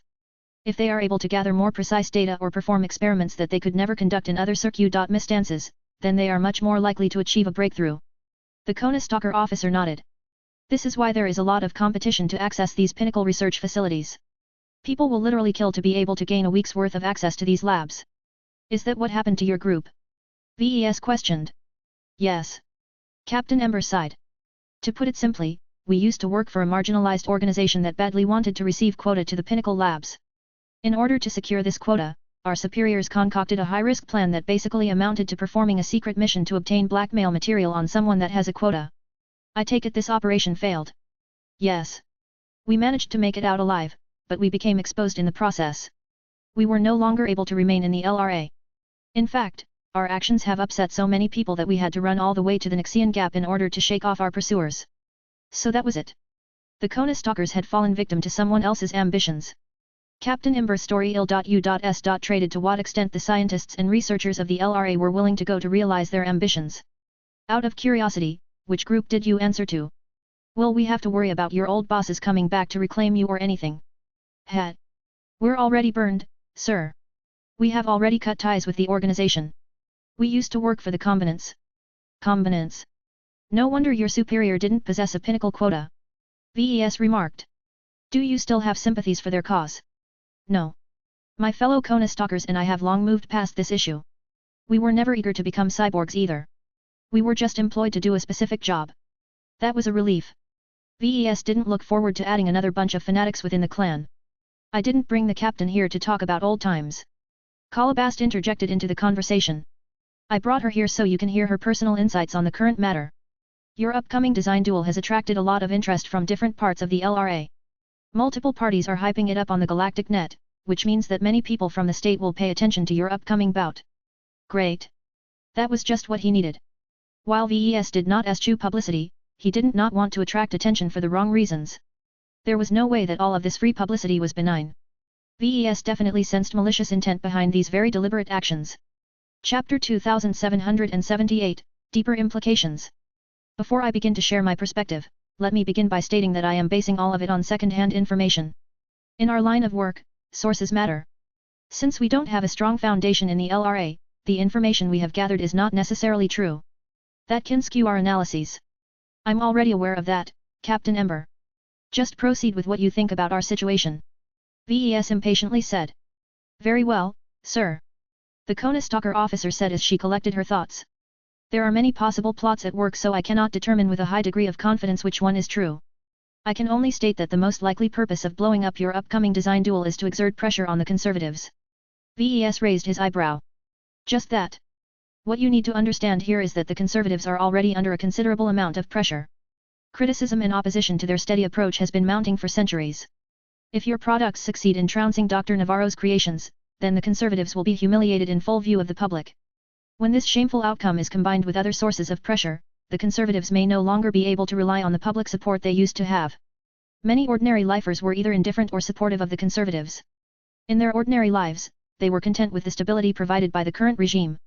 One of the reasons why the Supreme Sage was in charge for over 4 centuries without interruption was because he essentially guaranteed that the lower half of society was able to live well. The generous benefits and other helpful policies might end once other factions took charge. The radicals were eager to take risks and change the current course of the LRA, but that might lead to disaster if handled incorrectly. This was why the conservatives remained secure despite the weakening support from other researchers. The LRA was both a state and a research institution, and right now the former played a decisive role in keeping the dominant faction in power. Still, that doesn't sound like the complete story. VES replied after he thought about it. Why pick out this particular design duel?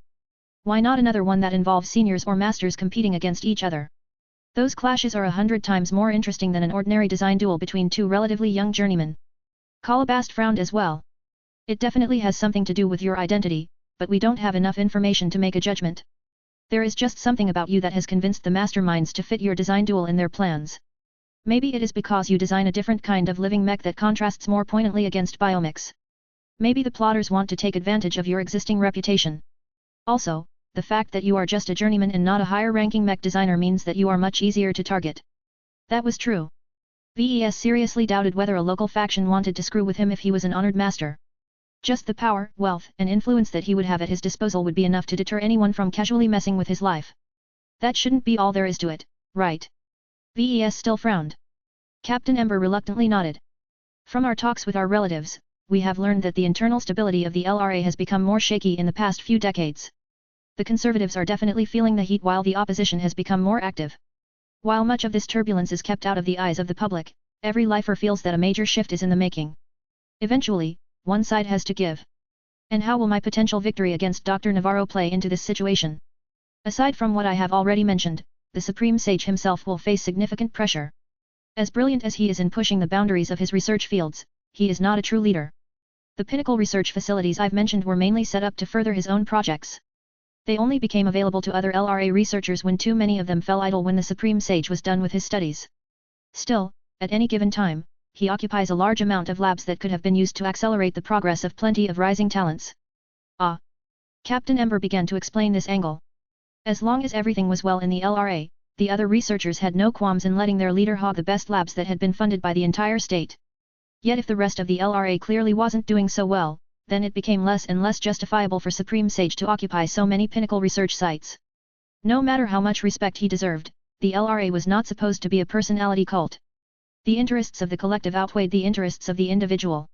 If a mech designer like Dr. Navarro fared too poorly against VES in a design duel, then that was a sign that the current policies were weakening the LRA's biotech industry. The Supreme Sage was already old and wouldn't last longer than a century or so. When he was finally gone, how could the remainder of the biotech industry fill the void he left? Continuity must be ensured. The LRA had to maintain its position as the strongest center of biotechnology in the star CLU.S.Ter. If not, it was highly doubtful whether it could maintain its current level of prosperity. In the worst-case scenario, other states might invade them in order to steal their precious pinnacle research facilities. In this context, blowing up a single design duel out of proportions made more sense to VES. The goal of these unknown masterminds is to emphasize the relative weakness of the LRA's biomech industry. Kalabast summed up the situation. If your design duel isn't enough, then they will simply pick more losing duels to create a sense of urgency. We have already identified 3 possible goals. The first is to weaken public support for the conservatives. The second is to pressure the Supreme Sage into giving up his hold over the pinnacle research facilities. The third is to convince every lifer that they need to take a more drastic course of action. VES frowned and crossed his arms. I can see how the radicals and the other fringe groups want to see my products smack down biomechs. What I can't see is why Dr. Navarro is the one who has taken the initiative to challenge me to a duel. If he's a conservative, then he should have been keeping his head down all this time. Why hasn't a radical come to challenge me instead? The design duel won't have the same effect if you are challenged by the latter. Kalabast shook her head. There will be too many questions about whether your opponent deliberately held back in order to produce a dramatic loss. You needed to be challenged by someone who has every reason to aim for victory and no reason to throw the match. Dr. Navarro might have good reasons to spark this challenge even if it gives his own side a lot of difficulties. Captain Ember added. The conservative faction is the largest, but that means that there is more diversity of opinion within their ranks. Navarro might be part of a group that thinks the conservatives need to change some of their policies in order to remain dominant. VES frowned. When I talked to the fellow, I didn't really get that impression. Sure, the doctor recognized that the LRA's current strategy wasn't working so well. I haven't heard any words about wanting to start a revolution. He seems friendly and open to me. I never got the sense that he was plotting something behind my back. That was a great inconsistency now that he thought about it. Was Dr. Navarro an unwitting pawn? Or was he just blind to the potential consequences? Even Kalabast couldn't figure out the biomech designer's motives. He'll do his best to win the duel. He has to. Throwing the match will absolutely ruin him while also causing the entire design duel to come under suspicion. However, the question is whether he truly wants to win. There is a difference between pursuing a victory because it is expected and pursuing it because you want it. This can make a substantial difference. I don't think we need to suspect Dr. Navarro's willingness to win. VES strongly stated. I talked to him. I felt his passion. He is utterly sincere in wanting to prove that his way of designing mechs is superior to my own. This is something that mech designers can sense from each other. We are not just putting our pride on the line. We are also trying to validate our design philosophies through this confrontation. The winner will receive a substantial boost in confidence in his own design philosophy, while the loser will seriously begin to doubt his own research direction. This was the danger of serious design duels. When the mech designers put so much at stake, then losing had serious consequences. This was especially the case when the two sides held opposing stances on a specific matter. In this case, the central issue was which form of living mech was stronger. There was no way that VES wanted to see his mechs lose. Dr. Navarro should also be the same. Only an absolute degenerate of a mech designer would do something as heinous and self-defeating as trying to lose. Both Kalabast and Captain Ember took in his explanation. They both looked at each other for a second. This means that Dr. Navarro is definitely pursuing some sort of agenda. Kalabast concluded. Whether he is acting on his own or on behalf of someone else, he's not simple. Right now, we can't determine any more than that. We'll have to investigate the local undercurrent further in order to gather more clues. I'm already planning to allocate more personnel to dig out as many information as possible from the doctor. They talked a bit further but gleaned no further insights. VES was already happy with what he got. He had become aware of all of the interests surrounding the outcome of his design duel. To know that it could even affect the position of the Supreme Sage was daunting. Yet no matter who wanted him to win or lose, VES did not intend to do anything different. He still planned to prepare his dueling mechs to the best of his abilities. In fact, in order for him to strengthen his mechs even further, VES planned to perform major upgrades to their spiritual design. A grin appeared on his face. The rules of the design duel were fairly tight and all-encompassing, but they left out a major loophole. The strength of a dueling mech was limited by their physical design and their cost. This meant that neither VES nor Dr. Navarro could apply too many improvements to their respective machines. Yet this was an area that VES never specialized to begin with. He had always focused on furthering his ability to improve his mechs on a spiritual level. This meant that his dueling mechs could remain in their stock configuration but receive a complete makeover to their spiritual designs that drastically altered their capabilities. Of course, the changes had to conform at least somewhat to the original designs. This meant that it would be absurd to apply the same glow of the ferocious piranha to all 5 dueling mechs. Still, VES had no doubt that he had a lot more leeway in this area. I don't care which faction wins or loses in the LRA. I just want to win. He declared. Chapter 2779, Guard Master. The day of the design duel drew closer. An air of excitement had dawned over the prosperous hill system. What should have been a private design duel between two journeyman mech designers suddenly took on a greater meaning. For several weeks, unknown agitators fanned the flames throughout the Life Research Association. Whose living mechs are stronger? Has the LRA gone astray all this time by designing the wrong living mechs? The great test has come. Let the ultimate clash between biomechs and classical mechs begin. Through a combination of word of mouth and untraceable posts on the galactic net, a lot of lifers began to pay attention to this event. As more and more lifers began to pay attention, their odd behavior caused more people to pay attention as well. A positive feedback loop formed until billions of people connected to the biomech industry and beyond began to pay special attention to what appeared to be a direct challenge against the current regime. The Larkinsons immediately noticed the consequences of all of the eyes pointed in their direction. VES didn't even dare to take a step outside Gentle Lotus base. Anyone who wanted to eliminate any risk of Dr. Navarro losing would have a lot of incentives to assassinate the challenger. Although the chance was unlikely that some sort of sniper secretly squatted a distance away, VES did not dare to show himself in the open at all in order to minimize the risk. That didn't stop attackers from bombarding the base with a mech-grade weapon, but the Larkinson clan quickly solved that problem by shipping and setting up a couple of Starship-grade shield generators. The authorities did not prohibit guests from bringing in defensive equipment as long as they controlled their usage. Unlike mechs, shield generators and the like did not have the potential to inflict mass casualties. Even though these shield generators were expensive to operate on a constant basis due to their high energy consumption, VES and the other Larkinsons didn't mind the cost. Once several opaque bubbles formed over Gentle Lotus base, its occupants felt much more secure.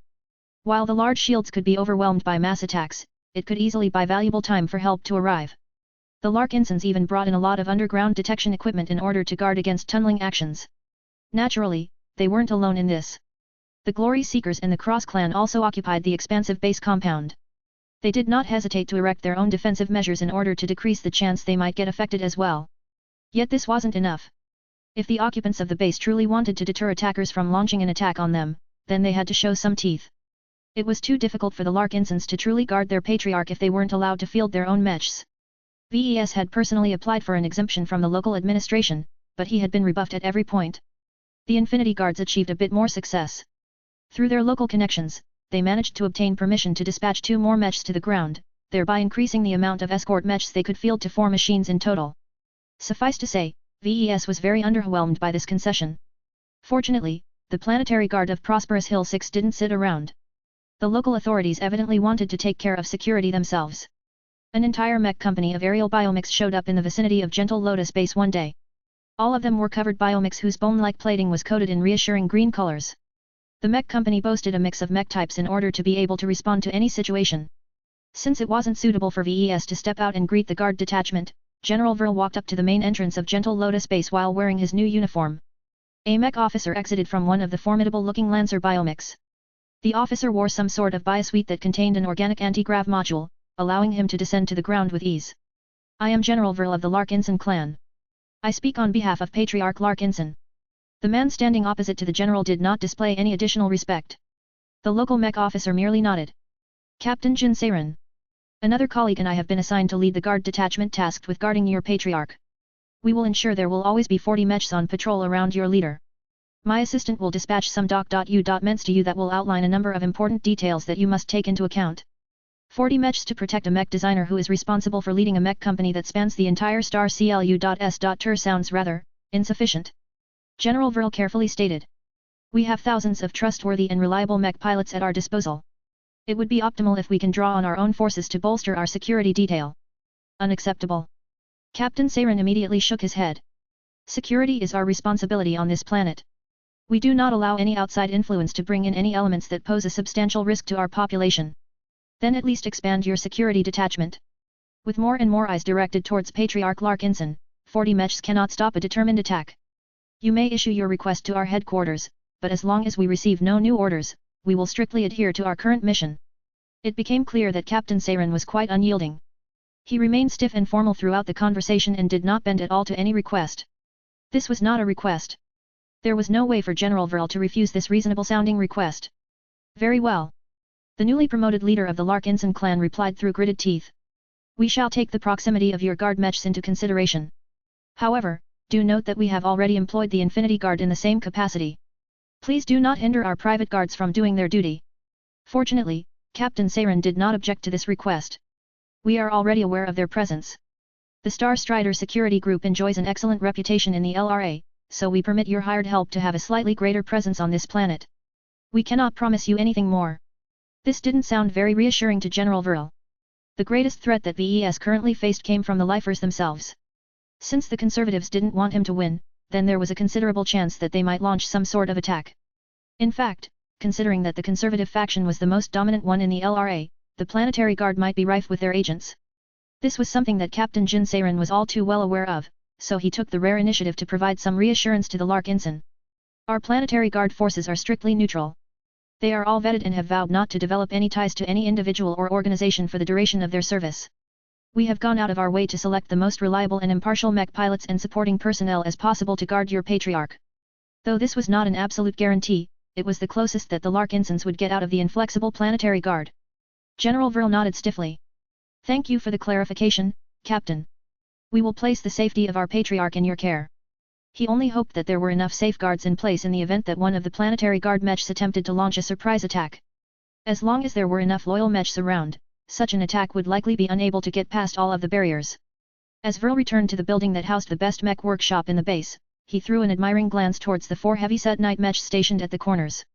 The 14th Fleet dispatched 4 identical Guardmaster 1-2X mechs to form a powerful defensive envelope around the mech workshop structure. The Guardmaster 1-2X was explicitly designed to protect VIPs. It possessed no armaments but instead possessed a large frame as well as interlocking shield plates that could be deployed in a variety of different configurations. By default, the mech looked as if it carried a pair of foldable shields. This allowed it to block any attacks from a single direction. Yet what happened if the person they were tasked to protect was being attacked from multiple sides? Aside from banding together with other defensive mechs, the Guardmaster was capable of shifting its configuration of shield plates in order to envelop a small group of humans. Under ideal circustances, a Guardmaster was able to wrap VES and anyone nearby into a sturdy, protective metal ball. In fact, this was one of the emergency measures the Infinity Guards could employ if any attackers were on the verge of breaking past the defenses. Before that point, a Guardmaster would most likely wrap its entire frame around the metal ball. The Guardmaster's physical structure was designed in such a way that it could easily provide all-round protection to the ball in this manner. General Vril was already reassured if just one of these Guardmaster mechs was present. With 4 of them present at the same time, their ability to stall for time was amazing. When Vril stepped deep inside the mech workshop and approached one of the sites where work was being done to a ferocious piranha, he dutifully reported to the clan Patriarch. VES sighed as he turned away from the partially disassembled arm of the mech. Well, we already expected the Planetary Guard to be stubborn. One of my cousins used to be a part of them, so I know how difficult it is for law enforcement to restrain mechs that have gone crazy. It's already bad enough to limit the damage that a third-class mech can do. A second-class mech is at least several times more destructive. Granted, a city built to second-class standards usually wasn't fragile either. Many structures were built with superior materials. They had to in order to prevent any collateral damage from killing thousands of citizens at once. Yet there was only so much that structures could do to prevent mass slaughter. This was why the Planetary Guard and other local security forces abhorred others from bringing in their own mechs. The good news is that the Planetary Guard have acquiesced to the presence of the Guard Masters. VES smiled. That is indeed good news. I trust mechs made of metals a lot more than biomechs. I admire the Guard Master. Its mech concept is extremely useful to people like me. Our clan should have this kind of mech as well. Once we are done with designing our expert mechs, I'll think about designing a comparable mech. Isn't that stealing? Mech concepts can't be stolen. VES replied. They're merely ideas. Only specific designs are protected by the MTA. If my design adheres too closely to the Guard Master, then I'll just license it. I don't care too much about originality. I just want a mech that can protect myself and other important people when we are out and about on foot. Chapter 2780, Infantry Plans. Ever since the 4 Guard Masters along with a regular rotation of biomechs were stationed at Gentle Lotus Base, the Lark Ensigns became a lot more relieved of their situation. They had already noticed that the amount of observers and strangers stationed in the remote district had decreased. While plenty of people and bots were still staring at the base, the Lark Ensigns purchased a large-scale interference field generator and activated it to block most sensors from getting a good look inside the base. That stopped most watchers from getting anything useful. While it was still possible to overcome the wide-area interference field, the hardware required to do so would have to be very large, powerful, and obvious. Conducting deep scans on someone else's property was not only highly suspicious, but also a crime in Prosperous Hill. Still, VES wasn't satisfied with the security precautions. This was why he held a brief talk with Colonel Amos Pendulum of the Infinity Guards. The latter's projection looked apologetic at VES. We have continually tried to lobby the planetary guard to allow us to dispatch additional mechs to the surface, but the officials we talked to are far less accommodating than we expected. It is clear to us they are merely obeying instructions from high up. The good news is that no one else should be able to influence the planetary guard either. I see. VES felt as if he had inadvertently stepped into a cage for reason. He hated losing control of the situation. A part of him felt that he shouldn't have descended from orbit to begin with. If he had insisted on staying aboard the Spirit of Bentheim, he would have never ended up in such a precarious situation. Even though no one jumped out and attempted to launch an attack on him, VES did not make the mistake of assuming that there was no threat. If he was wrong, then no harm was done. If he was right, then at least he'd be prepared. Due to all of the limitations imposed by the local authorities, the Larkinson clan only possessed a limited number of means to bolster VES security detail. One of those ways happened to be deploying more guards on foot. A lot more armored guards were patrolling around VES these days. We already formed plans to expand our infantry forces, but we've allocated more resources and personnel to accelerate the timeline. General Vril reported. Don't worry, sir. All of the guards that are assigned to your upgraded protection detail are all old-timers who have been with us from the early days. We have used the influx of recruits to cover other security assignments in order to free up the guards we can rely on the most. VES looked around and swept his gaze over the different guards. Each of them wore formidable suits of armor that were coated in the colors of the battle criers, the avatars of myth and so on. He noticed that his guards made use of brand new equipment. I see you've upgraded their arsenal as well. Correct. We face greater threats these days. We have invested a considerable sum of money to procure premium weapons and armor from the local markets. While there is a lot of bioequipment for sale on this planet, there are still plenty of foreign offerings that are easier to work with. Our hackers and armorers have already performed extensive examinations on each of the gear we purchased before we issued them to the guards assigned to your detail. None of them are tampered with. We even pulled out some components that are responsible for automating certain functions in order to rule out the possibility of any of the weapons acting out on their own. VES looked satisfied. That's a prudent precaution. I would have suggested the same. Out of curiosity, how many infantry soldiers can we field before the planetary guard gets pissed? Unlimited. Really? The general smiled ruefully at him. It doesn't matter if someone fields 100-foot soldiers or 100,000-foot soldiers. A couple of mechs can easily slaughter them en masse. That was a bit of an exaggeration, but it was mostly true. In an open field, an argument could be made that 100,000-foot soldiers could easily down any mech by firing all of their rifles at the same time. However, as long as the terrain was a bit more complex and if the mechs were already distant or behind cover, the huge machines possessed a decisive advantage. There were good reasons why the planetary guard showed an abundance of caution against mechs but completely disregarded infantry-sized threats. As long as they themselves were able to deploy as many mechs as they wished, not even 1,000,000-foot soldiers would be able to destabilize a city. Of course, we're not going to recruit, equip, and field so many soldiers. General Vril shook his head. We don't need that many and we can't exert effective control over so many new recruits. What we intend to do is to bolster our guard infantry ranks by at least several thousands heads. We are also looking into hiring specialized elites such as boarding specialists, aerial assault troops, urban combat troops and so on, but this is not the ideal star system to recruit these kinds of operators. It sounds like you are intended to implement a large overhaul of our infantry troops. General Vril nodded. To be honest, I am thinking about decoupling our infantry soldiers from our mech forces. While there are many benefits to lumping them together, the former will always be subordinate to the latter. If we want our infantry troops to feel valued, they need to be given the opportunity to stand on their own. What do you think, sir? This was a rather difficult question. There were pros and cons to both. As far as VES was concerned, the mechs and mech pilots of the Larkinson clan were much more important than some simple guards. The most dangerous threats he faced always came from mechs. There was absolutely nothing that infantry soldiers could do during the Battle of Reckoning. However, there were still situations where soldiers on foot played a key role. On restrictive planets such Prosperous Hill, aboard Starsh.I.P.S such as the Spirit of Bentheim and anywhere indoors such as this mech workshop, it was physically impossible to rely on mechs to provide security close to his body. The guards that VES had long been accustomed to played a vital role in keeping him safe. Even if they didn't do anything but walk around and scan for enemies that didn't exist, they still provided him assurance for the few times that enemies were sneaking up on him. They deserved more recognition for their service, but wouldn't get any because the mech pilots hogged all of the glory. Yet there were also reasons to keep them as part of their existing mech forces.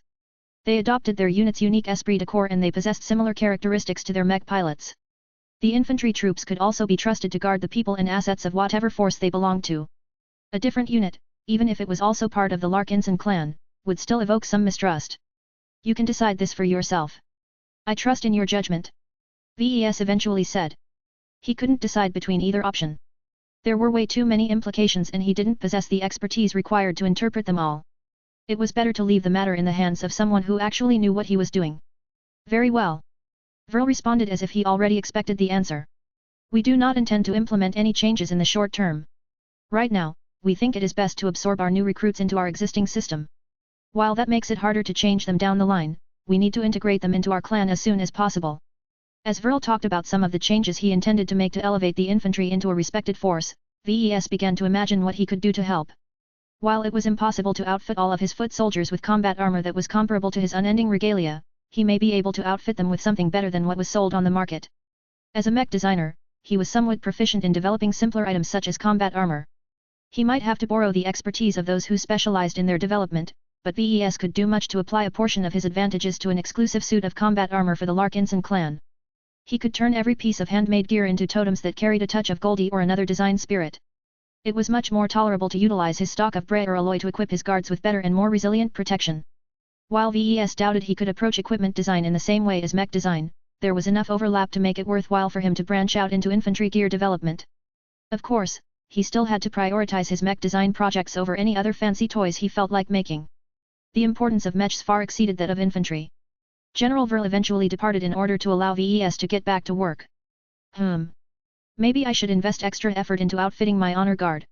He glanced at Nitat, who was still wearing a custom suit of armor that was plated with unending alloy. The combat armor worn by his other guards were far behind. He should at least do something about that before he was scheduled to attend the first phase of his design duel. Well, I'll try and squeeze more time in the next couple of days. With all of the security measures in place, there was practically no way for hostiles to penetrate the base defenses in order to take his life. It was impossible for VES to enjoy the same level of protection when he went out. He would be at his most vulnerable when he was traveling to the dueling site. The venue itself also imposed limitations, especially when hundreds of thousands of spectators already bought tickets to the event. Ugh! Since when am I a duelist? Allowing so many civilians to attend the design duel only complicated the entire situation further.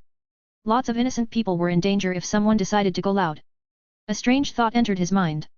Maybe that's the point. Those civilians are hostages.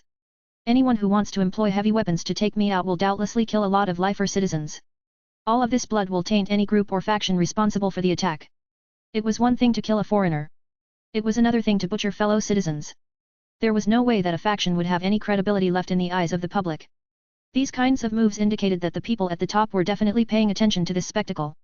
Their plans were quite thorough. It was too bad that VES didn't entirely feel reassured. One way or another, someone would get impatient. Not every person was able to make rational decisions under pressure. If it turned out that VES was gaining the upper hand, then he bet that someone would definitely intervene regardless of the cost. He needed to be ready to handle every possible situation. He still had time to prepare some additional security measures. Hey, didn't I recently obtain the Odin? The expensive system-bought object still acted as the third eye of the Valkyrie Prime. VES hadn't bothered to take it out because he had no pressing need for its capabilities. Until now. Since VES was unable to bring along his Valkyrie Prime, he might as well take back the Odin and use it for himself. Chapter 2781, New Honor Guard. The fated day had come. Prosperous Hill 6 turned into a vortex of anticipation and excitement. While the biotech industry dreaded what might happen during the first phase of the design duel, most lifer civilians didn't think so much. They had grown up in an environment where they had been constantly told that biotechnology was unquestionably superior to other forms of technology. This was why many of them were practically assured that Dr. Navarro would trounce the foreigner. I'm so envious of you. How did you manage to snag a ticket to the duel? Hehe, I was just lucky. Unfortunately, my ticket is only valid for the second phase. That's a couple of days later. Why did the mech designers split their duel into multiple days? Because it gives them time to fix up their dueling mechs. The unusual format of the design duel did much to fan everyone's interest in the duel. Even though it was annoying that the entire event was stretched out over several days, it also added to the tension of the competition. Would a mech designer who did badly in the first phase be able to make a comeback in the second phase? Still, no matter what complications might occur, most lifers believed that Dr. Navarro would prevail in the end. He enjoyed too much of a home-ground advantage to lose to some arrogant foreigner. As VES woke up and prepared to face a momentous day, he activated a projection that tuned into one of the local news broadcasts. The projection exhibited a giant stadium that had been fully set up to host a very impactful design duel. Early fans had already arrived at the entrance. They were all chanting slogans while wearing green clothing. Security was in force as well. VES already spotted around 200 aerial and land-bound mechs on patrol. At least the local planetary guard was being diligent this time. Are you ready? Gloriana asked as she approached his side. Meow. Clixie echoed as she was being held in her owner's arms. It's not as if I can say no. VES depreciating said. The lifers will drag me out of my bed if I claim I'm sick. They'll probably have a cure for just about anything. Gloriana joked. I don't think they have cured aging. Not completely, at least. The LRA would be a lot more successful if it did. I heard that optimizing life-prolonging treatment is one of the Supreme Sage's biggest obsessions. Well, he's already more than 4 centuries old. His lifespan is getting smaller and smaller. It shouldn't be a surprise that he is invested in improving life-prolonging treatment. His life is literally on the line. As VES stepped out while chatting with his wife, he was quickly surrounded by a squad of very different-looking bodyguards. With the help of Gloriana, his assistant mech designers and some other technical personnel, he managed to provide 12 hand-picked guards with Bray or alloy-fortified combat armor. There wasn't any time to equip them with other fancy gear, but the improved combat armor alone should definitely make a difference. The 12 soldiers formed the start of his new honor guard. While VES hadn't really fleshed out their identity as of yet, the honored soldiers already carried the air of trusted elites. Even Gloriana looked impressed. They look much more formidable in their new gear. That's the point.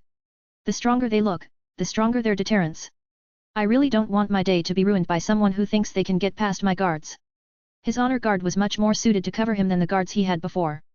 VES drew a bit of inspiration from the guard master mechs and equipped his chosen soldiers with heavy deployable Bray or alloy shields. Hopefully, they wouldn't be needed, but if that wasn't the case, then the guards could erect a protective wall around VES. The deployable shields might not be able to resist heavy or sustained attacks, but they would give VES plenty of time to equip his unending regalia.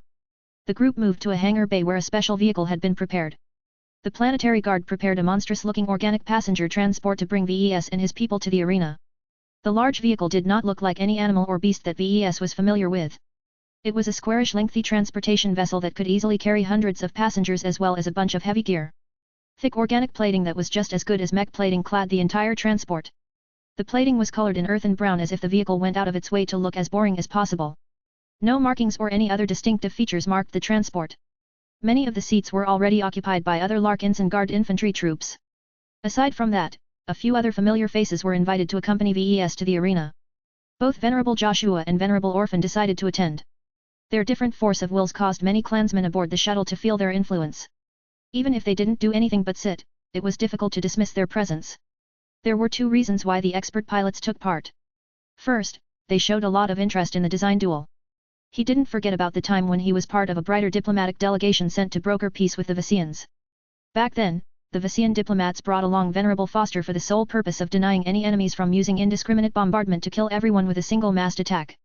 The MTA tended to frown heavily if expert pilots were killed outside of the context of a mech battle. Although VES could have made do with just 1 expert pilot, he didn't mind if he brought 2. Both Joshua and Orphan certainly looked like they looked forward to seeing his new mechs in action. Aside from the pair, 2 additional Larkinsons wanted to attend the duel in person. VES. Long time no see.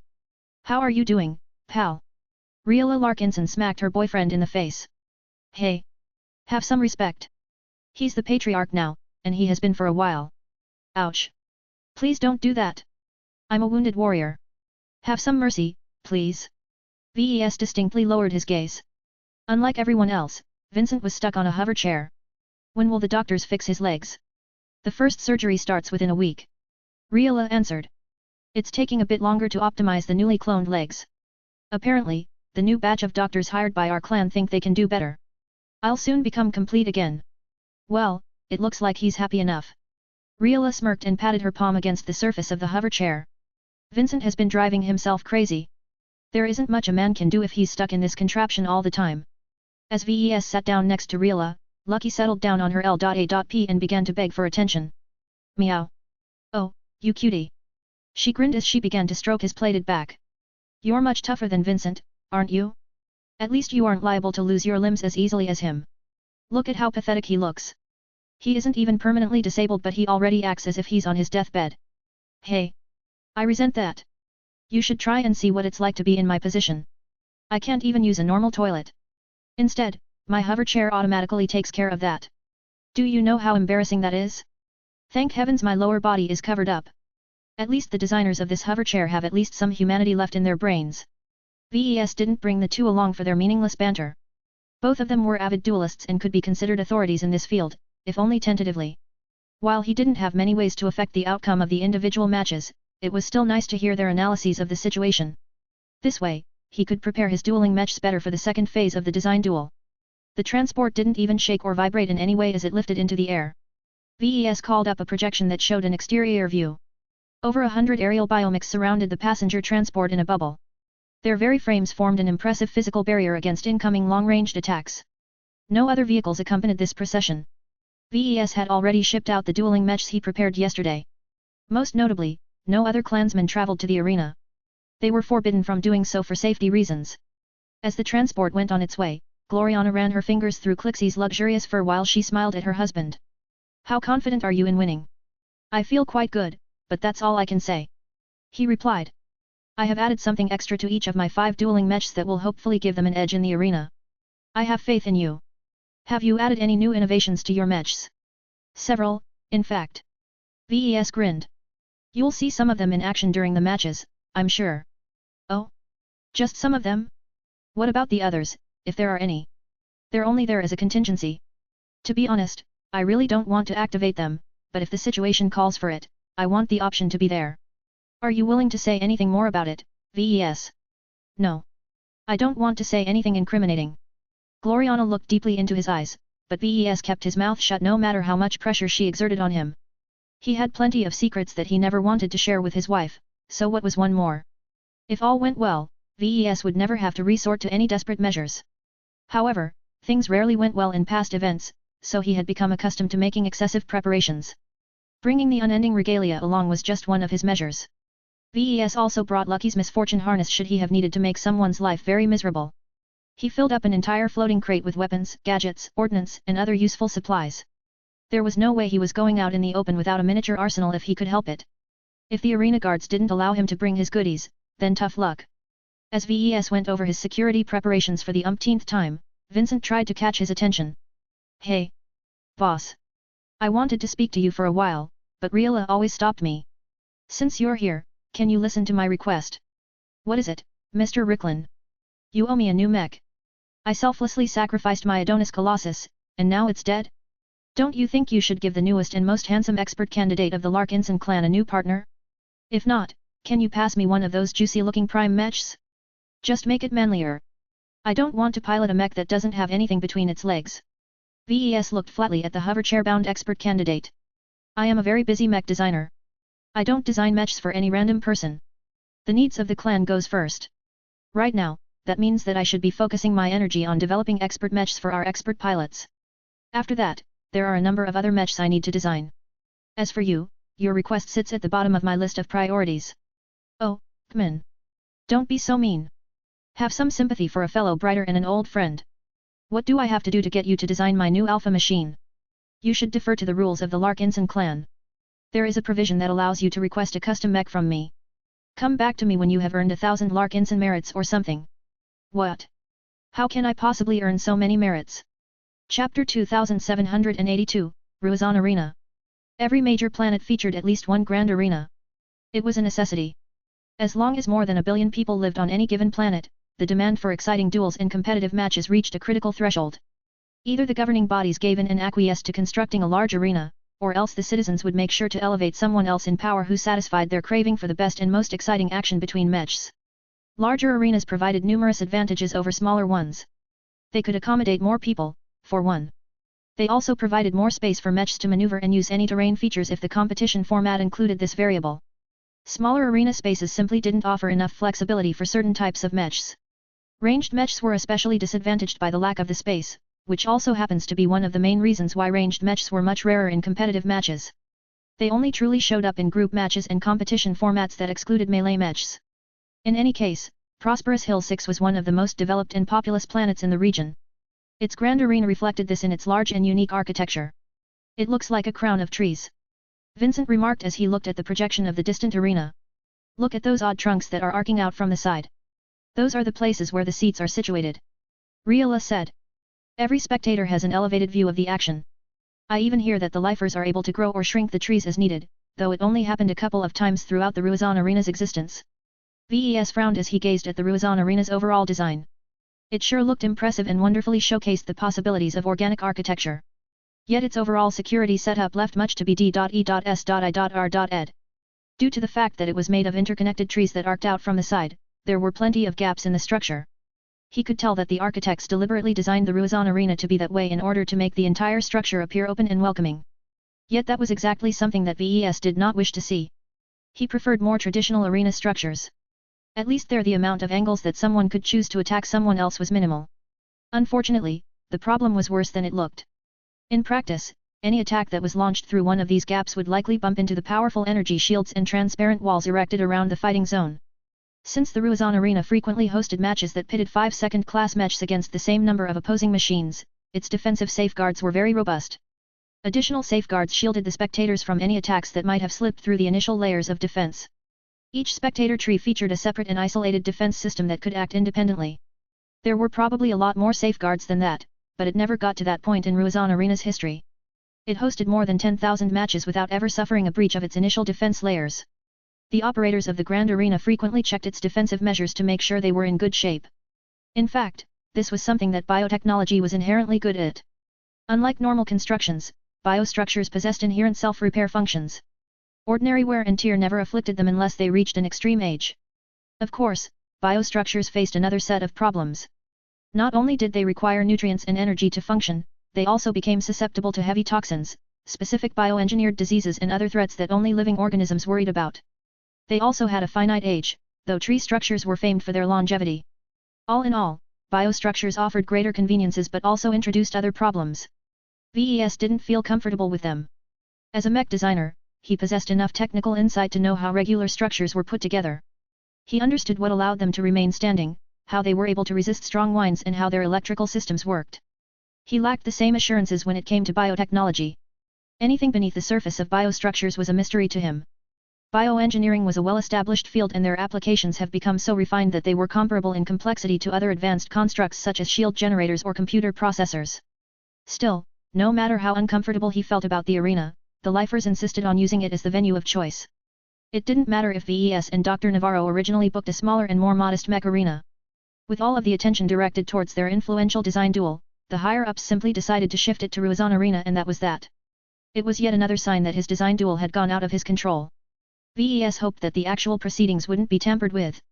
He did not want to be a part of a scripted show. He did not wish to sully his integrity as a mech designer. The heavily escorted transport eventually slowed down and descended just before Ruizan Arena. A secure entrance on the ground opened up, allowing the transport as well as a couple of guard mechs to pass through. There were a lot of spaces below Ruizan Arena. The logistics required to move mechs around and such required an elaborate tunnel network in order to run every match as smoothly as possible. Ordinary spectators never entered these halls, so the place was largely devoid of decorations. Only pure functionality remained.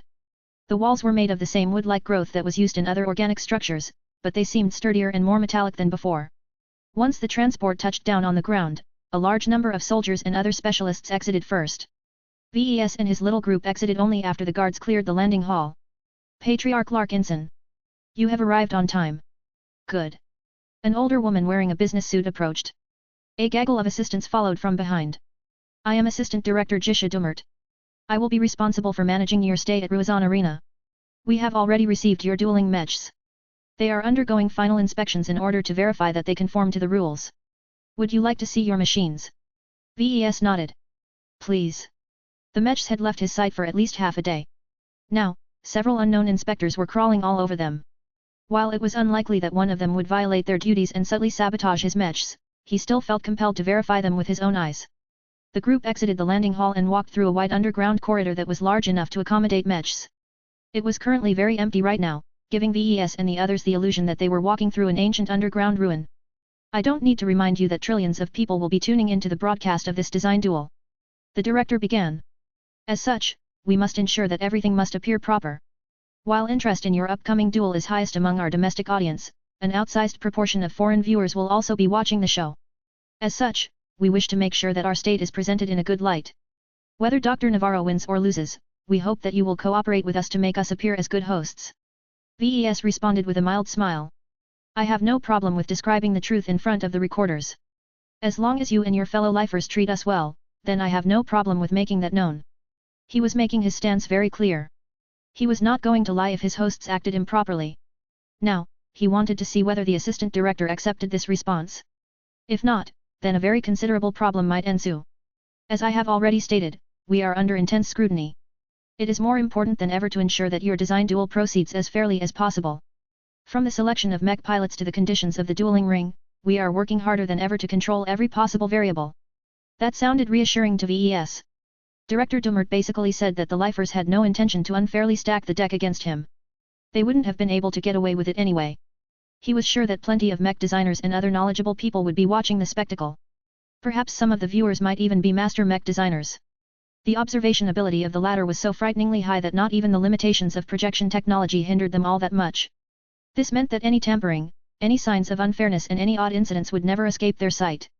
What if some foreign experts spotted a sign that the lifers were unfairly providing Dr. Navarro with an advantage? They would definitely use it as a weapon to damage the reputation of the Life Research Association. As a state that depended heavily on trade to generate prosperity and pursue their noble mission of spreading biotechnology, the lifers paid a lot of attention to their image. This was why it became more important than ever to make sure that everything ran properly. As long as the lifers handled everything correctly, they would be able to prove that they were both hospitable and magnanimous. VES was quite aware of the political implications of this show, so he did not adopt an overly suspicious posture. Right now, both sides wanted everything to go as smoothly and properly as possible. They eventually reached the prep area where his 5 dueling mechs were undergoing final inspections. How impressive!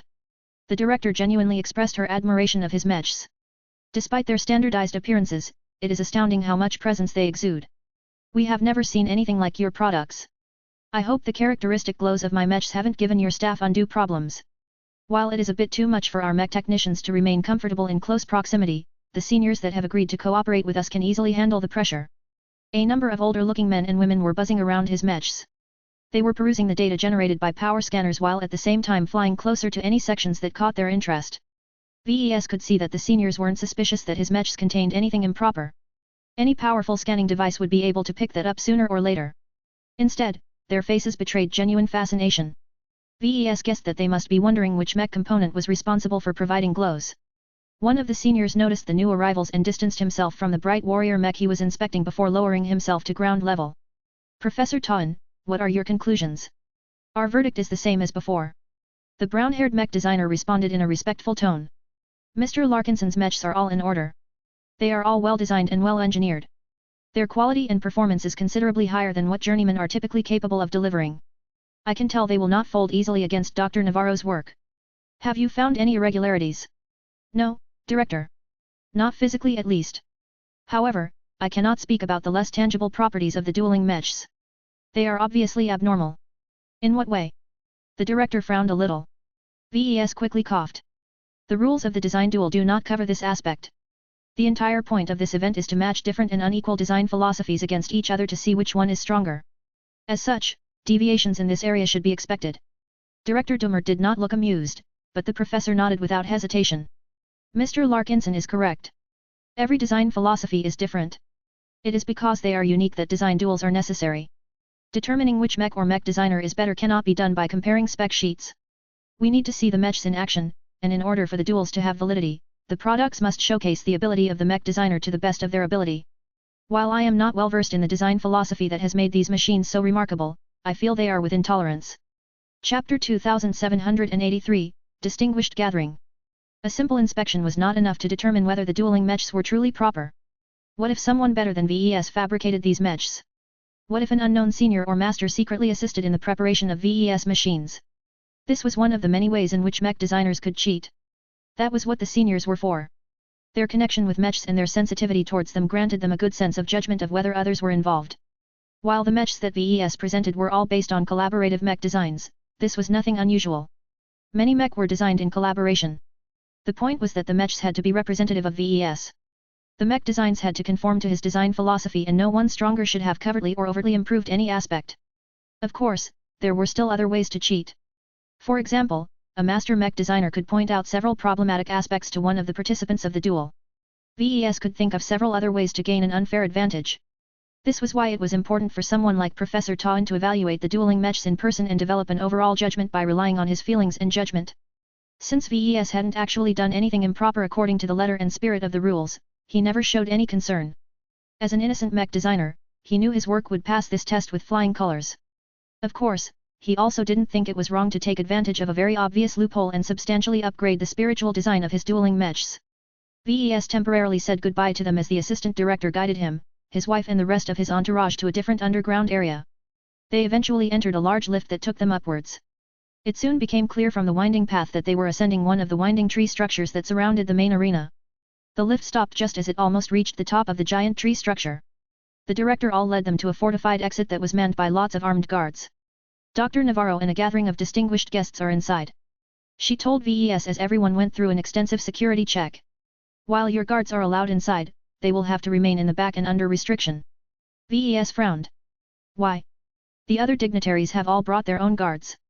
The viewing platform will become too crowded if all of the guards are mingling with our honored guests. There is no need for concern. The security measures of this viewing platform are the highest and we have even upgraded it further in order to prepare for this occasion. He had no choice but to consent to this measure. If the others in the viewing platform agreed to this measure, then VES obviously wouldn't be able to secure an exemption. He quickly turned to Nitat. Please remain alert. His tall bodyguard silently nodded. What reassured VES quite a bit was that his pets were also allowed to accompany them. The security personnel also allowed them to keep any small arms and other gadgets as long as they weren't too destructive. Evidently, the security personnel were very confident in their ability to control the situation. The entire viewing platform along with the rest of the artificial structure was completely under their control. When the group finally stepped into the large balcony-like platform, a lot of guests immediately turned their attention to the new arrivals. Gloriana hitched her breath. She not so subtly bumped her elbow against his side. How many masters are there? At least 6. VES replied. He could feel their powerful spiritual presence from this distance. There's also a bunch of seniors and other important-looking people in this place. Over 100 dignified-looking people had gathered on this platform. It was clear that they were all the most important VIPs who decided to witness the design duel. VES felt a bit worried at the concentration of so many important people. Then he relaxed as he realized why this was a clever move. All of these important masters and seniors were indispensable treasures to the LRA. The state would never allow anything to happen to them.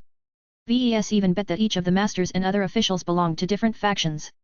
By tying all of them to a single place, any provocateurs would think twice of attacking someone in their midst. Their attacks could easily kill the wrong person and piss off a bunch of new enemies. Soon enough, Venerable Joshua and Venerable Orphan moved away. They became attracted to a gathering of lifer expert pilots. When VES glanced in their direction, he could feel the tension between their clashing force of wills. No one would feel comfortable staying in their midst. Despite their smiles and polite conversation, it was clear to him that the expert pilots didn't mind about in order to prove their strength. Mr. Larkinson. I am glad to see you again. Dr. Navarro smiled as he and his young protégé approached. Our duel has taken quite a different meaning since we have last met. I hope that the changes hasn't affected your battle spirit.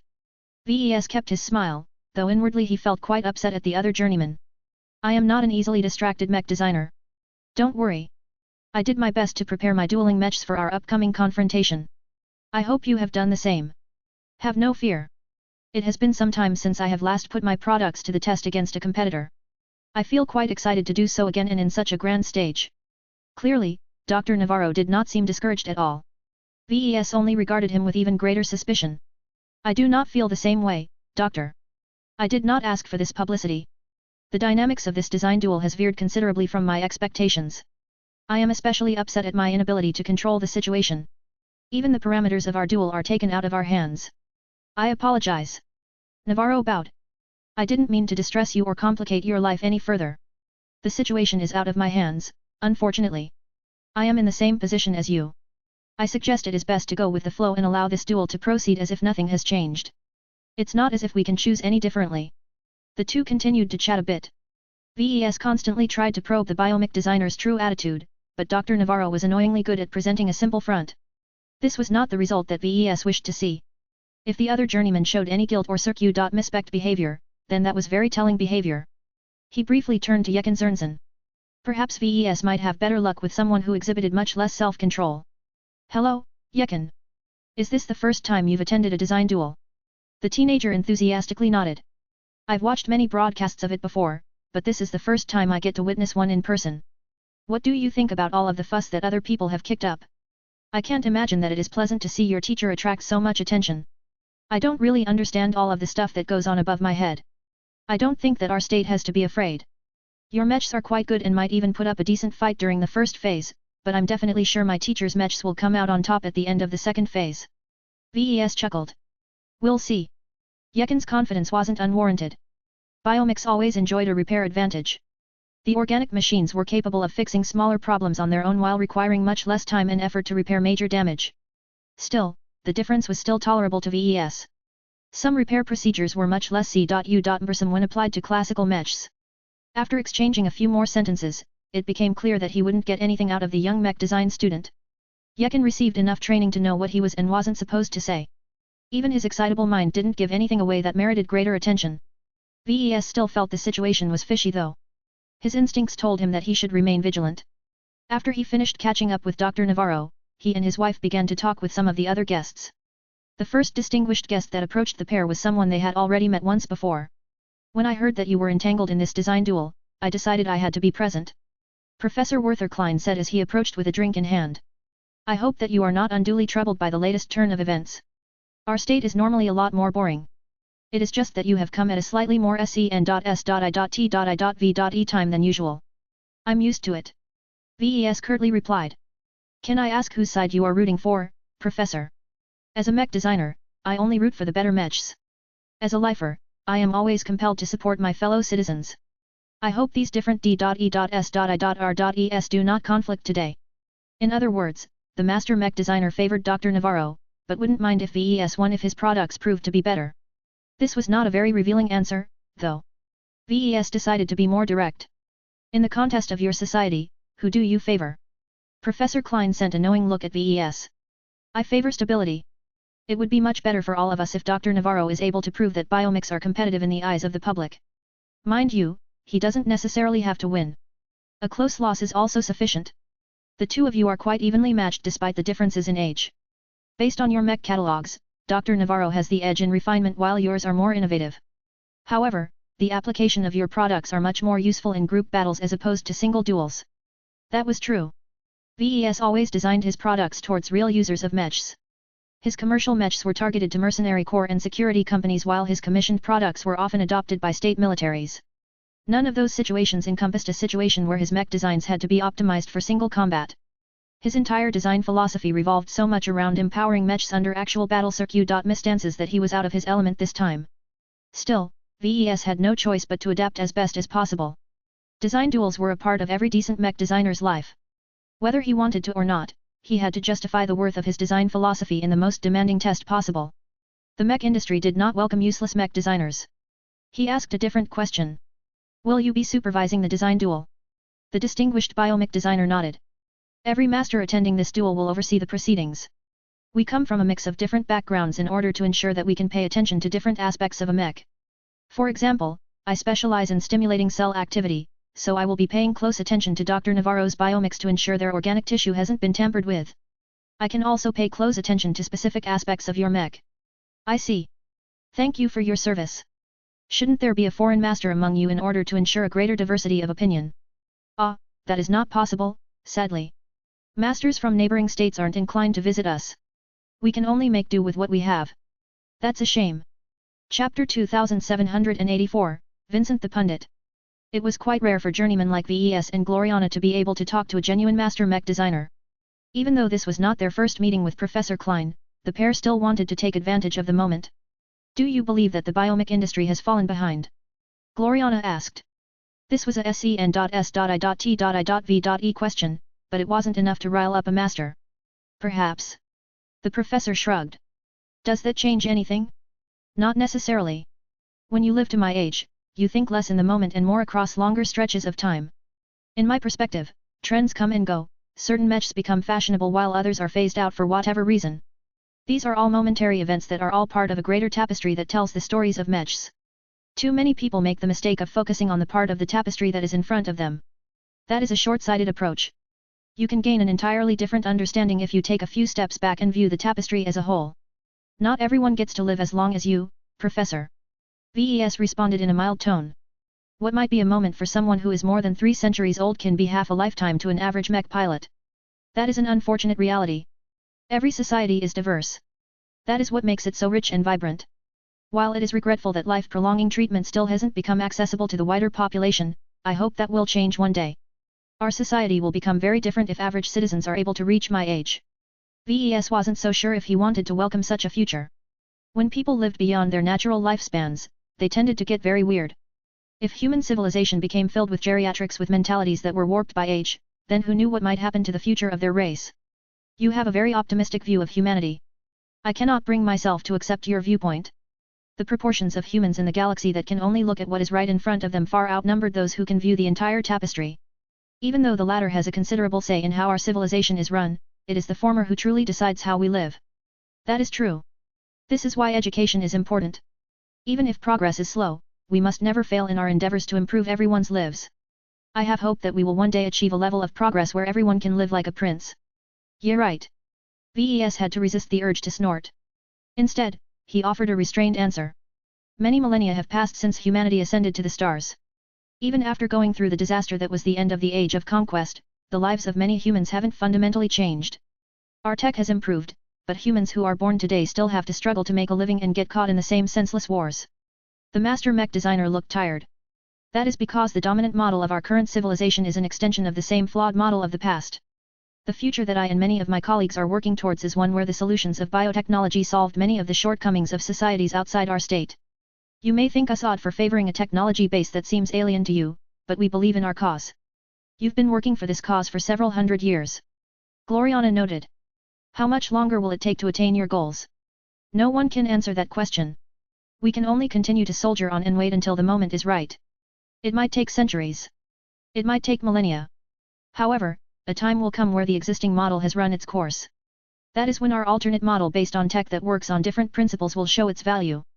Though the professor did not raise his voice, VES could feel the older man's conviction. The strength of a master mech designer's belief was very strong. Still, VES wasn't fooled.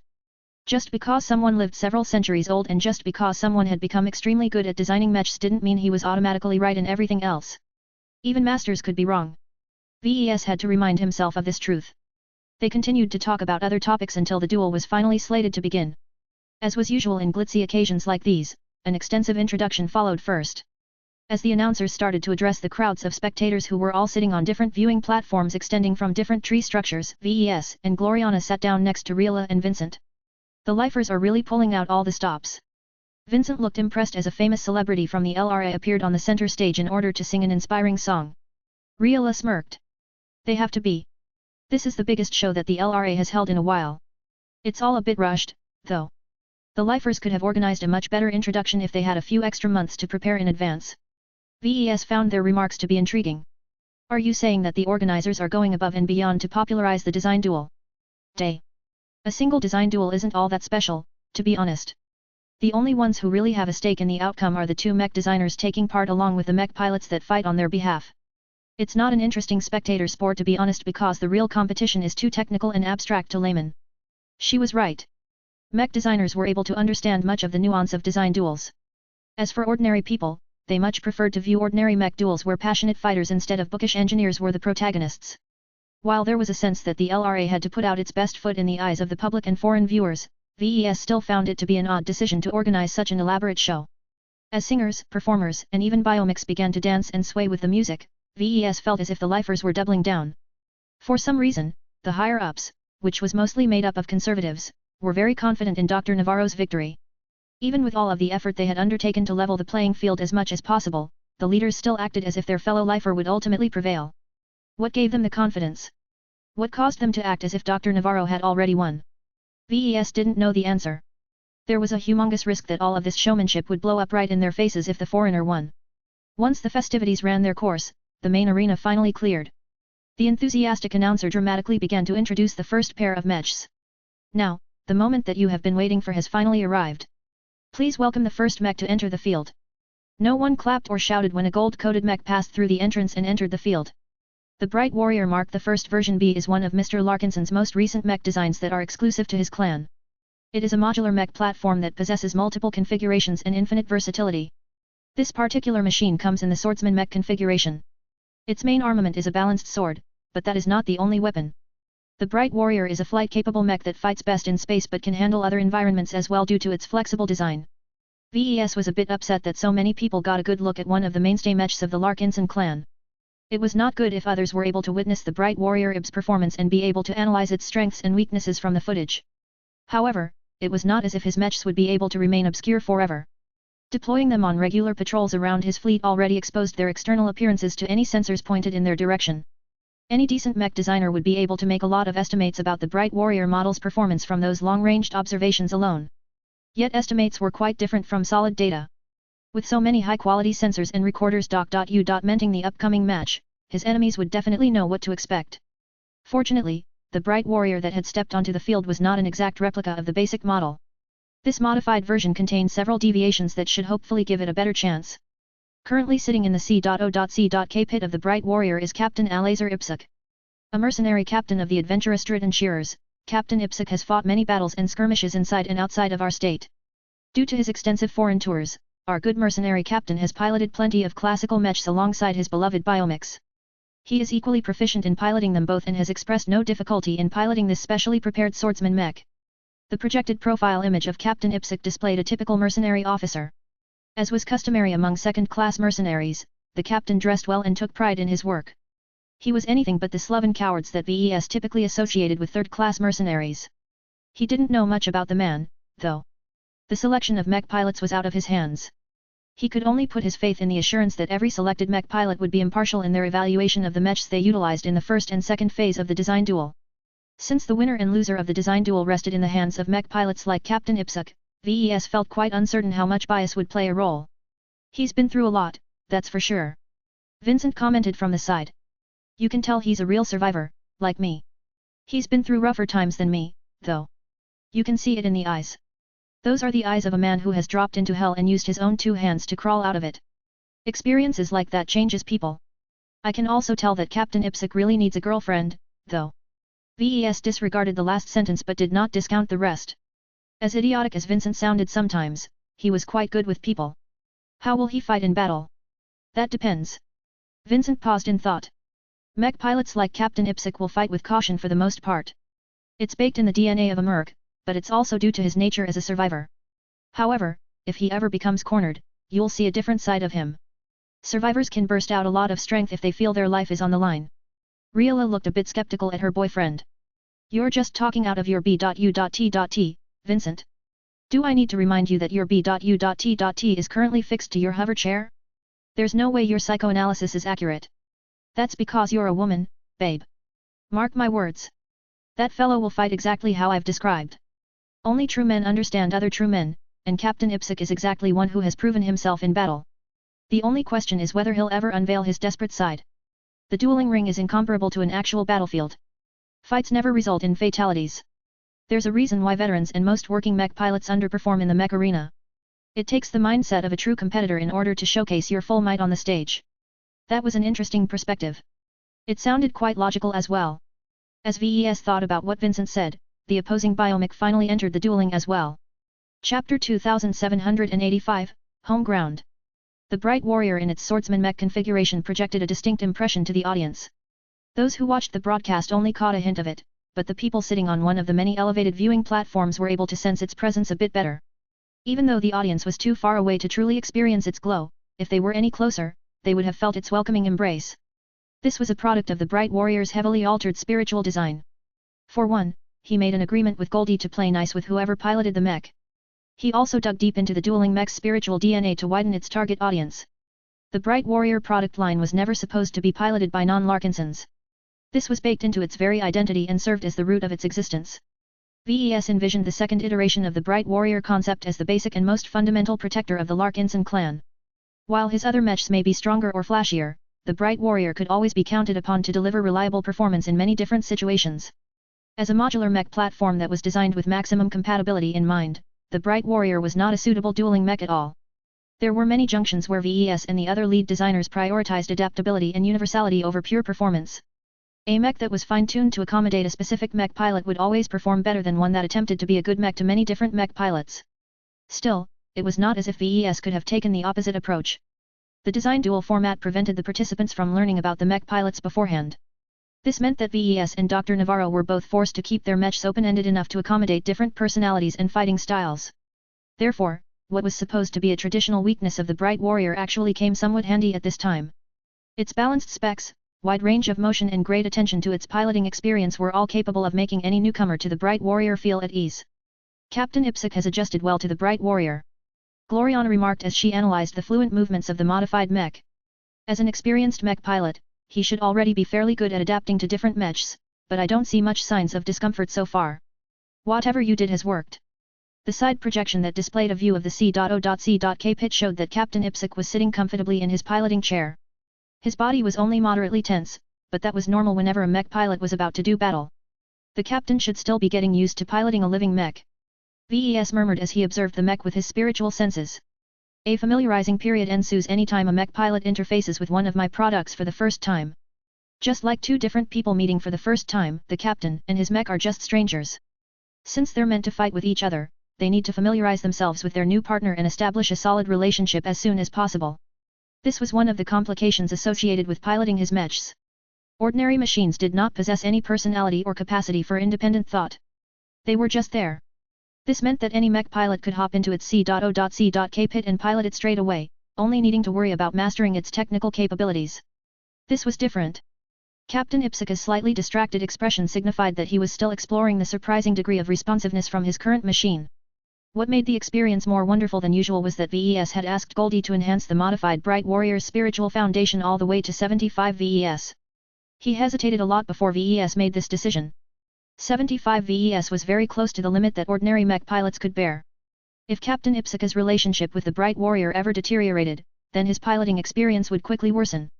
While that didn't necessarily mean that the mercenary officer would lose the ability to put up a fight, there was no way he'd be able to fight at his peak anymore. Hopefully, that doesn't happen. He muttered under his breath. This was the double-sided nature of living mechs. Since they had gained the ability to love their mech pilots, they were also capable of doing the opposite. VES really hoped that none of the selected mech pilots had a history of abusing their own machines. Good mech pilots don't mistreat their gear. Gloriana reassured him. This is especially so for lifer mech pilots, I think. The biomechs they utilize are often treated as living partners. It is customary for the mech pilots of this state to treat their biomechs like pets or buddies. Meow. Clixie senselessly agreed as she luxuriated on Gloriana's lap. Meow. Lucky hadn't been paying attention to the upcoming match at all. Instead, he kept sniffing his nose in different directions. His artificial green eyes gazed hungrily at the bodies of the various masters and other dignitaries that were sitting together in small groups. Each of them carried high-class gear that probably relied on high-quality exotics to deliver amazing performance. Even VES briefly imagined what it would be like to incapacitate a master and rifle through his or her belongings. There was bound to be a lot of priceless gear on their bodies. He quickly squashed this temptation. He even patted Lucky on his head. Meow. Stop staring. Do you think you've been subtle? Each of these people can probably turn you into a rust bucket before you can blink your eyes. Biomech designers always augmented their bodies to some degree. Even if they didn't specialize in human augmentation, they surely knew someone who did. While the masters of the LRA might not be as perverse as Dr. Jutland, their bodies should have definitely reached a superhuman level. Look, VES. Gloriana pointed at the other side of the arena. Dr. Navarro's first mech is coming out. Ladies and gentlemen, please give a round of applause to a biomech that is derived from one of Dr. Federico Navarro's most successful works. The entire audience stood up from their seats and clapped even before the bipedal biomech had exited the tunnel. Dr. Navarro's home ground advantage fully came into play at this time. VES and his fellow Larkinsons all pressed their lips as the local spectators treated the opposing mech like a returning hero. VES had overlooked this aspect. In fact, the original design duel should have taken place in a smaller mech arena with only a handful invited guests bearing witness. He had never anticipated that a confrontation between two journeymen would attract several 100,000 spectators. Even if there were a number of foreigners in the crowd, there were so many locals that the supporters of VES had no chance of making their voices heard. Riola shook her head. This is bad. Home ground advantage is a real psychological factor that can swing the outcome of any match. Look at all of those distant people cheering and clapping. Their collective energy is quite massive. All of that support will feed into the mech pilot of the opposing mech. VES was able to sense this phenomenon on a faint level. While nothing much happened on a spiritual level, he still perceived a growing undercurrent. This was the power of a crowd. The biomech that had entered the arena ground was an uncovered biomech that looked like it was made out of pure muscle. Vincent immediately drooled. Wow! Look at those abs. Look at the biceps. If not for the smooth lower side, I would have wanted to pilot this mech as well. Looks are important, but they don't necessarily determine how well a mech performs. VES hoped. That shouldn't be the case. Gloriana retorted. Dr. Navarro hasn't made it this far by being vain. I can sense plenty of power in this biomech. Once everyone formed an initial impression of the second mech, the announcer finally began to reveal its properties. The Epsilon Mosar this biomech is based upon is one of Dr. Navarro's proudest melee mech designs. Having sold over 20,000 units since its introduction to the market, the Epsilon Mosar has quickly won over its mech pilots for its offensive capabilities. The Epsilon Mosar trades protection for power and speed, allowing it to take the initiative and fight its opponents at its choosing. The base model is armed with a pair of biometal swords and a backup pistol, though it also contains a number of surprising options depending on the variant. VES had to admit that the Epsilon Mosar made him worried. Its overall design truly possessed an aggressive air. No matter if the mech won or lost, its attacks were bound to pressure its opponents. Don't forget about Dr. Navarro's design philosophy. Gloriana quietly reminded him. His products are famed for their morphing ability. While this usually takes hours, which renders it impractical in combat, who knows whether he has added any short-term solutions to this modified dueling mech. VES added a lot of additional depth to his dueling mech, which meant that Dr. Navarro could easily do the same. While the latter was more constrained by the rules, there were still plenty of changes he could make without straying too far from the original design. The mech pilot of the modified Epsilon Mosar happened to be a woman. Sitting in the C.O.C.K pit of Dr. Navarro's dueling mech is Kelly Geedon. Her Il.U.S. decades-long career is split up into periods. She spent the first half of her piloting career as a mech athlete of the Triton Blasters, winning numerous trophies along the way. Once her competitive career ended, she shifted over to working for a troubleshooter division under Coslin Protection, a renowned security company based in this very city. As a troubleshooter, Pilot Geedon has been dispatched to many problem areas and fought many different opponents. Her combat experience is quite abundant. Damn! Vincent cursed. This woman is much more familiar with the arena. Riola grimaced as well. Kelly Geedon is clearly an old hand at this. Perhaps she never fought on a stage as big and popular as this, but she clearly looks as if she is taking in the moment. Together with the home ground advantage, I'm afraid her fighting spirit has already reached a peak. The projections showed that Kelly Geedon was grinning. She couldn't wait to bear the expectations of the crowd and beat down the opposing metal mech.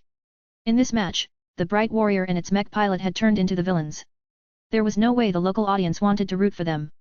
Instead, they threw their entire weight behind the Epsilon Mosar and the Geedon, which caused this pairing to take on a heroic aura that appeared to be just as strong as one of VES Glow's. This was all an illusion, of course, but psychology didn't care about that.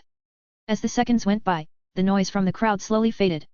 Eventually, they fell silent. The first duel of the first phase was about to start. Begin. The two mechs did not delay. The moment the announcer gave the signal, the opposing machines already moved. It's taking flight. The Bright Warrior instantly boosted into the air, causing it to ascend by at least 100 meters in an instant. The Epsilon Mosar moved in a different direction. It had unsheathed its biometal swords from its back while at the same time dashing forward. Chapter 2786, Different Characteristics. The initial moves made by the two mech pilots betrayed their inclinations. Captain Alazer Ipsik was a cautious mercenary officer who had survived many sticky situations. Recklessness was not in his blood. As someone in charge, he had a responsibility to lead his subordinates well and avoid putting them in a position where their lives could easily be lost. Therefore, Ipsik favored making the best use of his time. Since there was no rule that stated that he had to launch an attack immediately, he wanted to maintain distance from his opponent in order to assess the situation further. To a grizzled veteran mech officer like Ipsik, acting without information was a quick way to end a mercenary mech pilot's career. His opponent adopted a different mindset.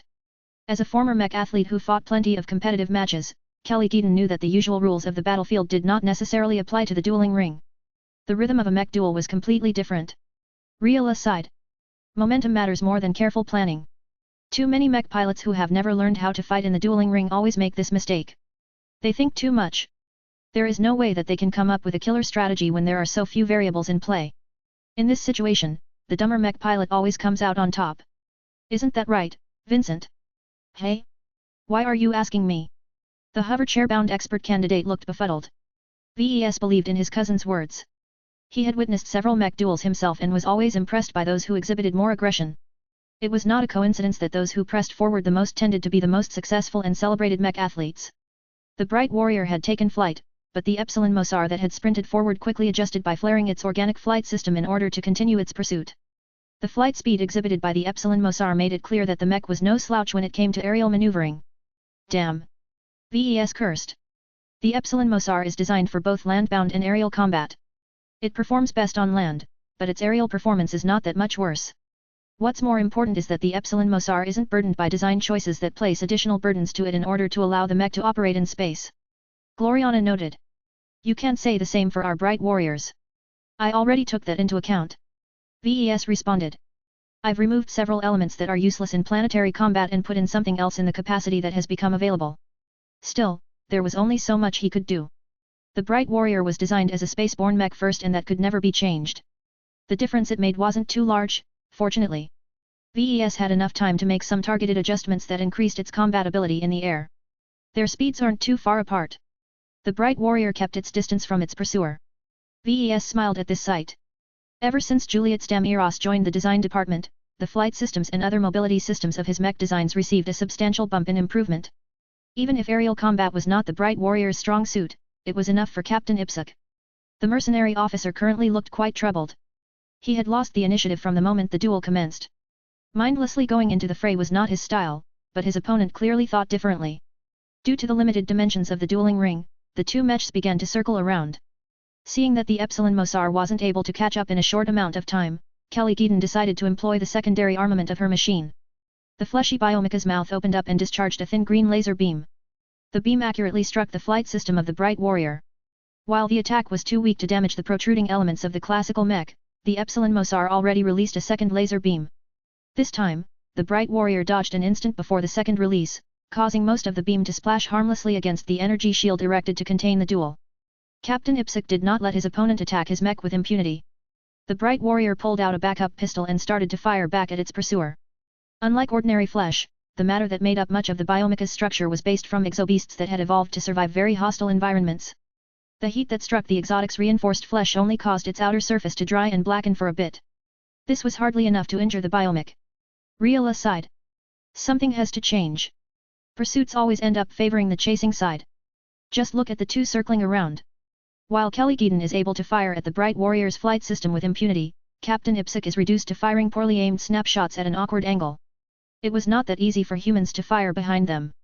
While mechs possessed more conveniences such as being able to rely on a rear sensor to observe its target without turning its head, it was still awkward for a humanoid mech to fire a weapon towards the rear.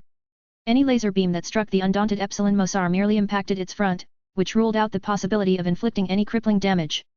Though Captain Ipsuk was cautious by nature, he wasn't stupid. Seeing that his current approach didn't work, he commanded his mech to holster its pistol and turn around. He was no longer avoiding the clash. A huge cheer of excitement came from the crowd as the Bright Warrior lifted its two-handed sword and closed in on its opposition. Clang! The Epsilon Mosar's attempt to chop the Bright Warrior failed when the latter zipped to the side to avoid one blade while blocking the other that couldn't be avoided. As the two mechs passed each other by, they quickly circled around in order to perform another exchange of blows. Clang!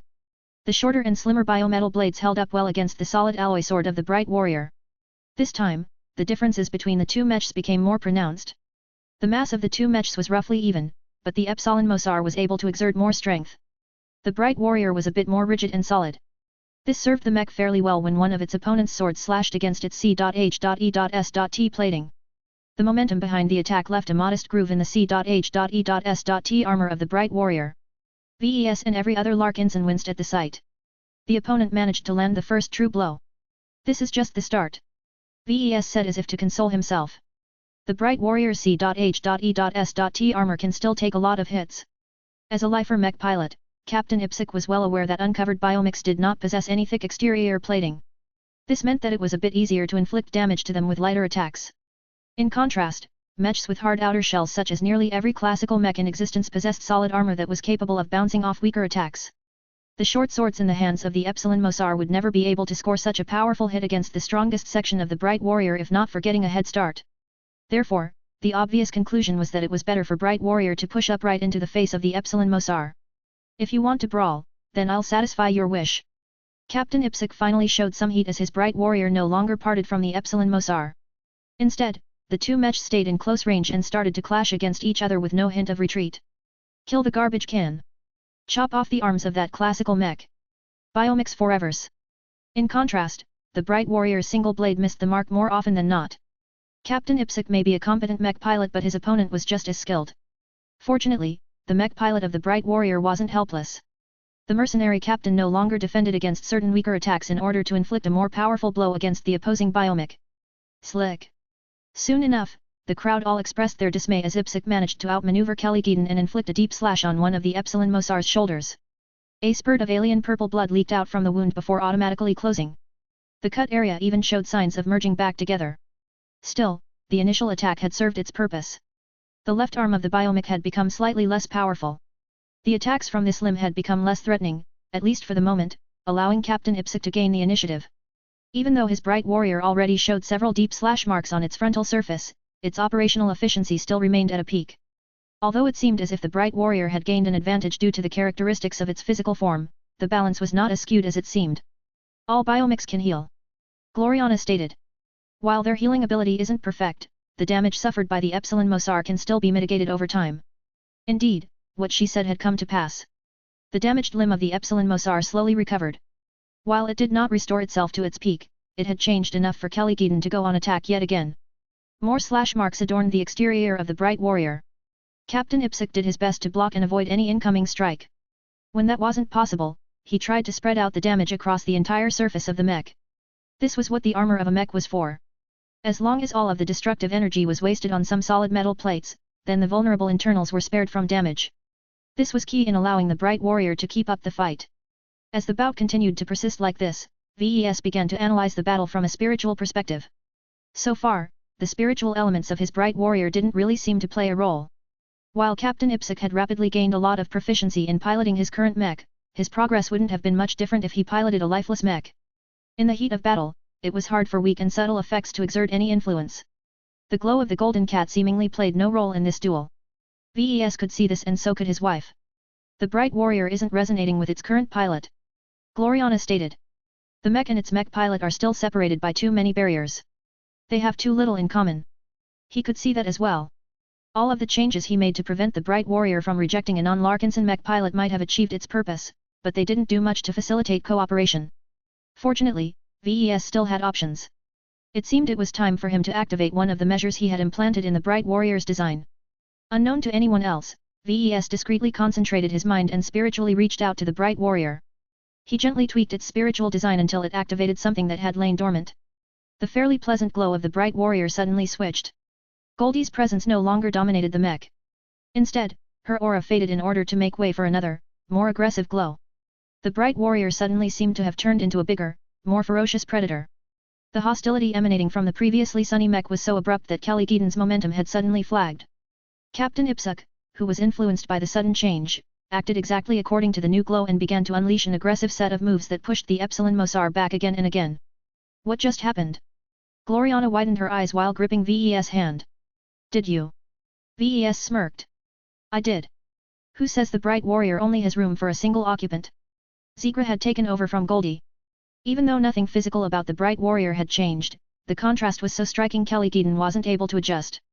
Chapter 2787, Unrelenting Aggression. If the modified bright warrior entered the dueling ring with Zigra's glow to begin with, then Kelly Geeden would have been able to adjust her expectations beforehand. However, the abrupt switch in the middle of an ongoing bout had caught both mech pilots by surprise. The difference was that Captain Ipsec rolled with the change of glows.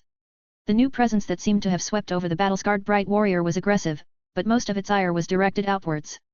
Since the mercenary officer already directed its ire towards his opponent, he meshed pretty well with Zigra. It didn't matter if they were strangers to each other. Since both of them were united by a common purpose, they rapidly got along with each other. As long as Ipsec did everything possible to take down his opponent, Zigra would have his back every step of the way. How come Captain Ipsec has gone crazy? The mech has changed somehow. Is this the special ability of the bright warrior? How fascinating. The master mech designers and other dignitaries weren't as ignorant as other people. They were able to reach closer to the truth. With their powerful spirits, they were easily able to sense the altered glow of VES mech. Even though they quickly realized that the change hadn't actually changed the physical performance of the mech in any way, the effect it had on the mech pilot was quite profound. Normally, Goldie exuded a bright and inspiring presence. Her distinct aura was not only useful in encouraging every clansman to develop a common bond with each other, it was also helpful in keeping large amounts of Larkinson mech pilots in high spirits during battle. However, its effectiveness in crowds did not translate to the current setting. Goldie still worked best when she was paired with a Larkinson mech pilot. Since this wasn't the case anymore, then what about letting another design spirit take her place? It sounded simple, but it really wasn't. The bright warrior was never designed to accommodate other design spirits. Doing so rashly led to various compatibility problems. In the worst case, the spiritual foundation of the mech actively rejected the foreign design spirit. In order to avoid this outcome, VES had invested his own energy into modifying the spiritual foundation of his dueling mechs. He did something that he had never truly done before, and that was opening up his mechs. He did not just open them up to mech pilots outside of their initial target audience.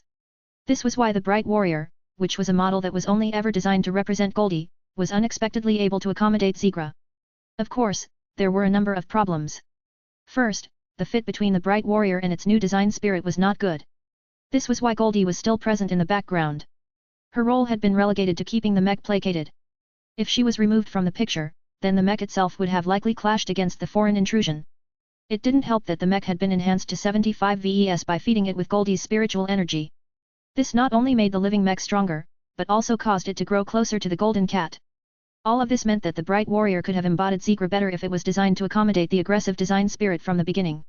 As it was, the hasty modifications that VES had made barely allowed the mech pilot and new design spirit to work towards a common end. Defeating the enemy came first. This was something that they all agreed upon, and this was why the altered Bright Warrior had turned into an unrelenting attacker without showing any major inconsistencies. The reaction from the crowd had changed along with the swing in momentum. The biometal swords wielded by the Epsilon Mosar were having a hard time blocking the fast and powerful strikes of its opponent.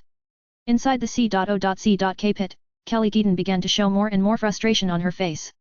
She gritted her teeth as she felt as if she was being pressured on multiple sides. Physically, the aggressive Bright Warrior put the defensive capabilities of her biomech to the test. The exposed flesh of the Epsilon Mosar began to exhibit more and more wounds that were covered by drying purple blood. Every so often, a sword would break through the Epsilon Mosar's guard and score another wound onto its upper body. What was worse for Kelly Deaton was that Captain Ipsec did not show any signs of flagging. The ability of a mech pilot to maintain an offensive was limited. Only one misstep or mistake could easily allow the opponent to break off or turn the tide. Yet for some reason, Captain Ipsec turned into a beast. His D.E.S.I.R.E to chop the Epsilon Mosar in half was so great that he employed his full ability as if he was in a life-or-death match. Soon enough, the unrelenting offensive finally achieved a critical result. As the flying and spiraling mechs continued to press their weapons against each other, the Bright Warrior suddenly overloaded its flight system and boosters, causing it to push itself forward with much greater force than it displayed before. The extra momentum it gained allowed the Bright Warrior's powerful blade to break past the Epsilon Mosar's hastily crossed swords and dig deep into the pectoral muscles. A groan of pain and disappointment rang out from the crowd. When the biomech maintained the upper hand, then the encouragement from the crowd had a wonderful effect on Kelly Deaton's confidence. Yet now that she and her mech entered into dire straits, the encouragement from the crowd had stopped flowing. Instead, the spectators began to express all kinds of negative emotions.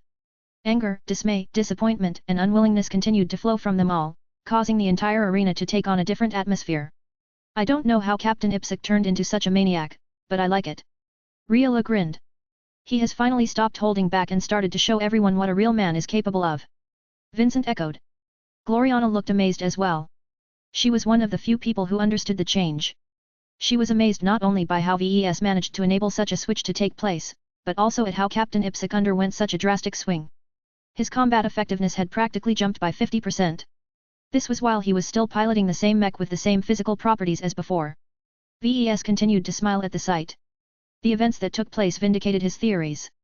The strength of a mech was merely one factor that decided its battle effectiveness. The fit between the mech and mech pilot was another factor that could make a major difference. As long as mechs were piloted by humans, then it made sense to invest in the synergy between the two. Gloriana eventually wasn't able to hold in her curiosity. How come Ipsec is able to sustain his assault for so long? Did you do anything extra? Maybe. VES mysteriously responded, mindful of the public setting he was in. I just made some realizations about my design philosophy and how I have been letting my existing paradigms limit my options. It's been some time since I advanced to journeyman, yet I have largely been working in the same narrow direction that I had previously set when I was an apprentice. He had no doubt that the master mech designers sitting behind him possessed ears that were sen.s.i.t.i.v.e enough to hear his whispers. This was why he didn't say anything more specific. His wife still wasn't satisfied, though. She frowned. I don't understand. Your specialty is good at affecting mech pilots, but this is something else. It's as if you've injected Ipsec with a stimulant. The new life that Ipsec showed had not faded at all. Instead, as the captain continued to maintain his offensive rhythm, his fit with his mech and its new design spirit continued to rise. His moves became a little more fluent. He responded faster and was able to read his opponent more accurately. Even though some of the internal components of the Bright Warrior was already showing signs of breakage after being subjected to continuous strain, the mech's momentum continued to rise at a steady pace. Kelly Geeton attempted to break away from the unstoppable Bright Warrior many times. Her increasingly bloody mech kicked, dropped, boosted or turned around its relentless opponent. Yet no matter what the Epsilon Mosar tried, the Bright Warrior always managed to stay close enough for the tip of its sword to hit the injured biomech. What is happening? No one was able to answer her question right now. Just as the Epsilon Mosar managed to gain some distance, the Bright Warrior pushed forward and stabbed forth with its sword, heedless of how much it exposed its damaged frame. At this point of the battle, the Bright Warrior incurred some internal damage. A couple of hits from the biometal swords managed to take advantage of the earlier wounds they inflicted and damaged some of the internal components that were right underneath. Even though the Epsilon Mosar stabbed its swords into these openings right away, the longer reach of the Bright Warrior caused its blade to sink into the C.H.E.S.T of the biomech first. The mech prepared by Dr. Navarro suffered a heavy injury. Even though its thick and resilient muscles prevented the sword from running through its back, the Epsilon Mosar still suffered a heavy injury. The counterattack launched by the biomech failed to affect the Bright Warrior to the same degree. One of the limbs went out of control, causing one of the swords to miss and slide off the surface of the opposing mech's exterior plating. The other sword managed to sink in and damage some internal components, but the Bright Warrior hardly seemed to notice. Its redundancy and compartmentalization weren't particularly high, but they were still adequate enough to contain the blow. It's over. Ipswich roared as the blade of the Bright Warrior retracted before chopping down right afterwards. The sword missed only because the Epsilon Mosar lost altitude. With the injuries it suffered, Kelly Geeton thought it was better if she brought the fight to the surface. Oh no you don't. Captain Ipsic wasn't having it. The Bright Warrior dove down with greater speed as it still retained more of its power. With a powerful swing, its sword clanged against the crossed blades of the biomech once again. This time, the performance of one of its limbs was too heavily affected to defend against the attack. The left arm lost its grip on the sword as the latter flung away. Another spurt of purple blood sprayed from the Epsilon Mosar as it suffered a deep cut. Due to the attack, the biomech lost control of its descent. It fell faster than before and crashed straight onto the surface with more force than was considered safe. It didn't even have time to correct its posture. Its flight system was crushed flat. Finish the biomech! Vincent excitedly roared. The Bright Warrior seemed to have reached the peak of its aggression. After adjusting its flight, it dove straight at the prone mech. Yet before the tip of its sword was able to drive home, a signal sounded out.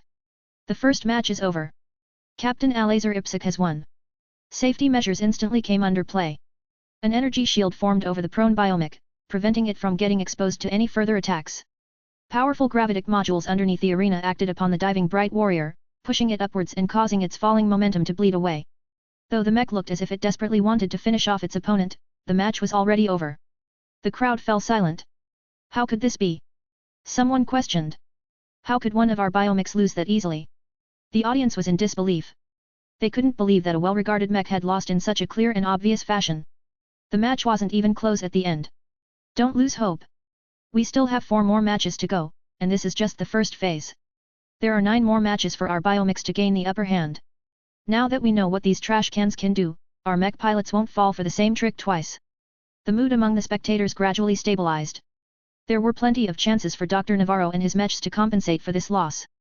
Chapter 2788, Interesting Matchups. VES Larkinson has won the first match of the design duel. The first match ended in a clear victory for VES. Captain Alazer Ipsic rode the emotions induced by his Bright Warrior and thrashed the Epsilon Mosar piloted by Kelly Geeton. Even though the two mech pilots came from different backgrounds and pursued different careers, their skill in battle was roughly even. The variables that decided the match came down to the qualities of the mechs and how well they cooperated with their pilots. The strength of the mechs were roughly even. They had to be in order to make the match fair. What differed was where they focused their strengths, which in turn provided different possibilities to their mech pilots. It was still a bit of a gamble to determine whether the mech pilots were able to utilize the strengths of their mechs to their best effect. This was an area that VES focused on a lot in his work. His ongoing partnership with Gloriana had steered him into becoming even more sen.s.i.t.i.v.e towards increasing the fit between mech and mech pilot. Yet the problem of doing so in this design duel was that both participants went in blind during the first phase of the design duel. Neither of them knew exactly who would enter the C.O.C.K pit, so they had to keep their dueling mechs open to many different personalities and fighting styles. This entailed making lots of unpalatable compromises. Yet VES had an advantage in this aspect. The malleability of a mech's spiritual foundation granted him a unique advantage. It was a realization that he had always been aware of before but never utilized to the greatest degree. He was able to alter a mech while it was in the middle of a fight. It sounded so obvious to him, but that was exactly why he overlooked its value. Any other mech designer would have become green with envy if they learned what VES was capable of doing. Other mech designers such as Dr. Navarro, Gloriana, and Kedis had no choice but to sit around and do nothing while their products were put into action, whether on the battlefield or in the mech arena. In fact, VES didn't have to intervene in person just then. He could have programmed an automatic routine that would have released the right design spirit in the right situation. It was just that he lacked the time to set it up and wanted to exert more control of the process. What many people didn't realize was that the bright warrior responsible for delivering VES his first win had a lot more under the hood than everyone thought. The bright warrior didn't just have 2 design spirits. It actually held 5 in total. This was one of the new concepts that he had come up with. While it was not to allow multiple design spirits to inhabit a single mech design all the time, what if VES set up a rotation? This could be a game changer. Of course, this did not work for every mech. The Valkyrie Redeemer for example was so female-centric that it would definitely reject a macho design spirit like Bravo. It might tolerate a female design spirit like Kilangso, but only reluctantly. This was where a relatively open mech design like the Bright Warrior came in. Due to its overall design direction, the mech was inclusive. This turned it into a universal platform that could play host to many different design spirits as long as they weren't too extreme. This enabled him to implement his newly invented carousel and spin it around whenever he judged the mech was better served with a different design spirit in a given situation. Although the alternate design spirits weren't able to exert that much influence through a mech that was not designed to take advantage of their unique traits, the base effect of their glows was already enough to change the situation. This was why Gloriana began to look at the Bright Warrior design in a new light. This has a lot of potential. If we came up with a mech that is specifically designed to take advantage of this possibility, then... Her body shook with excitement. She ravenously turned to VES and grabbed him by the arms. This is perfect for Venerable Joshua. He's such a versatile mech pilot that his expert mech has to be versatile in all aspects as well. You're going to take care of this, won't you? Yes, yes, yes, whatever you say, honey. She was probably revising the outline and mech concept for Joshua's expert mech design. VES could only shake his head at her single-minded behavior. Meanwhile, the public could barely process how the first match had ended. The bright warrior that was slowly flying off the stage under its own power had already switched back to the golden cat. However, the memory of the mech displaying unrelenting aggression just a moment ago was still seared in everyone's mind. How can this be? The Epsilon Mosar model is way stronger than this. Its regeneration ability barely had time to show its value. That's what made this loss so bad for us. Captain Ipsik is one of us, remember? He knows what biomechs are good at, especially uncovered ones like the Epsilon Mosar. Since he is piloting a metal mech, he can't adopt the same approach anymore. He needs to finish the match quickly before the match goes on for too long. The first match Il.U.S. traded the classic considerations of battles between classical mechs and biomechs. The latter generally fared better in attrition battles. Depending on their properties and how they were used, biomechs could last for quite a long time. Their physical restoration capabilities were much more practical than the self-repair mechanisms of classical mechs. Unfortunately, the first match proceeded way too intensely for Kelly Geedon to cope. Even though it was not a big deal when she held the initiative, the moment she lost it, her mech failed to stall out the assault or escape from it. If it was able to buy some time, the Epsilon Mosar could have gained a small reset which allowed it to resume the fight with renewed power. Avid and experienced fans of competitive matches knew that the initial result was rarely indicative of the final outcome. The design duel had only progressed by 10%. Anything could happen in the remaining 90%. Just wait. We know what the foreigner's mechs are capable of now. If this is all his mechs can do, then we can definitely beat the next ones. The amateurs came up with all kinds of explanations, some of which were quite reasonable. Yet VES wasn't interested in their random opinions.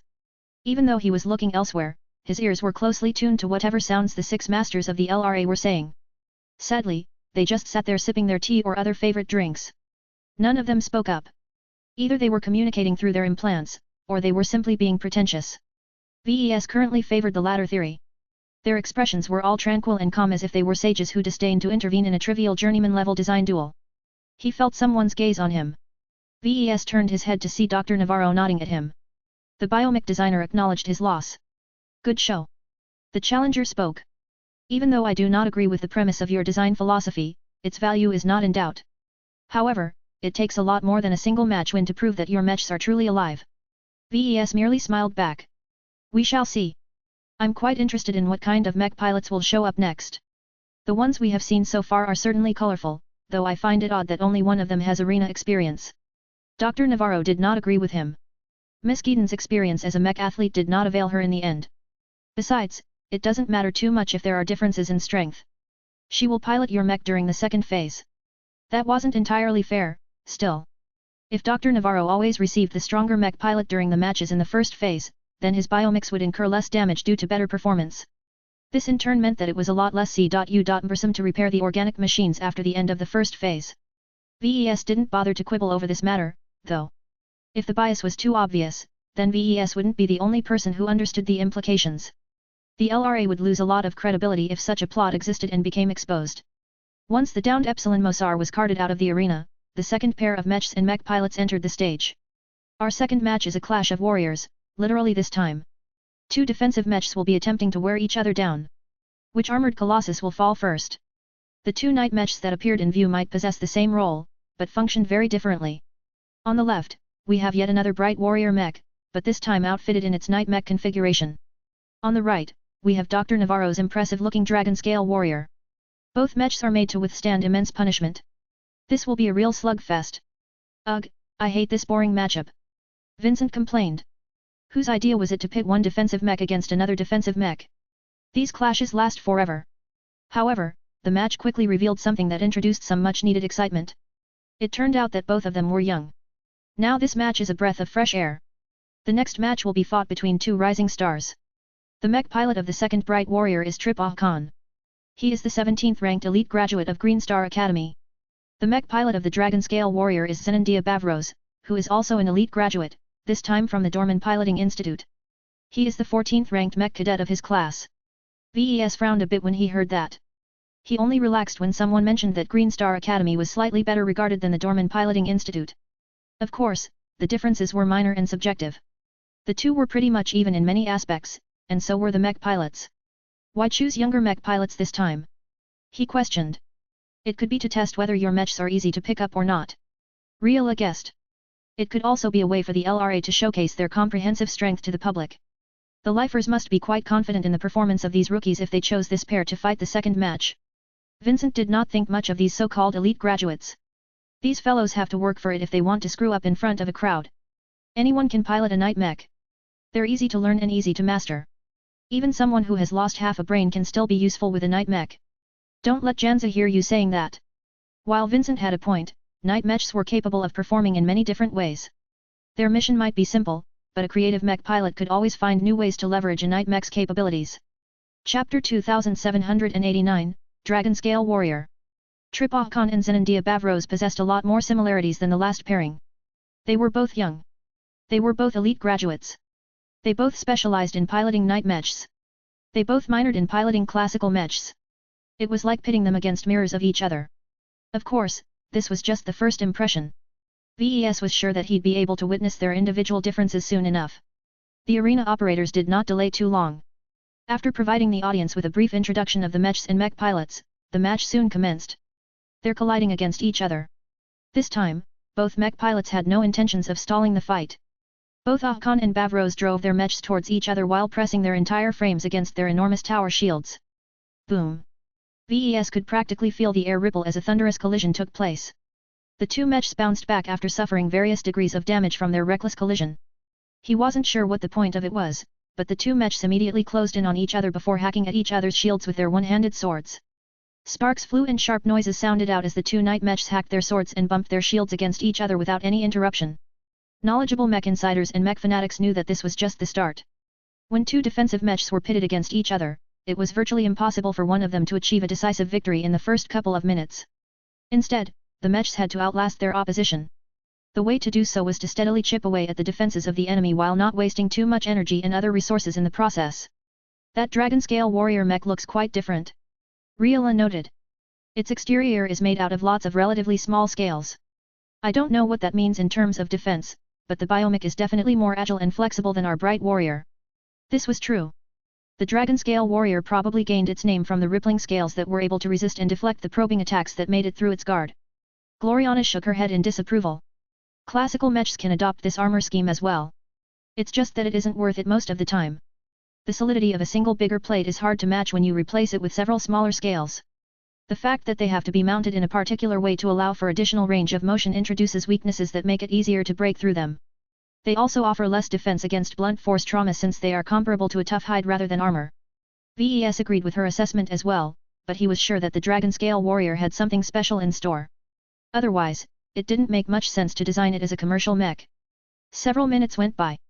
The excitement level from the crowd had dimmed once they observed how slowly the mechs incurred damage.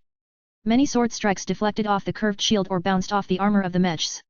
The offensive power of the mechs was relatively low, especially when pitted against the defenses of another knight mech. Man, whose idea was it to pit two knight mechs against each other? The first match was much more exciting. Can we refund our ticket? Some viewers even started to yawn. Despite the youth of the two mech pilots, neither of them attempted to pull off any flashy moves. It was as if their minds had just blanked out, regressing them into more primitive versions of themselves who only knew how to hack and slash. Only the mech insiders knew better. Knight mechs weren't designed to pull off brilliant maneuvers in the first place. They were built to slug it out like this. Before either mech pilot could put their talents to use, they had to change the circuit stances and do their best to expose a new weak point in the opposing mechs. The differences between the two sides soon became evident. It's just as I expected. The Dragon Scale Warrior is less durable. Gloriana concluded. Just look at the gap in its arm. It only took 2 slashes to wear away a portion of the scales. The Bright Warrior became more aggressive as a response. Pilot Ah Khan began to exhibit some of the restlessness of his youth. The sword wielded by his mech attempted to attack this weak point many times. Of course, Pilot Bavros was well aware of the danger. The Dragon Scale Warrior positioned itself so that its shield blocked every attack directed against the exposed limb. Its bone surface gained more and more cracks and chi.p.s. Even if the Bright Warrior was unable to break it in a couple of blows, continued attacks on the same section steadily caused the bone shield to be dismantled. While the Bright Warrior's metal tower shield incurred similar damage, Bavros was currently on the back foot of this ongoing clash. The Dragon Scale Warrior would definitely fold first at this rate. VES did not expect his mech to gain the upper hand so quickly. It was not that good of a knight mech considering that it was based off a modular mech platform. Yet its simple, beginner-friendly design characteristics allowed Trip Ah Khan to learn the ins and outs of his mech remarkably quickly. In contrast, the Dragon Scale Warrior deviated substantially from other ordinary knight mechs. Its abnormal armor scheme and added flexibility increased its learning curve and forced Zenandia Bavros to spend more time on how to leverage these properties to the best effect. While the mech pilot of the organic mech slowly began to pull off more extreme moves, it was still difficult to reverse the situation in a short amount of time. Growing impatient with the lack of progress, Ah Khan decided to take a risk. His Bright Warrior kicked out against the lower side of the Dragon Scale Warrior's shield. This caused the solid bone object to tilt. A sword instantly threaded through a gap in the defense and impacted the C.H.E.S.T of the Dragon Scale Warrior. Even though the scales were thicker and sturdier at this section, the stab still caused a few of them to scatter. However, the wounded mech did not suffer this attack without hitting back. Rather than mounting a hasty and flawed defense, Bavros decided to take advantage of the Bright Warrior's exposed posture. The Dragon Scale Warrior hacked at the arm of the classical mech with a biometal sword, causing its thinner arm plating to deform. The two mechs quickly inflicted a couple more telling blows until Bavros finally managed to extricate himself out of the tricky situation. When the Dragon Scale Warrior kicked its agile legs against the Bright Warrior's shield, it used the surface as a platform in order to gain some distance. For a moment, the two mechs were separated. Both of them have taken a beating. VES murmured. The Bright Warrior received less injuries. While several sections of its thick and sturdy armor featured sword marks, its armor coverage was still intact. The only worrisome aspect was that its tower shield was already starting to crumble. Its middle section had taken the brunt of the beating and was already showing signs of cracking in half. The Dragon Scale Warrior was in a similar situation. Its bone shield was a bit less massive than a solid metal shield, but its odd organic structure provided it with a bit more stability. The mech itself displayed some concerning injuries. Its C.H.E.S.T and one of its limbs displayed traces of purple blood where the broken or torn scales failed to withstand the incoming attacks. Yet something remarkable happened as the mechs separated. The flesh underneath the damaged or missing scales rippled. In just a couple of seconds, any scales that were still attached to the mech got absorbed into the flesh. In their place, new and pristine scales covered the exposed section. What? VES leaned forward as he observed the projection that displayed a close-up of this phenomenon. The Dragon Scale Warrior can do that. Now that the biomech restored its exterior protection, Bavros drove the rejuvenated mech forward with renewed confidence. Even though both mechs fought against each other at the same intensity as before, Bavros began to show the true capabilities of his biomech. He took advantage of the regeneration capabilities of the Dragon Scale Warrior. By accepting a moderate blow, Bavros was able to hit back just as hard against his opponent. Even though the solid metal armor of the Bright Warrior was not that easy to penetrate, every blow added up. While the Bright Warrior's C.H.E.S.T and limb armor slowly incurred more scars, the Dragon Scale Warrior received more serious injuries due to the weaker protection ability of its scales. Bavrose didn't care. The Dragon Scale Warrior slowly replenished its missing scales, drawing upon a vast reserve of energy and nutrients that were deposited in the center of the biomech. As long as these resources lasted, the Dragon Scale Warrior would always be able to regenerate its scales. What was even more frustrating was that the underlying flesh of the mech was still tough enough to resist moderate blows. This made it very hard to take advantage of a momentary opening. Even if Khan managed to inflict a couple of hits on an exposed section, the only result was that a lot of purple blood leaked out before the flesh quickly knitted back together. This mech is all about regeneration. Gloriana concluded. Unless the Bright Warrior is capable of inflicting a single overpowering blow, it has no choice but to enter an endurance race. VES side. A defensive mech can't possibly inflict a powerful punch unless it is able to perform a charge, but Bavrose is smart enough to prevent Khan from disengaging his mech. The Bright Warrior attempted to draw back several times, but the Dragon Scale Warrior turned into a leech. No matter where the former went, the latter always followed right behind. The nature of the match had changed. Since there was no feasible way for the Bright Warrior to win by overpowering its opponent, its mech pilot decided to conserve its energy. The metallic mech no longer performed any wasteful moves and remained on the defensive a lot more than usual. The Dragon Scale Warrior was different. Its active regeneration allowed it to maintain its peak condition longer, but that came at the expense of its total operation time. With every minute that passed, the mech expended more and more energy and nutrients. The regeneration process was so intensive that the mech even started to release steam due to the buildup of heat. As the organic mech grew hotter, so did its fighting approach.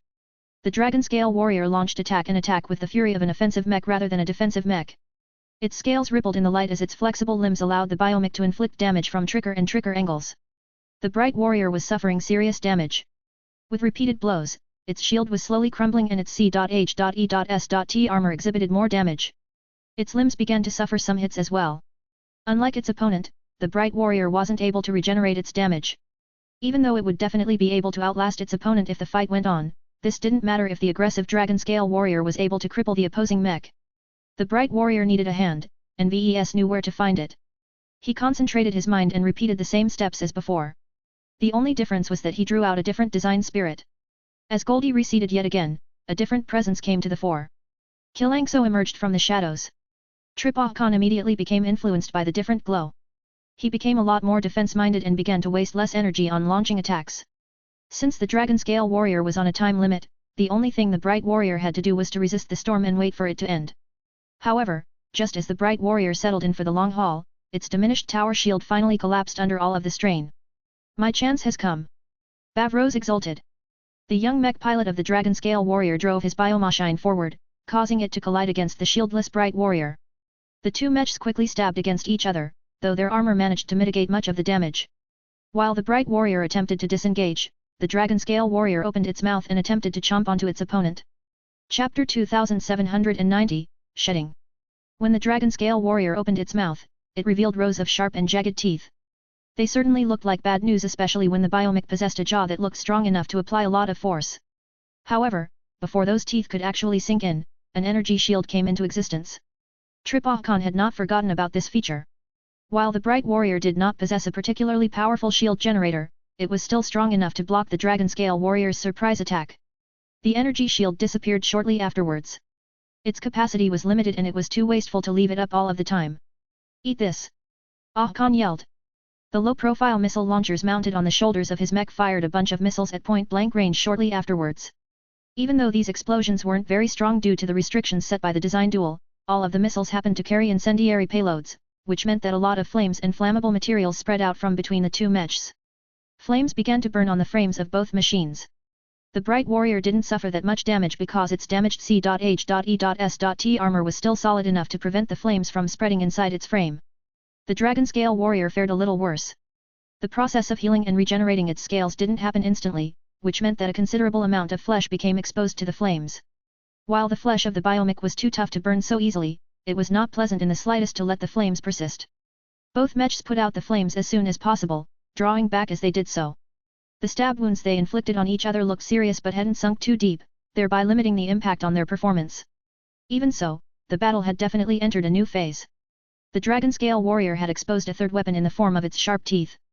While its range was absurdly short, they still looked deadly enough to cause serious damage. The Dragon Scale Warrior had ACCU.mulat even more heat, but that did not stop Bavrose from continuing his assault. The biomech stormed towards the Bright Warrior and began to push the classical mech back. At this point of the match, both mechs had lost their shields. This not only removed some obstacles in their way but also allowed them to wield their weapons with greater force.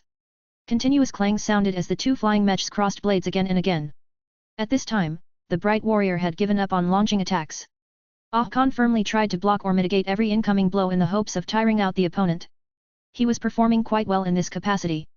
Against a single opponent, the Night Mech specialist was quite proficient in blocking and evading attacks.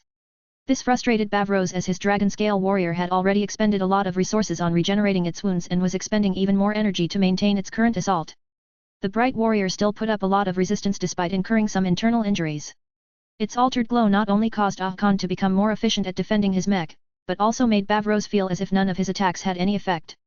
The mech pilot of the biomech grimaced. This is just an illusion.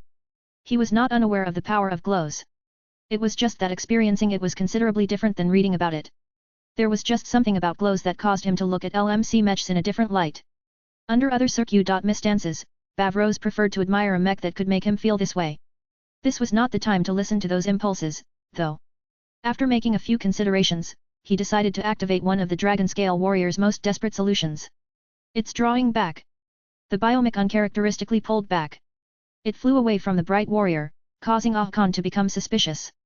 Even though the move favored him because his intention was to stall the fight, he was not naive enough to assume his opponent would play along. He listened to his instincts and reluctantly drove his mech forward. The Dragon Scale Warrior did not intend to stay away for long. It just needed to buy a few seconds of time to initiate one of its special features. Purge! Bavros shouted. The Dragon Scale Warrior suddenly released a lot of steam. Not only that, the mech actively shed all of its remaining scales. The bone-like material fell from the skies and clattered onto the ground like hail. What was notable about the growing pile of scales was that they appeared hot. This was because the Dragon Scale Warrior actively transferred a significant portion of excess heat to them before shedding them from its frame. The results of this transformation were obvious. Not only did the biomech got rid of a lot of mass, it also vented much of its heat in rapid tempo. The exposed flesh of the Dragon Scale Warrior had also shrunk as a consequence. Of course, the downsides were also clear. The defensive properties of the Dragon Scale Warrior were no longer as comparable as before. It also expended a lot of energy to enable the transformation, which meant that it shouldn't be too far from running out of juice. Yet at this time, the scaleless biomech turned into a completely different machine. It zipped forward but circled to the side before the Bright Warrior was halfway to turning around itself. The shrunken and unburdened biomech wasn't fast enough to reach the rear of its opponent, but it was still able to dive forth and transfer its entire momentum in an attack that was about to inflict serious damage to the weapon arm of the Bright Warrior. Fortunately, the classical mech activated its shield generator, causing the incoming attack to be stopped in exchange for exhausting the defensive option. Damn! VES cursed. The Bright Warrior quickly passed its sword to its other arm, but the Dragon Scale Warrior had already turned around to make another attack run. This time, Ah Khan managed to respond in time. Not only did the Bright Warrior move aside, it also lifted its sword to block. Unfortunately, the incoming stab had so much force behind it that the Bright Warrior's guard was overpowered. A serious blow struck the Bright Warrior. Its side armor failed to stop the remaining momentum of the Dragon Scale Warrior and incurred a deep stab wound.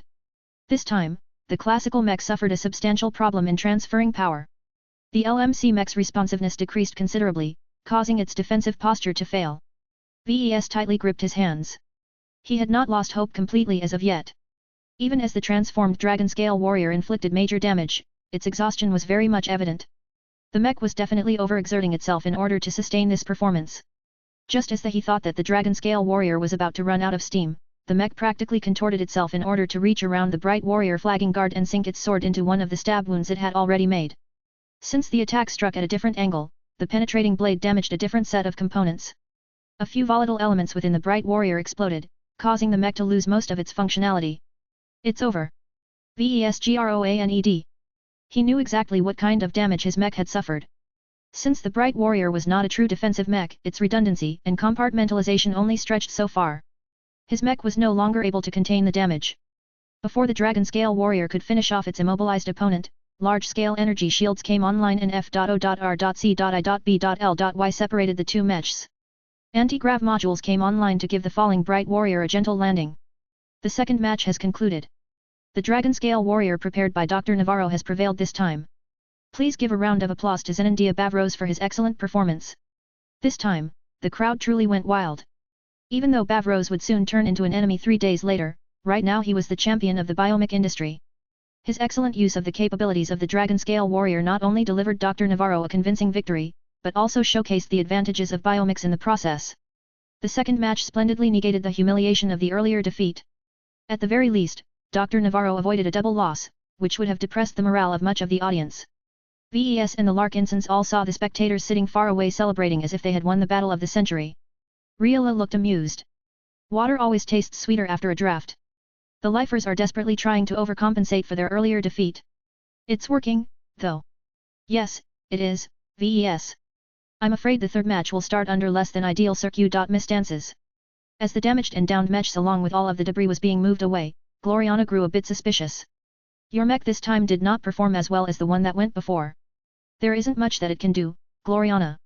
Sometimes, a loss is a loss. The Dragon Scale Warrior proved to be the better of the two mechs this time. In fact, if VES really wanted to, he could have tried to activate one of the trump cards he embedded into his mechs. He just didn't see the need to do so. Victory in this design duel wasn't decided by winning or losing the matches. It was decided by the preferences of the mech pilots participating in the matches. This meant that he could lose all of his remaining matches and still be in contention for victory as long as he won over enough mech pilots. Of course, an awful record and ugly personal losses would definitely color the opinions of the mech pilots, so winning matches was still important. It was just that VES didn't think it was necessary in this case. Even though the Dragon Scale Warrior showed some amazing capabilities, it demanded too much from its mech pilot in order to leverage all of its special capabilities. While the Bright Warrior's defensive configuration was lacking in features, its solid performance and overall reliability must have left a good impression. Kilangso's glow also helped with facilitating Ah Khan's defensive mindset. Hopefully, that was enough to give the young mech pilot a yearning for piloting LMC mechs once again. The regeneration ability of the Dragon Scale Warrior is unusually high. Riola said. Are biomechs always that hard to deal with, or is this one just special? It's the latter. VES responded. The Dragon Scale Warrior is based around it, so it doesn't actually do anything else. The resource consumption of regenerating its injuries and scales is so high that it's impossible for the mech to last long on the battlefield.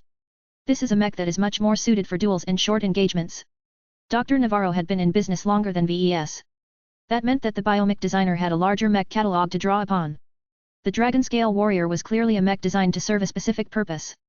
VES couldn't see how it could be commercially viable considering how much energy and nutrients it expended to allow it to restore itself in the field. None of that mattered right now. Whether a mech model sold 100 times or 1,000,000 times was completely irrelevant. As long as it existed, it was a valid entry to this design duel. VES glanced in the direction of the masters. Compared to before, he had the sense that their moods had shifted a bit. Even though their expressions remained virtually unchanged, their powerful minds betrayed a portion of their reactions. Professor Werther Klein showed a hint of satisfaction, for example. Even though this trace was small, it still revealed that he was rooting Dr. Navarro to win the design duel. What was notable was that the other 5 masters reacted in the opposite manner. In fact, the one who was sitting furthest away seemed a bit more upset than the others. Chapter 2791, Fairy Stinger. 2 rapid forms soared in the air. After pitting 2 sluggish defensive mechs against each other, the third duel presented viewers with a completely different experience. 2 different light skirmishers were zipping around the dueling ring. Even though they were forced to make frequent turns due to the limited dimensions of the fighting area, this gave center stage to the mobility of the dueling mechs. Even minor differences in agility, acceleration, mass, and so on became crucial. The mech that was able to move a little faster than the other would always be able to secure the initiative. At least, that was what people were used to seeing from duels between 2 swift machines. The reality was very different. One form was lighter and possessed a greater thrust-to-weight ratio for that reason. Yet this light mech was doing everything possible to distance itself from the opposing mech.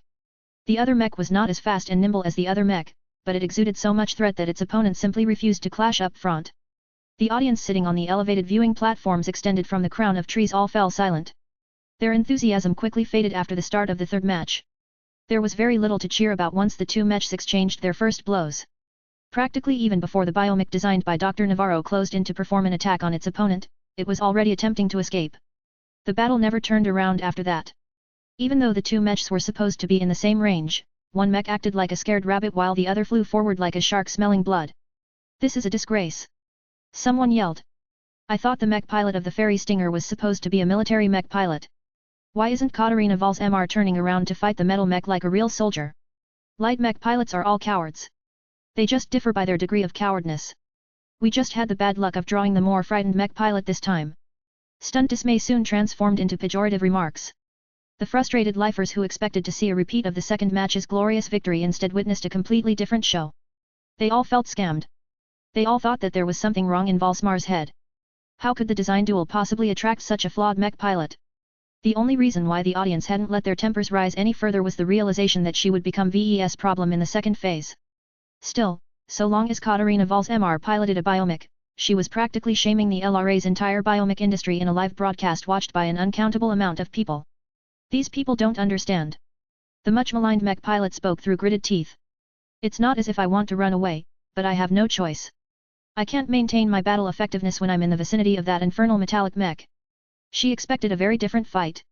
As an experienced special operations mech pilot, Volsmar went through plenty of tough situations. She had come on top in situations where she was outnumbered, where her unit performed a classified mission but got cut off and even fought against an expert pilot and managed to live to tell the tale. Her mental fortitude was anything but feeble. In fact, the people who approached her with the offer to participate in the design duel explicitly told her that they were looking for someone who could endure a lot of mental pressure. They even gave her a heads up on the mech she was about to fight in the first match. While information on the second-class version of the ferocious piranha was fairly sparse, she was able to study the third-class version extensively. She even had the opportunity to experience its glow in person, allowing her to get accustomed to it as much as possible before the match began. Yet for all of her preparations, acclimatizing to the glow at rest was completely different from experiencing it during combat. For one, the ferocious piranha's threat never centered around its glow alone. It was the combination that truly comprised the hurdle that she had to overcome.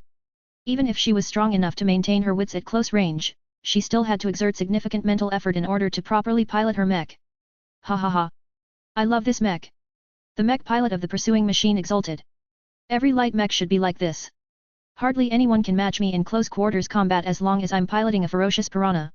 Rez Killigan indeed realized his current advantage. As a military scout, he did not clash against hostile mechs very often, but learned to capitalize the opportunity when it presented itself. He unabashedly drove his ferocious piranha forth, trying to keep up the pressure by sheathing one of the heated daggers of the mech in order to pull out a pistol and firing pot shots at the biomecha's colorful flight system. The Fairy Stinger was supposed to be a challenging mech to overcome. Compared to the ferocious piranha, the uncovered biomech fared worse against attacks but possessed a very crucial speed advantage. Its exceptional nimbleness and flightiness turned it into a fantastic aerial duelist. The biomecha's offensive power was also fairly potent. It was armed with two fang-like daggers that were designed to sink into weak points in order to inject corrosive acid through the hollow tubes running through the length of the weapons. The specially formulated corrosive acid had the potential to seriously damage or degrade the internals of either biomechs or metallic mechs. In fact, according to the information provided by the mech, the acid tanks of his Fairy Stinger currently carried a substance that was supposed to be especially potent against metallic components. Yet all of this lethality didn't even have a chance to play out because Volsmar couldn't put up an adequate fight against the ferocious piranha. She could forget about sinking one of her stingers in the opposing mech. Instead, she had to worry about her biomech getting stabbed instead. Even though the heated daggers wielded by the ferocious piranha weren't anything special, the threat they posed to the Fairy Stinger was quite significant. This was because the biomech did not feature a lot of protection. While its flesh was relatively dense and resistant to damage, the Fairy Stinger was too skinny to possess much muscle mass. This meant that serious attacks could easily punch through the relatively thin flesh layer and damage the crucial internals. Even though the Fairy Stinger avoided this fate by maintaining its distance from its pursuer, this was not a long-term solution. The ferocious piranha's laser pistol constantly seared the backside of the biomech. Even though the output of the laser pistol was not that impressive, the Fairy Stinger's rear was not able to cope that well against attacks. Its majestic rainbow-colored wings were especially exposed. If not for the biomech trying its best to evade every incoming attack, its flight system would have been knocked out long ago. Volsmar was also thankful that the ferocious piranha wasn't optimized for ranged combat. Still, plenty of hits still got through. Even if the laser beams didn't hit the flight system, they still impacted the back of the Fairy Stinger, causing the flesh to blacken and smoke. This not only degraded the range of movement of the mech, but also brought it closer to defeat.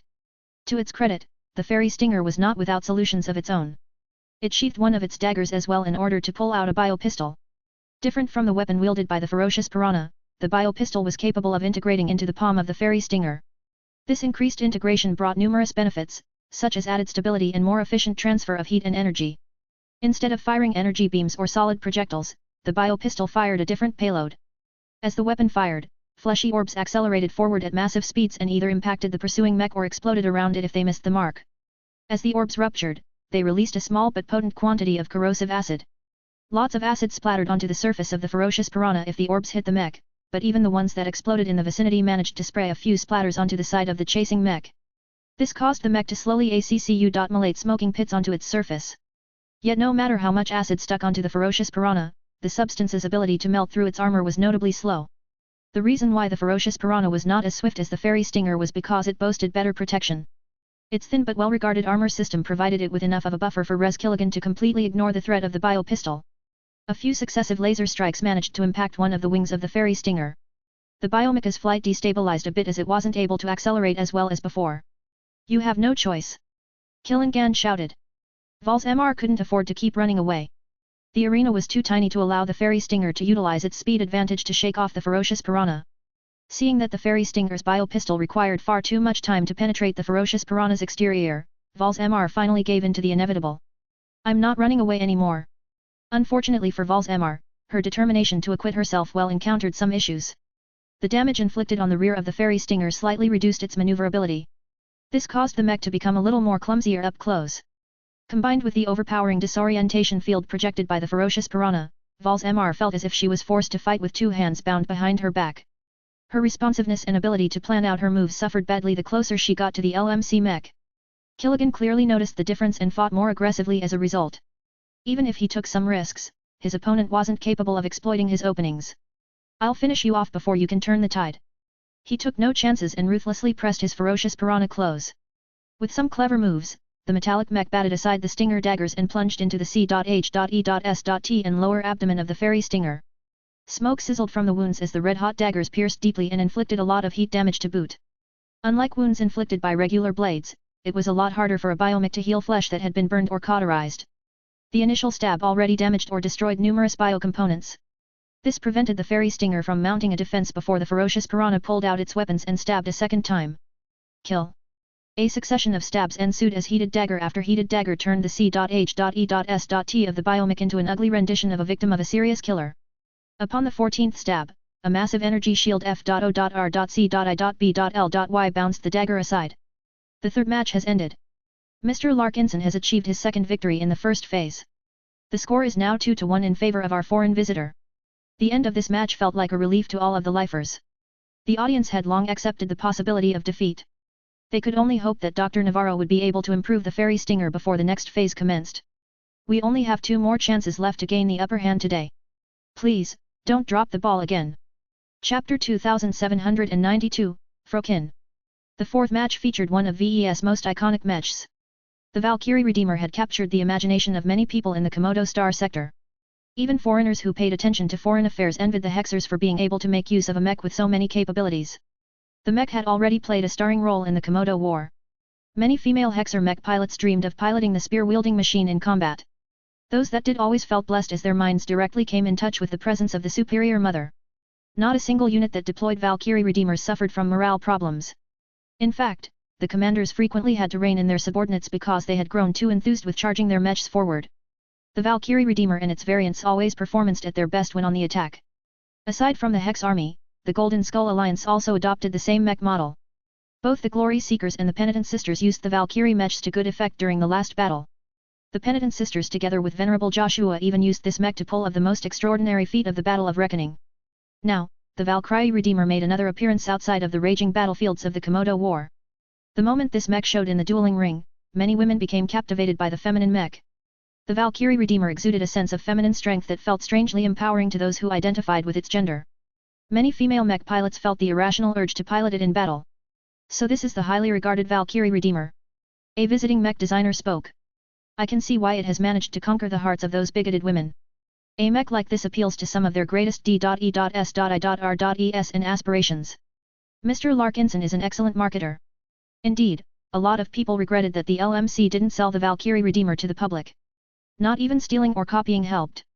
Its anti-theft systems were so good that any non-hexer would have a very hard time interfacing with a living mech that was unwilling. Yet that was what made the current sight so odd to those who were familiar with the remarkable mech model. For the first time, the Valkyrie Redeemer was being piloted by a mech pilot who wasn't a Hexer or a Larkinson. Not only that, but the mech pilot in question was very obviously a man instead of woman. He.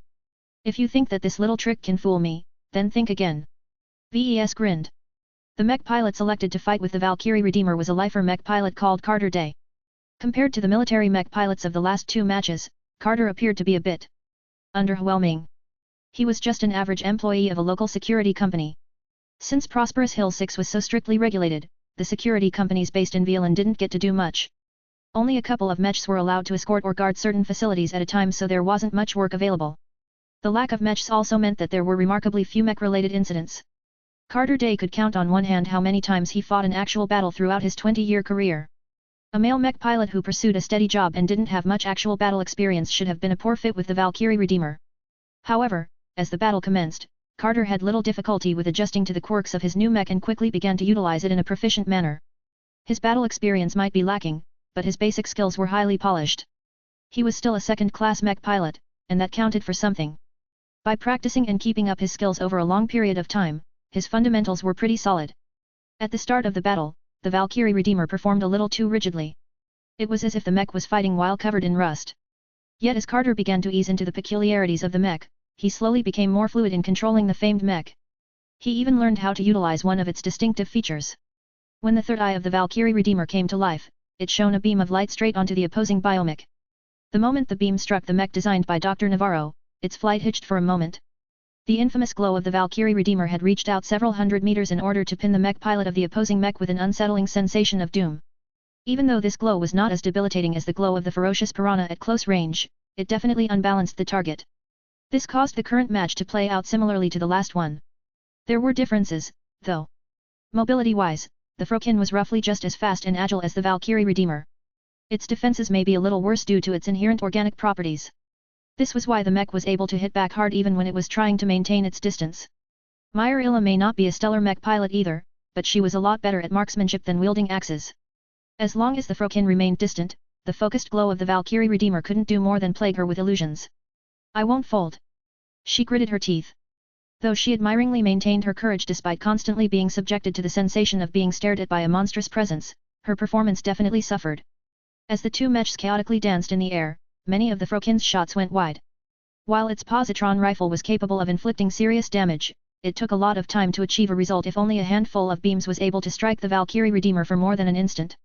In fact, the beams that did train on the Valkyrie Redeemer were usually blocked by its hexagonal shield. Yet when the beam managed to score a hit, the Valkyrie Redeemer gained a serious-looking scar. Even though its armor was rated to withstand the rigors of all-out warfare, the rifle that Dr. Navarro added to the Frokin design a quality weapon that was notable for hitting hard. Even though the energy consumption of the positron rifle was just as impressive, that didn't matter too much in a duel environment. I'll burn through your shield eventually. Myra Linschoten declared. The Valkyrie Redeemer possessed comparably less firepower. It was armed with a relatively weak pulse submachine gun that was inaccurate at longer ranges. The mech fared best when it was fighting up close. Even so, being able to fire at the flight system of the Frokin was a massive advantage. If this went on, even a weaker weapon was able to knock out the flight capabilities of a powerful mech. Linschoten obviously knew this. The last match already ill.u.s. traded that mechs never seemed to run out of energy to maintain their glows. Outlasting them was unfeasible. Should I get close or should I maintain my distance? Many people could see her dilemma. They didn't know how much pressure it took to fight against the Valkyrie Redeemer up close, but it seemed that it wasn't easy to confront it at range either. Gloriana looked confused from the moment the match began. She stared at the Valkyrie Redeemer that VES had especially prepared for the design duel. It was one thing for Venerable Joshua to be able to pilot the Valkyrie Redeemer. He was not only an expert pilot, but someone who possessed a great affinity with living mechs. This was different. She was pretty sure that Pilot Day was a male mech pilot, and not an exceptional one at that. Yet this man didn't even have to exert a lot of effort to be able to pilot the Valkyrie Redeemer fluently. How did you do it?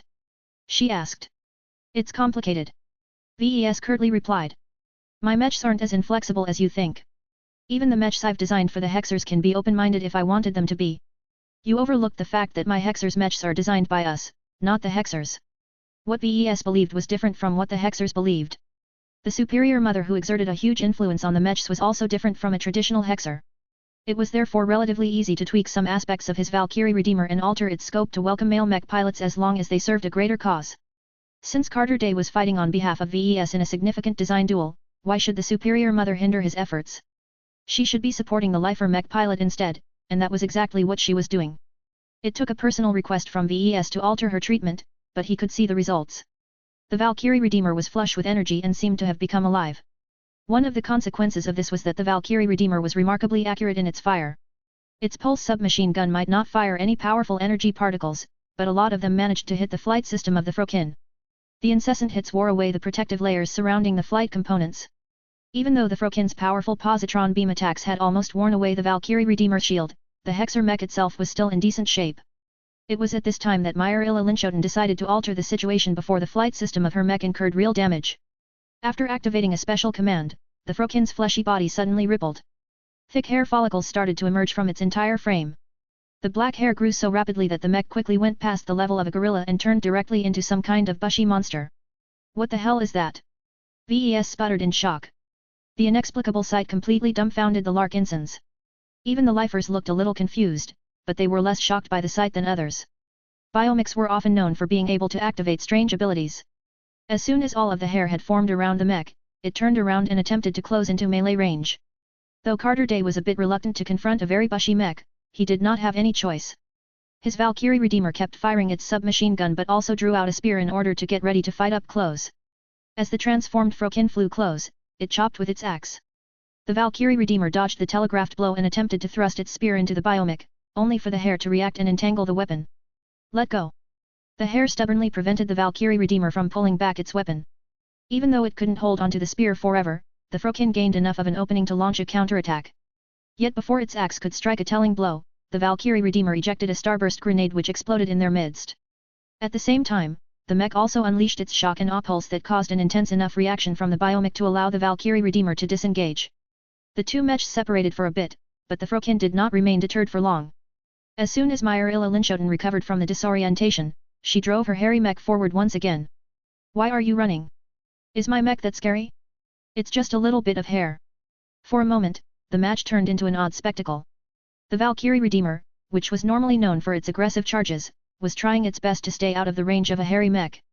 Chapter 2793, Beetles. How can the Valkyrie Redeemer lose? Gloriana complained. The mech she favored the most had put up a good fight. Carter Day even adopted a more aggressive approach and tried to pull off a few charges. Yet the relatively small fighting area prevented the Valkyrie Redeemer from being able to perform at its best. The mech was much more suited to fight in open space where there was virtually an unlimited amount of space to work with. Without enough room, there was no way for the Valkyrie Redeemer to build up a sufficient charge. It's the hair. Ves muttered. The Frokin is very tricky to deal with. I don't know what it's made of, but it is exceptionally resilient against physical attacks. The hairs moved like tentacles and entangled the Valkyrie Redeemer's spear whenever it came close. Not only that, but they functioned as a damage cushion that negated a lot of damage. It was as if the mech was surrounded by a permanent energy shield. The end result had become increasingly more clear. After the Valkyrie Redeemer exhausted its starburst grenades, it was only able to rely on its death-based glow to induce a lot of discomfort towards Myrilla Linschoten. Yet even if the Valkyrie Redeemer was able to accept the presence of a male, there was no way to forge synergy between the two. The Valkyrie Redeemer's performance was only adequate, which wasn't enough to overcome the disadvantages it faced. It's all because they put a male inside the C.O.C.K pit. Gloriana complained. This isn't fair. Now, the Valkyrie Redeemer has incurred a lot of blows from the axe that are difficult to repair. She was right to feel upset. The Valkyrie Redeemer got struck several times by a biometal axe. The powerful weapon damaged large portions of the mech's frontal armor before the female mech finally sucked embed. All of that battle damage would take a lot of time and effort to repair. It's okay. Ves said as he placed his hand on her palm in an attempt to calm her down. The Valkyrie Redeemer will rise again. The damage looks bad but large portions of it can easily be replaced. I think the Frokin doesn't look so good either. If there is one lesson that I have learned from witnessing the transformation abilities of biomechs, it's that they always pay a price for their power. Once the duel had ended, the Frokin didn't outright collapse, but it didn't look healthy either. Its bushy hair all turned grey and shed from the mech within a minute. The biomecha's flesh looked shrunken and drained as if it had sacrificed its own health to generate all of that animated hair. While it probably didn't take much effort to restore the mech by feeding it with nutrients and allowing it to grow back to its peak, this was not an instant process. Once the arena operators cleaned the battlefield, the fifth and final match of the day commenced. This time, the mechs that emerged from the sides possessed no significant flight capabilities. They were too heavy to be able to lift themselves under their own power under standard gravity conditions. The heavy mechs have come. Even laymen were able to recognize the last pair of mechs as heavy machines. They were larger than anything that had entered the dueling ring. Compared to slimmer and lighter machines such as the ferocious piranha, the mechs about to fight the fifth match of the day were several times more massive. The transcendent Punisher exuded a holy presence as usual. Just like the mechs that came before, its usual constraints no longer applied anymore, allowing it to accommodate any mech pilot, even someone who wasn't an adherent of the Ilvanese faith. Even though VES didn't expect the mech pilot to synergize well with the heavy artillery mech, he at least hoped it was enough to activate the mech's iconic ability. Its mech pilot was a heavy artillery specialist called Gwyneth Ulcer. Her brief record did not reveal much. Aside from informing everyone that she was an active serviceman, her public profile only revealed that she was good at multitasking.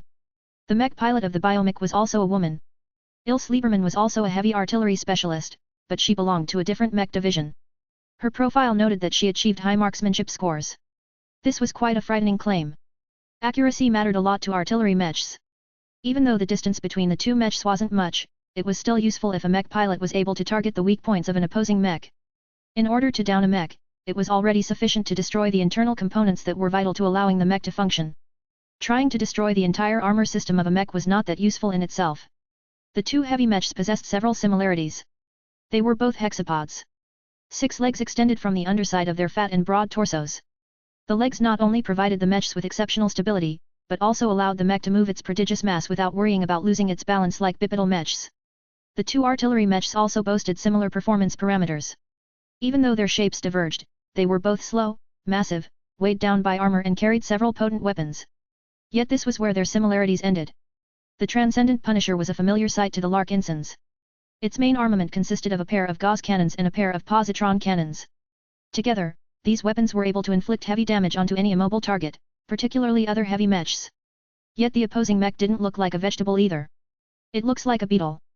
Vincent summed up. A fat beetle. Dr. Navarro gave his heavy artillery mech an imposing name. The so-called Swarm Monarch looked like a larger, more combat-oriented version of the utility beetles that usually perform the role of cleaning and maintenance bots in LRA society. Unlike many of his other mechs, the Swarm Monarch was covered by a hard exoskeleton that offered solid protection from attacks that came from every direction, even below. 4 big nozzles extended from the back of the Swarm Monarch. 2 of them were able to swivel directly forward, but the other 2 were only able to maintain an upwards angle. It seemed that the latter 2 cannons were capable of lobbing shells in order to bombard targets from above, thereby bypassing any terrain or other obstacles in the way. This wasn't very relevant though. The dueling ring was completely flat, so there was nothing standing in the way between the two mechs. Both of them possessed a clear line of sight against each other, and they had already trained their weapons to fire as soon as the signal was given. Let the final match of the day commence. Both mechs instantly exploded into action. Both 6-legged mechs had already begun to move. They slowly moved in a circle. This not only allowed them to maintain their current distance towards each other, but also prevented the ground at their position from collapsing or becoming unstable due to excessive bombardment. In the beginning, the Transcendent Punisher immediately unleashed a lot of direct firepower. Gwyneth Ulcer did not hesitate in firing all of the Ilvanese mech's armaments. Gauze cannon slugs slammed against the front of the beetle's exoskeleton plating. Positron beams struck the beetle's organic plating as well, causing significant sections of its surface to heat up or deform. The Swarm Monarch did not let the classical mech beat it up without hitting back. 2 of its organic muzzles immediately unleashed positron beams of their own. Of course, the thick surface of the Transcendent Punisher easily withstood the initial strikes. One of the reasons why heavy artillery mechs possessed so much armor was because they were designed to take out enemy counterparts. An artillery mech that boasted little armor usually didn't last very long on the battlefield. A mech with high threat such as an artillery platform with lots of guns always needed a way to mitigate damage. Since all of the heavy weapon systems weighed the artillery mechs down, it was not feasible for them to rely on mobility to evade incoming attacks. The only solution left was to pile as much armor as was feasible and hope that the mech was able to last a little longer than the opposite mech. VES expected to witness a straightforward slugging match. It wasn't as if the mechs could do anything else such as closing in on each other in order to trample their opponents. They were too slow and unwieldy to perform those moves. Look! The beetle is firing its second set of guns. Riola pointed out. VES immediately sensed something wrong. The arcing projectiles didn't seem like regular shells. They only soared for a short amount of time before descending on top of the Transcendent Punisher. No explosions ensued. The projectiles didn't appear to be explosive at all. Instead, VES and the other Larkinsons looked astonished as the shells came to life. They're beetles! Gloriana shrieked. The small and squat beetles moved quickly and jerkily. They seemed to possess some rudimentary intelligence because they immediately moved to the relative weak points of the upper side of the Transcendent Punisher. Once the pair of beetles found their positions, they began to bore through the relatively weak armor sections with a strange drill extended from their mouths. Not only that, they also released acid that softened up the upper layers, allowing the drilling beetles to achieve faster progress. Damn! VES slammed his fist against the armrest. The Transcendent Punisher can't shake those beetles off. We never thought to implement any countermeasures against insects of all weapons. Even Gloriana found the situation to be absurd. Those beetles are too effective. How can they drill so fast when they're so small? The answer soon became evident. The beetles slowly deflated as they continued their drilling. Eventually, they exhausted all of their reserves, causing them to fall over and die. It didn't matter. The swarm monarch had already fired several volleys of additional drilling beetles during this time. Soon enough, the Transcendent Punisher hosted a dozen drilling beetles.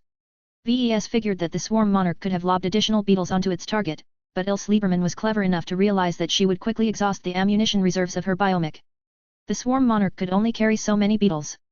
Launching too many of them at once would only cause a lot of surface damage to the Transcendent Punisher because the beetles weren't able to occupy the same position at once. While the swarm monarch let its drilling beetles do the work, it continued to apply pressure by firing its positron beams at the legs of the Transcendent Punisher. The legs weren't as resilient as the torso, so they were relatively easier to damage. Targeting the lower half of the Transcendent Punisher also prevented the swarm monarch from killing its own beetles. Although they seemed resilient to both heat and physical damage, they didn't look like they could survive a direct hit. It was too bad that none of the weapons carried by the Transcendent Punisher was able to aim its weapons along its own surface. They simply couldn't angle the cannon muzzles so low. I'll definitely fix this shortcoming. VES vowed. Even though the Transcendent Punisher looked as if it was getting stung to death, it was not the only mech that was suffering. Its prodigious firepower was heavily savaging the swarm monarch. The constant, direct volleys savaged the front of the mech so much that it was forced to angle itself in order to avoid exposing its heavily injured sections. Not only that, but Gwyneth Ulcer finally achieved the right conditions to activate the signature ability of the Transcendent Punisher. Its glow became more active as a different presence reluctantly lent its power to a non-believer. It's starting. Chapter 2794, Gwyneth Ulcer. The final match was a visual spectacle beyond compare. Unlike the previous matches where the opposing machines mostly fought up close, the current pair of mechs were beating each other up with overwhelming firepower. The armor of both mechs were being sorely tested as they incurred damage after damage while at the same time trying to wear away their opponent as well. Both heavy mechs were growing further and further away from their original conditions due to all of the attacks they endured. Everyone could tell that while the mechs were still hanging on, the end was drawing closer. The insectal swarm monarch seemed to have exhausted much of its drilling beetles. More than a dozen of them were currently drilling into the weak points of the Transcendent Punisher, sacrificing their entire life potential in order to penetrate deep enough. However, before one of the beetles could pierce through the final layers blocking them from tearing through the internals, the Transcendent Punisher did something surprising. Gwyneth Ulcer had been thinking on how to solve the beetles crawling over the frame of her mech while directing all of its firepower towards her adversary. The metallic mech had already lost a few minor sensors and other components due to the incessant drilling. It was only a matter of time before the drilling beetles breached a weapon compartment or something. This was why Gwyneth urgently had to find a way to remove or at least stall the beetles from succeeding in their objective.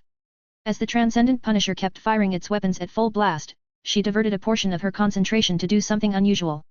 She deliberately took over manual control over a few components and deliberately deactivated them. Since they belonged to the heat management system, the circulation and diversion of excess heat generated by the positron cannon suddenly had nowhere else to go. The heat rapidly began to pool up until it vented alongside certain portions close to the energy weapon mounts. As a result, several sections of the exterior of the Transcendent Punisher turned into a sizzling hot surface. Even though the Transcendent Punisher was suffering all sorts of minor internal damage due to the excess heat buildup, the beetles that were stuck on the surface were being cooked as well. The acid they drooled out evaporated while their drills blackened and cracked. The only reason why the beetles hadn't fallen over was because they were designed to cope with excessive heat, but this property had its limits. Wow! Even I didn't think of that. VES looked pleased at the mech pilot's ingenuity. It's going to be troublesome to repair, though. Gloriana reminded him as she watched the battle with a more critical eye. The Transcendent Punisher bought itself a bit of time with this self-damaging stunt. Still, its front limbs were already falling apart due to getting struck by constant positron beams. The mech almost collapsed as its remaining four limbs were being forced to bear the remaining weight. While getting immobilized was not necessarily fatal to the metallic mech, it would definitely give the opponent a major advantage. The swarm monarch didn't look so good either. The superior firepower of the Transcendent Punisher had inflicted a lot of damage across the beetle-shaped biomecha's frontal surface. Gauss cannon rounds, positron beams, and even pulse particles struck the hardy exoskeleton with constant abandon. A medium mech would have long been torn apart after getting struck by so much firepower. However, each time the Transcendent Punisher almost managed to breach through the exoskeleton, the swarm monarch simply turned around and presented its undamaged side towards its opponent. The cannons mounted on the swarm monarch were largely omnidirectional, which meant it was still able to fire at the Transcendent Punisher even if it faced its rear towards the enemy. This made it quite difficult to finish off the swarm monarch completely. Its ability to withstand attacks was at least 10 times more if it was allowed to absorb damage across its entire frame. The Transcendent Punisher was able to do this as well, but only to a certain extent. It was designed as a bunker mech and not a land-bound artillery mech. While it could function at the latter, it wasn't optimized for the role. Something had to change, and Gwyneth Ulcer was trying her best to find a solution. She knew what the Transcendent Punisher was capable of. The manual of the mech along with the data it provided hinted at something more. Yet in order to activate this mysterious ability, she had to enter the right mindset. Even though she hadn't piloted the Transcendent Punisher for long, her mind was constantly processing a lot of data and other experiences. She always possessed an open and inquisitive mind. While she might not be as good at targeting precise components as her current opponent Ilse Lieberman, she had always been good at splitting up her focus to attend to multiple priorities at the same time. This was why she was able to ensure that each of the Transcendent Punisher's weapon systems were being properly managed so that their firing rate remained as optimal as before. They also aimed in the direction at all times. Furthermore, she was still managing the deliberate accident she created in order to keep the surface of her mech as hostile to the drilling beetles as possible. Throughout all of this, she continued to keep an eye on the state of her opponent, the environment, and what lurked within her own mech. This mech is unlike anything that I have ever piloted before, she whispered. Although her contact with her mech was fairly shallow at first, she became more and more absorbed with what she found inside. There was a pure and all-encompassing presence inside that constantly drew her closer. Her mind began to experience something different. She seemed to have passed a threshold where she felt as if she gained enlightenment. Her performance started to slip as she opened some eyes to truths that she had never realized in her life up until now. The Life Research Association was a state that was based around science and viewing reality with a grounded perspective. The mech she was interfacing with apparently saw reality in a different way. It was strange, odd, fantastical yet fascinating all the same. A part inside Gwyneth became excited for reasons that flew above her head. For the first time in her life, she felt as if she was touching upon a greater cause and truth. The future of humanity was much more turbulent from an outsider's perspective, and her place in the fabric of time could be much more significant if she escaped the confines of her current life. She knew what to do. Most of her attention may have been scattered, but a portion of her had always kept an eye on the overall situation. Gwyneth could already foretell the end if no other variables changed. Her mech already lost much of its mobility, and it wouldn't be long before the swarm monarch's persistent particle beam attacks would bore through a hole that had already been weakened by the drilling beetles. This is not the end I want, she abruptly shouted. With great will, she triggered the new option. Immediately, her Transcendent Punisher seemed to open up to that great source. Power poured in and began to affect the mech in some special way. Through the man-machine connection, much of that power flowed into her mind, whereupon she started to see reality in a different manner. Her eyes narrowed. She began to act on the information she received. The cannons mounted on the Transcendent Punisher began to aim in slightly different directions. Boom! Boom! Hiss! Hiss! The artillery mech fired 4 shots in quick succession, each of them targeting a different portion of the mech. A gauze round impacted a joint of one of the swarm monarch's legs at a precise angle. Ordinarily, a single attack shouldn't have been able to inflict serious damage to the limb, but due to the tricky angle, the powerful impact somehow caused a number of critical organic components to shift or crack. The limb was knocked offline. Since the beetle had tipped forward a bit due to the unanticipated attack, a portion of its upper surface became exposed. A second gauze cannon round slammed onto an already damaged portion of the upper exoskeleton. A powerful crunching sound ensued as the round seemed to have knocked a portion of the damaged organic plate away, thereby creating a gap that exposed the internals. 2 precisely aimed positron beams slipped into the gap and wreaked havoc inside. Even though the beams only affected the upper portion of the swarm monarch's internals, many of them were closely related to its weapon systems. All 4 organic mounts sputtered and died down. Most crucially, the Biomecha's powerful positron cannons had fallen silent for some reason, causing the mech to lose much of its direct damage potential. While the swarm monarch quickly righted itself up, the portion near the gap in the upper armor suddenly expanded as a second volley of gauze cannon rounds precisely impacted the sides, causing the opening to widen by 75%. The Transcendent Punisher continued to pile up the damage. It even overloaded its weapons and incurred considerable overheating damage in order to crank up the firing rate as high as possible. The swarm monarch couldn't endure all of the firepower. It never found the opportunity to hunker down and regenerate the damaged organs that could bring its main armament back online. The moment the energy shields came to life in order to stop the hot and enraging Transcendent Punisher from continuing on, the result was clear. Gwyneth Ulcer and the Transcendent Punisher provided by Mr. Larkinson has won the 5th match. After achieving this victory, the first phase of the design duel has come to an end. The final score is 3-2 in favor of Mr. Larkinson. The second phase will commence in 3 days. The announcer hardly sounded enthused this time. He only perked up a bit when he said the last sentence. The mood in the arena had grown quite weird. The final moments of the fifth match had progressed so suddenly that none of the spectators could process what had happened. How was it possible for the Transcendent Punisher to defeat the Swarm Monarch in frontal combat?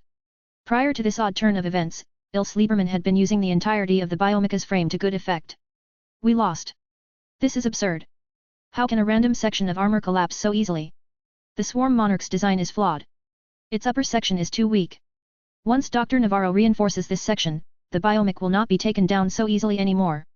The crowd all sounded dismayed. This was not the result they wanted to see. Yet despite their complaints, the local spectators remained remarkably calm considering how much was at stake. The second phase was where the match would truly be decided. VES had 5 more matches in store, and even if he maintained his lead to the end, the verdict of the mech pilots might diverge. It could be better, but this is as good of a start as any. He said. You've proven yourself to be a serious contender. Gloriana smiled proudly at him. The lifers can't dismiss you as casually as before. You pose a serious threat to the reputation of their biomech industry. That's not necessarily a good outcome. VES could already feel the daggers staring at his back. Chapter 2795, Flattered. The local and regional news publications already began to spin 100 different narratives after the end of the first phase of the design duel. Life Research Association is on its knees. Its biomech industry has fallen behind the times. Clash between flesh and metal ended in a decisive victory for real technology. Catastrophe. Foreign mechs succeeded in bullying our homegrown biomachines. Dr. Federico Navarro must resign. He is unfit to represent our biomech industry. Beware the devil tongue. Doom follows in his wake. Not a single state survived his PSA's sage intact. All of these overblown headlines accompanied even wilder claims spoken by pundits and analysts of all stripes.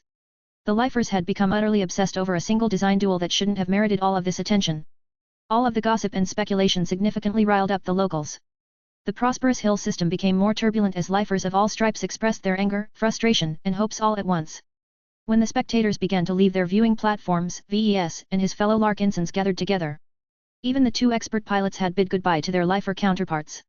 All of the initial excitement at VES' favorable standing had passed. Let's not celebrate too soon. VES warned his fellow clansmen. I am only ahead by 1 win, and Dr. Navarro might be able to gain the upper hand in the second phase. Also, don't forget about the real win conditions. I need to win over enough mech pilots to win the design duel. Venerable Orphan clicks her tongue. The lifers are only mildly upset right now, but they'll definitely become a lot uglier if we prevail in the end. We should start worrying about how we can depart from this planet if we manage to humiliate the lifers for real. That was a valid concern. VES didn't think she was blowing the situation out of proportion. He wanted to win, but he didn't want to endanger himself and every Larkinson either. A part of him wanted to lose so that he could go back into obscurity, but his pride, reputation, and his integrity as a mech designer prevented him from doing so. He was willing to bend many principles, but some of them were too indispensable to his self-image. A mech designer must be bold. A mech designer must stand up for his own work. A mech designer must have the courage to face a challenger.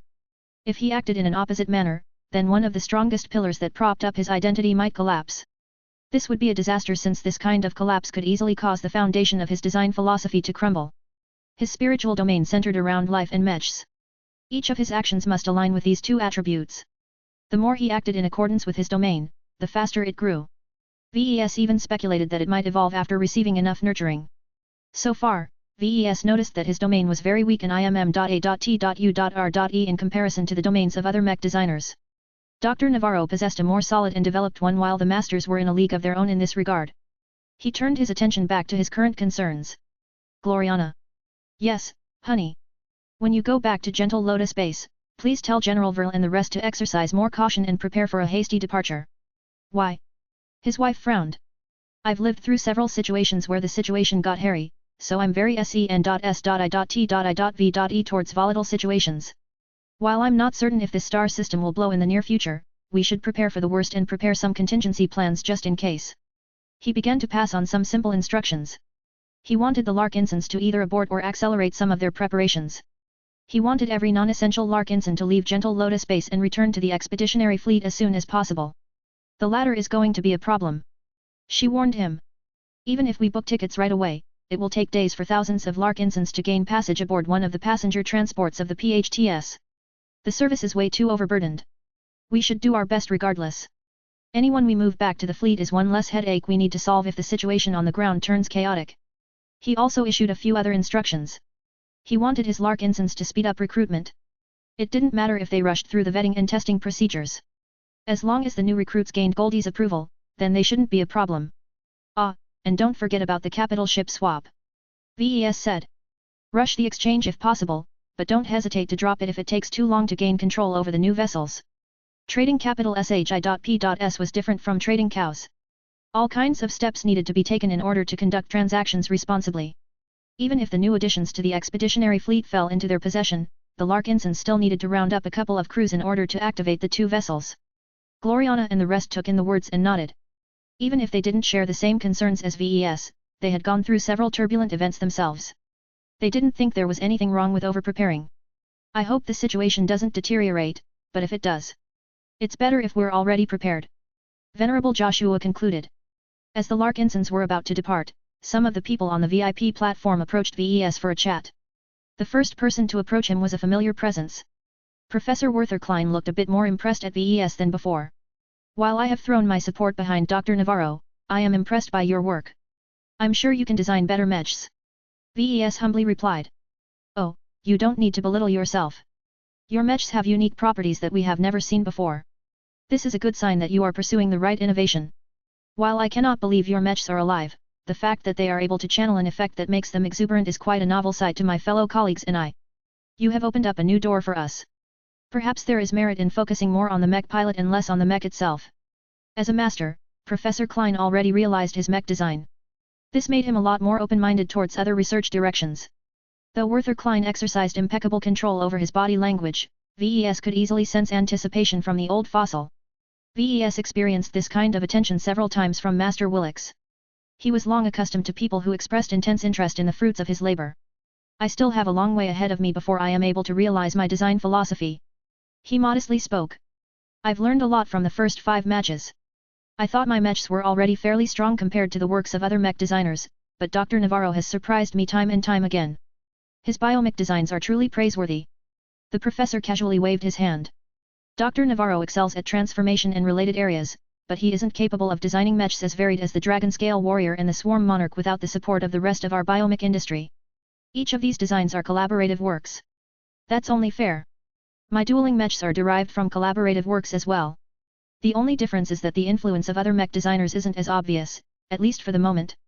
Gloriana beamed at his words. Master Klein did not come to lavish praises on VES. He quickly brought up a more serious matter. I couldn't help but listen to your plans. You seem quite concerned about your safety. We are. VES nodded. I don't know whether I'll win the design duel, but if I do, I'll be surrounded by a lot of angry lifers. Who knows whether one of them will be crazy enough to lash out. I originally planned to stay here longer in order to rebuild our fleet, but I think it is best if we cut our schedule short. I do not blame you, Mr. Lark Ensign. It is rather regretful that our state has been less than hospitable to you. While I am not in command of Prosperous Hill, I can still pull some strings to ease some of the restrictions you face.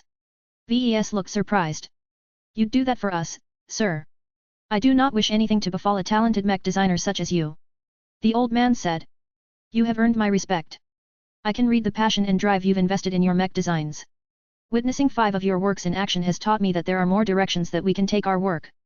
This lesson alone is worth the tiny amount of effort I need to take to aid your clan. Even though it was rather unexpected, VES truly needed all of the help he could get. Thank you, sir. We appreciate the favor. Master Klein nodded at VES once again before he departed. Apparently, he didn't have any other plans in mind. Another master mech designer approached. VES keenly remembered that this second powerful biomech designer didn't go along well with Master Klein. Mr. Lark Ensign, please don't listen too much to Master Klein. He means well, but he is a bit behind the times. He doesn't see nearly as much promise in your mechs as I. Let me state that I am impressed by your work. Your mechs truly have the capital to live. VES looked flattered. Thank you. That means much from a master. Regardless of how suspicious this fellow seemed, he still possessed the wisdom and power of a genuine master. People at this level usually didn't bother to lie. Why should they? They sat near the top of their profession and every word they said would always be scrutinized.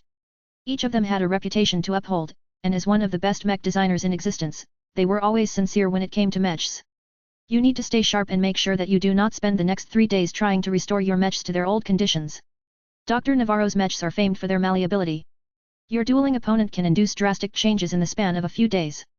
The Dragon Scale Warrior might not even be covered by scales in the next engagement, and the Swarm Monarch may even replace its beetle cannons with conventional guns. Do not expect any of his biomechs to fight your products in the same manner. This was quite an important reminder. Are you allowed to say that, sir? VES questioned. It's fine. My advice does not go as far as providing you with specific aid. You still need to develop your solutions yourself, or else the design duel will no longer have any meaning. When I was around your age, I dueled quite often against other biomech designers. My ideas are different from my colleagues, so I constantly had to prove the merits of my design philosophy in front of my naysayers. Regardless of the outcome, every challenge polished my approach towards my work. I know, but I'm a working mech designer. I am already juggling a lot of priorities. I can't divert too much time on duels. Then make sure you make the most out of this experience. The strange master didn't stick around for long. After chatting a bit more, he began to leave. Wait, sir. Could you tell us your name? VES asked. I am Master Leha Brixton. I am based in Prosperous Hill 4. I am known for my cyborg mechs. That last part immediately caused VES to jolt. A cyborg mech designer.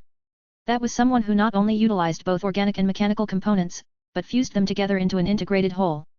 Chapter 2796, Old Men. Master Leha Brixton turned out to be a controversial mech designer. Even though he was a master who was rooted in the LRA's biomech industry, he rejected its orthodoxy. With a career that spanned 2 centuries, Master Brixton developed his design philosophy step by step and endured lots of opposition towards his deviating ideas. The LRA's biomech industry is deeply flawed. He spoke to VES. That old geezer Klein was already old back when I was starting my career. He was just as opposed to innovation as before. When one master criticized another master, VES thought it was prudent to keep his mouth shut. If he really had to say something, then he had to do his best to stay neutral. I don't really understand the division within your biomech industry. VES innocently said. I'm just a visitor. I didn't even know that there were mech designers who preferred to design cyborg mechs such as you until recently. You know nothing. Master Brixton said in a heated voice. Our state is kept in constant stagnation due to all of the geriatric daughters who are currently in charge. You may know them as conservatives, but they are cowards who are afraid of taking risks and value the status quo above all else. The mission to propagate the wonders of biotechnology to the greater galaxy is no longer on their minds. They don't care if their mechs are falling behind as long as they are able to lord over others in the LRA. Oh boy. Not again. What was it with old people and their rants? VES had a lot of practice with being on the receiving side of rants. Gloriana yelled in his face often enough for him to develop different strategies towards different kinds of rants. Luckily, Master Brixton did not direct his ire at VES. This made the situation much more tolerable. Besides, the master mech designer was revealing a lot of insider information. Human civilization is built upon multiple forms of information. The mistake made by old fogies like Master Klein is that they only think about incremental improvements. They just think that biomechs will eventually win everyone's hearts if they improve their performance step by building upon existing accomplishments. They're wrong. These slowpokes are so bad at innovating that once they achieved a breakthrough, the conventional mech industry has already taken several steps forward. I thought that several centuries of failure would have made them realize that they're constantly falling behind, but they have done the opposite. They have dug in even deeper. From what VES had learned about the biomech industry, he wasn't sure whether that was fair. One of the factors that complicated the matter was that the LRA's biomech industry did not exist in isolation. There were other enclaves throughout the galaxy that had chosen to adopt biomechs rather than classical mechs. Even if the local biomech industry failed to make any significant breakthroughs, it could always leech from the success of other communities. The current leaders of our industry have all exhausted their usefulness. They may have contributed significantly to our sector when they were in their prime, but they have lost their drive to push their craft forward after achieving their greatest dreams. Becoming a master is the end to many mech designers, but it is just the beginning to the truly ambitious. And you happen to be among the latter. That is a given. Master Brixton proudly stated. His mind bloomed and loosened some of the restraint that kept it contained. VES sensed a conviction that was so inviolably strong that it could probably endure a direct attack from a dark god. Life-prolonging treatment is both a blessing and a curse. It can make the worthy live longer. It was originally meant to extend the lifespans of useful and productive people so that they can contribute even more to society. However, each century of life also removes an immense degree of urgency to the recipients. Those with feebler ambitions have become too complacent after they have lived a couple of centuries. They are no longer willing to do whatever it takes to lead our state to greatness. What did this have to do with VES? He was still in his 30s. The profound issues related to extending people's lives was so far above his head that he couldn't even imagine what he would be like if he was 2 centuries older. Master Brixton suddenly adopted a calmer tone. The younger generation deserves a chance to be in charge. They're closer to contemporary society and their thinking is not as outdated as those who have lived in a time when the age of conquest was still a short-term memory. Constant change is necessary to move our state forward. No matter how much conservatives such as Master Klein are willing to consider other solutions, they always default to the least drastic option. It's in their name. To be honest, while VES agreed with Master Brixton's logic, he didn't think that the conservatives were doing anything wrong. Sure, they hadn't come up with anything exciting for a very long time, but that just meant they were doing a good job in maintaining people's livelihood. Stability may not be as sexy as radical innovation, but it also did not introduce any volatile changes that could easily worsen the lives of trillions of citizens. The conservatives were good stewards of the state. Whatever their faults, the lifers were happy and enjoyed a high standard of living. Many other second-rate states were less well off.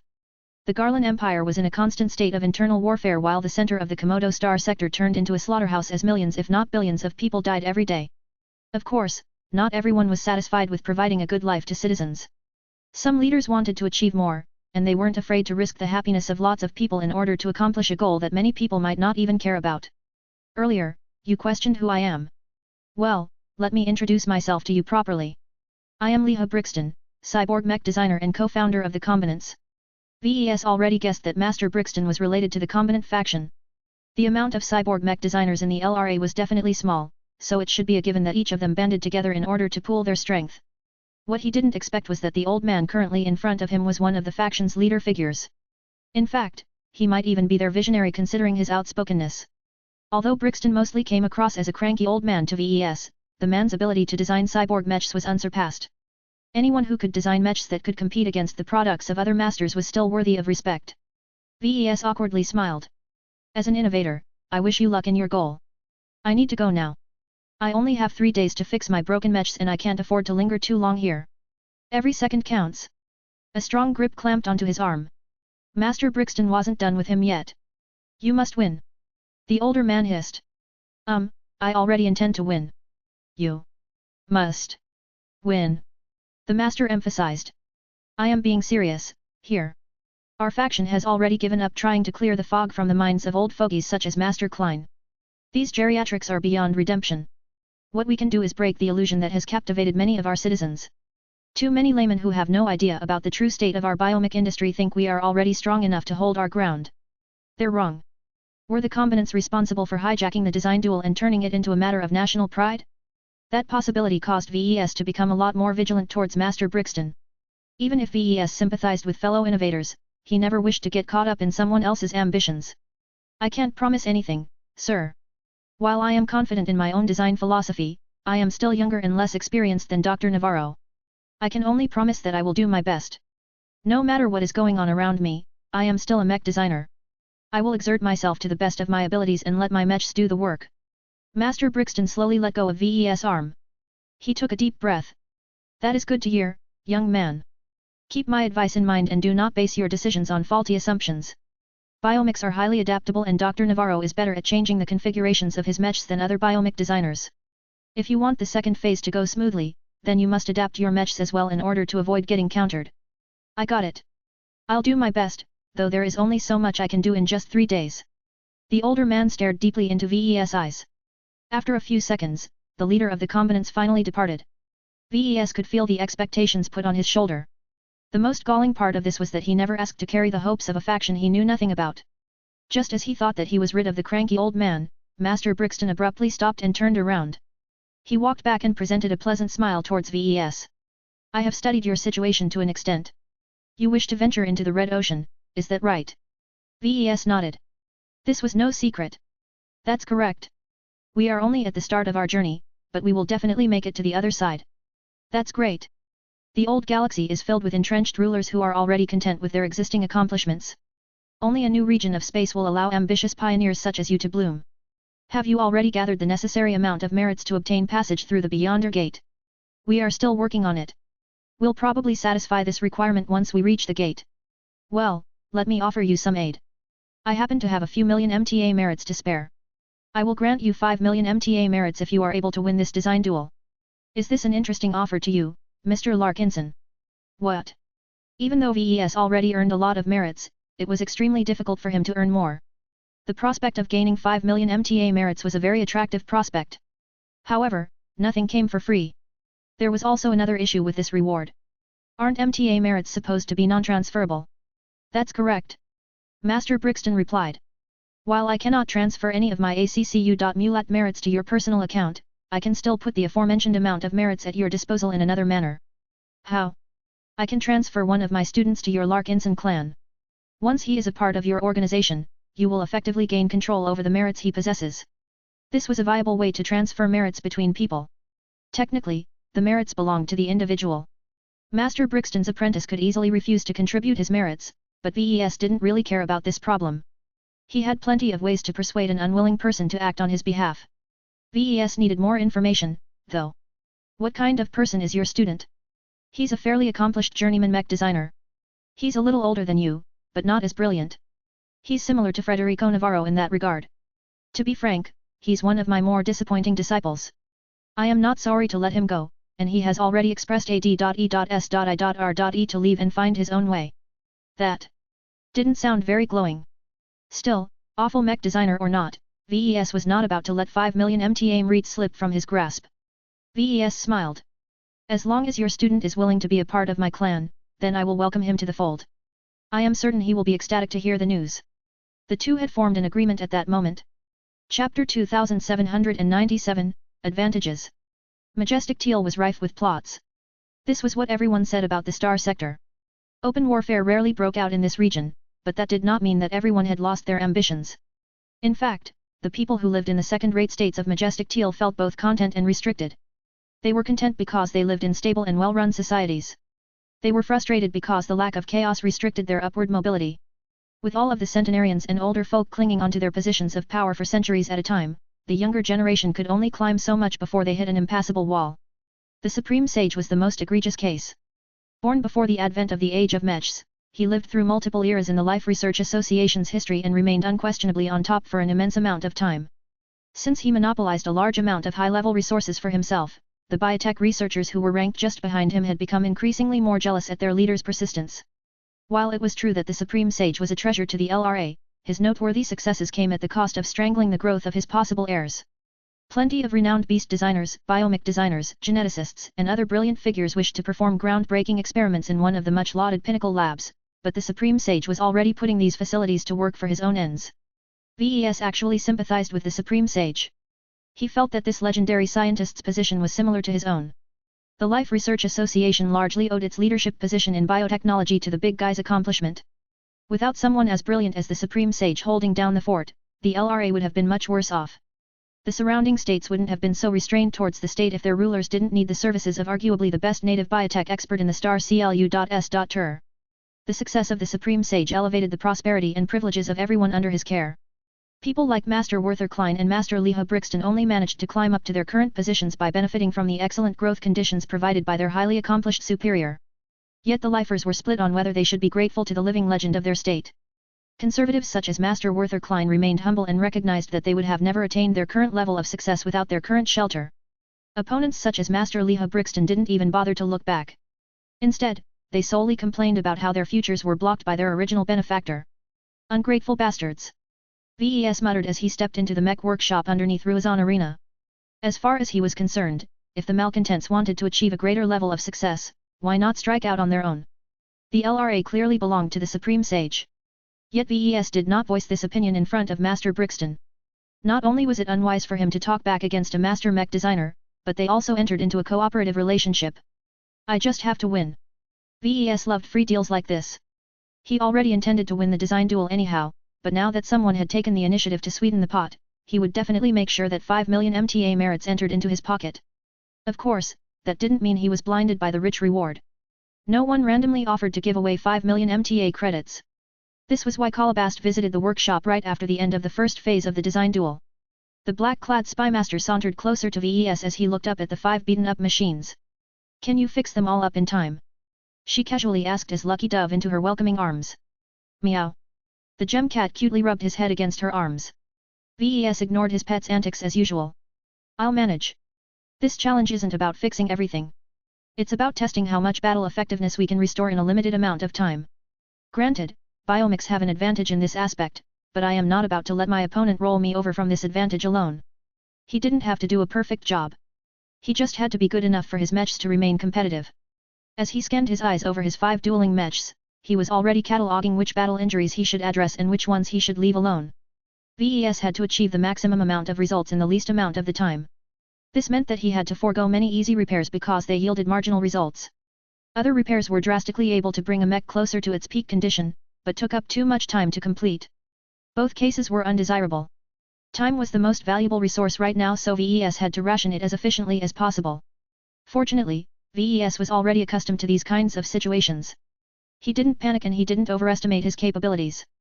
The lifers may have provided him with a pretty good workshop, but the tools and production equipment were not comparable to the ones in his personal workshop. He needed to take this into account as well. This deal I've made with Master Brixton sounds fishy, but it is too irresistible to me. He told her. Under ordinary circustances, I have to go above and beyond to earn 5 million MTA credits. I have never encountered a situation where I can just bend down and pick it up from the street. You have to win the design duel, though. Calabast reminded him. From what I can tell, that's anything but certain. VES briefly dropped his smile. That's true. I don't know what's in store for the second phase, but Dr. Navarro is limited by what he can do as well. Anyway, I didn't call you here to talk about this. What I'd like you to do is dig into Master Brixton's background and find out which of his students he wants to dump on my LAP. Are you expecting any problems on that front? No mech designer wants to get rid of a useful helper, Calabast. These kinds of people are worth their weight in high-grade exotics. They can provide so much assistance that it's an enormous waste to kick them out of orbit. There has to be a problem with this fellow. Master Brixton himself has already alluded that he isn't sad to let his student go. I'm definitely being scammed. I just want to know how I'm getting screwed. Calabast frowned as she tickled Lucky's belly. If you think this is such a bad deal, why entertain it at all? Oh, don't get me wrong. I still think this is a win-win arrangement. I am happy to take on any delinquent as long as I get my 5 million MTA merits. I just think that I'll be winning less than Master Brixton. Someone who is capable of earning so many merits through his own efforts is definitely a talent, but if that comes paired with behavioral problems, then I need to know as soon as possible. What he learned would largely determine his treatment of this unexpected addition to his clan. If he was confident he could manage a difficult personality, then VES didn't mind giving Master Brixton's student an opportunity to develop himself. If not, then VES could just arrange an accident right after his expeditionary fleet passed through the Beyonder Gate. Even though it was likely that Master Brixton would become very incensed if this happened, VES didn't care at all. There was no way that someone that was stuck in Majestic Teal could extend their power all the way to the Red Ocean. I will look into this as soon as possible. She promised. Don't expect too much, though. My agents report that Prosperous Hill has become increasingly more volatile. A lot of visitors have arrived to watch the design duel or take part in the excitement. The locals all smell that something significant might be taking place, and even the Kona stalkers have received worrying signals from their family members. Do you have anything more specific than that? Calabast shook her head. I'm as frustrated as you in this regard. We can only vaguely tell that major movements are taking place in the background. Do you want to know the reason why the Prosperous Hill transportation service recently became a lot more backlogged than usual? A number of very powerful organizations have claimed much of the transportation capacity that is usually allocated to visitors. They're shipping a lot of assets to and from the surface. And this started only recently. A few days before this design duel, actually. That's definitely not a coincidence. All of these signs pointed out that the local factions weren't sitting still. Turning the design duel into a spectacle was only one component in some greater plan. VES wished that Master Brixton had been a little more forthcoming in what he and his people were up to. The combinants were definitely involved. After VES and Calabast finished their discussion, Lucky mournfully bid goodbye to the latter. Meow. Be a good boy and stick to VES. She said as she petted Lucky's head. I'm a big girl. I can take care of myself. Meow. Despite all of the trouble in the air, VES didn't want to give up on the possible gains he could make from this visit. He might have to curtail some of his plans, but he definitely did not wish to leave before he recruited enough personnel, particularly skilled and desirable biotech experts. The Larkinson clan also had to stick around long enough to finalize the exchange of the Orlis for the Graveyard and the Dragon's Den. It wasn't necessary to wait until their new crews had fully broken in the capital SHI.P.S. They could learn on the job if they had to. The two vessels just needed to be space-worthy enough to keep up with the rest of the fleet. Everything else could be worked out later. All of this will take a few more weeks to complete. He estimated. We can't leave until then. It was a pity that the Larkinsons wouldn't be able to replenish all of its mechs. The production of Bright Warrior IBs and other Larkinson exclusive mechs was still limited, which meant that most of his mech pilots were still waiting to receive their new machines. The Larkinson clan might be forced to place a production order in one of their upcoming destinations, but VES was not very happy with this solution. Making a third-party company responsible for producing the mainstay mechs of his clan was no different from leaking their entire designs. Even if their glows and spiritual designs restricted unauthorized people from piloting them, their limitations and weak points would no longer be confidential. I guess I'll have to contract the Infinity Guards on a longer-term basis. He muttered. The mercenaries hadn't been too useful lately, but that was because they didn't have much room to exert their strength in Prosperous Hill. That would change once his grand expedition resumed. Well, I can worry about that later. I still have a lot of work on my plate.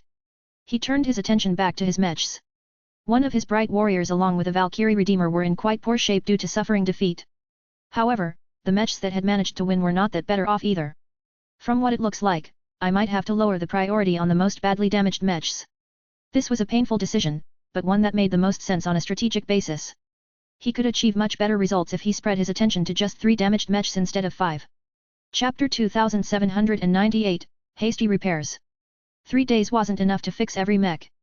Even if he stopped going to bed and jacked himself up with stimulants, it was impossible for VES to complete all of the tasks within 72 hours. In fact, I still won't be able to finish all of the repairs within a week. A lot of repair tasks were so extensive that the procedure was no different from fabricating a new mech from scratch. That's only in case I want to restore my dueling mechs to their peak condition. If he lowered his standards, then he could do a serviceable job in just a fraction of the time. He just needed to make sure that his sloppy rush jobs didn't fall apart when put to the test. This was still a great test for any mech designer. They had to employ great planning, judgment and other necessary skills. A mech designer would never be able to achieve success in the mech market if they weren't capable of working efficiently. This happened to be one of the qualities that VES thought he was good at. He had plenty of practice in rushing projects and he knew his way around a mech workshop. Of course, Dr. Navarro isn't a slouch in this aspect either. Biomechs possessed an inherent advantage in this area. From what VES had learned, it was a lot more complicated to repair major injuries such as amputated limbs, but it was very trivial to repair lots of minor damage. Dr. Navarro just has to chuck his biomechs into specially prepared feeder pools and let the organic machines do the work themselves. The fact that this was possible placed a heavy burden on his shoulders. If VES dueled against conventional mech designer, then he didn't have to try so hard to accelerate his progress at this stage. Well, I already knew this when I accepted the design duel. I can only live with this handicap. He muttered. Meow. Lucky disinterestedly replied as he curled up on a nearby table. VES no longer tarried. He had already spent enough time going over the battle damage and surface scan results to form a basic plan. First, he decided to split his mechs into 2 groups. The other group was made up of mechs that were not worth a lot of investment. While VES intended to perform a few quick and impactful repairs, he had no illusions that they'd be able to fight anywhere close to their previous level in their upcoming matches. I still have a chance of winning, though. I just have to ensure that the piloting experience is still pleasant enough to woo the mech pilots. He consoled himself. Choosing which ones he should put on a lower priority was painful to VES. All 5 mechs possessed their own merits. Each of them had qualities that made it worth it for them to be employed in the defense of his clan. Still, not every machine was suitable to fight in a dueling environment. VES turned his eyes towards the defense-oriented Bright Warrior and the Valkyrie Redeemer. The former not only lost its tower shield, but also incurred heavy damage to its frame. It took at least several days to replace all of the damaged frontal armor plating, and that was just for a single mech. It's a waste of time to go through all of that effort. He muttered. He could probably restore at least 50% of the night mech configuration of the Bright Warrior by hastily slapping some standardized plates onto the frame. Even if they didn't fit all that well, they would still be able to do their jobs to a degree. At least it wouldn't be as troublesome to fabricate a new tower shield. VES just had to program a production machine and feed the necessary materials to it. As long as he simplified the design of the shield, he didn't need to supervise the process in turn. He also had to replace the critical components that got cut when a sword stabbed deep into the internals of the night mech. Even if VES skipped every redundant broken part and only focused on restoring the most essential components, it would still take a few hours to complete this job at minimum. This will definitely be one of the ugliest rush jobs of my career. He helplessly shook his head. He briefly glanced at the Valkyrie Redeemer which got savaged by the Frokin after it suddenly produced a lot of hair. VES still couldn't wrap his head around the odd transformation. What kind of mech designer would come up with such an absurd idea? Well, stupid or not, it worked. I guess that is enough of a justification to ignore how creepy it looks. VES didn't have much hope for the Valkyrie Redeemer in the next phase. It was a powerful mech when utilized in the context of a larger unit, but by itself it was not the best. The damage to its frame was very extensive. The hair that grabbed and pressed onto the frame had led to a lot of dispersed damage to its armor system. It was like an eggshell that was already cracked across its entire surface. While VES could still spend some time to fill up the cracks, this was merely a stopgap solution that would only allow the Valkyrie Redeemer to survive a few more minutes on the dueling ring. I also have to fix up the worst of all of the axe attacks. The Frokin not only chopped off one of the Valkyrie Redeemer's arms, but also tore apart large sections of the front. Well, the arm can be fixed, but with so little time at my disposal, it'll be ugly. To call the limb that he had in mind an arm was a travesty. It would be nothing more than a fixed appendage that permanently held a shield. It was the best he could manage with so little time at his disposal. I'll work on the Valkyrie Redeemer last. VES murmured. If I have to spend more time to complete the other repairs on the agenda, then I would rather do that than invest too much time in this lost cause. The only reason why he wanted to spend a few hours on this machine at all was because he didn't want to leave an ugly impression to the audience. He also hoped that its mech pilot might get swayed by its charm despite its awful condition. After making this determination, VES got to work. He started with the mech that went into battle first. The Bright Warrior in its swordsman mech configuration acquitted itself well. Its ability to switch design spirits had come in very handy. So handy in fact that its frame was still reasonably intact. The first match ended too quickly and too decisively for the Epsilon Mosar to inflict too much damage onto its frame. The most troublesome aspect about this mech was that a lot of internal components became affected by the battle. Captain Alazer Ipsik put too much strain on the Bright Warrior's frame. The armor breaches to its front also destroyed a number of internal components that were situated close to its chest. Just like with the other mechs, it was impossible for VES to fix them all, especially when he was by himself. While he had an army of bots at his disposal, they were only capable of performing basic functions such as hauling components back and forth and cleaning up debris. VES hastily fabricated or pulled basic pre-made parts off a shelf and put them into the damaged Bright Warrior. He skipped most tests and procedures and simply trusted that the newly installed components would do their jobs. They don't need to last long. As long as they can hold it together in a single match, then I don't care if they fall apart a second later. He muttered. He didn't have enough time to provide the same treatment to the smaller breaches and cut marks. He simply filled up the gaps with filler materials that were much weaker than proper armor but could still withstand at least some damage. In certain spots, VES even patched up the holes with jury-rigged plates. In the end, the sword-wielding Bright Warrior got back into shape. Its offensive power had mostly been restored, but VES did not have too much confidence in its ability to withstand damage. It has to go on the attack. This mech will go down a lot faster if it is forced into a defensive posture. VES couldn't do much about that. He immediately moved on to the next and most optimistic-looking machines of the five. Out of all of his dueling mechs, his ferocious piranha performed the best by far. Its game-changing glow was too difficult to deal with against any melee opponent.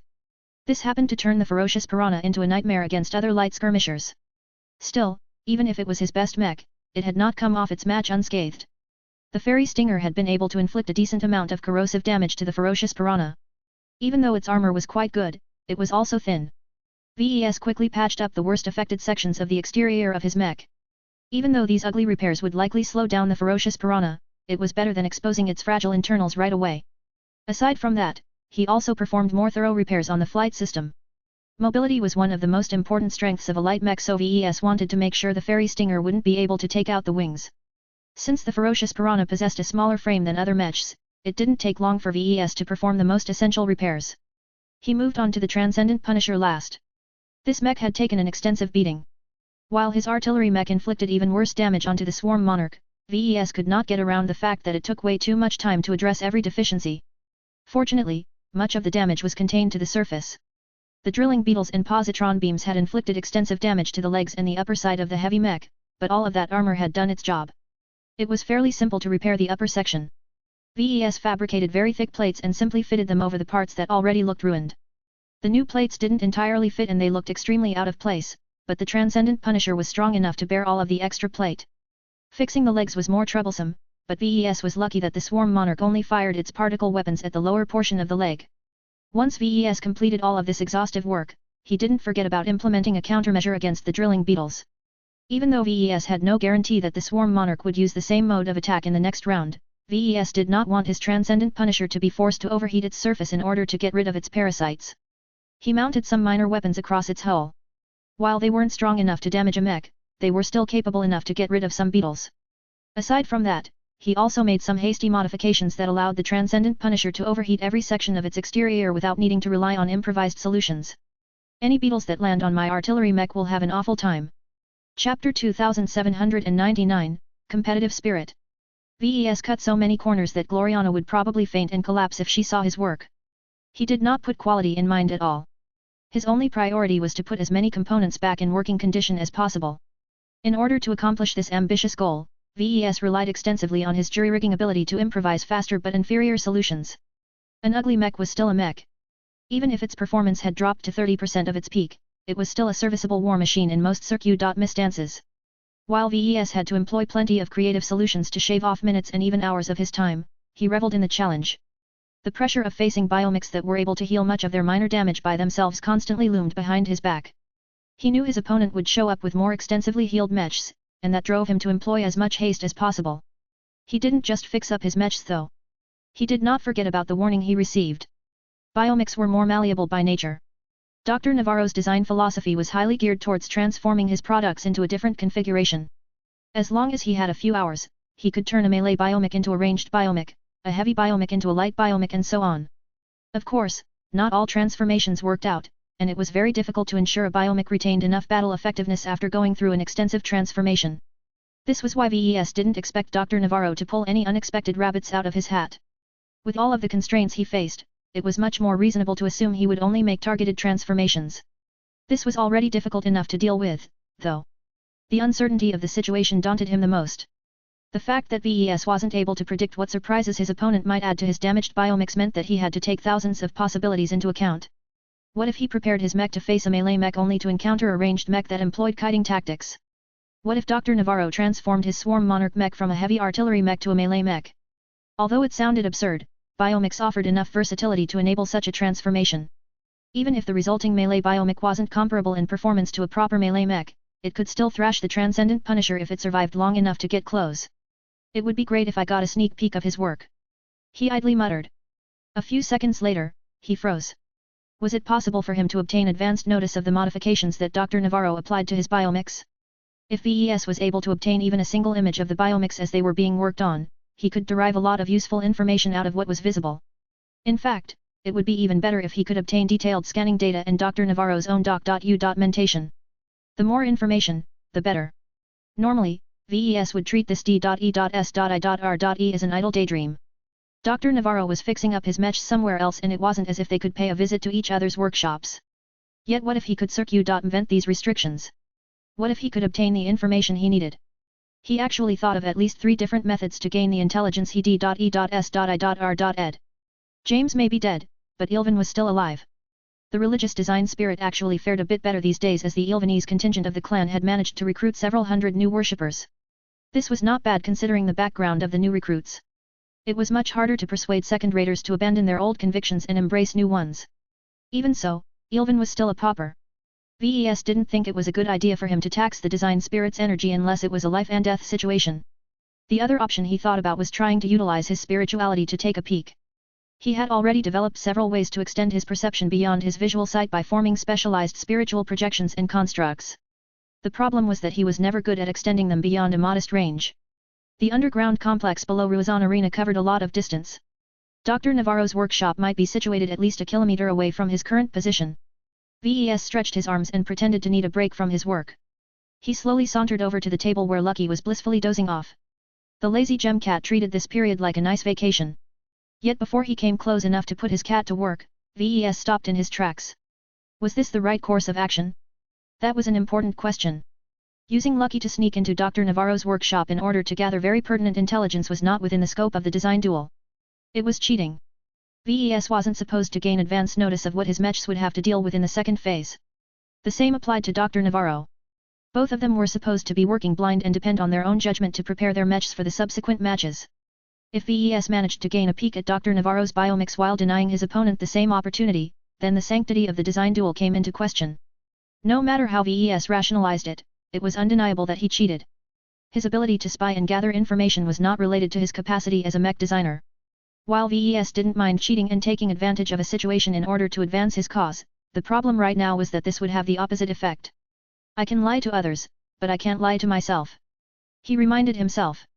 Even if VES pulled it off without getting caught, he would always know in his heart that he had acted improperly. While he was currently under a lot of pressure, his design philosophy thrived off the situation. Abiding by the rules put a lot of restrictions on him which forced him to utilize his mech design abilities to the utmost. Cheating would put an end to this process. If he wouldn't feel as pressured anymore, then he wouldn't be able to make as much progress as he expected. In fact, his design philosophy might stagnate and regress because of his actions. By betraying the core principles of a mech designer and acting against the competitive spirit of his profession, VES feared that he might consider himself unworthy to go further. This was a complicated matter that VES could not adequately put into words. He just knew in the depth of his heart that there were some lines that he should never cross if he wanted to become a great mech designer. Yet just before his professionalism asserted itself, he briefly recalled what was at stake. Leaving aside intangible gains such as advancing his reputation and generating lots of publicity for the LMC, VES could also look forward to receiving 5 million MTA merits. This was a very attractive reward in itself. It was almost worth cheating for this alone. Yet, it wasn't enough in the end. If gaining 5 million MTA merits came at the cost of ruining his future prospects as a mech designer, then VES could not bring himself to accept this solution. A contrarian thought emerged from his heart. There is no need for me to resort to this option. If I am confident in my own abilities, then I should depend on myself in order to prevail in this design duel. This was how a true competitor behaved. VES was not weak when it came to designing mechs, so he definitely had a chance of winning if he just played by the rules. I will grasp victory with my own hands. He gripped his fist in front of his face. His drive and competitive spirit became more stoked than ever before. While he already wanted to win in order to earn a lot of extra merits, this time he wanted to win in order to prove to himself that he was stronger than his peers. VES began to apply various different modifications to his dueling mechs. All 5 of them received some special attention that tweaked and altered them to varying degrees. This was necessary because he knew that his opponent would definitely learn from the first phase and configure his biomix to counter what he had seen. Unlike Dr. Navarro, VES was much more limited in this regard. His mech was made out of lots of metal and composite materials. Changing large swathes of them was clearly out of the question. Some mechs can't be changed at all. He sighed. His Transcendent Punisher was a good example of that. It couldn't be employed as anything other than a heavy artillery mech. At most, he might be able to tweak its armor system or its weapon settings. He had a bit more flexibility with his other mechs. He could outfit them with different weapons or alter their flight characteristics. In the end, VES only applied a modest amount of changes. He didn't change the fundamental nature of his mechs because he believed their designs should have already been adequate enough to handle various different challenges. He only applied a couple of specific solutions such as allowing his Swarm Monarch to wipe out parasites and providing his Valkyrie Redeemer with a specific solution against biomix that suddenly grew out a lot of hair. I don't have the time to implement more changes anyway. He let out an exhausted breath at the end of his preparation time. 3 days had passed by the time he put down his last tool. His dueling mechs looked a lot more formidable now that he had patched them up to an extent. Even though they still looked shabby in some ways, VES did not doubt their fighting ability. Once VES transmitted a signal that indicated that he was done, VES decided he needed a good rest. Arena personnel soon arrived to take stock of his mechs. Since they probably observed his actions throughout the entire period, they did not have any doubts that VES had perverted his work or slipped something in that was against the rules. Gloriana hadn't come. She knew better than that. She detested design duels because the mechs that generally tended to come on stage were all abominations in her eyes. Even VES felt a little ashamed when he looked at how many compromises he made in order to save time. Someone else greeted him instead. Captain Raina Ember, formerly of the Kona Stalker, walked up to him with a grim expression. A lot has changed while you remained in isolation for the past 3 days. Oh? Where's Calabast? She is taking care of another matter. She assigned me to fill you in on what has changed. Tell me. VES tried to shake off his exhaustion. What did I miss? The recently joined member of the Black Cats handed over a secure data chip. VES pressed his thumb against its surface, allowing him to interface with it through his cranial implant. Hundreds of images, doc.u.ments and recordings poured into his implant.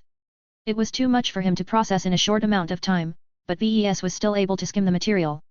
His eyes widened as he learned that the Prosperous Hill system had become a lot more turbulent.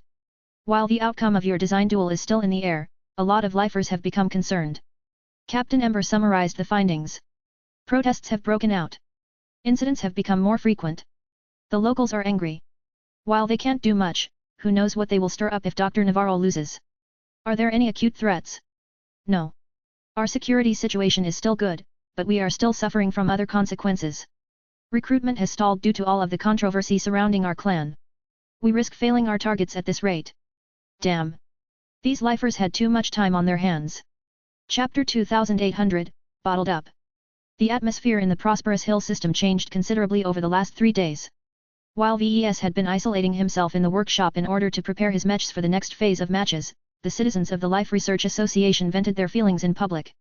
The state's proud biomech industry, and by extension its entire biotech sector, was under attack. How can a foreign mech designer who is younger and less experienced than Federico Navarro gain the upper hand? It's impossible. Don't worry just yet. Biomechs are a lot better at picking themselves up. I bet that Navarro's biomechs will be completely healed by the time they step into the arena. That Larkinson fellow will weep at the sight. What if we lose? The reputation of our strongest industry will tank. No one will think highly of our products anymore. It's all the fault of the radicals. Whoever publicized this dumb design duel should be fired. No, they should be shot. Tongues wagged both at the grassroots level and the higher levels. While the design duel was less acute in other star systems, Prosperous Hill was at the heart of the vortex. No matter how much the locals tried to ignore the issue, they simply couldn't get around the discussion of what might happen in the future. In truth, many people weren't as deluded and caught up in upbeat delusions as everyone thought. There were plenty of folk who observed various shortcomings and deficiencies in how the LRA was run. Despite investing massively in biomechs, they failed to gain ground in the rest of the star sector. The rest of the biotech industry fared a lot better. The exobeast industry, beast design industry, pharmaceutical industry, augmentation industry, and so on all achieved good results. They were not only progressing further ahead than the industries of other states, but also brought in a lot of revenue. In contrast, the biomech industry failed to become a comparable expert activity. The only foreigners who bought biomechs to begin with were either diehard fans or curious customers. Too few mech buyers were persuaded on the merits of biomechs over classical mechs. The tally is 3-2 in the favor of the foreigner. How can this be? Even if the score is tied, we would still lose out in the end because that just shows our biomechs aren't worth the trouble. Why are our biomech designers so useless? Maybe the radicals have a point. We've been muddling along for several centuries in the same direction and it hasn't worked out. If we want to turn Majestic Teal into a paradise for biomechs, we need to go on the attack. While it sounded ridiculous to use the results of a single random design duel to gauge the strength of the LRA's biomech industry, many people didn't know any better. They weren't scientists nor statisticians. They didn't understand the fallacy of making bold conclusions out of a single sample. They just looked at a single instance where a classical mech designer squared off against a biomech designer and instantly concluded the entire biomech industry was doomed. With unknown powers manipulating public opinion in various different directions, the lifers had become more divisive over the issue. Some wanted to do anything the Supreme Sage told them to. They possessed a slavish devotion to the greater lifer in their midst. Others bought into the narrative of the radicals and other deviant factions who advocated for change. There were more groups of people who developed all kinds of thoughts. Whether they were correct or not, the heated tone of the debate caused everyone's attitudes to harden. For example, the recruiting hall that the Larkinson clan had rented downtown had suddenly turned into the site of a rapidly growing protest. Larkinsons go home! Someone yelled while projecting a virtual banner that stated the exact same words. We don't want your trashcan mechs. Expel the foreigners. Don't let anyone who doesn't use biomechs. You better not win or there will be hell to pay. The protesters were fairly harmless. No one carried any weapons and even if they did, the security measures were robust enough to withstand any attack that didn't involve mechs. Regardless, the demonstration had become far too disruptive. A lot of prospective recruits decided to turn around as soon as they noticed the angry crowd parked in front of the recruiting hall. The Larkinson clan was forced to abandon the original recruitment hall and rent a more inaccessible site that was situated higher up the tree buildings. With the relatively strict traffic rules, it was impossible for protesters to approach a building from midair and linger for a long period of time. It was simply too hazardous to let them mill around at an altitude. Still, the relocation and deteriorating public opinion disrupted a lot of arrangements. The Larkinson clan succeeded in recruiting tens of thousands of eager recruits in the past few weeks, but it still suffered a shortfall in many different positions. Many other transactions experienced disruptions as well due to the spreading discontent in Prosperous Hill. Even though the planet depended heavily on acting as a nexus of foreign trade, the locals became increasingly more hostile towards foreigners who were responsible for injecting lots of wealth into their economy. The people were restless. Traffic had lessened but there were significantly more people on the streets. More mechs were visible as the demand for armed escorts increased. Although no one had crossed the line and opened fire on someone, that was only because the planet was too well regulated. Yet the authorities were very reluctant to tighten the rules even further. They were keenly aware that humans could only tolerate so much control over their lives.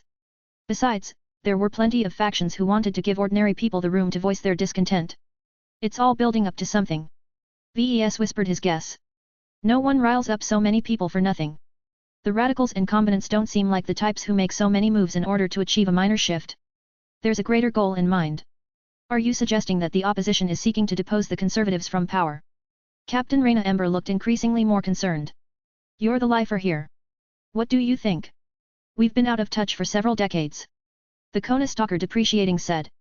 My fellow comrades and I all tried to cling onto our identity as lifers, but now that we have returned to our original home, we suddenly feel out of place. Life here is too mundane. The amount of people I've met who come across as spoiled and entitled beggars belief. These W.H.I.N.ERS won't last a single day in the Nixian Gap. VES understood the former pirate's sentiment. He spent enough time in lawless space to know that the veneer of civilization was a lot thinner than everyone thought. The LRA may have been peaceful for a long period of time, but that meant that various grievances and causes never had a chance to vent.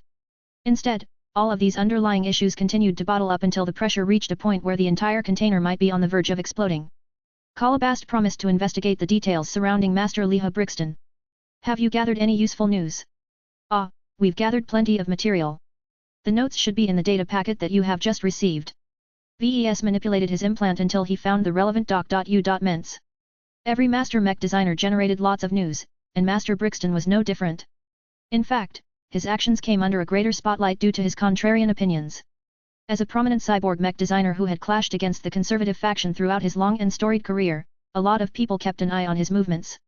Master Brixton turned out to be an avid researcher and more interested in pushing the boundaries of cyborg mechs rather than maximizing his sales. Cyborg mechs were niche products in the LRA, so they weren't as popular as traditional biomechs. Still, a master was still an excellent mech designer, and the mechs designed by Master Brixton still sold at fantastic prices. Although his career was long and eventful, VES didn't notice anything that stood out from the master's record. The older man's teaching record was a bit more interesting. The man adopted 6 personal disciples, of which one had died. The youngest personal disciple immediately caught VES' attention. The newest mech designer who received Master Brixton's inheritance was a 45-year-old journeyman who also worked with cyborg mechs. Master Brixton's latest pupil advanced to his current position when he was 37 years old, which was not an exceptional result but still sufficient enough to enjoy a bright future. Yet there were a few details that put this cyborg mech designer in a different light. Dr. Leonardo Brixton is Master Leha Brixton's great-grandson. VES stated. That's correct.